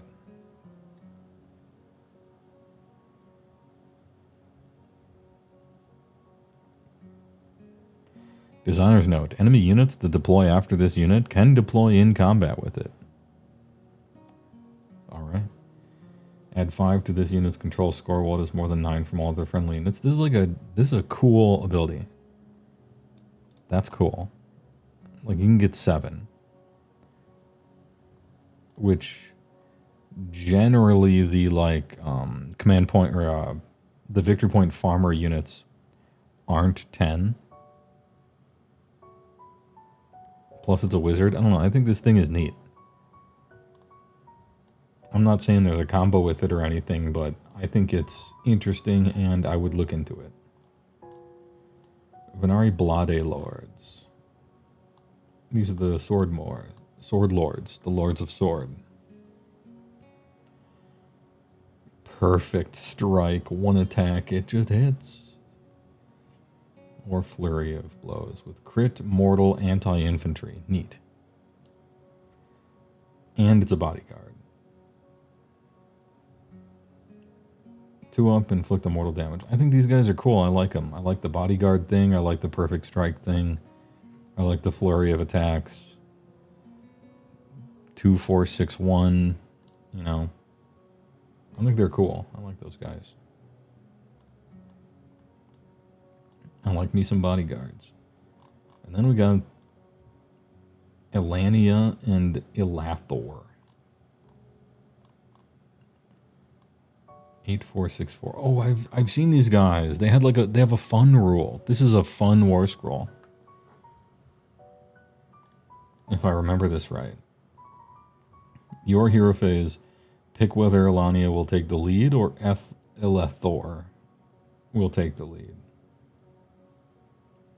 If Alania takes the lead, add 1 to the unit's power level, and it has 4 up ward. Sick. If Ethanol takes the lead, until the start of your next turn, add the current battle round number to the damage characteristic of his fucking sword. That's hilarious. 7 damage on the last turn. 3 damage on turn 1. Like, this is fun. Man, I wish they were trying to have fun with way more things than just some of these that we're reading through. We need the hot beef injection of fun into this game. Turkey baster. Total Eclipse. Never mind. Fun is gone. Forget about it. I forgot. Yeah, no fun allowed. Until the start of your next turn, the first time an enemy unit uses a command, they have to spend an additional one. So it's been nerfed down to only once, but we have way fewer command points now. Stacks player. Ugh. And then end of any turn, the sudden translocation. This unit can use this ability if any enemy models are slain. Heal D6, then it teleports. And then you have to flip prodigies. This thing is so cool. I think this is a cool thing. I like it. It's fun. Total Eclipse is not fun, but it's...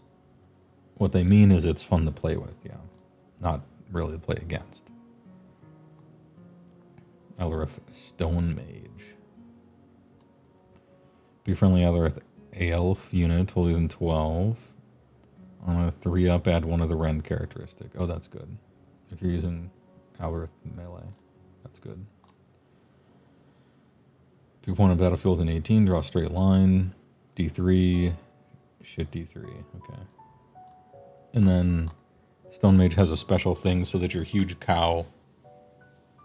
I remember the huge cow has like a synergy ability. If they're next to a Stone Mage, like they don't... they can't get wounded or something. Although maybe they don't have that anymore. We'll see.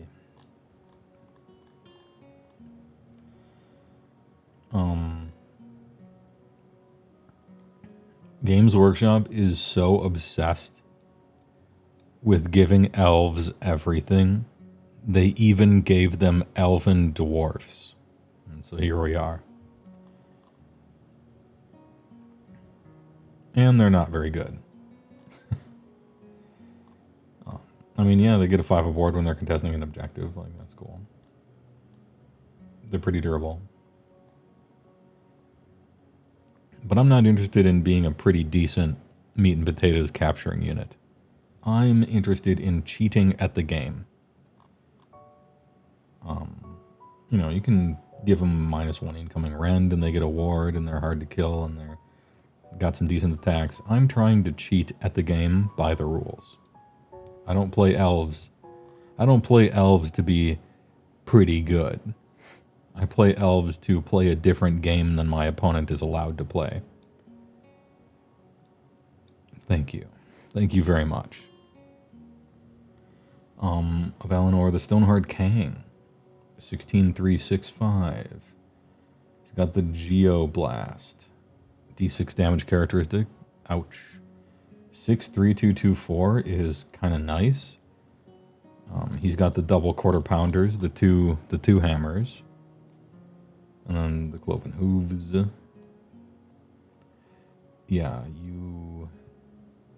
Yep, you can't be battle damaged if you're next to the Stone Mage. That's the synergy power. Unshakable Faith of the Mountains. Picked with 3 different friendly elf units. Add 1 attacks characteristic of their melee weapons. It's good. +1 attacks on all 3. Nice. Probably picking 2, you know, and then they both get to attack before their opponent. Decent bonus. Once per turn army, any combat phase. Unbreakable Bulwark. If you did not charge on a 2-up, -1 from the rend characteristic of target's melee weapons, which might... I can't remember if it says elf unit above, but that might be -2 incoming rend now. It was last edition.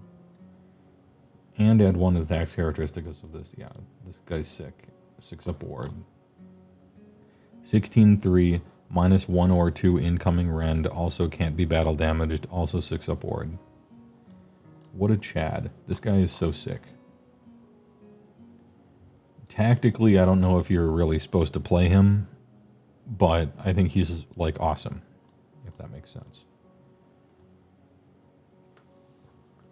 Alrith, Spirit of the Mountain. Confusingly, can never keep track of which one is which.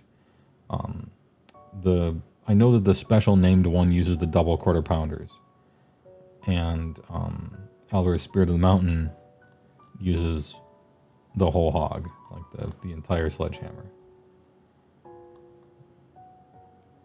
14-3, 6 up ward. 4-3-2-2-5, huge.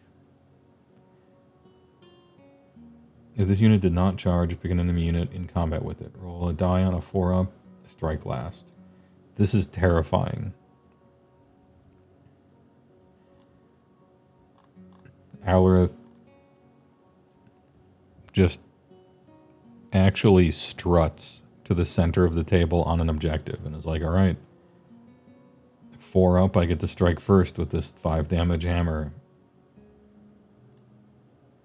Flip the coin for game, you know, that's kind of cool. Hurakan Wind Mage. 12-5-5-2. Pick a visible friendly LRL unit holier than 12. Remove it. Oh, it's just straight teleport. Yeah, that sounds very good. Wind Leap and movement. Roll die. Add 3 to the target's move characteristic for the rest of the turn. And it has fly. Okay, never mind. Yeah, this shit's sick. Hey, remember when I said that other mage is the mage you play? I'm wrong. Oh, this guy seems good.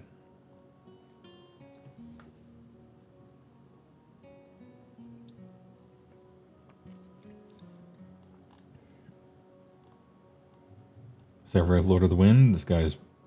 His war scroll has heavily changed from the version we're reading right now. But keep in mind that last time they wrote this guy, they wrote him some ridiculous bullshit that they later had to change, and they learned nothing. And so we got that again. 18, you can't target it.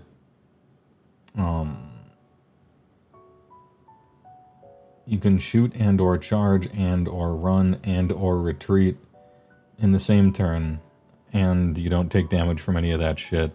And then also you have the free movement that your sub-faction gives you. And so you are invincible. This has since been changed, right? With an FAQ or two. But it was once the case that his movement, your movement phase was essentially a teleport that you could charge after. You just pick him up and don't even bother measuring, put him anywhere on the table.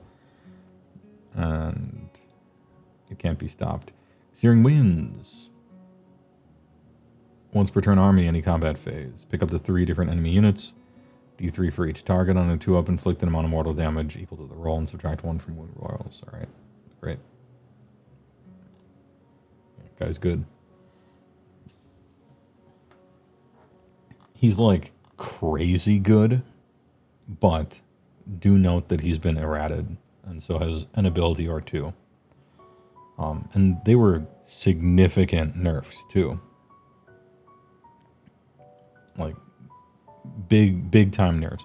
This guy went all the way down to still insane. And you should just play him anyway. And now we get these kangaroo guys, whomst I don't really like. They're very fast. They have some shoots. They pierce wards. But I recall them being pretty expensive, and I would play Dawn Riders instead. And then there's Hurakan's Spirit of the Winds, which are the lesser versions of the named guy. And these used to be, you played a bunch of them because they were so broken, but I don't think you do anymore after all those nerfs. If you're trying to be maximum the best. But I don't know, you still might.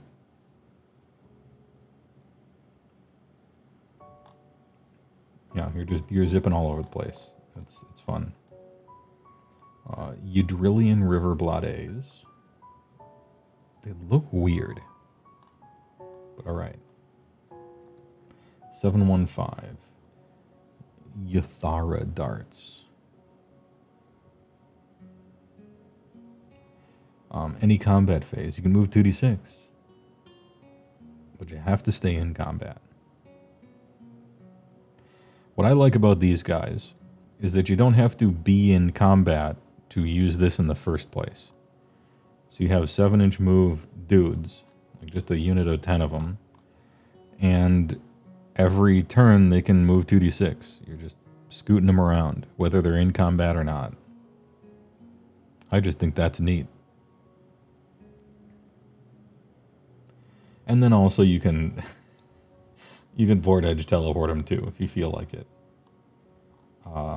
Nice. This got errated. Oh, what's the new errata? Am I checking the tapes? All right, hold up. I have a they have to be in combat. Hey, all right. And now we got Hishian Twin Stones. Reservoir Power. Add 1 to casting rolls, friendly Lumineth, wholly within 6 of this manifestation. That's pretty good, but I think you'll just take the best manifestation, whatever it is. Rune of Petrification. D3 each. Pick each enemy unit within 6 of this. Roll D3 for each on a 2-up. It's the shit D3 roll. Target has 3 mortal damage inflicted on it by this ability as strike last for the rest of the turn. Brutal, if it happens. Brutal. And then Sanctum of Antioch.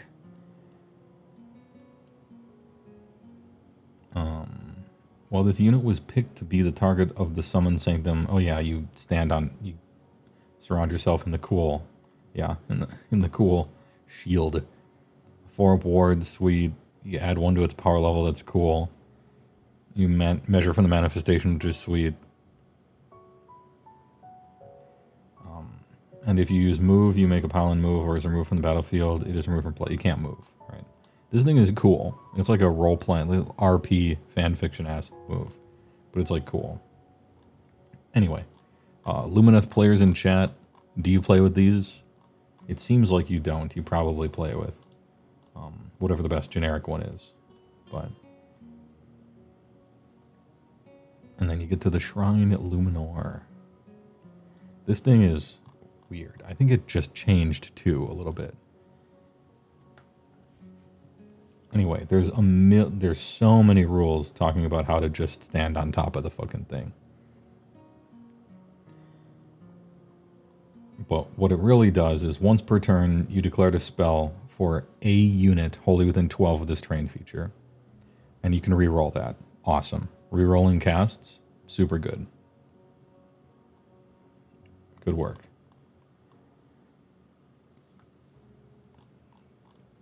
Yeah, it's a great train feature.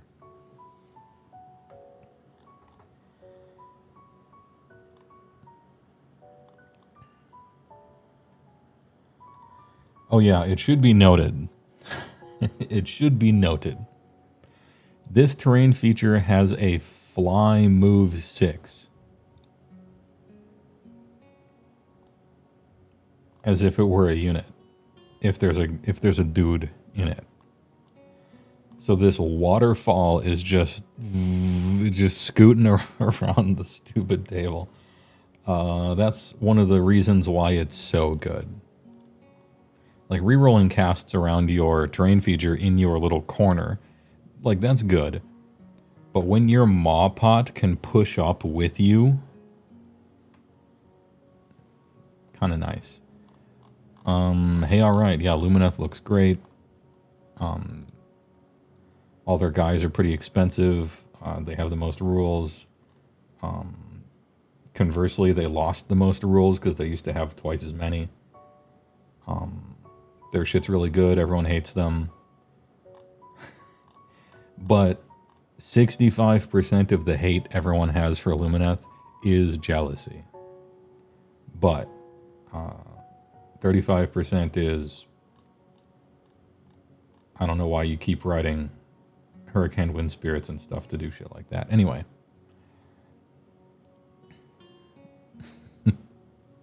Great work. Looks great. I don't know what kind of an army I would build out of it even. I saw a bunch of heroes that I was really considering playing, but I'm sure it would narrow down to like 2, just like everybody else. And I thought I was going to play that one, and then I saw better ones. So anyway, yeah, your shit's sick. And it's tricky to get white looking good, but if you're even like kind of okay at getting white to look good, the army looks awesome no matter what. It is kind of a tall order to paint a Lumineth army. It's intimidating to do so, but you'd be surprised how all right of a job you can do, and then you put them all on the table and they'll look sick.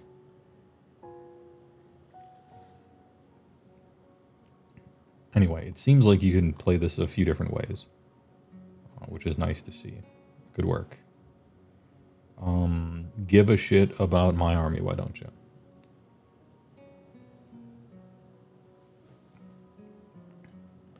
They have a few different lists that they can run. Oops, all scoring, or oops, I'm better than you in combat. Yeah, I figured. And oops, I'll shoot you. Yeah. Absolute bullshit that Lumineth got moving terrain and Sylvaneth didn't. Says WizBiz. True. I don't... Should anyone's terrain move? Maybe they shouldn't. I don't know. Like it's an interesting idea. A floating rock. Yeah, that should probably move. I think the Maw should be able to move. It's under the ground. It's like a Sarlacc. Well, I guess a Sarlacc is stationary, so maybe not. A big sandworm.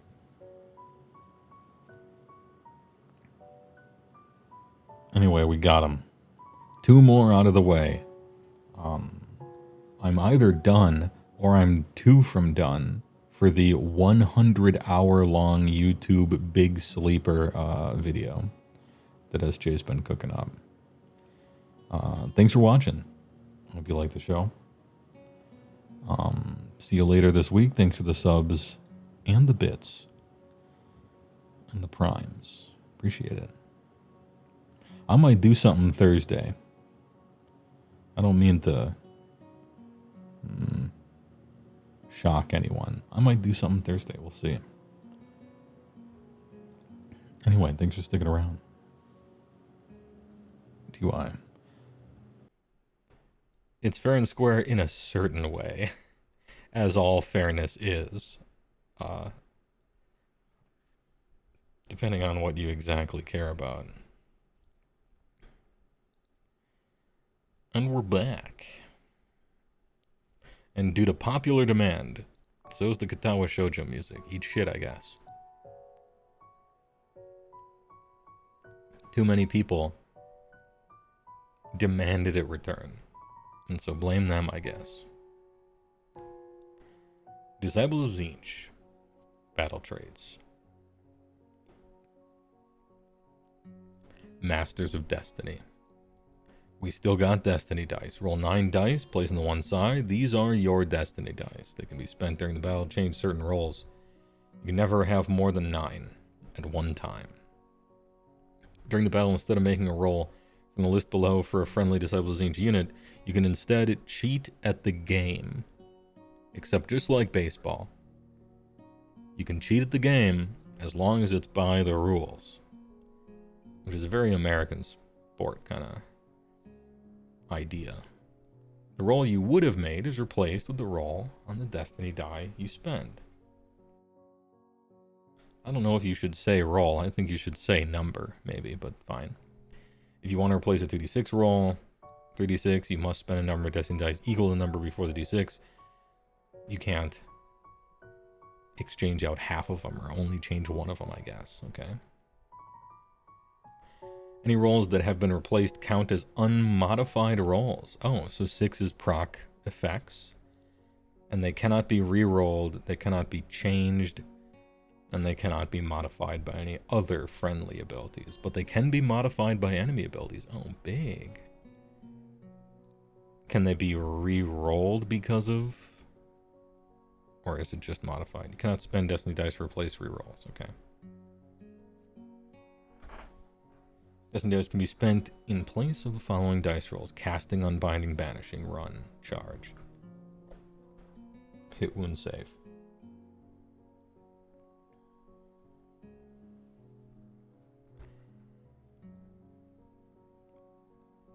I wish it didn't say this. You know? I wish it didn't list it, and it just said you can replace any non-priority roll. I think that would be fun. You could replace one of those shit-ass D3s and just make it a 3, you know? You could replace some weird roll-off on some weird thing. This feels a little restrictive to me. I think it would have been cool if there were more things here. Either a longer list, or maybe a shorter list, but a list of things that you can't replace rather than the things you can. I mean, it's fine. They want to balance it, but I guess I want a little more. I think you should be able to replace the shit D3s, at least. And maybe some other stuff. Obviously not priority, right? But anyway, it's good. Cheating at the game is good. Getting crazy charge rolls is good. Casting, unbinding, hit, wound, save, probably whatever, unless it's a particularly important hit roll that does something funny on a 6. Anyway, it's good.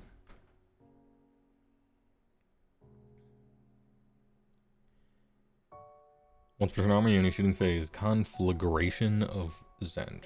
Pick an enemy unit that had any damage points allocated to this turn by Weird Flame. Spell abilities or shooting attacks made with weapons that have the Weird Flame. Target has the burning keyword. Once per turn army, any shooting phase. So this happens in the shooting phase. Pick one enemy. One enemy only. And that land continues to burn, speaking of magic reminder text. Once per turn army, end of any turn. Burning Weird Flame. Roll a d3 for each burning enemy unit. On a 2 to 3, inflict an amount. On a 1, not only do you fail, but it loses the burning keyword. Okay, big pain there. 30% chance of nothing happening. That's a lot. And it goes away. Very punishing. You roll for each of them, but you can only do it to one, at least in the shooting phase from this thing. I'm sure there's more ways of doing it. I don't like this ability because it feels very much mechanically.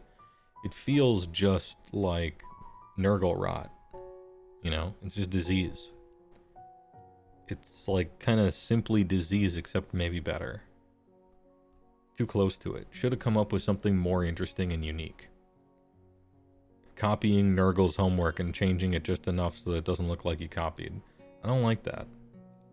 This ability is fine and kind of neat, but I would have liked something not like what Nurgle got. Come up with something new. And then quenching the flames if a burning enemy unit uses an ability that would heal or return slain models to it instead of healing or returning slain models. It is no longer burning. Instead of healing or return. So you don't do the healing and you don't do the return, but you do get rid of burning. Alright? Some armies can do this, some can't. Alright, fair enough. As far as battle traits are concerned, Destiny dice are fun, but pretty limited. And Weird Flame is alright. Has a big chance of doing nothing. And it's just the Nurgle thing. Lack of creativity here. Stop copying their homework. Overall, I'm kind of down on their battle traits from like an excitement point of view for those reasons. Battle formations are K-Knight, K-Ball. Second best character in Mortal Kombat 3 Ultimate. Sinister counter hexes. Add 1 to unbinding rolls friendly Arcanite units. In addition, friendly Arcanite unit unbinds a spell. No command points are spent for that unit to use the magical intervention command that phase. So if you successfully unbind, then you get to unleash spell for free. I'm going to have to look at the Arcanite units and see if they're good. Do any of them get bonuses to unbind? If not, I don't like this. But maybe you're... I suppose this is... Of all the armies in the game, this is the one that's supposed to be casting the most spells. And always locking in Unleash spell, I guess. So maybe this is like a way to sometimes get free command points. Change host. Once per battle army, end of your turn. Pick a friendly Disciple Zinch demon unit that is in combat to be the target. Roll a die, throw up, remove the target from the battlefield, set up again. Each model on the target must be set up in combat with any of the enemy units that the target was in combat with before it was removed. So if you're in combat, you have to stay in combat and you just hop over them. And if you're not, you can teleport anywhere. No, it has to be in combat. You have to be exactly in combat. And it once per battle fails on a 30%. Once per battle, nothing happens, huh?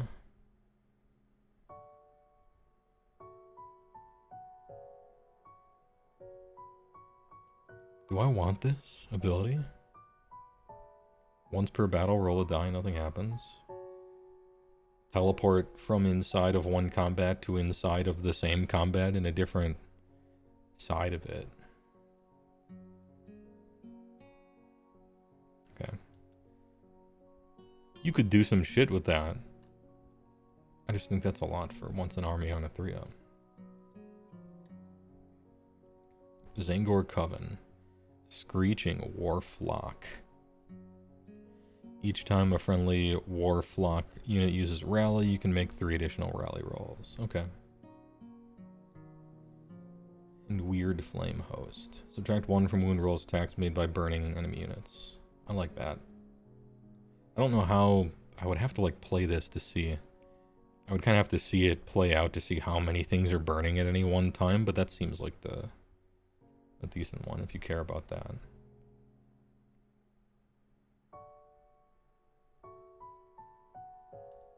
Okay.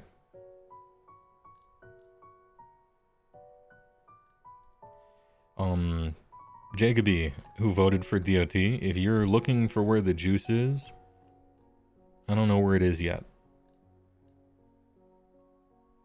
Nothing jumps out the page at me for having like a shitload of juice so far. But there are potentials. I just don't know how they shake out on the table. Alright, heroic traits. Champions of Destiny. You could be an illusionist to subtract 1 from hit rolls, attacks, target friendly units while they are wholly within this unit's combat range. Oh, nice. Okay. Straight up -1 from hit rolls for you and any one of your friends that are in combat range. That's really good. Roll die. You replace one of your destiny dice with that roll. Your hero phase. Every hero phase you get another shake at a destiny die. That's pretty good. Especially because it used to be that you would want low rolls for some of your destiny dice. Like, ones were actually good because you wanted to roll a 1 on a battle shock, because if you rolled a 1, then you get a bunch of demons back in a unit that had lost some demons. Now I think you just always want high rolls, and your low destiny dice are just like shit, right? So finding a way to replace them is sort of neat. Cult Demagogue. If each destiny die in a casting roll for this unit has the same value. Sorry, I said destiny, I didn't mean to. If each dice in a casting roll for this unit has the same value and the spell is not miscast, add 3 to the casting roll. This is a way of using destiny dice, I suppose, to get a big number, but I think I take illusionist, right? Like, just don't shoot me and don't shoot this guy that I'm standing near. This blob. Give him -1 to hit. It's any attacks, right? It's not even just melee. You just take the don't hurt me thing.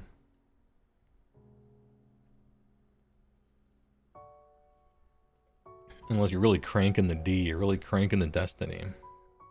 But I imagine there's a spell for that or something. Nine-Eyed Tome. Add 1 to casting rolls and banishing rolls for this unit. That's good. Taking it. If any damage are allocated to an enemy unit by this unit's combat attacks, I don't think I'm trying to fight with any Tzeentch heroes, right? So, no.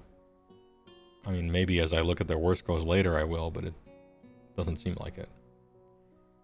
Once per battle, any combat phase, pick an enemy wizard in combat with this unit. Inflict a tiny amount of damage. In addition, subtract 1 from casting rolls. No. No. Take the +1 to cast, bro. They didn't even try on these two. Okay. Yeah, +1 to cast. Let's fucking go. Big. So, -1 to hit you and the squads you're standing next to, and +1 to cast, and +1 to banish. Let's go.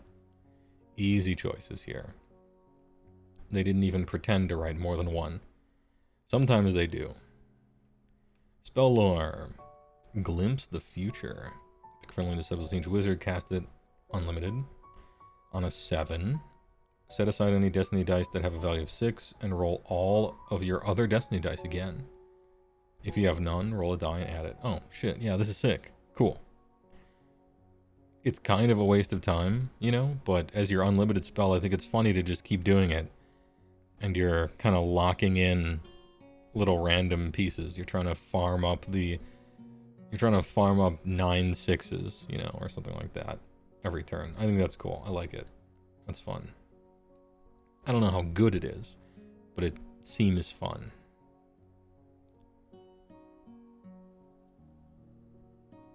Infernal Gateway. Cast on a 6. Visible enemy unit within 12. Very short range. Roll either 4 dice or a number of dice equal to the number of destiny dice you have left, whichever is greater. Oh, cool. So it starts out at 9. For each 4 up, inflict a mortal damage. So if you do it right away, it's like 4 mortals, which is above curve for spells.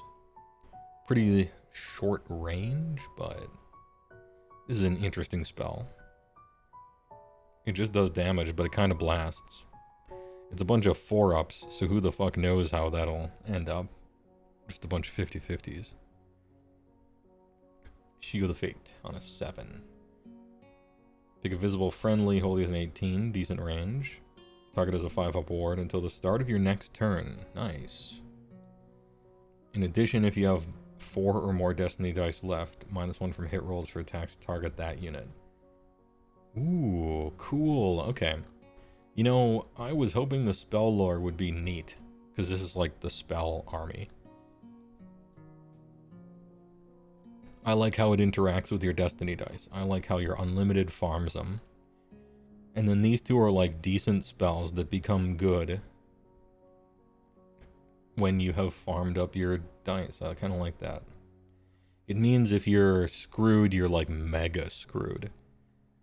And if you're winning, you're like even better, but I mean, that's a lot of armies, right? It's almost the whole game. Okay, I think your spell lore is pretty cool. Only having 3 spells feels kind of painful. Oh no, they have more. Good. Let's go. I was about to complain about only having 3 spells in the spell army, and then I scrolled down and you actually have more. Alright, this is cool. Now this one has Weird Flame attached to it, and so now let me scroll up. No Weird Flame on these two. Not even Infernal Gateway, so no flames here. I didn't think about that. Pick an enemy with an 18, decent range. D3 mortal damage, not good. But it's on a 6, decent range. Unlimited. Puts Weird Flame on them. Yeah. Bolt them, right? Normally, like, damage spells kind of suck as your unlimited choice, but that's sort of like what you're doing here almost exclusively, so it makes more sense. Fold Reality. Pick friendly Tzeentch unit, holy than 12. Remove the target from the battlefield and set it up again. Or just a teleport. Okay, 7-up teleport. Sure.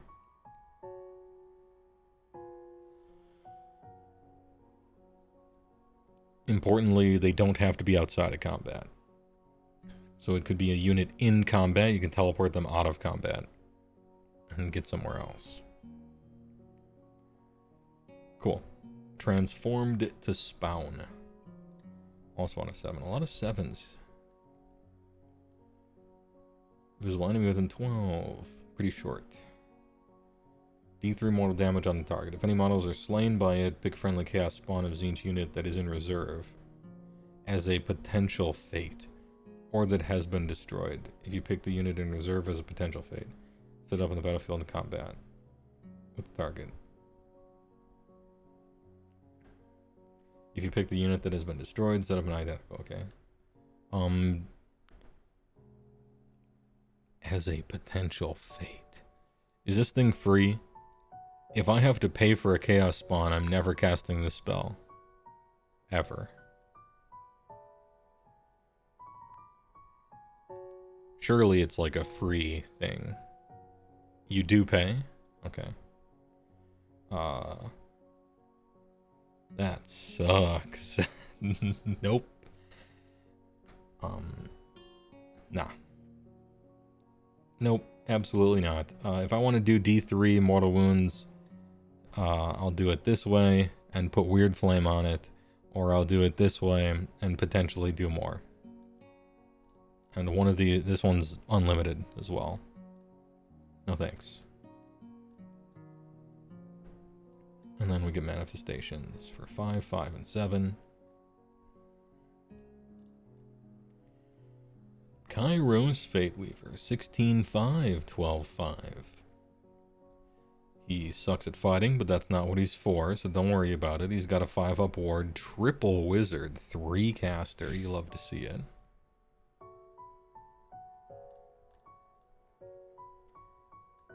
$16.5, huh? But has a 5-up ward.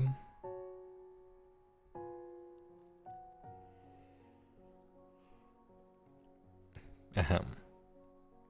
You do fly. When you make a casting roll for this unit, you can change the lowest d6 to match the highest. That's awesome.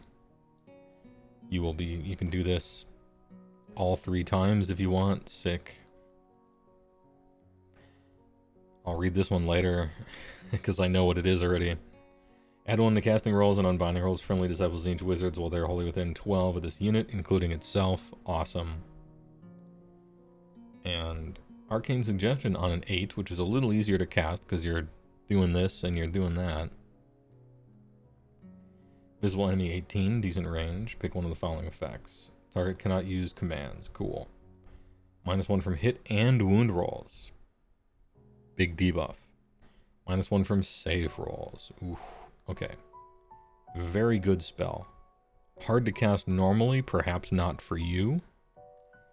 Really good effects. Decent range even. This is a good spell. Nice spell. Once per battle reaction, you declared the tactical gambit ability. And now the thing that everyone knows about, including me. Pick one of the following effects. You can pick 1 battle tactic that you have already attempted. That's bullshit. That's not okay. What a metagame thing. You reach outside of the game and you're like, I will be capturing this random ass terrain feature in the corner of the board a second time. I will be doing the easiest battle tactic in the game twice. Yep. That's really good. He's a little fragile on a 5-up, even though he does have a 5-up ward.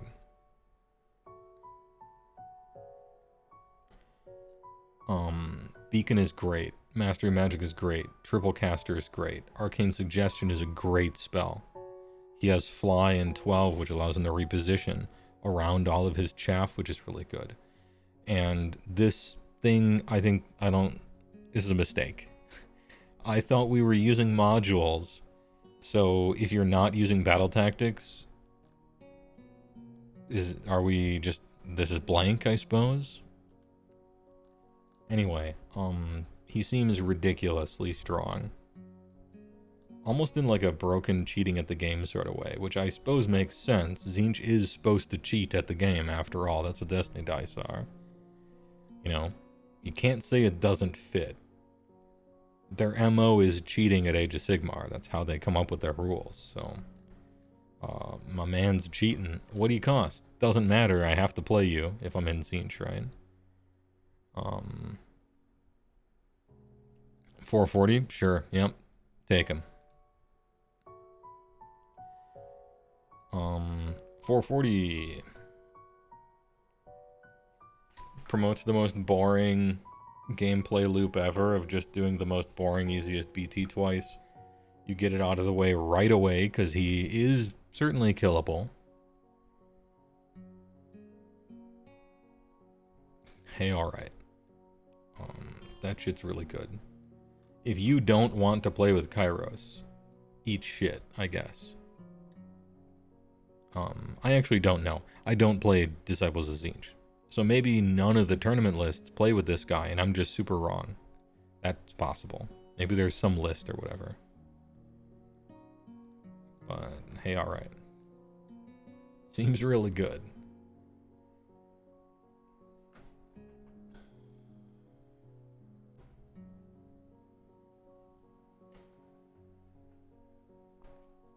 What happened to the Matt Rose centerpiece thing?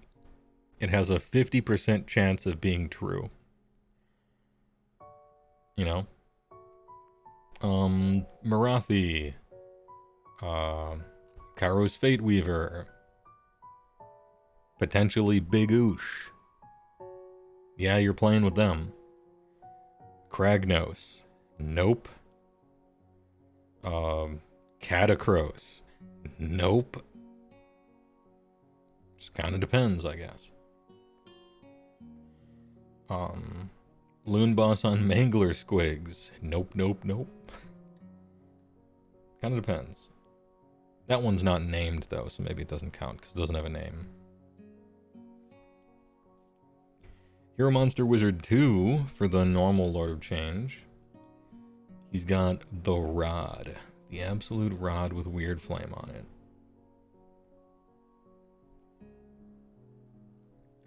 And he still has Locust.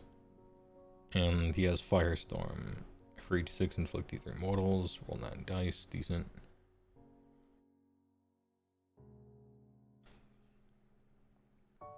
Once per turn, your movement phase summon demons. Discard 1 destiny die. Then pick a friendly, non-unique, non-hero demon unit that has been destroyed and replace it with half the stuff. I don't know how top-heavy you're trying to make your Tzeentch army, but I'm locked in on this guy fucking always, and so if this thing is more than like any amount of points, I'm probably not playing him just based on principle, right? Because I just want more guys. 360, yeah.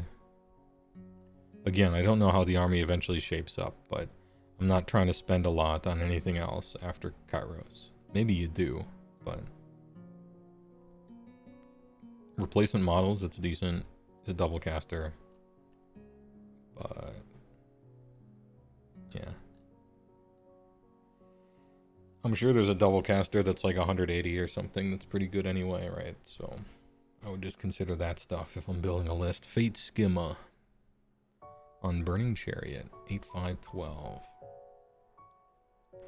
Short range flame. Can't fight. I don't expect really anything to be able to fight in this army because it's not what this army's for. But maybe some stuff can. Wizard 1.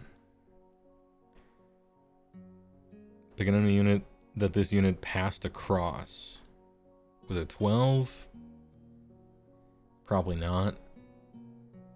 Fueling the Inferno. Pick up to 3 burning enemy units within 12. Inflict 1 mortal. I really don't think this guy's any good.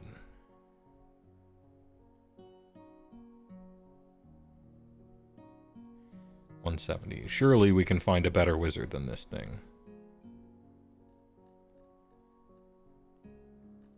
Like, you have to get so close for any of this stuff to work. Nah. Changecaster. The Moon Man. Saint Pepsi himself. Wizard 1. Short range weird flame. Literal no armor. Slow. Lurid flames. Add 1 to hit rolls for combat attacks made by friendly units to target a burning enemy within 12 of this unit. Okay. Plus 1 to hit for free.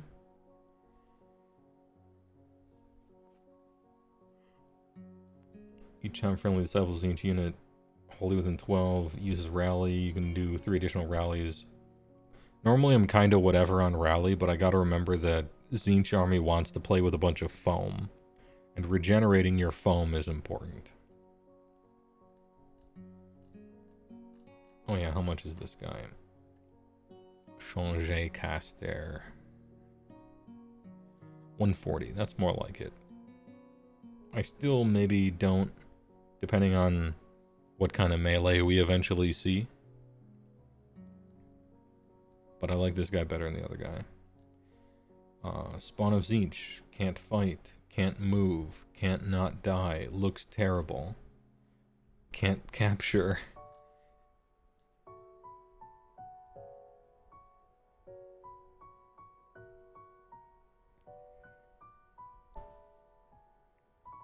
And he can infinitely replace himself. What do he cost? I'm just curious. 60, okay. It's about 60 too much for me. Alright, the change, like, this guy looks sick. Double Wizzy too, okay. Interest, a little more interested now. Arch Deceiver. Removed from the battlefield, set up again on the battlefield more than 3 from all enemy units. Cool. Deployment phase, huh? Discord and Confusion. -1 from hit rolls, attacks target this unit until start your next turn. In addition, until the start of your next turn, roll die each time this unit is targeted by an attack that is not an attack ability. 4 up another eligible unit must be targeted instead. Cool.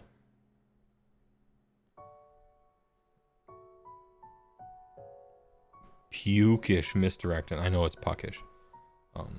Pick an enemy unit within 9. Roll die 3 up halve the move. So what you can do is you have the changeling, and you, in the deployment phase, you redeploy him 8 inches away in the opposite direction they want to be moving from their most expensive important unit. And on a 3 up, you halve their move characteristic on turn 1, which can really mess with their turn 1 plan of where to go and where to get to. And it happens after they choose their battle tactic. So you could imagine, like, okay, somebody puts frost sabers on either side of the board, and so you put the Changecaster right next to them. And now they know you have a 3 up chance to have the movement of those frost sabers and have you fail your battle tactic. But they still have to choose one first, and then afterwards you see if the 3 up rolls. So that he can... I know, like, in your head you're like, he just lands somewhere and does some shit and then instantly dies, and maybe that happens a lot, but I don't know, you can put this guy next to any one of those, like, battle tactic go-getters and potentially screw shit up. Plus he's a double caster. I think this guy is very interesting. He's like the opposite of the score seeker, right? He's like the score stopper. Throws a wrench in the middle of things. And you don't have to be like crazy risky with him if you don't want to be either. And he's a double caster besides. And his model looks cool. I think this guy is interesting to think about. The Changeling. The Changeoling. 160. Okay. Double caster for 160. With a you could do this but you don't have to kind of weird bullshit. Neat. I think this guy is interesting. Maybe people don't play him, I don't know. But he's got like a cool ability. I like that guy. Pink Horrors. Oh, how I wish they looked nothing like that. It's 10 dudes. They die to everything, but they at least have a 6-up ward, and they're 2 wounds each. Wound dense. They all got that weird flames. Lunatic Demise, which sounds like a limit break from Final Fantasy VII. Each town model in this unit is slain before removing it. Pick one. Either pick a friendly blue or brimstone unit within 12 of this unit. Return 2 slain blue models to that unit. So if you are pink, you return nearby slain blue or brimstone when this dies. I'm glad it's still annoying. Or just roll a 4-up and inflict a mortal. Can we just do that? Is that what people do? I don't know. Having 10 guys that are like virtually guaranteed 5 mortals for you killing them is pretty rough for a lot of melee only armies. And they all shoot with the weird flame thing.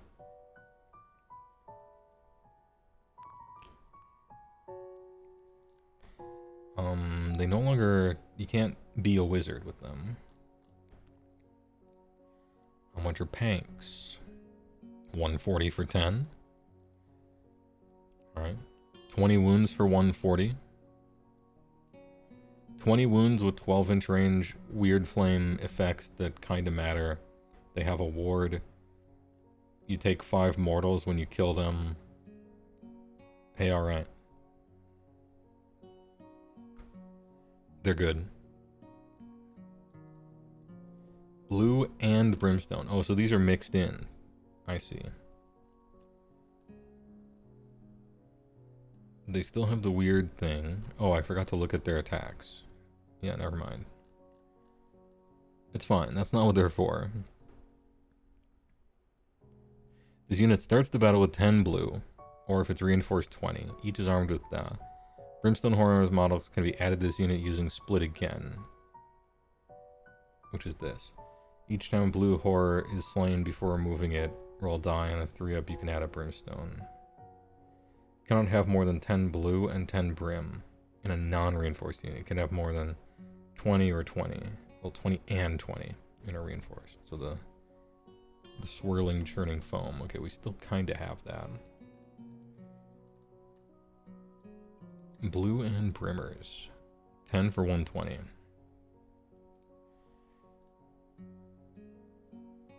So you kill 10 of them, and you get 7 brimstones back. So it's kind of like, I don't know, it's like there's 16 wounds in this 10-man unit, almost, worth of stuff.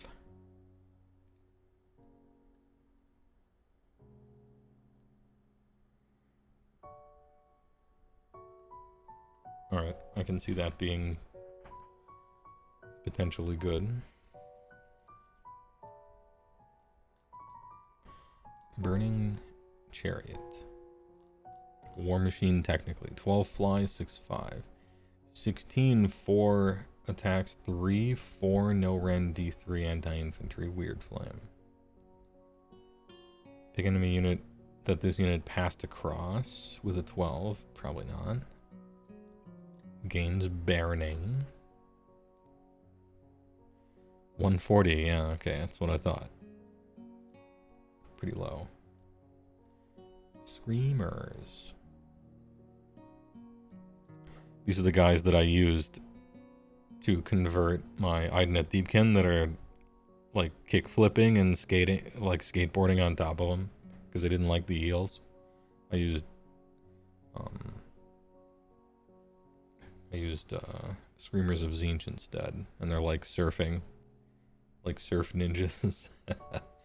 14 really fast, 3-5. Is this the battle tactic unit? They have some attacks, kinda, and a weird anti-monster thing. Beast.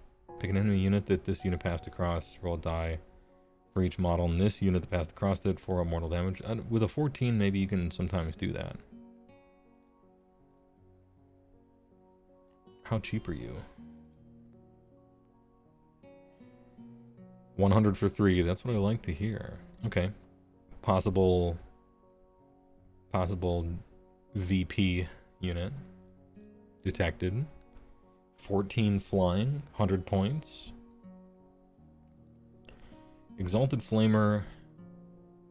It's got the weird flame blast. It looks the same as the other one.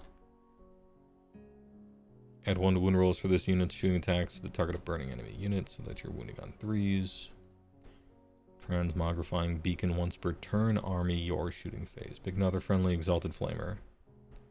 Or Flamer. Within this unit's combat range. On a 3-up, the target's ranged weapons have crit 2 hits for the rest of the turn.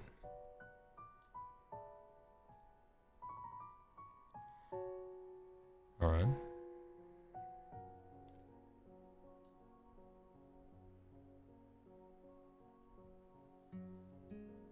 Has to be another, though. Can't do it to yourself.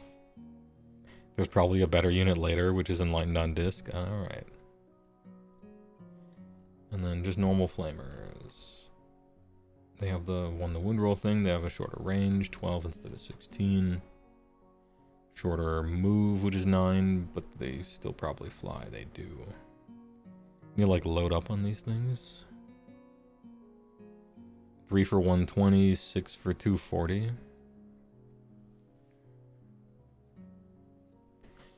Like 18 attacks, maybe 3s and 3s if the thing is burning. No rend, but then the damage happens to be like D3. I mean, anti-infantry. Infantry's pretty good. You'll find infantry all over the place. Probably rend 1. They're kind of disposable and...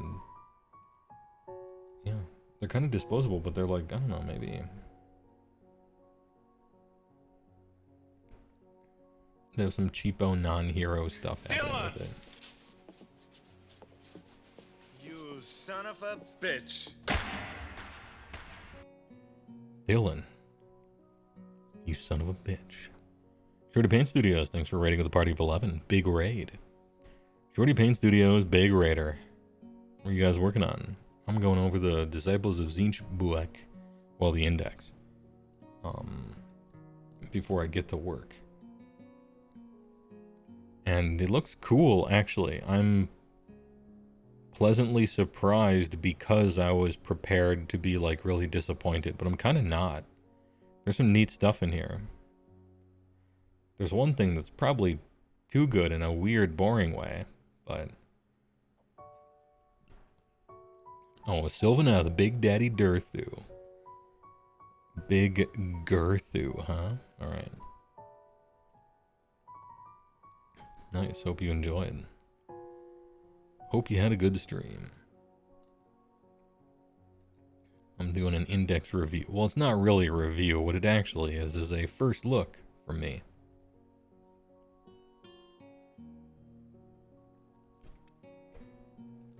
Ahem. Gaunt Sumna. On disc. 14-4. Ooh, crit mortal, but short range. You are a double wizard that is also a cavalry. With a cool picture. I like the look of this guy, always have. Off to make me some instant ramen and hard-boiled eggies. Delicious. Sounds good.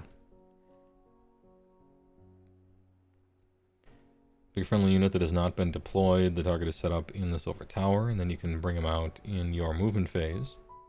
All within 12 of this unit and more than 9 from enemies. He's got a little long boy. Matt Yee's long boy. Nice, good emote. Pick an enemy hero in combat with this unit to be the target. If the unmodified casting roll succeeds the target's health, it's destroyed. For this, the battle, the unit cannot be depicted as a target of ability that allows placement unit to be set up. Okay. Spell is essentially worthless. Gaunt Summoner. 250.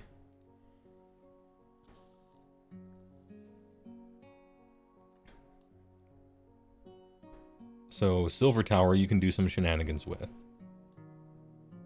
This spell's worthless, but I don't care, right? Because it's a double wizard and your 2 different spell lores are good. So, like, fine. 250 is a lot.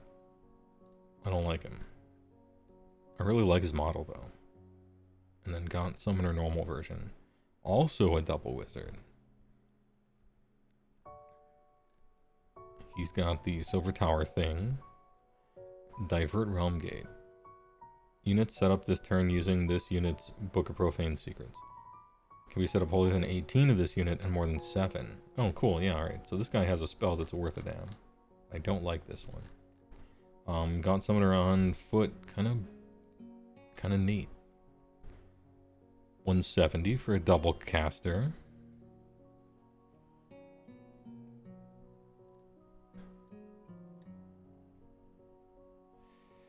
Silver Tower feels way too high risk. Yeah, for sure. I don't disagree at all. Man has 5 health and a 6-up save. I'm concerned about potentially him exploding and you losing the thing. But remember, they changed the rules this edition, so a lot of times almost no one can even target him. Unless you have like one of the 4 sniper units in the whole game, right? So maybe he's more safe than you thought just because no one can get within 12 of him. He can also take demons or mortals in his regiment. Oh, nice. Okay, so it's good for army building then. Yeah, I don't like the one on disc. I think I do like the one on foot. Whether or not you end up being too risk averse for Silver Tower. And I don't say that in a negative way. I might be as well. But Divert's kind of interesting. He's a double caster and you can do a regiment thing with him. Now, what about the Magister? Who's only a single Wizzy. But he's on a disc and he has a 14 flying move. And a night. Hey, 18-inch range is a decent range. Although it's 1 attack, so it'll always miss.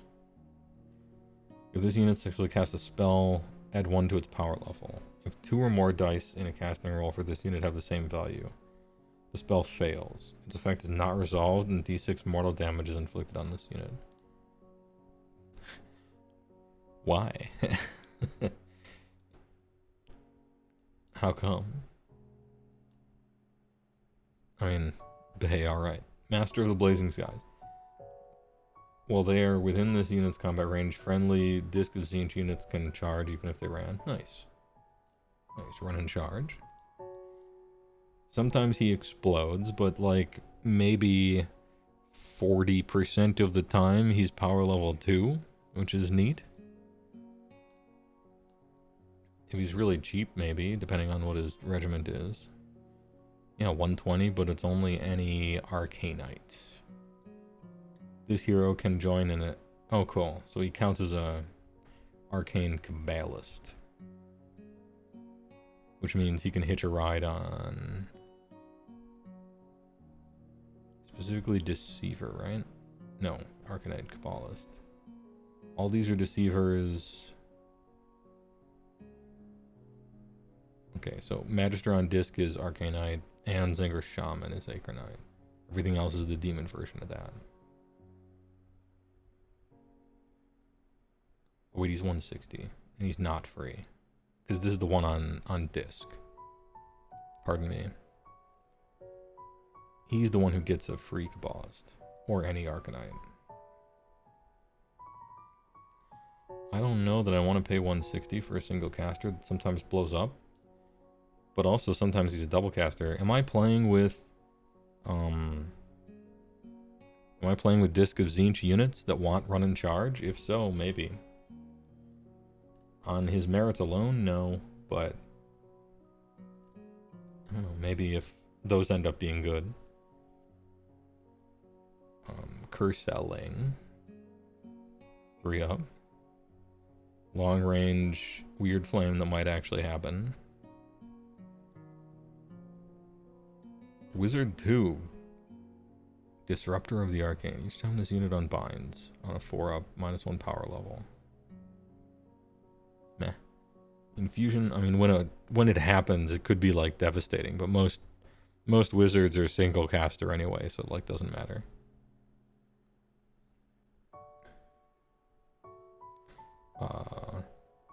Well, I guess it kind of does matter though, right? Because power level is where you get your unbinds from. So, depending on turn order, it still might kind of matter sometimes. Infusion Arcanum, easy to cast. Add 1 to the random damage of his stupid sword. No, this guy, I don't like him. Ugly model, too. Don't like it. It was one of the few brand new models that I truly hate. Or not hate, but just really doesn't do it for me at all. Usually their new models are like always awesome, but I really don't like this one. I didn't like the old one either though, so maybe it's just clearly not for me. Cursoling. 170 now. Double caster though. Double caster with a big armor, maybe that's just enough. And a ranged attack. Even if I don't really like this and I don't really like this, maybe it's just fine. Alright. What can I put in there? Arcanite only, okay. Comics Bill, thanks to tier 1 for 3 months. Appreciate it. Thanks for liking my stuff. The Magister. Single wizard. 4 up armor. 18 weird flame, although it's 1 attack, so whatever. If this unit successfully casts a spell, add 1 to power level. It's got the same thing as the other Magister. That was just the one on disc, right? Are you different? Web of Intrigue. Pick an enemy unit within 12. Till the start of your next turn, each time your opponent declares a move. Before reactions are used, you can pick a friendly Arcanite unit that is not in combat and is within 12. They can move 3, but it can't move into combat. So a weird sort of split-second redeploy kind of thing, interrupting the normal phases of stuff happening. You could position that into being very annoying if you wanted to. And this hero could be free sometimes, as far as drops are concerned. Only a single caster. Well, 1.4% of a caster, I guess. Or 1.4 caster, right?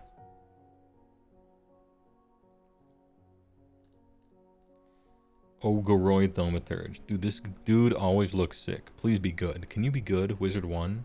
Not a good start. But is he huge? His armor sucks. Okay. Big health, though. He does 3 damage on the charge, though, with his 3 singular attacks that have Ogre Maw Tribe's attack profile looking ass guy here. 3 attacks, 4s and 2s, 1, 3. And then the beat staff. Add 1 to hit rolls and wound rolls for this unit's combat attacks while it is damaged. So as long as it's damaged, you're on 3s and 2s with everything. Once per turn, army, end of any turn. Burning Fury. Pick an enemy unit that had any damage points allocated to it this turn by this unit's combat attacks. And it gets burning. That's funny. He's like supposed to get into combat. I don't know if that's what you're trying to do in this army. He's kind of has like a butcher number of attacks. Well, he could be free. Interesting. 160. I mean, he looks cool. I want to play him because he looks cool. Zangor Shaman. Wizard 1 fly. 1465. 3, 4, 3, 1, 2, 3. 2, 4, 3, 1, 2, 3.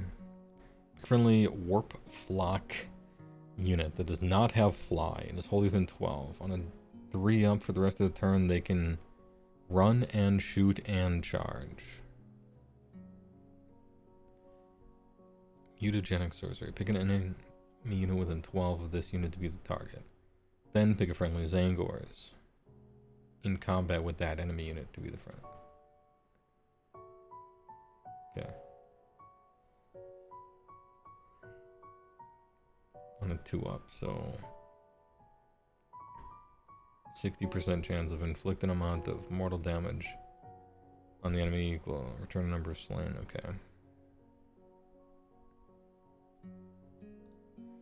You have to be like kind of close. with your melee Zangors and stuff. If you're playing melee Zangors, this is sort of like get really close and get lucky on a roll, and then you get double bonus. Like damage plus heal is always kind of nice. 3-up run and shoot and charge as well to make them fast. Does Zangor Shaman have double keywords? No, only Arcanite. But you can bring a Cabal along, unlike, say, the Ogre Thaumaturge.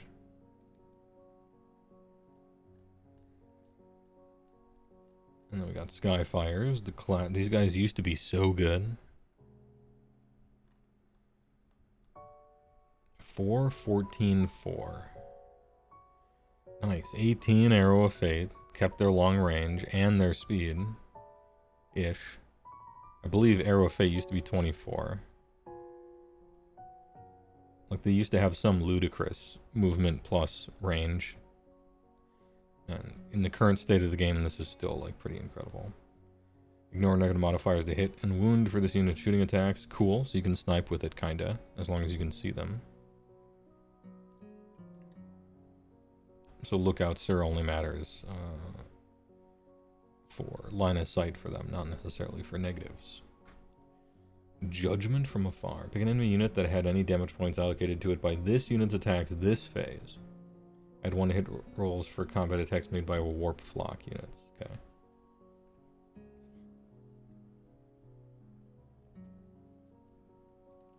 Uh-huh.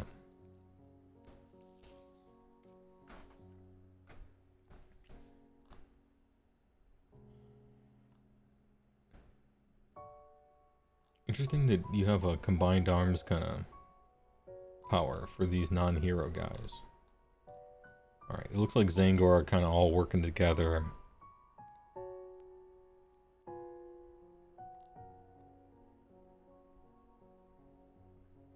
$170 for 3.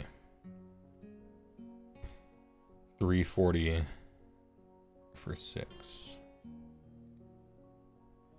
Yeah, laser pointer for Zangors on foot. They're little targeting arrays. Speaking of, Zangors on foot, you get 10 of them. 2, 5, 6. They have bad attacks. 2 attacks each though. 2 out of 5 models can replace their beaks with a blade. Oh, that's more than I thought. Okay. So you get 10 of them, which means you get 4 Savage Great Blades, that's a decent amount of Savage Great Blades. I thought this would be for like the champion only or something. Alright, that's like a decent chunk of them then. And if it's wholly within enemy territory, you have crit 2 hits. You can give it +1 rend if it's in the battalion thing. Zangors. 10 for 150, 20 for 300. Hey, alright. 4 up, 3 up, -1/1 is not bad. You have to excuse me. I play Ogre Mod Tribes, so my opinion of a good attack profile is just different than somebody else's. But also, a decent amount of them can be Great Blades, and you got some synergy as well. And you can put some shit on them. These might be able to become something if you layer all the buffs onto them. Pixel G, thanks for the big prime for 7 months. Big. Good comment. Thanks a lot. Zangor in Light Honed. Okay, these are the champion men. 3, 4, 6. 2 attacks, 4s and 3s, 1, 2. That's more like it. They're 90 for 3 or 6 for 180. And then there's the ones that are on disc, which are way more expensive. Okay. They're the elite bird boys. If it charged, you get a roar. Just straight up roar. 3 up. Stop commands for the rest of the turn. Cool. So you get what, 18 champion, 19 attacks, 4s and 3s, 1, 2. You are on foot, so you could get the bonus from the other things. No weapon abilities though. You can get the disc versions, which gives you a bunch of companion attacks that are actually decent. Way the fuck faster, obviously, but considerably more expensive. This unit's Zinchian spears and vicious beaks have charge +1 damage if you are the underdog, or it was determined at the start of the battle round that you would take the second turn.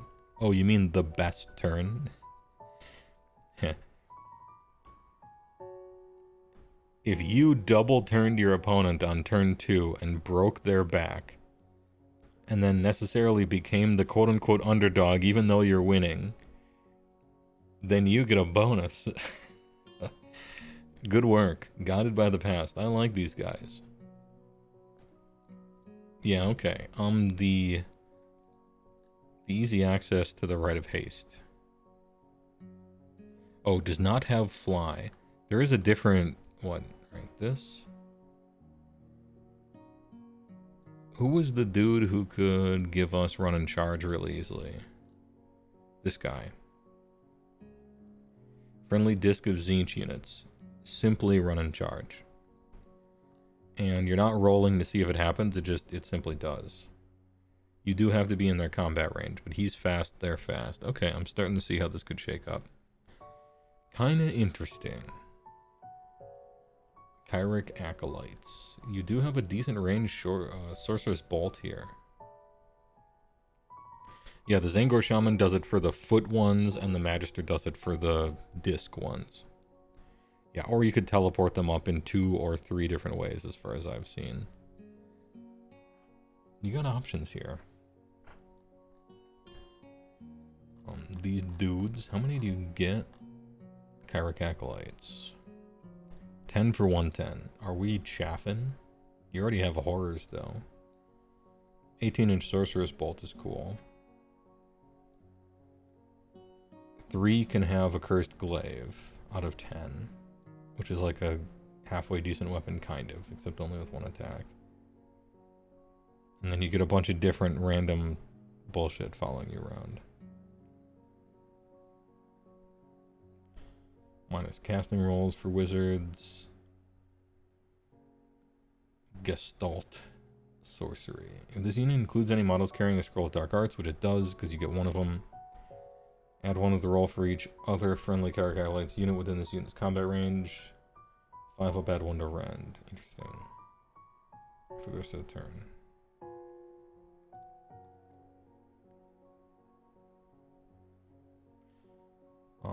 For once, the champion actually can take the glaive. It's just the scroll and the Volcaric that you can't as the champion. That's weird. Now, I think that's how they should all work, because it's how they used to work, and that's how I modeled mine, but... Not in Zinj, but, you know.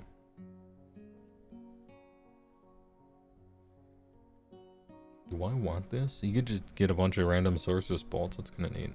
I kind of like it.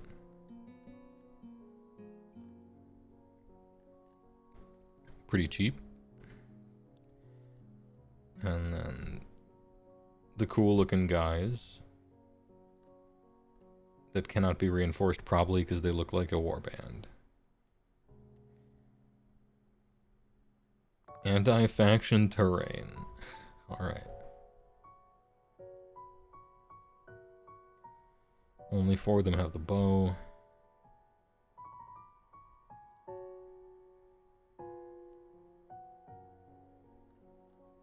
Yeah, 4 up ethereal.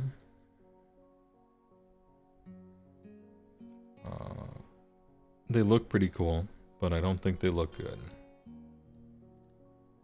And then we have your manifestations.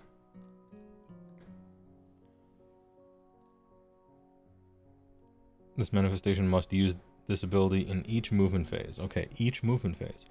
Pick each unit, friend and enemy, within 9. Roll 2 dice, pick either result, then apply the corresponding effect to all targets. No effects, subtract 2 from move, 1 from hit rolls, 1 from wound rolls, inflict damage, then add 1 attack characteristic.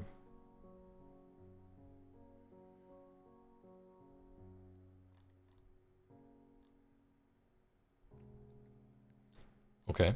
Weird. I suppose it's supposed to be weird, right? It's Zinch. I would just as soon take something that's like, well, you just don't put your guy near it, and then it's fine, right? Kind of random. Some of this stuff is good, though. I don't know. Interesting. Demonic Simulacrum. It has some attacks. Anti-wizard. At a number equal to that wizard's power level to the damage characteristic. Cool. Fighting Nagash and you got like D3 plus 8 damage or something like that. That's sick. That's fun. That's fun. What a fun little like random thing to have in here. I think that's cool. Yeah, the casual 9 plus a D3 to Nagash. And then you got the book. You declared a spell ability for a wizard within its... Alright, transfixed by countless eyes. Add 1 or 2 to the casting roll. Roll number of dice equal to the amount added. For each 1 or 2, allocate 1 damage. If the caster is destroyed, its spell has no effect. Tome of Eye is good, right?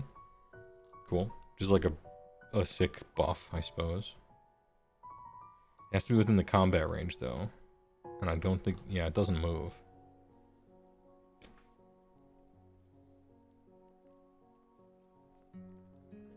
You probably don't take these. And you probably just take the best manifestations that everybody else takes. But I don't know, it'd be cool if you did take these. Maybe a Zinch player knows. I'd be like pleasantly surprised if you took your own. Because I think in general, a specific armies should be so much better than the generic ones. Just because I think it's weird that they're not.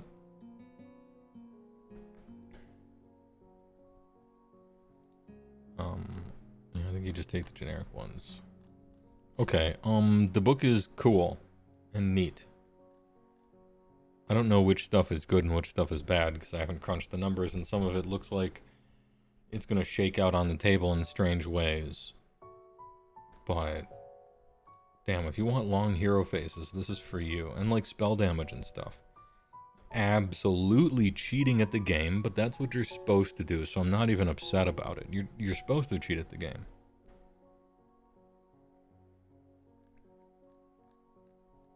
You know, it's a pity you have to take Kairos, but let's see. Would I rather have to take my cool centerpiece or have it be utterly useless in a vacuum? I think if I had to choose between those two bad options, I think I would rather be forced to take my awesome looking centerpiece. Yeah, I think that's the better outcome, as opposed to the centerpiece being just trash, right? Because conceivably you chose the army because you liked the centerpiece plus everything else, you know? Anyway, yo, kind of interesting.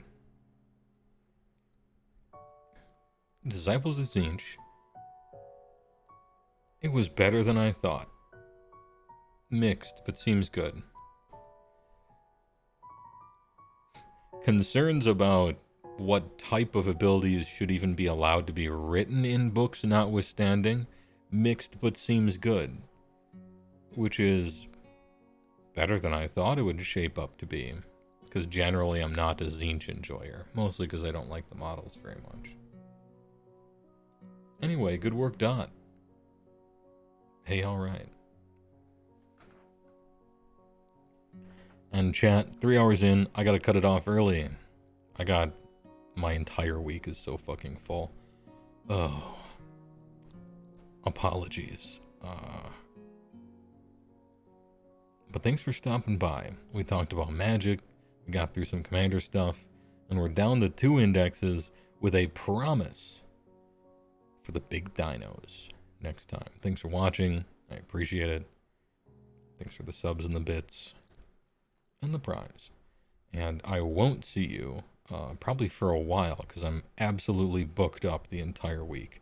And then I have to leave the Wizard Tower. And then I have to leave the Wizard Tower again. So by the time I come back, everyone will have forgotten. I'll have 1 viewer. We're starting over. But also, I'll see a bunch of you at Dragonfall and play some Magic and stuff. Should be good. TY for watching.